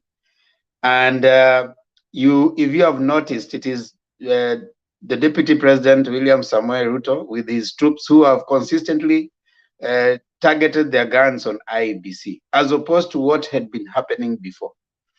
So we want to say this. You know, even Raila said that, what reason would I want to steal an election while all votes are mine? So would be a little bit jumping the gun if we start to suggest that you know, whatever it is that was used for them is going to be used for Azimio. I think that is not true. I mean, officially, IEBC should just do its job, and that's what we are saying. It shouldn't give anybody any advantage, whether imagined or real. There should not be any advantage. And I think, Robert, that's where you are coming from, that there shouldn't be a perception of any advantage being given to any team, even Azimio included. And I think that should be the way to go. I see this Juliet wanting to come back here. Juliet, you can't come in without a photo. So if your video is not on, I will not allow you in. And again, you have already caused enough drama up here. I think you need to just go to the ground. All presidential candidates are on the ground. They are not attending an 8-hour debate. Remember, just let her come in. She Yes. can come in as a panelist at least. You know, it's fair to. I know. Yeah. Fair. You are a fair Lakini man. akuje pole pole kama anatusikia. Yeah. Let her come and answer some Hold on. You cannot tell her to come and you're already warning her. I mean, it's not fair. You know, you don't tell someone come and then you're saying kuja pole pole. Let's if you're saying she comes on, you need to be ready to listen to her without any undue pressure, so that We are ready, gives her Pemba. Let her in. 2 minutes. 2 minutes. And if she comes in, let her be given just 1 minute. Why do you want to give her 1 minute while you're having 3 minutes? Give her five. Give her 5. But let's hear from Mab. Let us hear from Mab. She has a right. We have been talking about her. We have said a lot of things. But let her defend herself. The reason, just wait a minute. Roba, wait. Yeah, Roba, wait. You know the reason why I'm saying so? Wekesa was here. She gave her a minute. I was here for 2 hours. She spoke for more than an hour, and she was not being interrupted. And she took over the whole show. So we cannot have somebody who's coming to. She's a presidential candidate. That difference. She's a presidential candidate, Robert. I think the presidential candidates are supposed to give us time to talk about them. She should not come in the show. Let us Let her come in. Let her come in so that she can know she has come as Mio's son.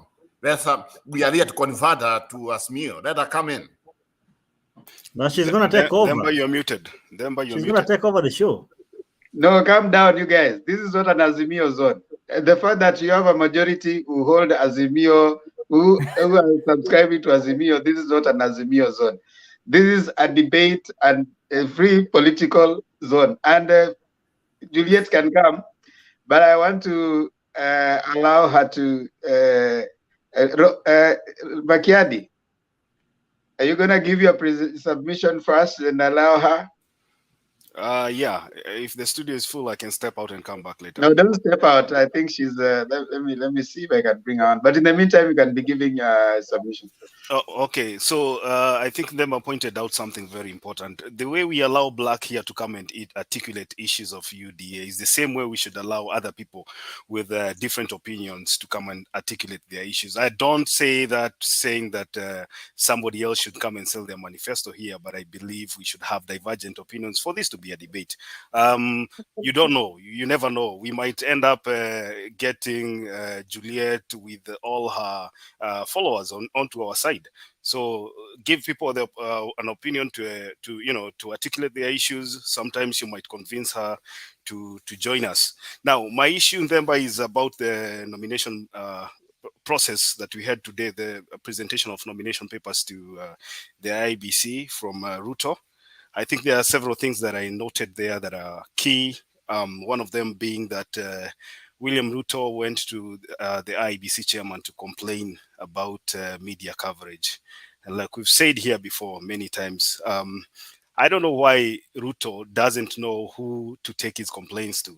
Because if you go to Wafula Chebukati, a person that has never owned any radio station in Kenya, and you go to complain about private business entity that it's not giving your campaign enough coverage, then it begs questions as to your sobriety. So I was amazed that he has the audacity to tell Chebukati that his campaign is not being covered.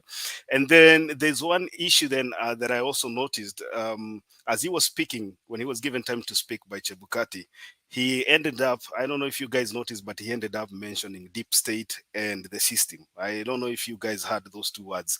And it took, Chebukati was very, very uncomfortable when he started talking about, we've had so many hurdles put on our way. We have the deep state, we have the system, and then Chebukati had to stand up, and try to cut him short, because William Ruto, I think right now he feels like he's really cornered. And then he's been complaining about the 800,000 voters that have been transferred illegally from his strongholds. That he talked when he was meeting the EU. I would have expected him also to go and address that issue to Chebukati in an official way. Unfortunately, when he was together with his team, with Chebukati and the other commissioners, he did not talk about that. And then he walks out of that, the Bombers of Kenya, goes out and starts talking about the same issue of 1 million voters that have been transferred illegally. I was surprised because William Ruto right now, I think, and I believe many of you have seen that this guy needs to be checked here. He needs a psychiatrist. Go to the rally now. I've never seen a chaotic rally like the one I saw today at KAMUKUNJI. I even texted some people telling them, look at how Farouk Kibet is harassing MPs. I don't know if you guys saw how Farouk Kibet was, pushing the MPs around. I was even surprised that even Sakaja, there was a time they had like a one-on-one confrontation with the Farouk Kibet, because he was pushing people around, pushing the MPs behind the dais, with the chairs in front, and telling them what to do. I looked at this guy, the Farouk Kibet guy. I think this guy is like he's like the master in UDM. He's the architect. He's the powers behind the powers. And when he can show you what he is in front of the cameras, then you can guess what goes on behind the cameras. And then Ruto stands there, he gives us the lecture about how he's going to change our country. And then I was surprised when he talked about the gender issue. He said that his cabinet is going to be composed with 50% male, 50% female. And then it goes back with join the dots with the issue of the Martha Karua deputy president. It looks like this thing has really sent the KKA into a panic mode, and they're still trying to formulate a way they can rebuttal it. It's still not clicking in their camp, so it's going to take a long time before actually they get it together. And then as I finish, I want to talk about the Kalonzo issue. I was surprised when I was reading yesterday's newspaper. Kalonzo Musyoka is already talking about succession. He's already saying that he's going to pick up after Raila Odinga. My goodness, what is happening with this guy? We just let him the other day after running around in circles for almost 2-3 weeks. We bring him back, we tell him this is what we're going to give you, and then in the newspaper he's saying Martha Karua cannot succeed Raila Odinga before me. I'm the next one online. You guys, he has not even won the presidency yet. He has not even started campaigning for Azimio, and he's out there telling people that he wants to succeed Raila Odinga. I don't know if you guys look at this, but I'm looking at a very, very, troublesome marriage. I don't know how it's going to end, but I hope we just cross the bridge with the devil because you're in danger. But when we reach the other side, we might have to sit down and examine this relationship. Thank you. Thank you so much, Makiadi. You have actually said a couple of stuff that I wanted to say. I had to get Juliet. Juliet, you can't put on a curtain when you're on this platform. If you want to talk, you must be on all the time. That's the rule of the game. So if you put on the curtain, you get off and go to the comment section. That's how we operate up here. So people will not be happy if you put on your curtain. We want to see who is here. Here we don't put on curtains. Now, you've said some things that I really want to agree with, and it's just one comment, and that was about wait, Juliet, just mute a little bit. Yeah, thank you. You said something, Makiadi, that I want to agree with, especially the part that the deputy president seems to be flip-flopping. He doesn't know who to target with which message. And I agree with you. You know, he goes to Iebc, then he talks about things that were not even there, things he had talked with EU. EU is not mandated to prepare an election. EU doesn't, it just observes, then it prepares a report. EU doesn't prepare the election. They cannot give any report before an election has taken place. They are observers. It's just they bring an observer to see what happened. Then after the election, they will give a report. So you can't tell them that we have 800,000 people who are my supporters. How did you know they are your supporters?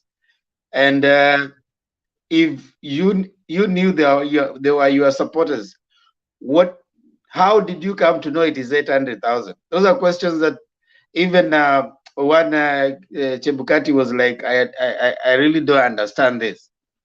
Now, when you raise the issue about the media, Citizen, and you go ahead and mention specifically Citizen.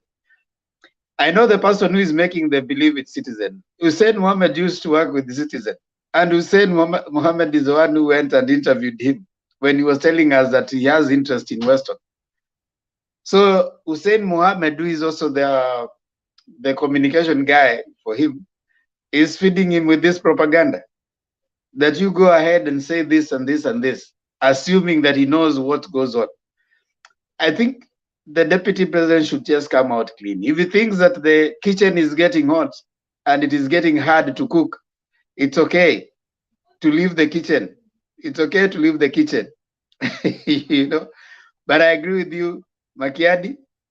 The chaos that was there today in people were not excited.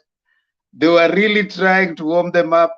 The organization was just not there. And someone was telling me they ferried a number of people. Someone said that after you are done with that, pay the people to go back to where they are supposed to be.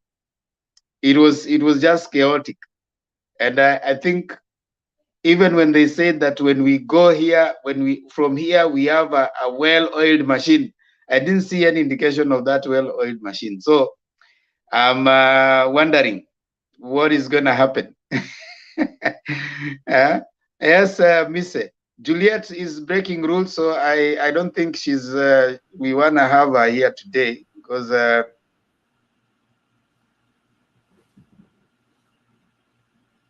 Oh, you're mute, Themba. You're already on mute. You're on mute, Themba. We can't hear you, Themba. We can't hear you. Themba, you are muted. Yeah, I'm saying if Juliet can't follow simple rules, so we don't wanna waste any more time. You can't sit here and you're putting on the card. Just go relax. Kesho ni kanisa. Taonana siku ingine. I think she's multitasking. Campaigning and wanna be here too. No, you just go campaign. What to happen? These people are decided. Wachana now. This one's yes, Mister. What is it? I just wanted to point to what Makiada said. I think really today, Themba, when you speak about Juliet, you have to be very sensitive because you're bruising other people's hearts and emotions. So you have to be very careful. Otherwise, some of us were very emotional and charged a while ago. I don't cast aspersions on people, Mrs. It is wrong to cast aspersions on people's intentions. You are casting aspersions. I'm not. We had a Who charge. is that? We had a very charged and emotional moment when we talked about, but I'm going to talk about Ruto. That has got nothing to do with the Juliet. It has got to do with everything legal about what you guys said. Point of guidance, Mr. Speaker, is Mr. making a submission or asking a question? No, I thought he was going to ask a question. I wanted to make a submission. Okay, hold on. Maggie, are you there? Maggie, we don't want people to leave us. Hold on. Juliet is saying she wants to come back. Juliet, you'll be back as long as you're not putting on the curtain. You see? Temba, I'm here. I'm listening. So don't say Mama Selina is not there. I'm here. I miss it. Yeah, thank you very much. I think Juliet, maybe she's having connection issues and stuff like that. But why are you tearing her? I really wanted to. Have you already eaten something from Juliet? No. How much have you eaten? We refund right now. Okay, Mr. Wait, Juliet is here. Let's have her. Juliet, how are you? Thank you so much. Is it Themba? I happened to have been here earlier on, and then I asked if there was any questions, and people said they asked. Selena asked, and people commented, and then I left. And then calm down. I just asked you. How are you? I'm okay. I'm fine. I'm listening.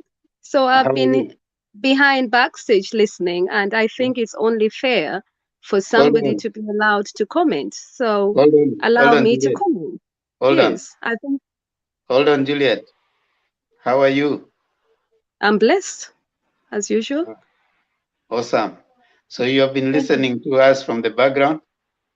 I have been listening, yes. I came back and I was told that people wanted to hear from me, and I've come back out of courtesy. And I think it's important that I'm given a chance to respond. I've made a few notes, so if I can be given a chance to respond, and thank you so much, Richie Makiandi, who has been responding to some of the issues and bringing some great points. I must recommend that, and of course, Misa as well. So let me start off by, I think, I Selena. haven't given you the time yet. Okay. Yeah. Let me wait then. You go slowly. So we want to ask you. You'll start with the first question. I think you don't have to respond to all of them, Juliet, because these people are just good people. They want to know more about their candidates. And when you see them asking questions, you know that they don't like you. It's just that they are having, they try to bring out as much information as they can from different candidates. And as if you have been listening, I made a comment a while earlier. I said, you are a good candidate. You are doing the right thing at the right time. And it has never been a good time for you to pursue your dreams. And nobody should come in between you and what you think you want to do. So I want to say that first of all. Secondly, if you have been listening to this platform, generally most of the people here, they have pretty much made up their mind on whom they want to prefer as a candidate.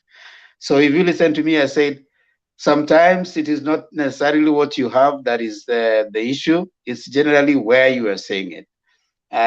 Is it the right forum? Yes. And that's why I said that probably you can arrange for a 2-hour or your own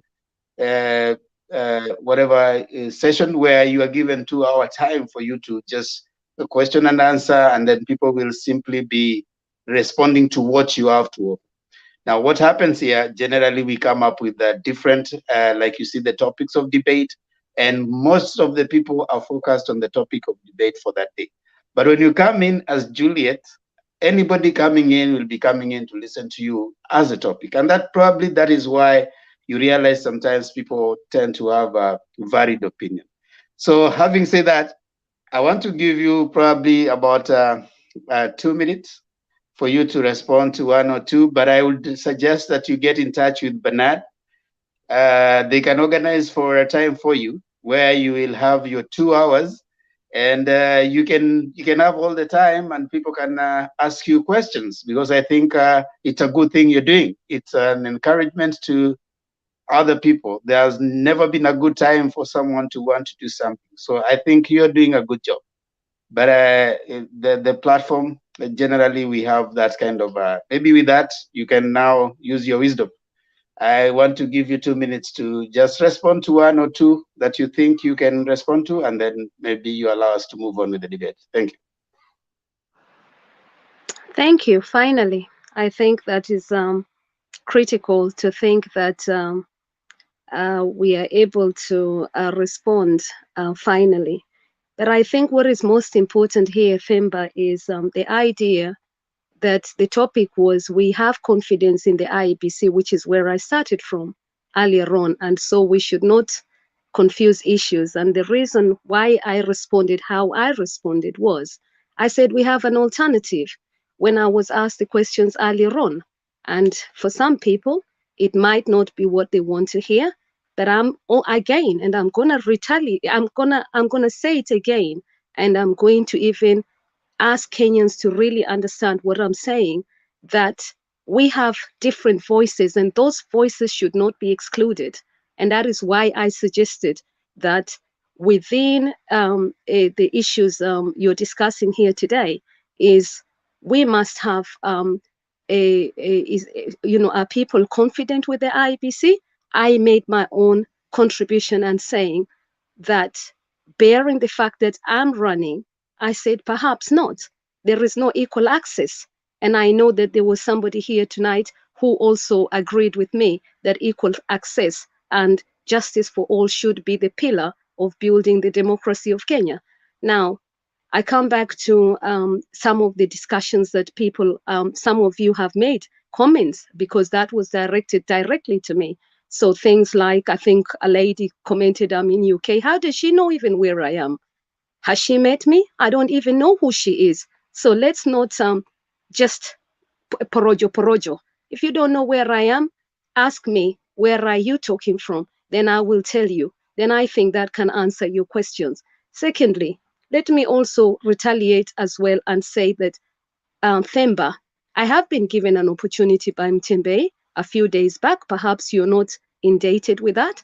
And people can watch some of the comments that I made. And that is the importance of following some of the news that Mtembe brings. And I want to thank every local, and I will say every local station, because equal access means that people like myself get heard, and even others. I don't know which other people have come in or not. I'm timing myself, by the way, it's only 54 seconds, so I can see. So anyway, come back to you, some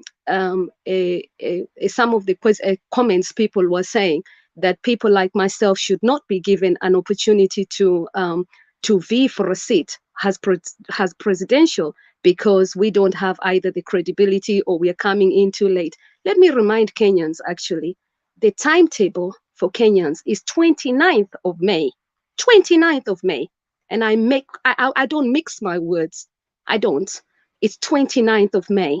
And let me remind Kenyans that the voters need to really, really go down on the grassroots and ask yourself honest questions. For how long will we continue seeing politicians who have come in on the ground and are campaigning instead of actually working for the government when they're supposed to be working for the government for the last 4 years? Yes, I'm saying it here again. And I will say it in your ears right now, and I will not shy away from saying that.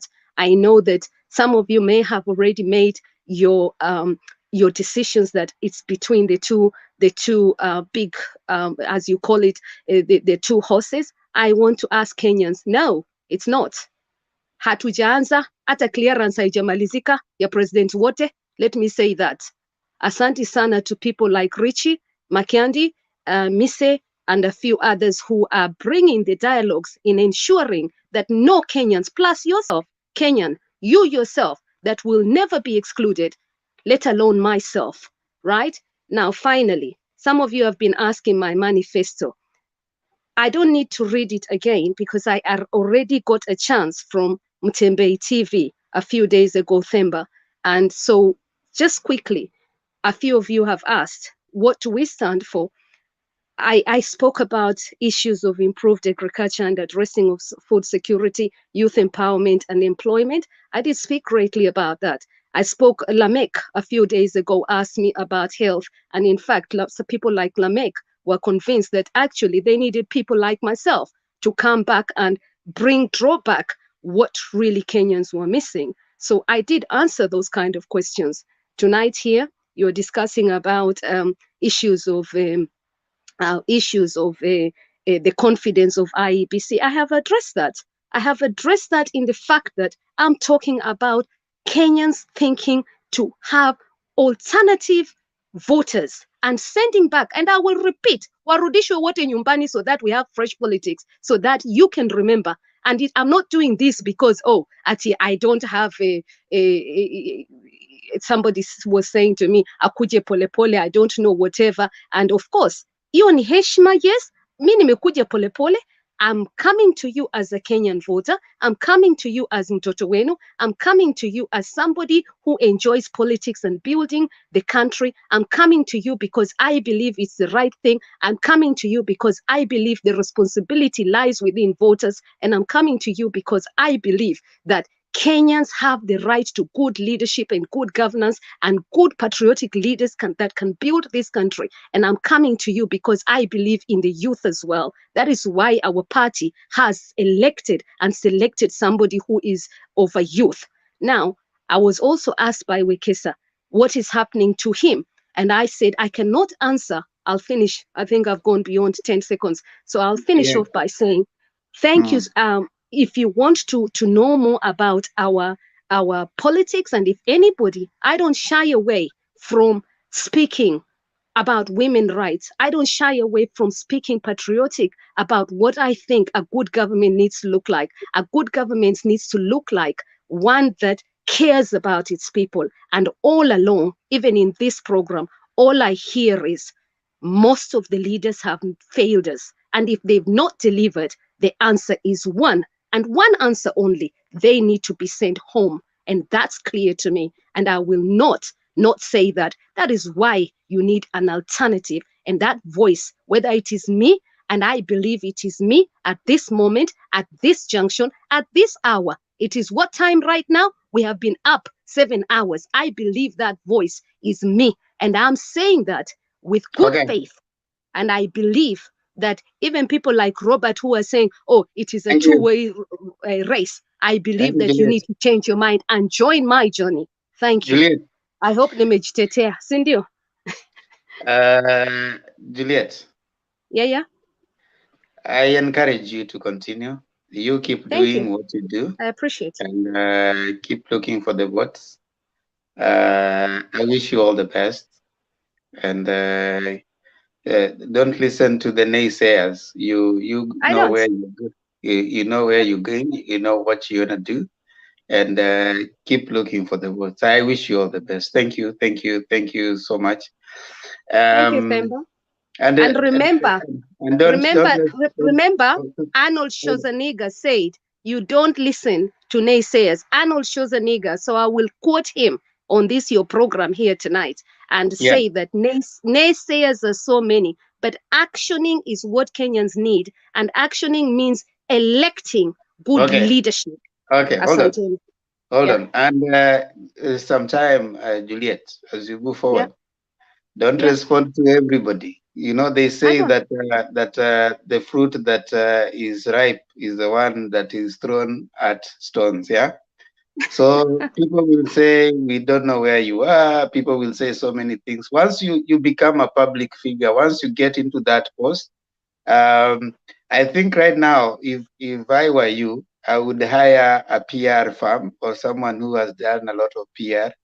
Because right now, the people you are addressing, some of them are also your voters. You know, some of us will talk badly, not because we don't want you, but we like you so much that we start throwing stones. So you don't have to feel bad. You have to come and bembeleza kura, because all these people, even if you saw someone talking badly, hiyo ni kura. So because you are a presidential candidate, and if Abuya or Robert or someone has commented and said that huyu hata hatujui labda ako UK, don't worry about that. Huyo ni kura. So bembeleza hiyo kura, ukishafika pale juu, sasa ndio watu wataona kwamba okay, this is where. But if you allow yourself to respond to everybody who says, oh, Makapila is in UK, oh, she has no manifesto, oh, she's this, you will not reach tarehe tisa. So calm down. Let me tell you something just before you go, and I'll encourage all of you. Being a leader, hold on, Makapila. Hold on. Yeah. You are looking for the highest office in the land. Yeah. You are looking to be the president of the country of Kenya. Kwa hiyo presidency, kwa hiyo basi utakuwa umebeba watu ambao ni wakora, utakuwa umebeba watu ambao ni dini. You know, it carries everybody. It doesn't only carry gentlemen and ladies. It carries everybody. So you need a bit of Mwai Kibaki. You need a bit of, Uhuru Kenyatta. You need to funga masikio. You need to open your eyes more. You need a bit of, you need a lot. So you need to be, and from just a few moments that you have talked, I've realized that you have a great potential. You have, I can see some leadership qualities. I can see that you have a dream for Kenya, and I can see you have the drive. I can see you are a very positive influence to many other people. You only need to work on those few things, and boom, you're gone. Let's hear one comment from Adams, and then we can allow you to go. Adams. Thank you so much, Julia. Hi, good evening. Are you good? First of all, very fast, Julia, I think you have content. You have a content. I didn't know. I've never heard about you. I've only seen you in the comment section. You have a content, and you have something, and that something is still hidden. You need to unmask it and let it go. I only have one question for you. Do you have a running mate? And if you don't, some of us are speaking from the villages because nobody knows you in my village. That's a fact. I can help you go reach the villages so that you can be known. So if you don't have a running mate, you can be the Juliet. Romeo is here. Thank you. We knew that's where you were headed to. We saw you have never been so nice. No. You guys, hold on, Mr. No. Calm down. Do not mistreat the presidential candidate. Juliet is a presidential candidate, and we want her to push. Juliet, I know you have a very busy schedule. We want to let you leave. Don't worry, us here, people talk. People will throw and all that. Just have develop the metal to take all. And because you're going to be the head of state, you'll be hearing so many things. So I want you to give you one more minute, just a minute, so that we allow you to go to other things that you have to do. 1 minute, and then we move on. Juliet.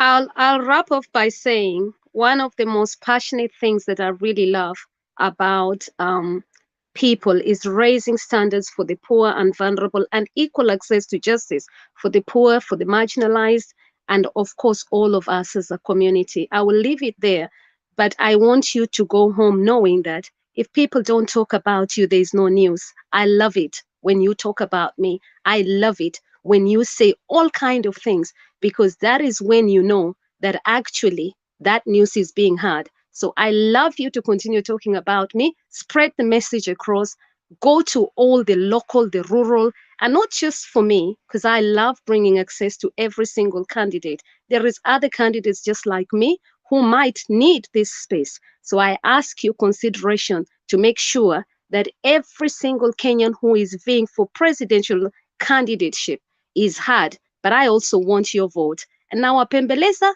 because I know I'm the right candidate and I'm bringing some new solutions. What Kenyans needs is not problems. What Kenya needs is new ideas and new solutions. And I will not hesitate and call upon all these people for 59 years as I go here tonight. Hawajaleta matunda. Na kama hawajaleta matunda, I'm asking Kenyans and voters to send them home. Me, I'm not saying ati kutukana mtu. I'm saying send them home. Do magical Kenya. Ndio wajue, when you come to deliver, you deliver for Kenyans because it serves you, not just me. It serves us. Kenyans is one of the highest paid taxes places. Remember that. Namkumbuke Juliet Mahapila. That is my name. Asanteni. Thank you. Juliet, I have a question for you. No, Miss. Thank you. Thank you, Juliet. See you next time. You can find me on my Twitter if you want any personal question. Juliet November Mikey 1000, capital JNM 1000. Always know that I've got loads of questions. I try and answer as many questions as possible. You need to create a campaign secretariat. Why are you having things? Yes, I do, but I try and do that personally because I believe that if somebody has reached out to you, they want to hear from you. And I believe you have a campaign secretariat? In fact, we are not 190. As I said earlier on, maybe you missed it. I said there's 194 candidates, aspirants, candidates of RLP, and I want all of them to be elected. So honestly, if they can all be elected, they can form a greater government and new Kenya. To my question. Yes. Do you have a campaign secretariat? Yes, we do, yeah. And but what are the official tags for your campaign secretariat? Is RE Liberty. If you go to our if you go to the Twitter handle, yes, I'll put the Twitter handle here as well. You have a website for your campaign secretariat? Yes, we do. Yeah, I'll put the website as well here. Okay, you can put in the comment section. I'll also hold on. Yeah. I'll also send you the manifesto so people can read the manifesto. It's in black and white. I want every single person. Juliet, it should be on your website. Don't worry. It is there. That's what I said is there. Give us the website. Then put it on the comment section. Your website. I'll put it on the comment section. Yeah, I'll put it on the comment sector. Then you put your Twitter handles. You put your Facebook handles if you do have any social media handles that you have. If you have any live sessions that you. I will also want you to consider on your platform. You can always have live sessions, and people will be coming. Alafu kama vile Adam amesema, enda ground sasa uongee na watu. See you, Juliet. Nice meeting you at this time. Na niko ground. Don't make no mistake and think I'm not on the ground. I am on the ground. But I want more of you people to fight corruption. No. I want voters to fight corruption. My village. No. Wait. Juliet, mimi sijakuona kwa ground. Sijaona hata picha moja yako. So let's Nitakutumia uone. Si mimi, nataka bana. Juliet. Nitawatumia. Uliza, nitawatumia muone. No. Strategic places says my mother in the village has not seen your photo and she's a voter. Which place is that? Temba, where is that? Mwambie uko wapi? Which area? Ndio nikuje kesho. Which area? I'm the running mate. I'm the running Wapi? Nyachogo. Do you know Nyachogo in this country? Now Nyachogo. Is that Kisii? Yeah, and your voters are there. So Kisii kwanza Kisii tuko na ma-MCA hapo, hata nitakutumia. Ma-MCA wako 5 huko. Kwa hivyo nataka uongee nao ma-MCA wavutie. Nitakutumia. Anyway, thank you, Juliet. No, let's allow her to go rest. She's a presidential candidate. She's a very busy person. Yeah, she's a very busy person. And thank you so much. And I'm passionate about you guys. Let's fight for justice. I want to appreciate Richie Makiadi again here tonight. What's happening is here. So thank you so much because you spoke. And I heard him. Wait. Juliet, Makiadi wants to be your running mate. In case we want your handle. IBC, Makiadi yuko hapa tafadhali. Juliet November Mikey 1000. JNM 1000. Juliet tuwekee Aya, nitaweka. Unajua nikijaribu kutype ninashinda nikitoka sijui mbona. So I've been trying and then it says to me full house. So, but I'm listening and I like your program because it's educative and I like to see all of you having a commentary and I don't take anything personal. Musikai hivyo mfikirie. I actually think I'm bold and brave and I'm really happy that people can come to me and say kutoka siku ile waliniona. Watu wananiambia hata hawangetokezea hata kwenda watu wananiambia hata hawangetokezea hata kwenda kusimama na mimi that tells me a lot. Ngoja. Kuna watu wanasema haoni hiyo sura yako vizuri, so ukienda kwa nini kwa your hairdresser kutengeza waone macho vizuri. Hayo sawa. They are ladies. Niliwaambia mwachane na hii nywele yangu kwanza. Saizi haiwezi kupata saizi. Niliwaambia focus on weka nywele ya kura Juliet. Wewe unatafuta kura bana. Unajua mtu akitafuta kura anafanya vile watu voter anasema. Voter akisema haoni sura yako, enda tengeza bana. Anaona. Ukiwa candidate tunakuangalia hata meno. Kama iko na usukuma ndani itakwambia kuna kusukuma kwa meno yako. Lakini Temba, mbona umeninyima nafasi nisiongee, unapea Adam peke yake? Nataka Juliet aenda lale. He's a presidential candidate. We cannot keep our presidential candidate here for long. I have something to tell her. 1 second. Okay, tell her. Juliet, I think you were a little bit emotional and personal today. It is true, when you appear in public domain, people know your background. Before me, I am looking at you as the founder and diversity in Kenyan communities.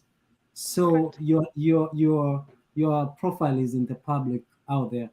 So hapa tunachapwanga, tunalala, tunaamka kesho tena tunarudi. But again, I like the fact that you are hands-on. That's my leadership style. I like being hands-on. That's when you can understand what is there one-on-one. So be informed of what is going on all the time. I'm blessed. Thank you so much. And at least you can see, I'm not just the founder of that, I'm a founder of so many other things. Let me say we've got 54 projects to actually talk about, and it's a whole handful. And for me to say that I have thought about not just Kenya, but the whole of Africa, I can guarantee you would be getting the best. So I'm not just saying that, but I'm saying Kenyans. I ask all voters to think very careful with their mindset. And that's what I'm going to leave you with here tonight. I don't want all these ideas of, I don't like naysayers. I like people of action. Wear your hat. I said it last time. Wear your hat. Hat as in hope, action, and transformation. That is what I said last time. Yeah. Finally, Juliet, now for the last time, we wish you the best. And may God bless you. You go have a rest. Tomorrow is another day on a presidential candidate's diary. Wish you all the best. And by the way, thank you for your time. We know you have a very busy schedule, but you have created this time just to come to us here. Thank you so much. Hope to see you. I would want to come and celebrate when they give you. But my grandmother in the village doesn't know you, and she's a voter. So do something. See you. God bless you. Good night. Thank you. Night. Good night. Hiya, that was Juliet Makapila. Juliet Makapila, who is the presidential candidate on RPL party. And she's what is the meaning of that? She's I don't know. She didn't tell me. And she's geared up. I think I like the vigor when ladies come out and they pursue positions of leadership instead of sitting back and wait and just complaining. She has stood and she has given you that space and alternative. So let's not say we don't have alternatives. There's Juliet and many others. So let's get out there, give her the support. If you think her policy is okay, go right ahead. I mean, and vote for her.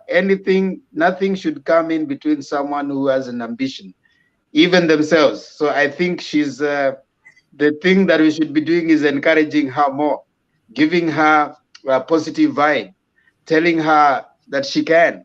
And who knows, a day, few days, it might not be today, it might not be tomorrow, but one day we will see, if not Juliet, it will be someone else. I remember in the US, the civil rights movement started with like a joke, and there are people who died. And there was a time Jesse Jackson reigned to be the president of the United States of America. People thought it was a joke, and people thought that he might never make it. Well, he never made it, but it created a stepping stone for many others. I know that there's Al Sharpton has tried also, and many other black candidates have tried. But eventually the time came, and boom, Obama became the president of the United States of America. So it's never too little. It's always an effort. So let's look at it that way. And I wish her all the best. She's smart. She's vigorous. She knows what she's looking for. She has the vibe, and she's willing to go. So you have choices. It's up to you. Democracy says that, hey, go out there and look for her. I think she can make a good member of parliament. Well, I mean, let her pursue her dreams. Let her pursue her dreams. Now? Wait, Makiadi, what is it? Yeah, I just have a comment. I would have wished Juliet to tell us her second name, what it means, and what part of the country it aligns to. And the other thing is, I think Adams, mimi nimefanya all the work. I've done all the donkey work, but karibu kukata kamba Adams akanipita mbele na ni sawa tu. Adams, umesaidia Linet wa bomba, right? Right now she's crying. Wewe Makiadi, mbona nataka kuleta vita hapa bana? Naona DA hapo pia ameanza kukasirika huko chini ya kwamba hujaona vile Makiadi alikuwa anataka kuwa nimeona Themba hizo comments. Unaona Linet wa bomba na unataka Sara pia kuja hapa tumalize. Ni nini mbaya bana? Wacha Adams ashasema you are the Juliet, let me be your Romeo. Lakini unajua Themba, it has to be fair to me. I've done all the donkey work. Hata wewe unajua. No, wale watu wanapanda roses are not the ones who pluck them, eh? So wewe panda roses mwaga maji. Makiadi, William Ruto is enjoying the fruits of Constitution 2010, but a document that he opposed with all his breath and blood. So that is what I was trying to do. Makiadi. Okay. Fair enough. Makiadi, don't worry. Yes, Abuya ni nini? Makiadi alikuwa anataka kutupiga kwa sababu ya Juliet. Thank God we are online. Otherwise it was a physical thing. Makiadi was alikuwa anataka kuachapa, lakini unaona sasa Adam kama hata angetupiga. Unaona Adam amekuja akampita mbio, yeye amebaki baada anapalilia maua. Unajua mahali ninatoka. You were wrong when you were saying that I'm casting aspersions to one of Let me tell you something, Mise. When you see the lady saying that you are a nice person, know that hapo sasa umewekwa bros on stories zako zimeishia hapo. Alipoanza kusema ati Makiadi is a nice person, Mise is a nice person, nyinyi hamuna story. Sasa the bad guy ndio huyu hapa, yeye amepita naye. Na mimi Themba sijaisikia watu wakikusifu kwa comment ati wewe ni mtu mzuri. Leo kila mtu amesema Themba can be so nice. Because Juliet was in the house. Yeah. No, I realized that she just needs. I told you the platform alikuja tu mahali people have already decided wanataka Azimio, so that was the only mistake. If she went to a different place, probably she's. I think I like her drive. But as Adam said, let's wish her all the best. Yeah. Ati Samson Ogola Themba was so nice today. yeah. But Themba, that was very nice and wise of you to do that, because I think there was a lot of negative energy emitted to Backlash? her. Yeah, and she needed someone to bring her home and understand that nobody is against her. It's just the rule of the game.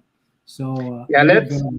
let's learn as Kenyans to give each other positive vibe. Rome was not built in a day, and let's allow those people who are coming up, even the young people. I mean, I've always been very positive, even to those people. I realize this one, generally they are trying to climb the tree from up, but you just be positive. It's effort, it's effort. By the way, with the many discoveries and many things that have come to happen in the human life is because there's someone who decided to throw the rules away. That's why we have discovery. That's why we see even when people get independence, because someone decided to throw the rule away. Now, if someone throws the rule away, we have created a rule that we have to maybe move from MCA, then you go to MP, then you become the president. Someone decides to throw that rule away. Obama threw the rule away. He decided, they said that you have to be someone who has been to White House, you have to have someone who has been a governor or something, you have to know people. He threw the rule away and see what happened. So someone has to dare to dream. And who knows, maybe in your lifetime you can see those people who dare to dream. And that's how life is. Positive vibes on. Iko mtu anasema ati Adams ni Kalonzo. He has done a Kalonzo on me. Ati Adam and Makiadi did a Gashagu and Kindiki style. Na watu wanashinda wametuambia turudi kwa mada. You guys cannot be here for 8 hours and you're discussing the same thing. Imerudiliwa, imesemewa, watu wameongelelea. This time for closing, my friend. So mkianza kuniambia turudi kwa debate. What do you want to hear that you haven't had for the last 8 hours? Surely. We are on the 9th hour now. But Mthemba, hold on. Makiadi spoke something about the media stuff that Ruto was talking about. He was talking about royal media technically, and the nation not covering him. But I don't even see the problem. Royal media belongs to one Dr. What's the name? Macharia, right? Yeah. Dr. Macharia has been a personal friend of the Dingas long time ago. He was a friend to Jaramogi, not even Raila Odinga. He has come out and said it so many times. Moi fought him even during Moi's time. He was just supporting the Jaramogis, the Odinga's family. Ruto knows this one very well. Even last time he's been with those people. Secondly, it is a private entity. When I start my if the owner of Tembei TV decides to support Juliet, there is nothing you can do about it. That is a private entity. It's not KBC. If Ruto is only supposed to complain about KBC and Metro, those government, state-owned stations, but complaining about the media house, which I know he has also used some other media houses to do his stuff, and now these things are going against him. Like Waswahili wanasema, wembe ni ule wembe alionyoa alitumia kunyoa wengine ndio inamnyoa saizi, lakini hii yake sasa ni bad kwa sababu ananyolewa bila maji. Lakini kwanza I found it weird because ukiangalia alikuwa personal, akaanza kumention things like Citizen, Kameme, sijui ile ingine ilikuwa gani, Inoro. So like there was no point of like angesema tu there's a media that is not airing me fairly, but ile kupersonalize hiyo nayo ilikuwa it's so personal for him. Alafu pia the thing that is so weird is because in the last election the same thing also happened. Ukiangalia the likes of K24 were so partisan, ukiangalia even the KTN nini, but he didn't complain the last time they were partisan. So hiyo double speak yenye anakwanga nayo ni watu wana find so unsettling. But who doesn't have a double speak? Alafu, what was interesting, like the other day he claimed he made a claim to the European ambassadors, sijui there are some voters wenye umetolewa kwa listing. So Leo, when he met the IBC, he didn't say about what he had been saying to the ambassador. So this guy is so confusing. So Yeah, true. Actually, topic. Now, I want you, Mister, to just give Makapila. You haven't given your website. You have given. I don't know what handle is that. Is it a Twitter handle or what is that? Can you give your website so that people can go to your website and search? As a presidential candidate, sometimes mnakuwa serious bwana. Start a website, tafuta nini hapo, wacha watu wakuje huko wamwagike, have sessions with them. Yeah. I mean, tukisema website, weka website hapo. Alafu presidential candidate kidogo Yeah, but Mathemba, you know the problem is with people like you. You have a political science background. You're the people who are supposed to help such people. This, you know, you can't help people. You can't help people if they have not sought for help. Yeah, I mean, I cannot consult for free. You pay me, my friend. Yeah. I don't come cheap. Yeah, absolutely. You think because I make noise here, I come cheap. When it's consultation, you pay me what I deserve. I went to school for that, man. So absolutely. I cannot just dish. I'm giving, like, for example, that's free advice. Get some website where when people ask, just people can easily run there. They get your. You can't be telling me that I have my manifesto here on the phone. I'll forward you. Send it to our website. We'll go there and we'll see it.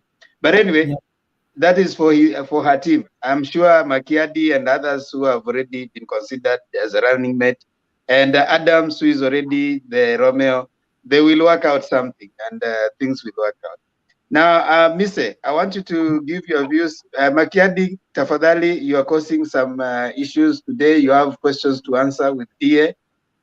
Your behavior, especially questions that you are asking Makapila, have been submitted to be of questionable.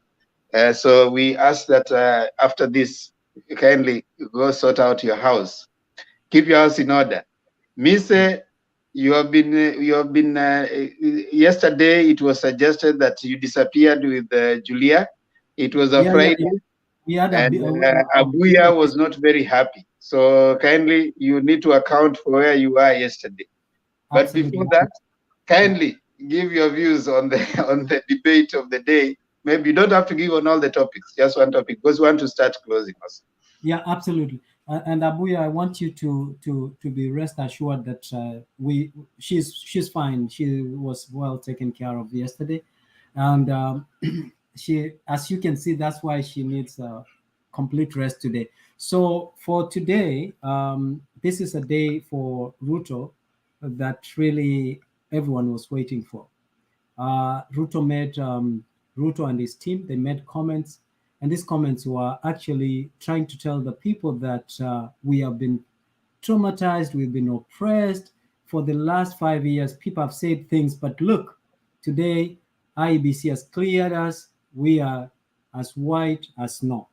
And that's why when he came out, he said that people have said a lot of nasty things about us for the last 5 years.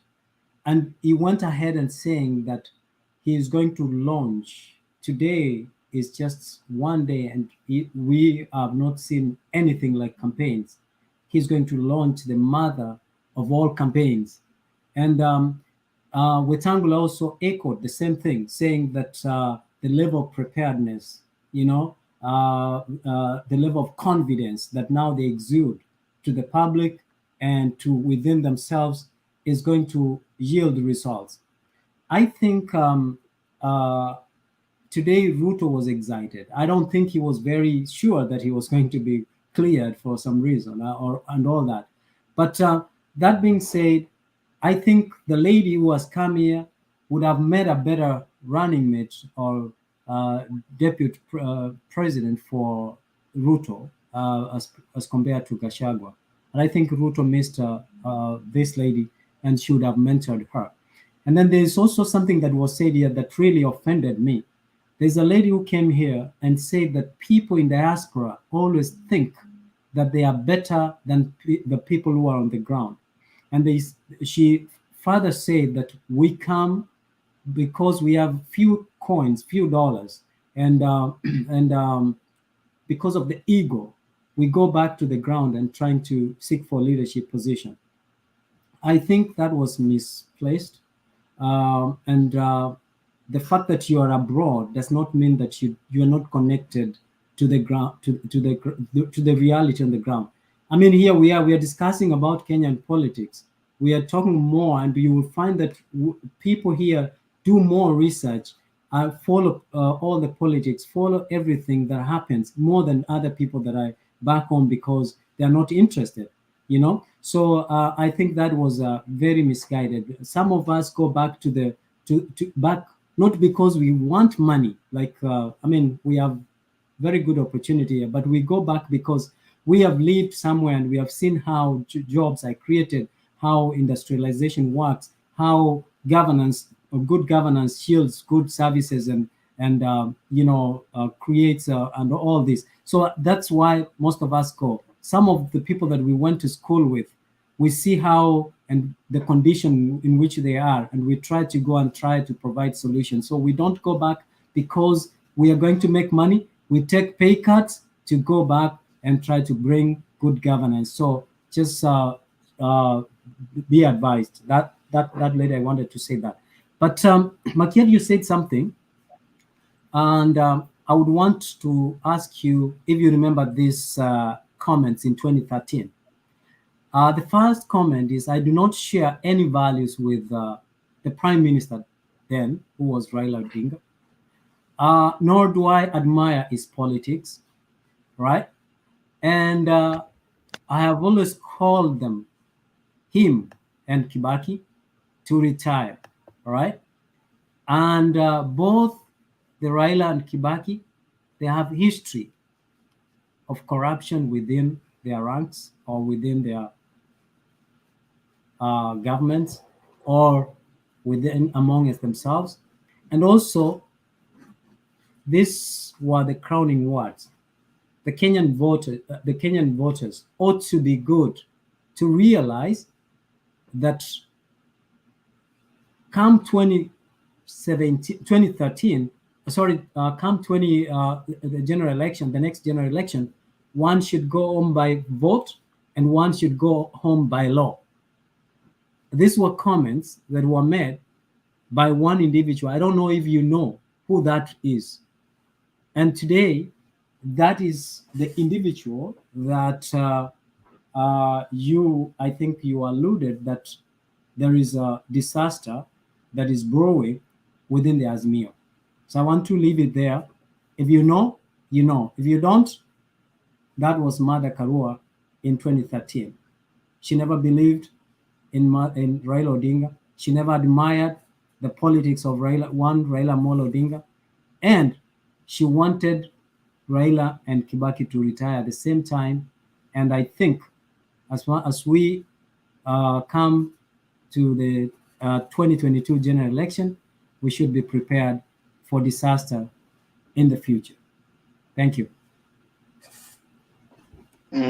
Thank you. I mean, yeah, politics is that way, man. If you get stuck on things that were said kitambo, then you need to study a little bit of politics. I realize that we have many novices in political thoughts, because if someone is starting to quote that someone said this in 2015, today is saying this, I mean, you need to learn a bit of politics for you to appreciate. And I think I don't know what books you are reading, Nise. When you read that 48 laws of power, read law number 1. At least read all the laws, and then you start downward, going downward. One that you need to always remember is that there's no permanent friends in politics. It's only interests that are permanent. Is your interest being met at that particular time? And if you can remember that statement, you will cease from coming out and making some statements that make you look like you have not read a political. I know you to be an educated man and an honorable man. you are you have reasoned better than that before. So right now, I'm surprised you're making that particular interest. You know, seasons change, and people sometimes learn to do things better when they know better. So you cannot crucify someone right now on the basis of things they said when the season was different last time. Mr. Come back. Yes, Tofik, what is it that you wanted to say, sir? Actually, I wanted to support your point because, you know, these people are actually friends. You can't quote what she said, and you don't really know that these are people who are family friends. They visit each other. You know, politicians are friends in general. So don't take what they say in face value as things that they stand for, and really, all these people are just friends.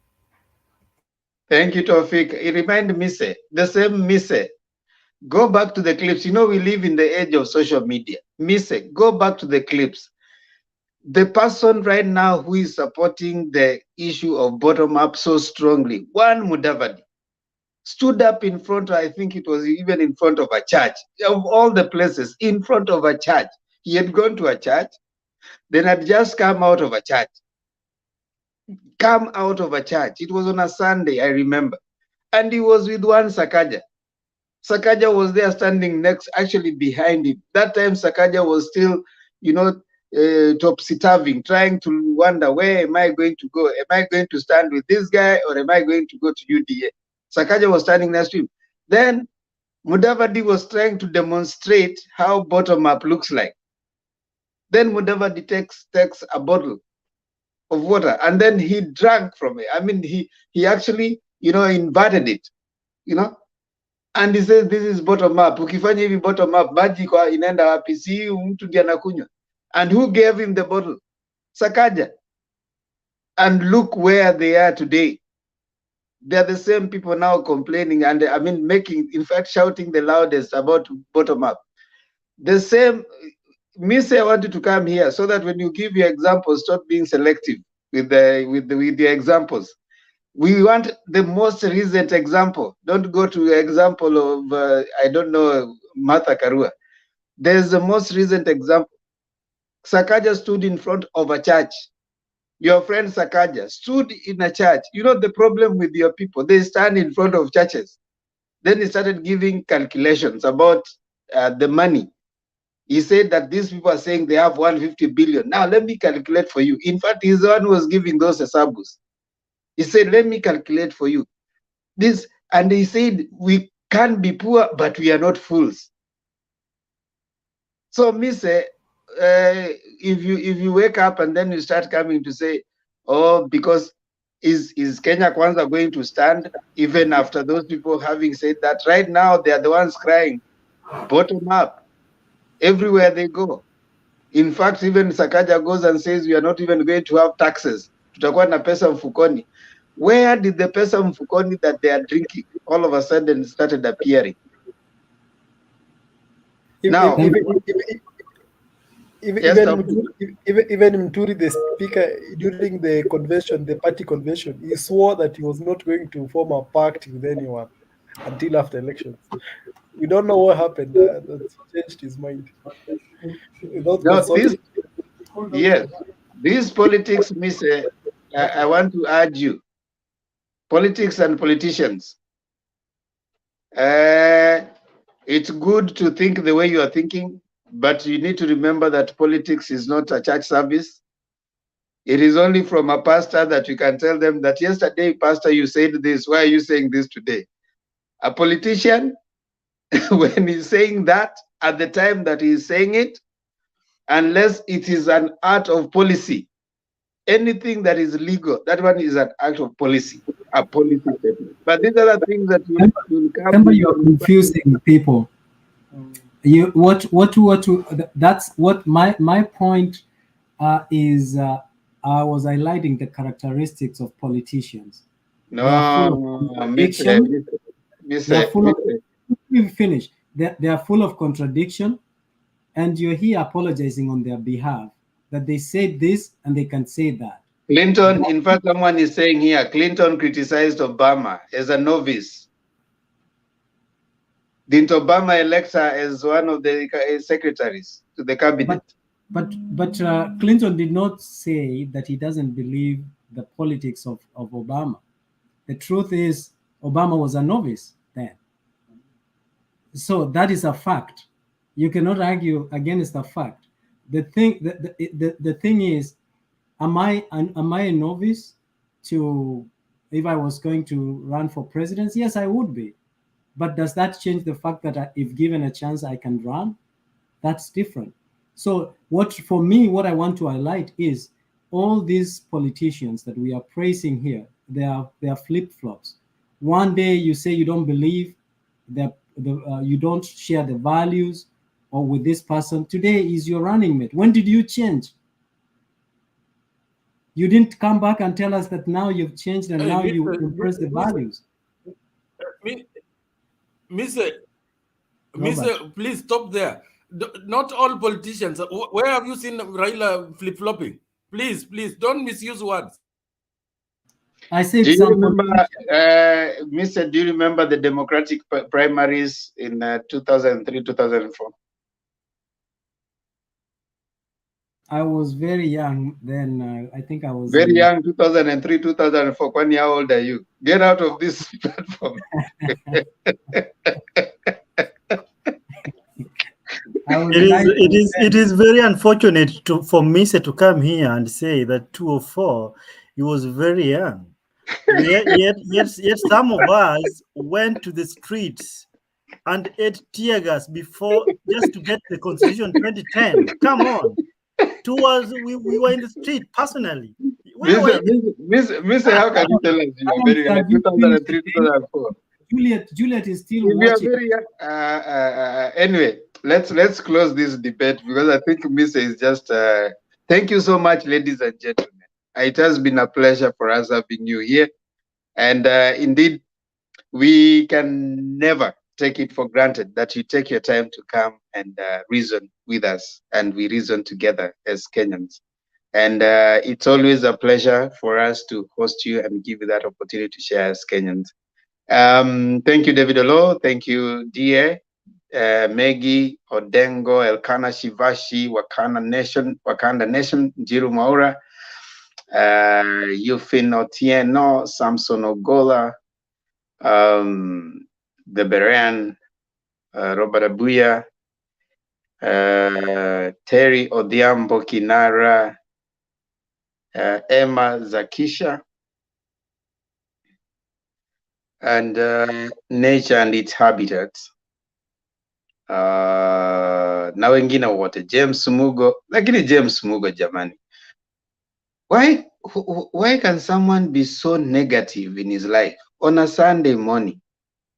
Mtu anaamka anasema sijawahi ona kwa maisha yangu mtu bure kama hii Mutembe. Surely you need some help, my brother, because you can't wake up and you find people smiling and happy, then you come up with the negativity. You need some help, James Mugo Mwangi. If you are a man, then Motema mabe ndemba motema mabe yani rombaya ndio hiyo sasa. Bana. Yani mtu wa roho chafu. How can you just wake up and in a place where people are happy discussing Kenyan issues, unakuja na roho chafu, hata unashangaa, my friend, life is not lived that way. Live life with some sense of positivity. Wacha kuwa hater. Usihate hata mtu hajakukosea. Wewe unaamka tu una hate tu, yani roho chafu tu.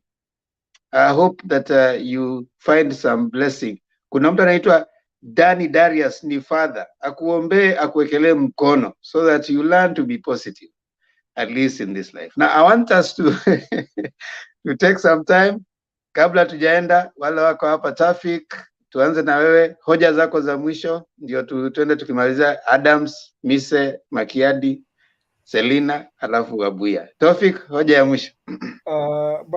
My closing remarks are that we have seen the character of the deputy president. I thought yesterday, as he was presenting his papers, he could at least tone down on the anger that usually accompanies his vibe. and be a bit diplomatic. You know, when you at some particular stage, you need to employ diplomacy so that you get some people who are beaten. But I hope, I wish him well either way, and we are also looking forward to see Raila as well present his papers today. We wish Raila very well, and I hope this day will be. Yesterday was a curtain raiser, so we hope today will be a very good event. Thank you. Thank you, Tofik. Nothing happened yesterday. Did anything happen yesterday? It was curtain raising for today's event. Adams, tafadhali. Thank you so much, Themba. First of all, my closing remark. Before I do that, I have a donation to make to my friend, Mise. I'm donating this for you. Free donation. You need to read more of this, okay?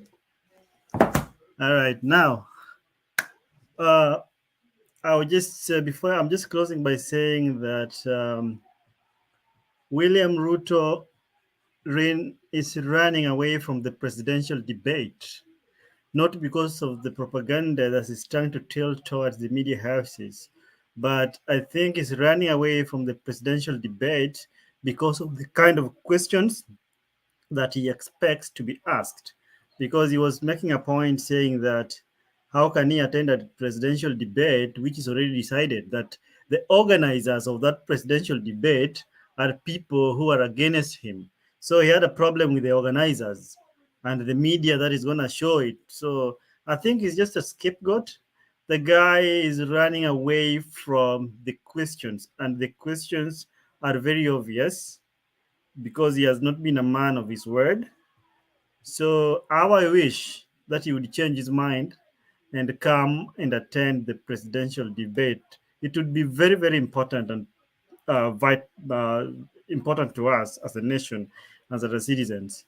Otherwise, I hope all will be well. All is going on well, and the win is going to be mightier. It's going to be huge. The margins are not 50+1. The margins are going to be favorable. And as others will be going to streets after not conceding defeat, we will be celebrating on this other aisle of the divide.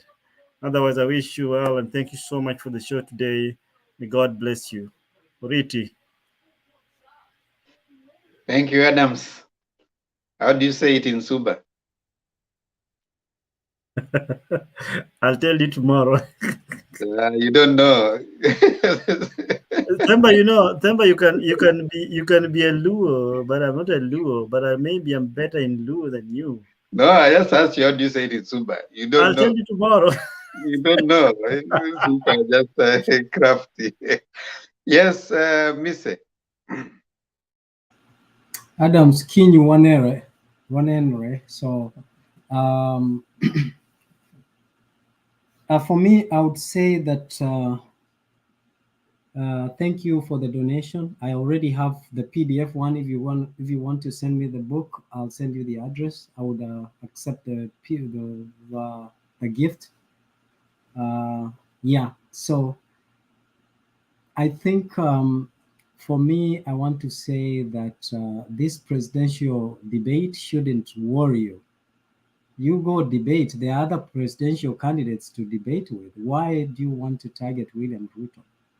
I mean, William Ruto is clearly and severally said that Apangwingwi, he doesn't allow people to define his destiny and who he is. So let you guys, let us go to the debate. Let Baba debate with other candidates. I think there will be a walkover. I think if William Ruto agrees to come to the debate, he will disrupt Baba.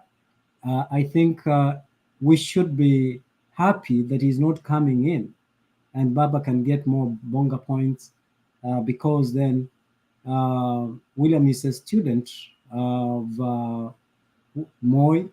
He served during the Kibaki time.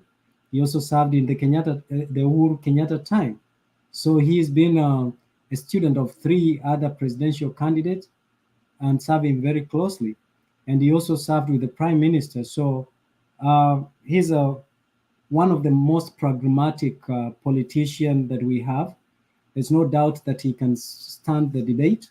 And as we, I think we shouldn't focus. The more we focus on William Ruto, we are giving him credit. We should focus on the campaign of Azimio and don't give him credit. If we talk about William Ruto, we are violating that principle of communication that no good name is bad name and no bad name is a good name. So either way, William is everyone keeps hearing William Ruto, William Ruto, William Ruto. So I think the Azimio should focus on dressing Baba. Already Baba is dressed for the coming victory. And if he doesn't win, then William Ruto will ascend to the victory. Thank you. Makiadi. Thank you, Ndemba. Mise, I don't know if you've ever heard of a fruit called tiki tiki maji. Mise. Tiki tiki maji hapana. Watermelon. Yeah, I am about to call you a tiki tiki maji because you keep on swinging like a pendulum. One day you are talking about Azimio in good terms, and the other day you are talking about William Ruto. So I almost thought you are from that genre.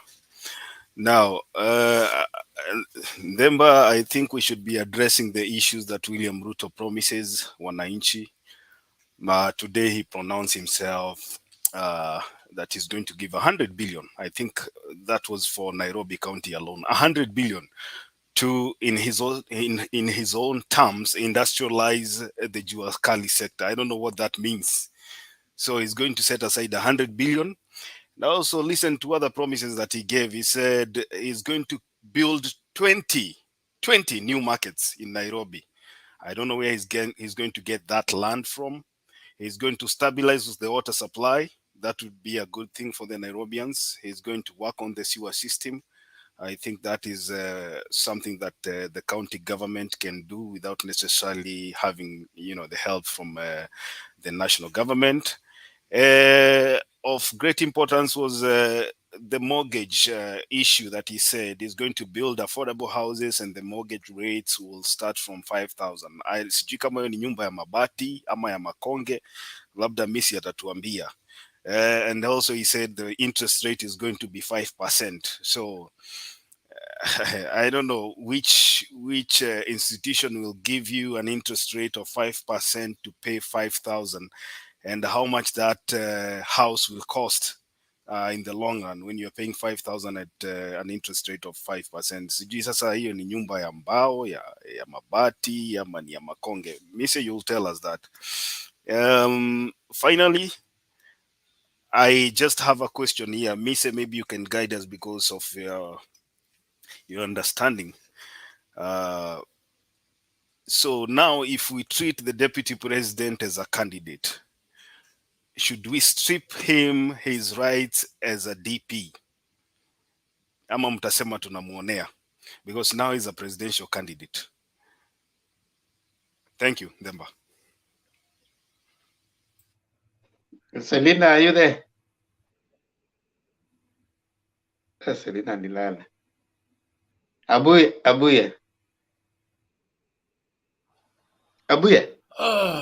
Jambo.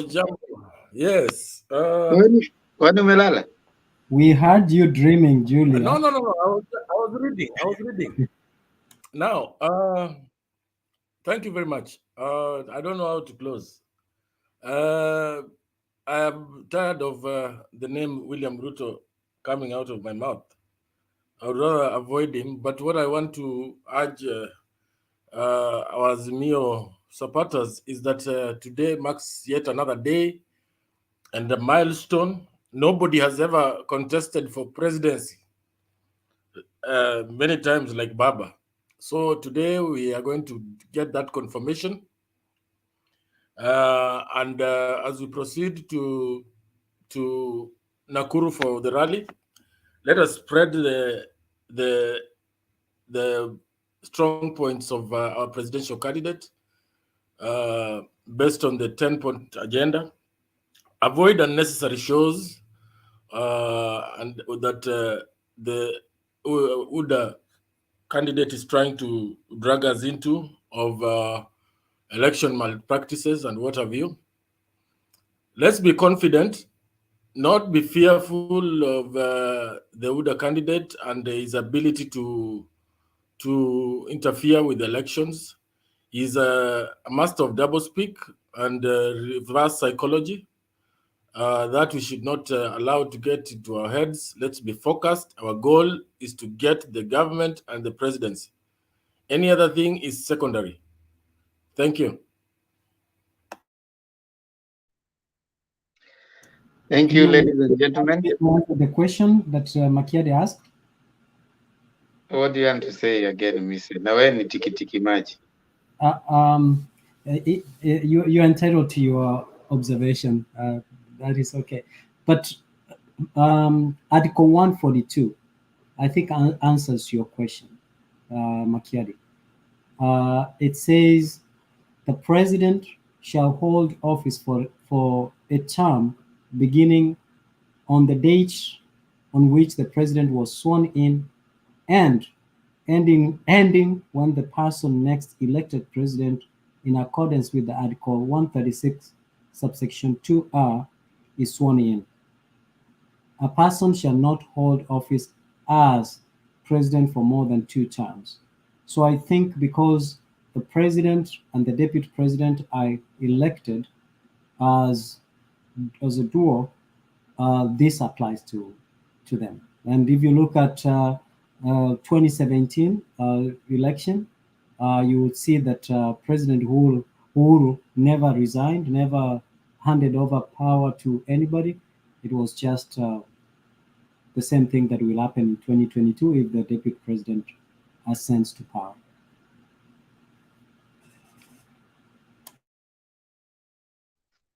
Thank you so much, everyone, and we really appreciate really appreciate everyone who came to our studio today. Asante for the tikiti maji. We are akona na Kalonzo Musyoka the same WhatsApp group. You feel Otieno amekusamea Themba for being gentle to Juliet, but don't do it again.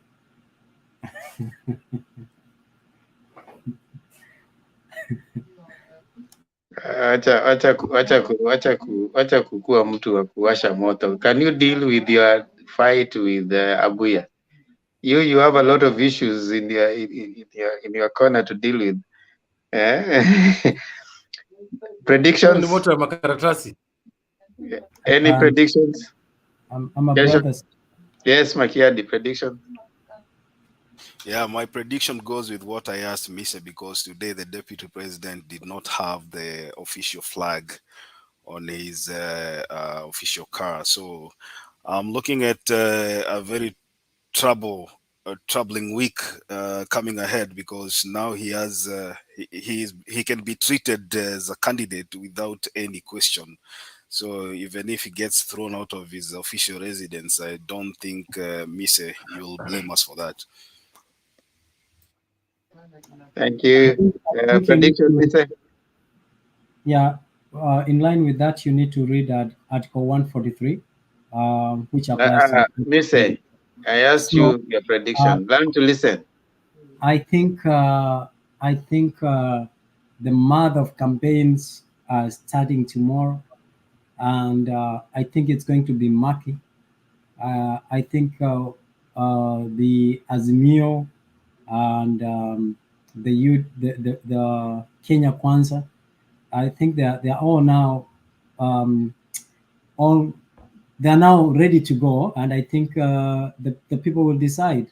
My prediction is that there will be a lot of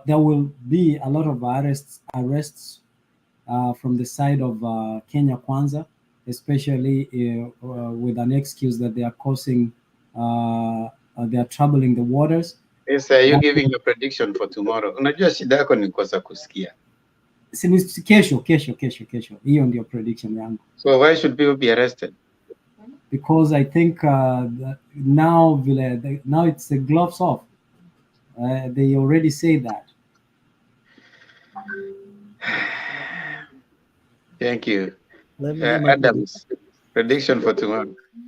My prediction for tomorrow is this. The die is cast tomorrow morning or today in Kenya.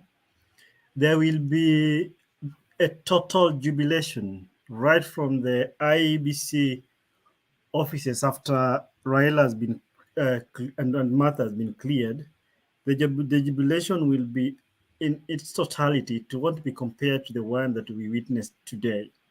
And there will be that mood, you see, like the mood that Martha Karua had when that the country had when Martha Karua was nominated to be the running mate. I think tomorrow we will have such kind of a mood.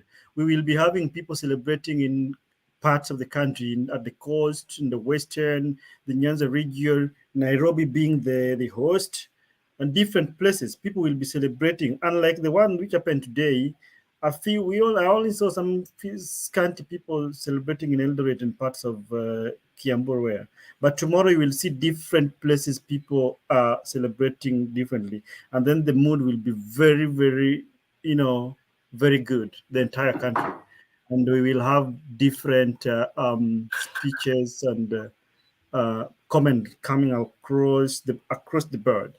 And there will be a lot of congratulatory messages tomorrow will be coming overwhelmingly than today. That's my prediction. Thank you. Abuya. Yes, sir.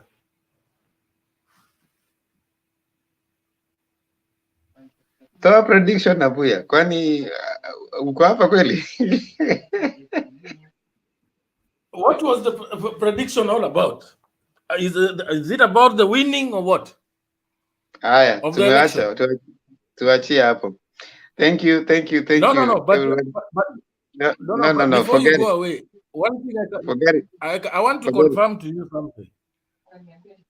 Because I have good information. Sometimes you're dismissing me for nothing.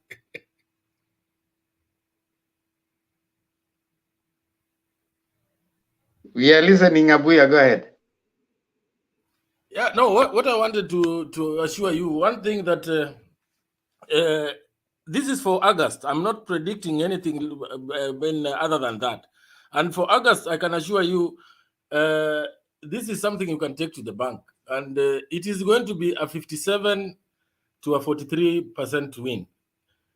Anything other than that, I promise you, all of you, the ones present here, not any other. We are 1, 2, 3, 4, 5. I promise you a gift, if it is going to be anything other than that. Thank you. Wewe unajifunga, tutakukujia shauri yako. Now, thank you so much, everyone. Thank you so much, everyone. Starting tomorrow, I won't be coming here. Makiadi tutaonana kando. Tuongee kidogo. I'll be off until Friday, either Friday or Saturday. Yeah, one of those 2 days. But I won't be starting tomorrow. But debate continues when I'm away. Kindly continue subscribing to Themba and Lulu Show, and continue subscribing to Mutembei TV. Acha niweke hapo Themba and Lulu Show. Kindly continue subscribing. Makiadi utaendelea kuuza Themba and Lulu Show tafadhali when I'm away. Makiadi will be holding for the late nights. So we will organize that tomorrow. Starting tomorrow, Makiadi will be coming here to take it up to the time. Anaona ametosheka. And then anafunga show. So Makiadi, we will arrange that after this, so that you starting tomorrow you come early, then you take over from Bernard mpaka jioni. So the station is well taken care of. kuna watu wengi sana wanaweza kuwa moderator. We have Makiadi, we have Adams, and we have many others. And for now, Makiadi will be stepping in kuanzia kesho hadi hopefully Friday. Yes, of course, I will miss you people, and wacha tuanze na constitution. Makiadi, tafadhali. Sawa, constitution leo tunasoma environment and natural resources ambayo 69, article 69, obligation and respect of the environment. 1, it says the state shall ensure sustainable exploitation, utilization, management, and conservation of the environment and natural resources, and ensure the equitable sharing of the accruing benefits. Work to achieve and maintain a tree cover of at least 10% of the land area of Kenya, protect and enhance intellectual property in the indigenous knowledge of biodiversity and the genetic resources of the communities, encourage public participation in the management, protection, and conservation of the environment, protect genetic resources and biological diversity, establish systems of environment impact assessment, environmental audit and monitoring of the environment, eliminate processes and activities that are likely to endanger the environment, and finally, utilize the environment and natural resources for the benefits of the people of Kenya. Every person has a duty to cooperate with the state organs and other persons to protect and conserve the environment and ensure ecological sustainable development and use of natural resources. Thank you so much. Yeah, it's a break. When we come back, we'll be bigger and better, and there'll be more ideas on how we finish strong. We want to finish strong. Baba Ikulu will finish strong. After the week, when we come back, it will be until election. Hapa ni kupiga gumzo. So wacha tuombe, alafu Makiadi kama kawaida. Kuna mtu anangojea Papa Lolo. Ulimwambia utamfanyia Papa Lolo leo, so Papa Lolo nilimaliza jana. Abuya. Yes. Hey. Utatufanyia kifungu cha kwanza, alafu Mise kifungu cha pili, alafu Adams kifungu cha tatu. Na Julia amenisalimia pale kwa comments, Robert, just for your information. Yeah, nimeona hiyo, usiwe na wasiwasi. Nikwambia wewe ni moto wa makaratasi, kwa hivyo nitakukubalia. Haya, niacha nianze. Mungu nguvu yetu, ulete baraka kwetu, haki iwe ngao na mlinzi, na tukae na udugu, amani na uhuru, raha tupate na ustawi. Amkeni ndugu zetu, tufanye sote bidii, nasi tujitoe kwa nguvu. Nchi yetu ya Kenya tunayoipenda, tuwe tayari kuilinda.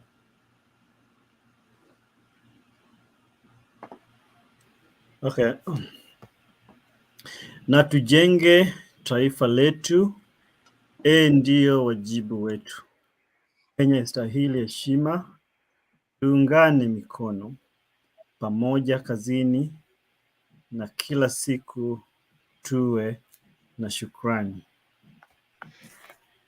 Haya, asanteni sana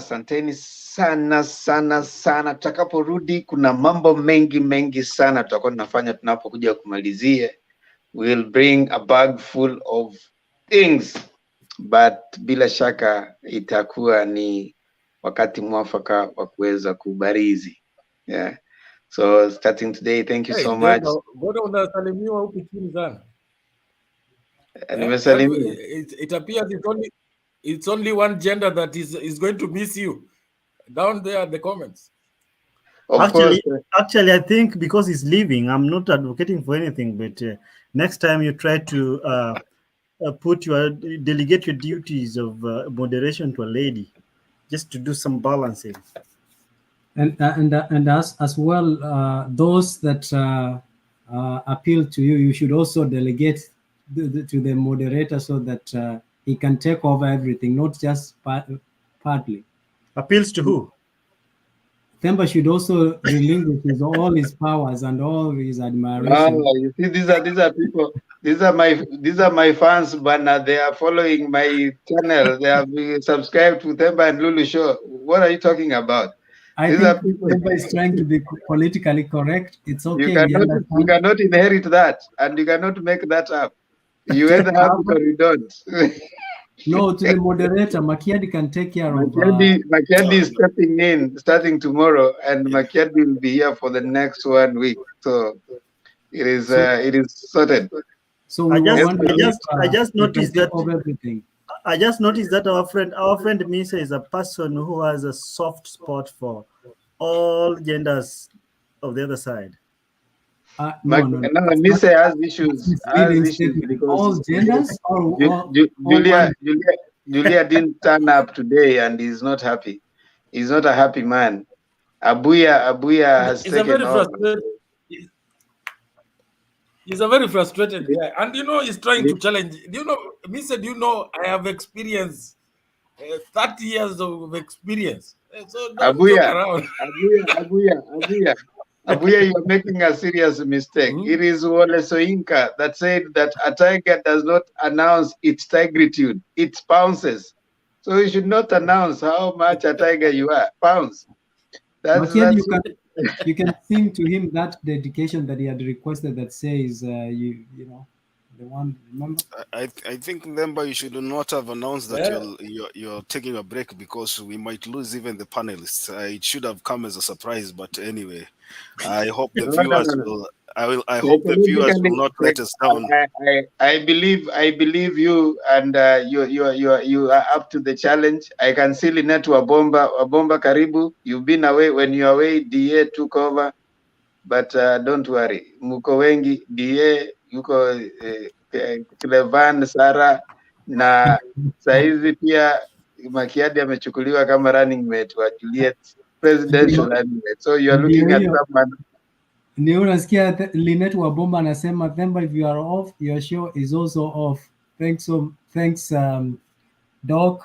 So Linet Wabomba, my show, what is causing you now?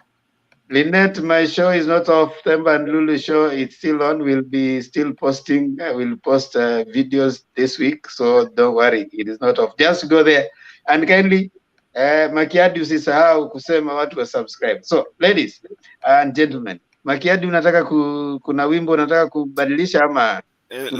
Leo nilikuwa nataka kushuka sehemu za East Africa Mashariki, sehemu za Taitani kule Taita.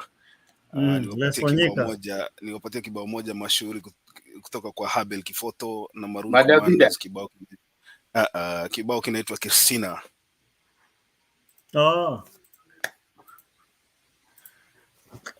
Mnakijua? Kibao kinaenda namna ya Christina, dada uko wapi? Na kutafuta sikuoni. Nimejaribu sana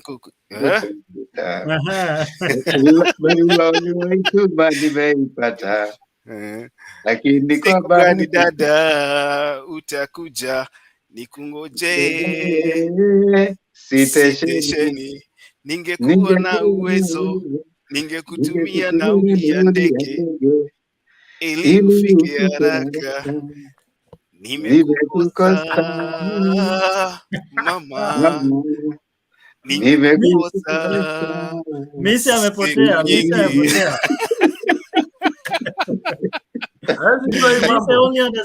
Misi only understands Rose Muhando.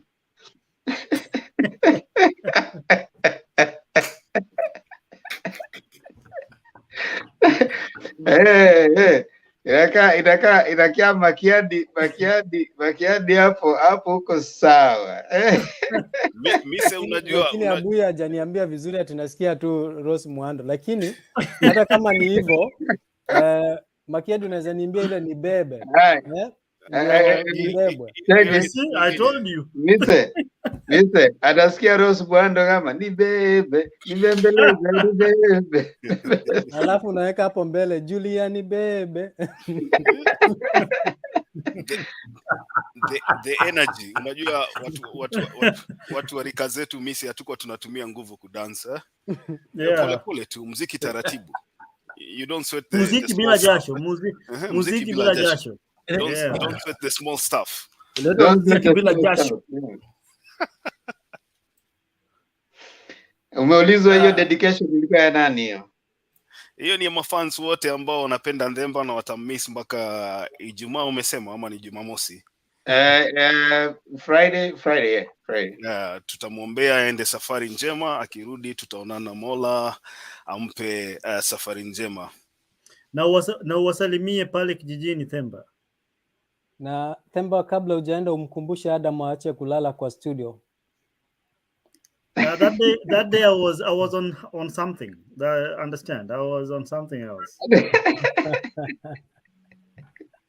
Something that my professor Wajakoa, yeah. Oh, you didn't know Wajakoa was my professor?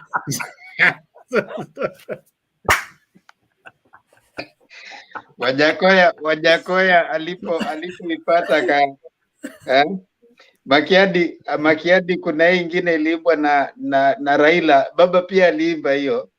Down the road where the nights are gay and the night shine. Oh, he likes it. Mountain top. I took a trip on sailing ship, but then I reached Jamaica. I made a stop, but I'm sad to say on my way. Won't be back for many a day. Hey, Abuya anajua hiyo. That is Harry Belafonte. Harry Belafonte. Yeah. And the guy was a civil rights fighter, you know? Yeah. He did even Jumbo. He did a lot of Malaika as well. He did quite a number of songs. Mimi kama unapenda za East Africa Mashariki hasa Kenya hizo enzi, pia unaweza enda kusikiza Davida, Charonyi ni wasi, kama unaelewa Kitaita, alafu kesho Charonyi ni wasi hapa. Lakini inamaanisha nini? Charonyi ni wasi. Inamaanisha nini? That's a famous one. Davida wa mboli wasi. Wadavida tu ni kusema wataita, wataita hivyo, Wadavida hivyo. Yeah. Unasikia Davida. I have a very strong connection with that area. Oh, really? I have a very strong connection with that area. I almost got lost there one day. Hiyo si area naweza taka kurudi tena. I keep the details to myself. I know why. I know why, Makiadi, you almost got lost. Yeah, that's what I'm saying. I'm keeping the details. Me, I never got lost. Abuya, you know some details, right? I would like to take notes. Me, I didn't get lost. I have the pen I went ready. there and I came out with the top prize. Bravo. Gentlemen, I'd love to keep us going, but again, we have to stop here. I will miss you when you're gone. Hope to see you on Friday, God willing. And of course, let's keep it going. Let's keep talking as Kenyans. Ladies and gentlemen, down there in the comment section, let's keep talking as Kenyans, because when we stop talking, we start fighting. We don't want to fight. So let's keep talking. That's why Mutembei exists, to bring us together as Kenyans so that we can continuously engage, learn from each other, and learn with each other. And you only need 4 things to come here: working gadgets, phone, or computer. You need connectivity, something to share, and a willingness to learn. We meet here. This is a political forum. Here we just come kupiga siasa. Ni kupiga siasa. And of course we learn, and it's mostly about Kenyan politics. So if you want to learn, if you want to hear something that happened, kindly follow through, get to know what happened. Kuja tupige siasa. Ukimaliza siasa, we rudi kwako sasa. And of course, that's how it is. Let's just continue loving each other as we are doing it. Amba ukirudi, takuimbia Justin Bieber, love yourself. Ukirudi Yufin Otieno atakuimbia Themba, atakuimbia ile song ya Justin Baby, love yourself. Amesema hivyo. No problem. Maisha ikisonga. That's how it is. I mean, let's love each other as Kenyans. Let's appreciate each other. Sometimes you just have to be with positive people. Positive vibe. Usiwe na mtu na hate. No. Don't hate no one. Put a smile on someone's face. Always be happy. I mean, life is too short. There's enough trouble for you to be gloomy every day. Just make sure you give someone a smile. That's how it is. There's that song that goes, "Be happy." Yeah. Yeah. Be happy. Anaitwa Pharrell. Yeah. Don't worry, be happy. That's how it is, you know. So let's make sure that everybody around us is having a smile on their face. Put a smile on their face. Now, all right, man. Bye. Travel now, safe. Safe skies. Adams, I'm still waiting for the gig that you promised me. May has come and gone. June is coming. So bado nangoja gig. Wakenya wasio watu waongo. Uongo tuachie mtu mmoja peke yake ambaye anaitwa William Samoei Arap Ruto. Huyo peke yake ndiye anakubaliwa kusema uongo bila kufunga macho, bila kutazama nje, na akisema leo, kesho anadanganya. Lakini inaonekana Adam amekuwa mfuasi na mwanafunzi wake. Hata sijasema Adam ni mwongo. Sijasema. Now guys, see you. Makiadi, you have my number. I'll call you tomorrow morning, right? Yeah. Okay. Have a good evening. Safe travel. All right, bye, man. Enjoy. Safe